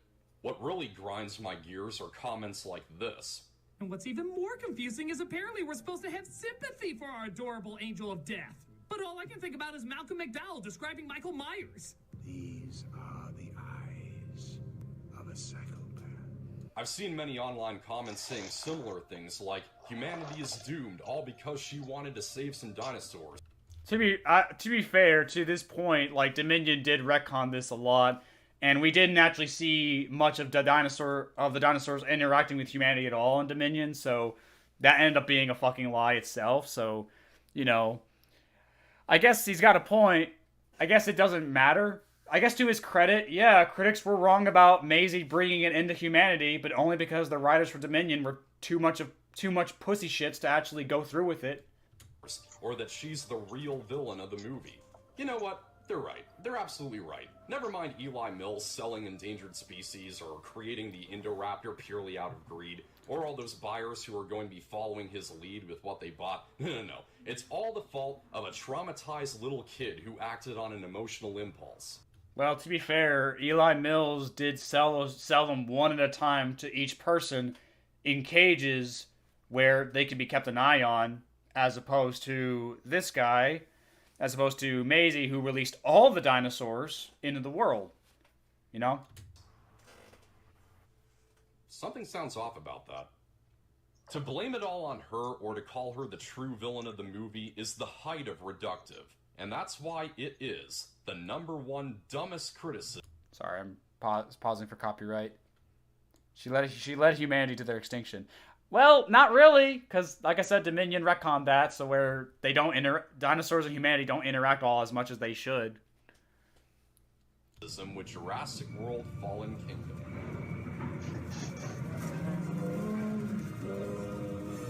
Liam has tainted pop culture's good name. I mean, yeah, I do. Admittedly, I disagree with pop culture. I do admit it's like, I do feel bad for pop culture because I'm sure he's a decent guy, you know, and he's allowed to like the movie all he wants. I gotta go help my parents gardening. I gotta go. All right, Liam, have a nice night. It's not the same Liam, guys. Okay, it's another Liam. Don't worry about it. Now, subscribe to pop culture. He is God. And his dick and balls is glorious. Oh man. Yeah, like I don't know what to say behind that. It would have been, I agree 1000%. Like, seriously, how the fuck are you just saying it's only the girl's fault? How do so many idiots like this guy not blame also the people that bought them at the auction? Sorry, it's just Audrey sent me a message, or she sent me a YouTube video with like, where Chris Pratt talking about behind the scenes for this movie, Fallen Kingdom, where Claire, what was her name, the actress for Claire, she peed in the water of the set, and Chris Pratt had to swim in it. Bryce Dallas Howard, that's her name. Sorry, it escaped me for a second, but yeah, Bryce Dallas Howard peed in the set on Fallen Kingdom, and Chris Pratt had to swim in it. So there was that. Oh man. This movie is just so misunderstood, plain and simple. Oh, it's so misunderstood, man. I mean, who cares if it had a dead cat in its backpack? It's misunderstood, man. They just don't get it, man. Oh, man. Yeah, it was a behind-the-scenes thing, you know? Like, she sent me, like, yeah, Audrey sent me a video about it. Yeah, it was funny. Oh, God. Yeah, my neck's getting stiff. Thank God we only have, like, 10 minutes left. I don't like this guy. There it is. Look, another villain died, and only him. Sorry, too little, too late movie. Okay, you've already proven you do not want to be fun and cool. Yeah, only the villain died. Again. Ow. Like, this movie has been fun. Like, It's been fun. Why didn't you have fun, RaisorBlade? Come on. All these cool action scenes that you think is boring, but you haven't even really said why the movie's boring. You just said it is, and that's it. Also, as for your whole complaint about how many people you just killed, you do know there's also herbivores that got released as well? Oh, and how about the fact that, like, that an animal's instinct is not immediately just to eat someone? Like, I mean, I know Rexy does that, but yeah, she's old as frick. She needs food. And besides, he fucking deserved it. He was the main villain. Yeah, and only the villains die in the Jurassic World trilogy. Also, that thing about that line about herbivores and stuff. Yeah, last time I checked, herbivores can still be fucking dangerous. You know, Triceratops, Stegosaurus, Ankylosaurus. Hell, sauropods can just step on people. I'm sure that won't fucking kill anybody. Yeah, you're kind of adding to my point there, like when you say when you bring up the herbivores and stuff, because they can also kill people, and they've been seen being a danger to people in the past in the Lost World movie. Exactly. Like, seriously, why does everyone hear, when they hear the word dinosaur, they only think the carnivores and yet forget herbivores? Like, That's not what I said. I mean, seriously, there are dangerous animals out in the world. Like, look at tigers and stuff like that. But yet they're still loved by a lot of people because they're adorable. Tigers are meat eaters, Liam. They will fucking kill you. They will absolutely destroy you. How heavy are tigers? Real quick. Hold on. I'm going to look that up. How heavy are tigers? A male adult can weigh between 200 to 680 pounds. A female can weigh between 140 to 370 pounds. So that's almost 700 pounds of fucking killer. What the fuck, dude? Mm-hmm. Yeah. What the fuck, man? God damn this guy. We're almost done. Oh, goddamn me. You don't even... You fucking bring up tigers and shit as an example for herbivores not being dangerous. Yeah, okay. Fair enough. Oh, let me guess. Gonna insult this reference scene again. Right? Yep. Because it's another... Oh, look at that. Also, love the little compy scene right there, reference to Jurassic Park 2. Just because they're there doesn't mean it's a reference to Jurassic Park 2. My god, dude. Just because it's there doesn't mean it's a reference. Good lord. Get over yourself, man. And once again, guys, where have I seen this before? I am not repeating myself. You already did. Yeah, also nice to see that you only spot 4 references when this movie actually has a lot more than that. So, well, thanks for bringing that up, Lino. I'll have to rewatch the movie to find them all because, like I said, if what you said is true, this movie ripped off the other movies a lot more than I saw. So, thanks for adding to the discussion, idiot. So, yeah, try again. Get it? Oh, that a dare? I will revisit this movie. That's actually a promise. Because it looked so cool in the first movie, and it looked way better back then too, in 1993. Yeah, we get it, purist. Shut the fuck up. Suck my dick, Liam. The dinosaurs are free now. Blue runs off on her own. Even though he says goodbye to Owen, you know, because it's the opposite of the first one. No, Owen was gonna put her in a cage. And, you know, just kind of, you know. Funny how he doesn't bring that part up. You know? Where she tries to stay with Owen, but Owen lets her go, and then Owen is in the reverse position where she's like, come with me, and then she's like, no, I want to live on my own. It's basically a bird leaving the nest, like, hello? And Jeff Goldblum ends the movie with his second cameo. These creatures were here before us. And if we're not careful, they're going to be here after. Sorry, I'm pausing for copyright. They even appeared in Jurassic Park 3. How is that a reference to the second film? Yeah, fair enough. Crocodilians can be dangerous too. Well, they're not herbivores, but if we're talking about modern day herbivores, you have elephants, rhinos. We have Cape buffalo, deer. You know, deer are far more responsible for human deaths than most carnivores, than any carnivore on Earth. Hang on, let me look that up real quick. How many people do deer kill a year? Right there. Let's see, using data from the center. I'll zoom in a bit for this. Using data from the Center of Disease Control and Prevention, it was found that deer kill 120 people a year on average, compared to 1 person a year with bears, alligators, and sharks, and 0.23 people for rattlesnakes. All of these are carnivores, by the way. The majority of these deaths are often caused by deer stem from accidents and vehicle collisions. So there's your peaceful herbivore, Liam. We've entered a new era. Also, deer have antlers, and they've been known to attack hunters who are hunting them. So that's another thing. That's another one you can add to. Actually, hippos are omnivores. Hippos have been known to eat animals. That sometimes. Welcome to Jurassic World. He said it, ladies and gentlemen. He said it. Yeah, it's like fucking Family Guy. God, I love this shot. I remember YouTube poop of it, going like, everything the light touches is mine? I'm sorry, I'm pausing for copyright, sorry. Hippos are considered the most dangerous animal in Africa. It is, yeah.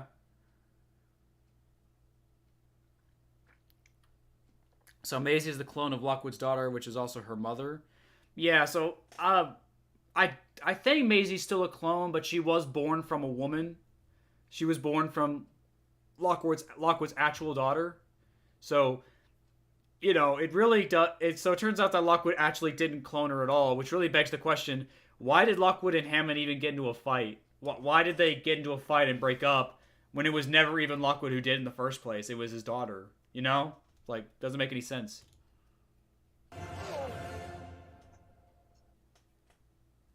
Like I said, guys, Jurassic World 3, Fury Road. And I was dead wrong about that, sadly. No. No. Fuck you. No. Fuck you.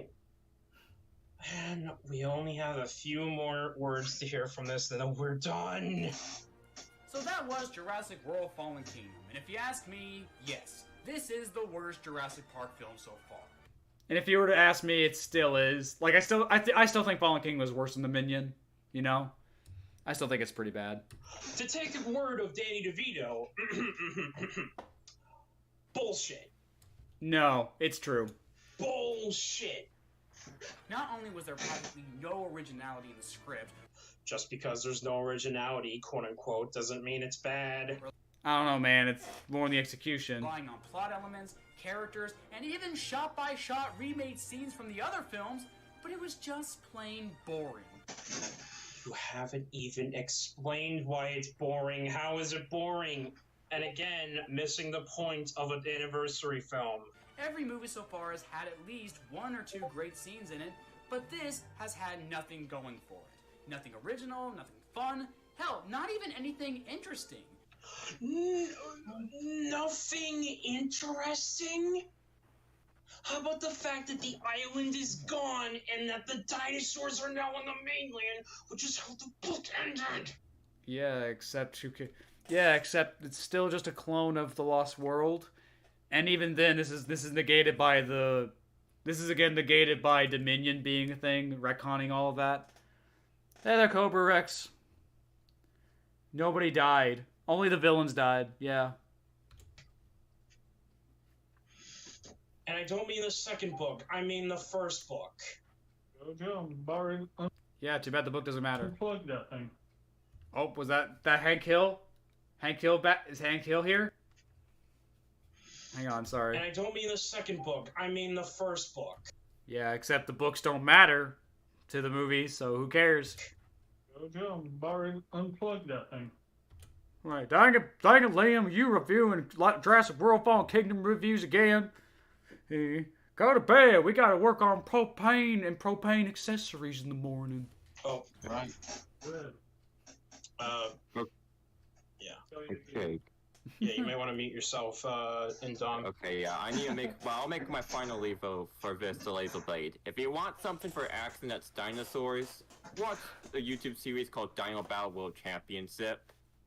Oh yeah, you showed me that. It was awesome. Yeah, that's actually something really cool, and you should make a review of that at the minimum. You know, in fact, I will now make my leave, as it's way too late for me as well.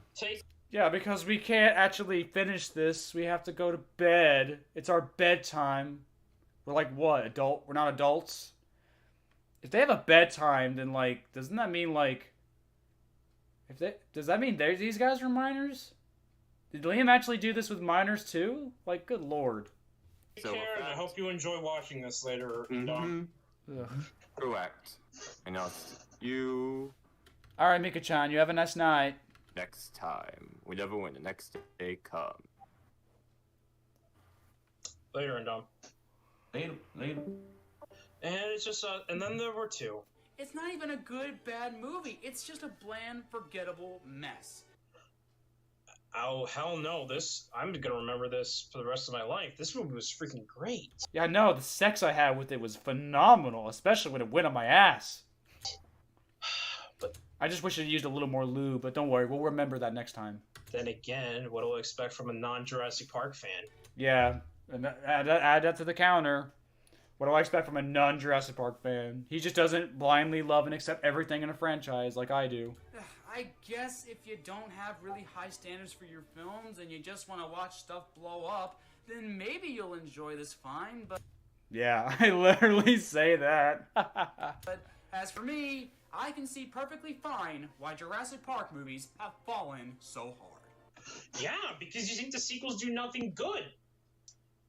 Except I listed good things the sequel did in the beginning of the review, Liam, so there's that. Keep telling yourself that, purist.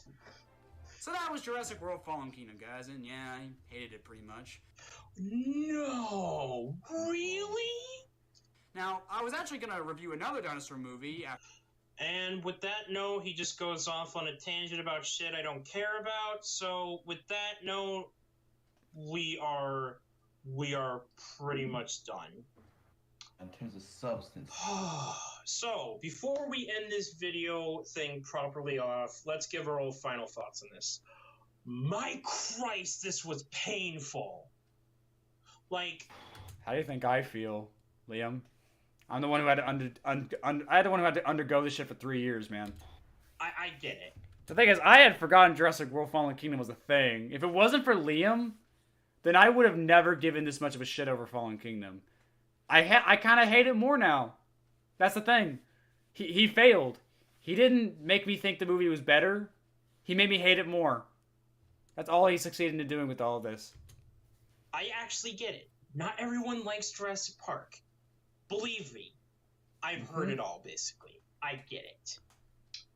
But all I ask for when it comes to films being represented is it being done fairly. Yeah, except I don't know what he means by that. What does he mean by fairly? Like, I don't understand. What does he mean by fairly? Like, I don't get that. Oh, I guess you got to use the website. You got to watch behind the scenes content. You got to do all this extra credit bullshit. You got to be a teacher's pet. And while you're at it, just blindly agree with everything he says, and you'll be golden. You'll be fine. The lack of explanation hurt this video so much. You barely elaborate on what you mean. You misrepresented. I'll give him that much. I could have explained some things better, admittedly, and I have changed my mind on a few things, admittedly. Stuff. You skip you take out context of scenes. Well, so did you. You skipped parts of my video as well, so fuck you for that. You're just annoying at times to listen to. And you aren't. With the nasally nerdy voice that makes you sound like an incel.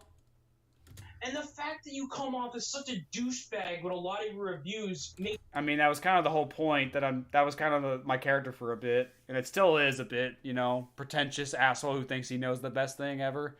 But at least I know at least I know hyperbole, and that's a joke. At least I know how to ham it up and have a little fun, as opposed to you taking me so goddamn literal and seriously. Makes me, honestly, again, getting sick of hearing you. So like I said earlier, this is the last time I'm dealing with you, RaisorBlade. And yet you would go on to... Hang on. I'm going to bring this up real quick. Fuck it, it's funny. And yet, ironically, you would later come back to copyright strike my channel. Yeah, you would later come back to copyright strike my channel because you didn't like people saying bad things about you. You know? Hang on, let me skip ahead to the... Right here, yeah. But yeah, basically here it is. Like he copyright stricken he tried to copyright strike my channel. And because again, he didn't like me saying bad things about it. This is a whole video, so yeah, we're not going to undergo this again, but it's here if you guys want to go watch it after this. But yeah, so like I'm honestly done with you, RaisorBlade. RaisorBlade, sorry. I'm honestly done with you, RaisorBlade. Just gonna keep stalking you for a couple more months. Try to copyright strike your channel, all that stuff, and then bitch some more when you keep bringing this shit up, even though it made perfect sense to in your Jurassic World Dominion video. And you can say I'm doing it again here, but like Liam can ignore this all he wants to, or maybe he can make another response video. Maybe I want him to do that. Maybe I would love to see him do another one of these, because. Man, as terrible as he is at these responses, it is at least entertaining. Just trying to wrap your head around how the fuck he gets to these points, man. To hear him just be such an absolute hypocrite on everything he says and does. Oh my gosh. You have a very high IQ to understand Jurassic Park. He didn't even do the copyright strike properly. Yeah, YouTube actually sided with me on that one. And his copyright form was terrible. It's full of grammar issues and misspelling. Again, the whole video's there. Y'all can watch that separately if you want to. I'm not going to say it here. RaisorBlade, because you're worth it. Exactly. Alright, push play again. Anyways, Joe, your final thoughts? Guess what he did when I asked him about it? Made excuses. Oh yeah, about the copyright strike? Yeah, I remember Marty, he sent me a message and told me about it, you know? Well, since you say he's bad, I'm just going to agree and say you're absolutely right. He's bad. Only positive thing I can think about in this whole review, like the only good thing about this whole review is that his style is familiar to the nostalgia critic, but... Yeah, see how that kind of bites you in the ass, Liam? The guy literally says he liked the review style. It's like... Man, what an idiot. Yeah, Joe is the one who left. He's the one who's left. He's not here anymore. Even then he fucks that up. Yeah, it says here in the Discord messages, try to finish up, Bert wants me to go to bed. Spelling's terrible, by the way, but, like, obviously somebody wanted him to go to bed. So, like, I mean, I don't get it. I mean, maybe he's a grown man, I don't know. Maybe he's got a roommate or something, I don't know, but still, kind of weird an adult would have a bedtime, don't you think? By taking all of his points beat by beat, ripping them off or making them worse. Yeah, because I had the same point. It's stealing. Meanwhile, Liam literally played the same clips as other people. Yeah, it's fine. Well, down to the sound delivery. Well, not every single point, but still, various points in this were so obviously lifted from the style of the critics' review. And yeah, you literally played the same clips as pop culture, so fuck you. You don't get to make that criticism. You don't get to say, I steal points from other critics, and yet you do the same exact bullshit. Fuck you, dude. You hypocrite. That's honestly another problem, though. Like, sure, some of his complaints were original, but like I said at the beginning, a lot of them were shit, because just because you have original points, that doesn't mean they're good. My advice, Razor, stop trying to be like so many other famous people. And my advice to you, Liam, is lose some goddamn weight, go outside, touch grass, swim in a lake, and while you're at it, I don't know, stop talking to kids. Stop trying to justify hanging out with minors. Stop hanging out with minors in general. Just fucking stop being you. In every single way.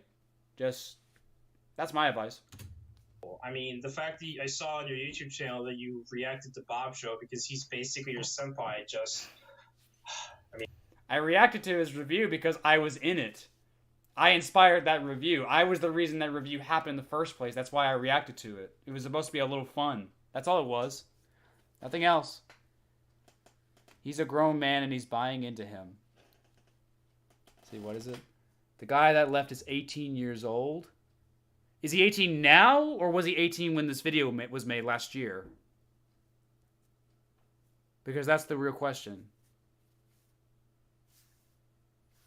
Don't do drugs, kids. Hang out with majors, not minors. There you go. I mean, then again, the whole reason you only reviewed the Land Before Time sequels was because Bob Show did it, so why the fuck am I surprised? Yeah, you have no evidence of that. You can't prove that. You know, multiple people can review movies, you know. It's fine. He doesn't own Land Before Time reviews at all. Whatever, man. Now look, I guess Smallville stole from Bob's show when he reviewed the Alpha and Omega movies. And he stole from me when he reviewed the North and the North movies. Smallville, I want my check! Oh, God. He was 18 at the time. Okay, so he was just barely legal. Okay. Look, Fraser, like I said, I like you would seem like a nice, decent guy to talk to, like one-on-one or something in Discord. Like, sure. That's fine. But my problem is not with you, but your reviews. Oh, he's definitely gonna have a problem with me now, for sure. Personally, oh, absolutely. Like, yeah, you may have more subs than me. I'm not gonna lie. Yeah, I mentioned this in the last stream when I reacted to this originally. He There was a time when Liam thought he had more subscribers than me. He tried to use that as a gotcha against me. Because, like, and he's done this before. He's used comments like that before. I think I know the video. Hang on, let me see if I can find it real quick. Let me see if I can find the video real quick. Like, I know it's in this. I know it's in his bad playlist. I could probably find it. I think I remember the video. It was, yeah, it's this one. Infinite. It's this one right here. It's loading. Hold up. But yeah, I remember. Why the fuck you lying? Why the fuck you lying? Alright, let me see if I can find it real quick. Ah, here it is. Oh no, it's this one right here. Yeah, so basically, you go. I won't go into read the whole thing. I'm just gonna get to the comment that basically says something that basically proves that he's a hypocrite with this. Let's see. He says here. Let's see. I'm 22. This was a year ago. I guess this is a joke. Let's see. Wrong. And you're wrong. So, let's see. Where is it? I am kind of skimming. Not gonna lie. Let's see. This video. Let's see. Ty's video came out in 2016. Did a commentary. You can watch this playlist. I know it's here somewhere. It's be nice to know. Oh, right here. It's this one right here. It says, let me, I'll zoom in just a little more. It's a base. Alright, example. That would be really nice to see you now. Says a guy who barely has any subs ever since they joined in 2015, as well as the guy who made a petty title playlist listing videos that you think are stupid, when in reality you just, wait. Does that, oh. When in reality, you just hate for existing at all. What are you, a young teenager that can't accept people for making good points for criticizing people? Are we gonna acknowledge the hypocrisy in that with this playlist here? Like, man, he shits on that guy for... Oh, shit, Sorry, I didn't mean to click on that guy's video. Like, he shit on that guy's video for... He shit on that guy for having barely any subs and having a playlist of videos he hates when he has a playlist of video he hates. And he literally says right here, they say stuff I strongly disagree with. Do we need to point that out? But yeah, he used that argument. He tried to use the fact that that person had less subscribers than him as a gotcha. And now here he is like saying this about my subscriber count. You do have more subs. That's, like, sure. I'll admit that.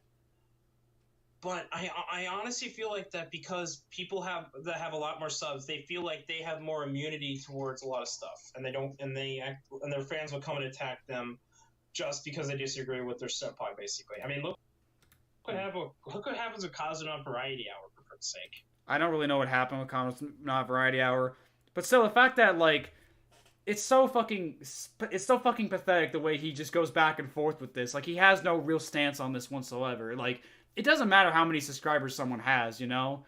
Like, if he has more subscribers than somebody, he'll use that as a gotcha against them to say he knows more.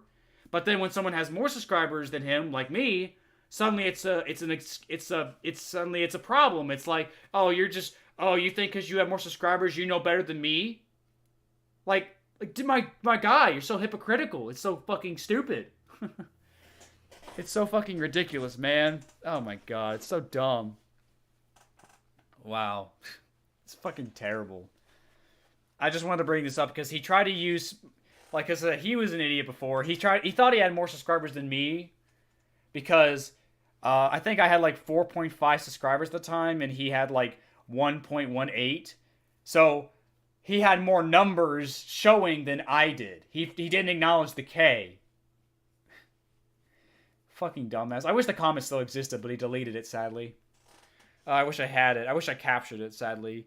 But as we know, Liam has a thing for deleting comments when things don't go his way or when the argument's being proven wrong, you know? That's why he deleted the video, because not because he regrets what he did, but because people were giving him shit about it. That's all it was. I'm actually glad this guy re-uploaded the video. Like, I admit he went too far, and I don't agree with a lot of the stuff he's doing, but I'm glad he re-uploaded the video. I'm proud of it, even. Because, man, fuck Liam. He does not deserve a break. You know? Yeah. Again, I don't hate you as a full person. Yes, you do. I just hate this review and a lot of other reviews as well. You know, he said he was going to go through all my Lamp for Time reviews and prove me wrong, you know? I really wish he would have done that still, you know? Especially the older ones, because I'm not going to lie. I look back on a lot of my older Lamp for Time videos, and I kind of cringe too, because they're so old and the quality is bad and stuff like that, you know? Like, you know, they're typical early YouTuber kind of stuff, you know? Yeah. But mostly this one. Yeah, because you're arguing with my senpai here. Anyways, I think we spent enough time here, so I'll probably have to tell this to Joe off other Joe off screen, but as for right now, thank you for joining me with this, Joe. You're welcome, Liam. Also, I just realized this is probably going to be the longest video I've ever uploaded to my YouTube channel. God, the upload rate is going to be harsh. I wouldn't worry about that, Liam. Don't worry. You always got Daily Motion. Oh man. Yeah. Hope you're ready to wait. Oh man. Indeed. Now then, this is Linker101 and my friend Discord go. You're not Linker101 anymore, man. You're now Linker198, formerly known as Liam198, A.K.A Pogchamp. And also. And yes, he did call himself Pogchamp at one point. Don't know why. Joe527 when he was here. Thank you for watching, and we'll see you some other time. Farewell, my friends. Oh my god. It's done. It's over. It's fucking over. Oh my god. Oh, it's finally over again. We did it. I beat it twice. I beat it twice. Hooray. Huzzah. You can see my hairy armpits now. Oh my god. Shit. At least you made that Schaefer style ranking of all the movies. Yeah, but I guess Liam would watch that and be like, oh, now you're just ripping off Schaefer Productions. Even though Schaefer is inspired, obviously, by I Hate Everything and certain other critics, too, you know? Oh, man. We should make this a yearly we should make this a yearly thing. We should watch this every year.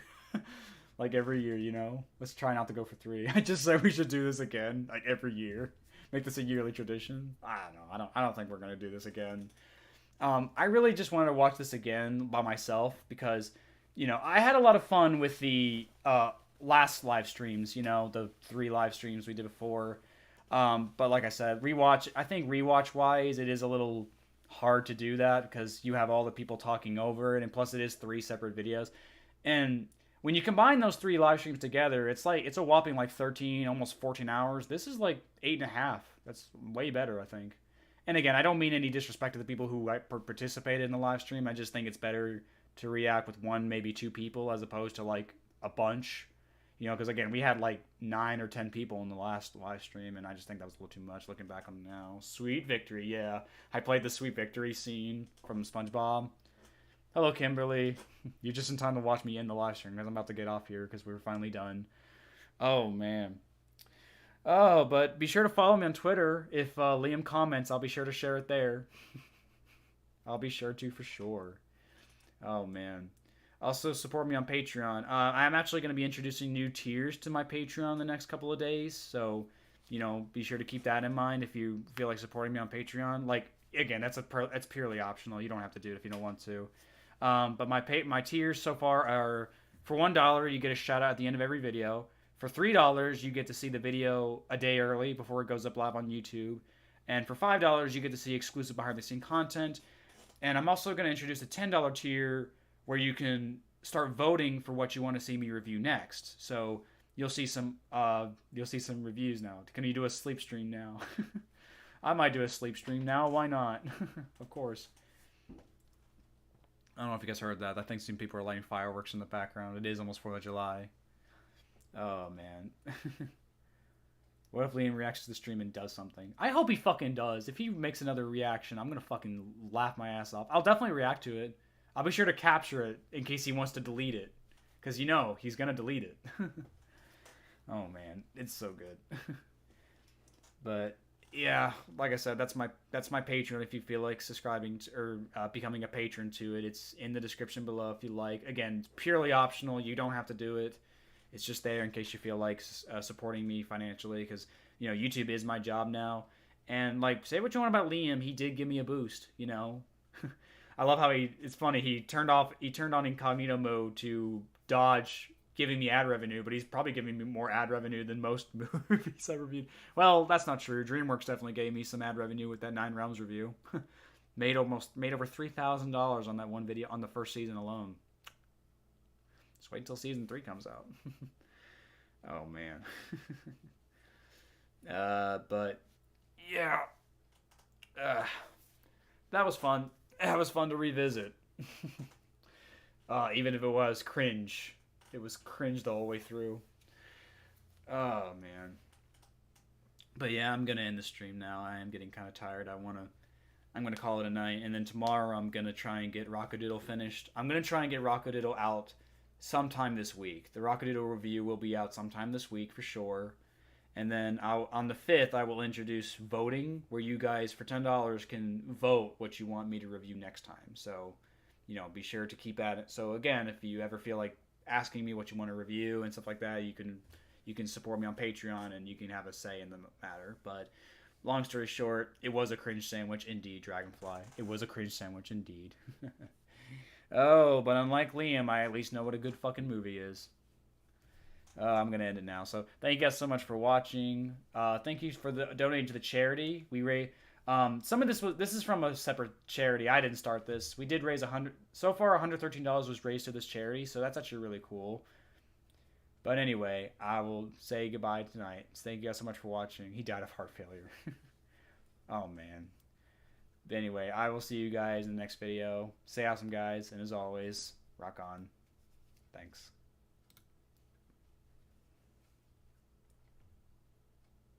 Oh, Liam, you arrived. Oh, what's that? You love me too? I knew you loved me from the start. And now the stream's over.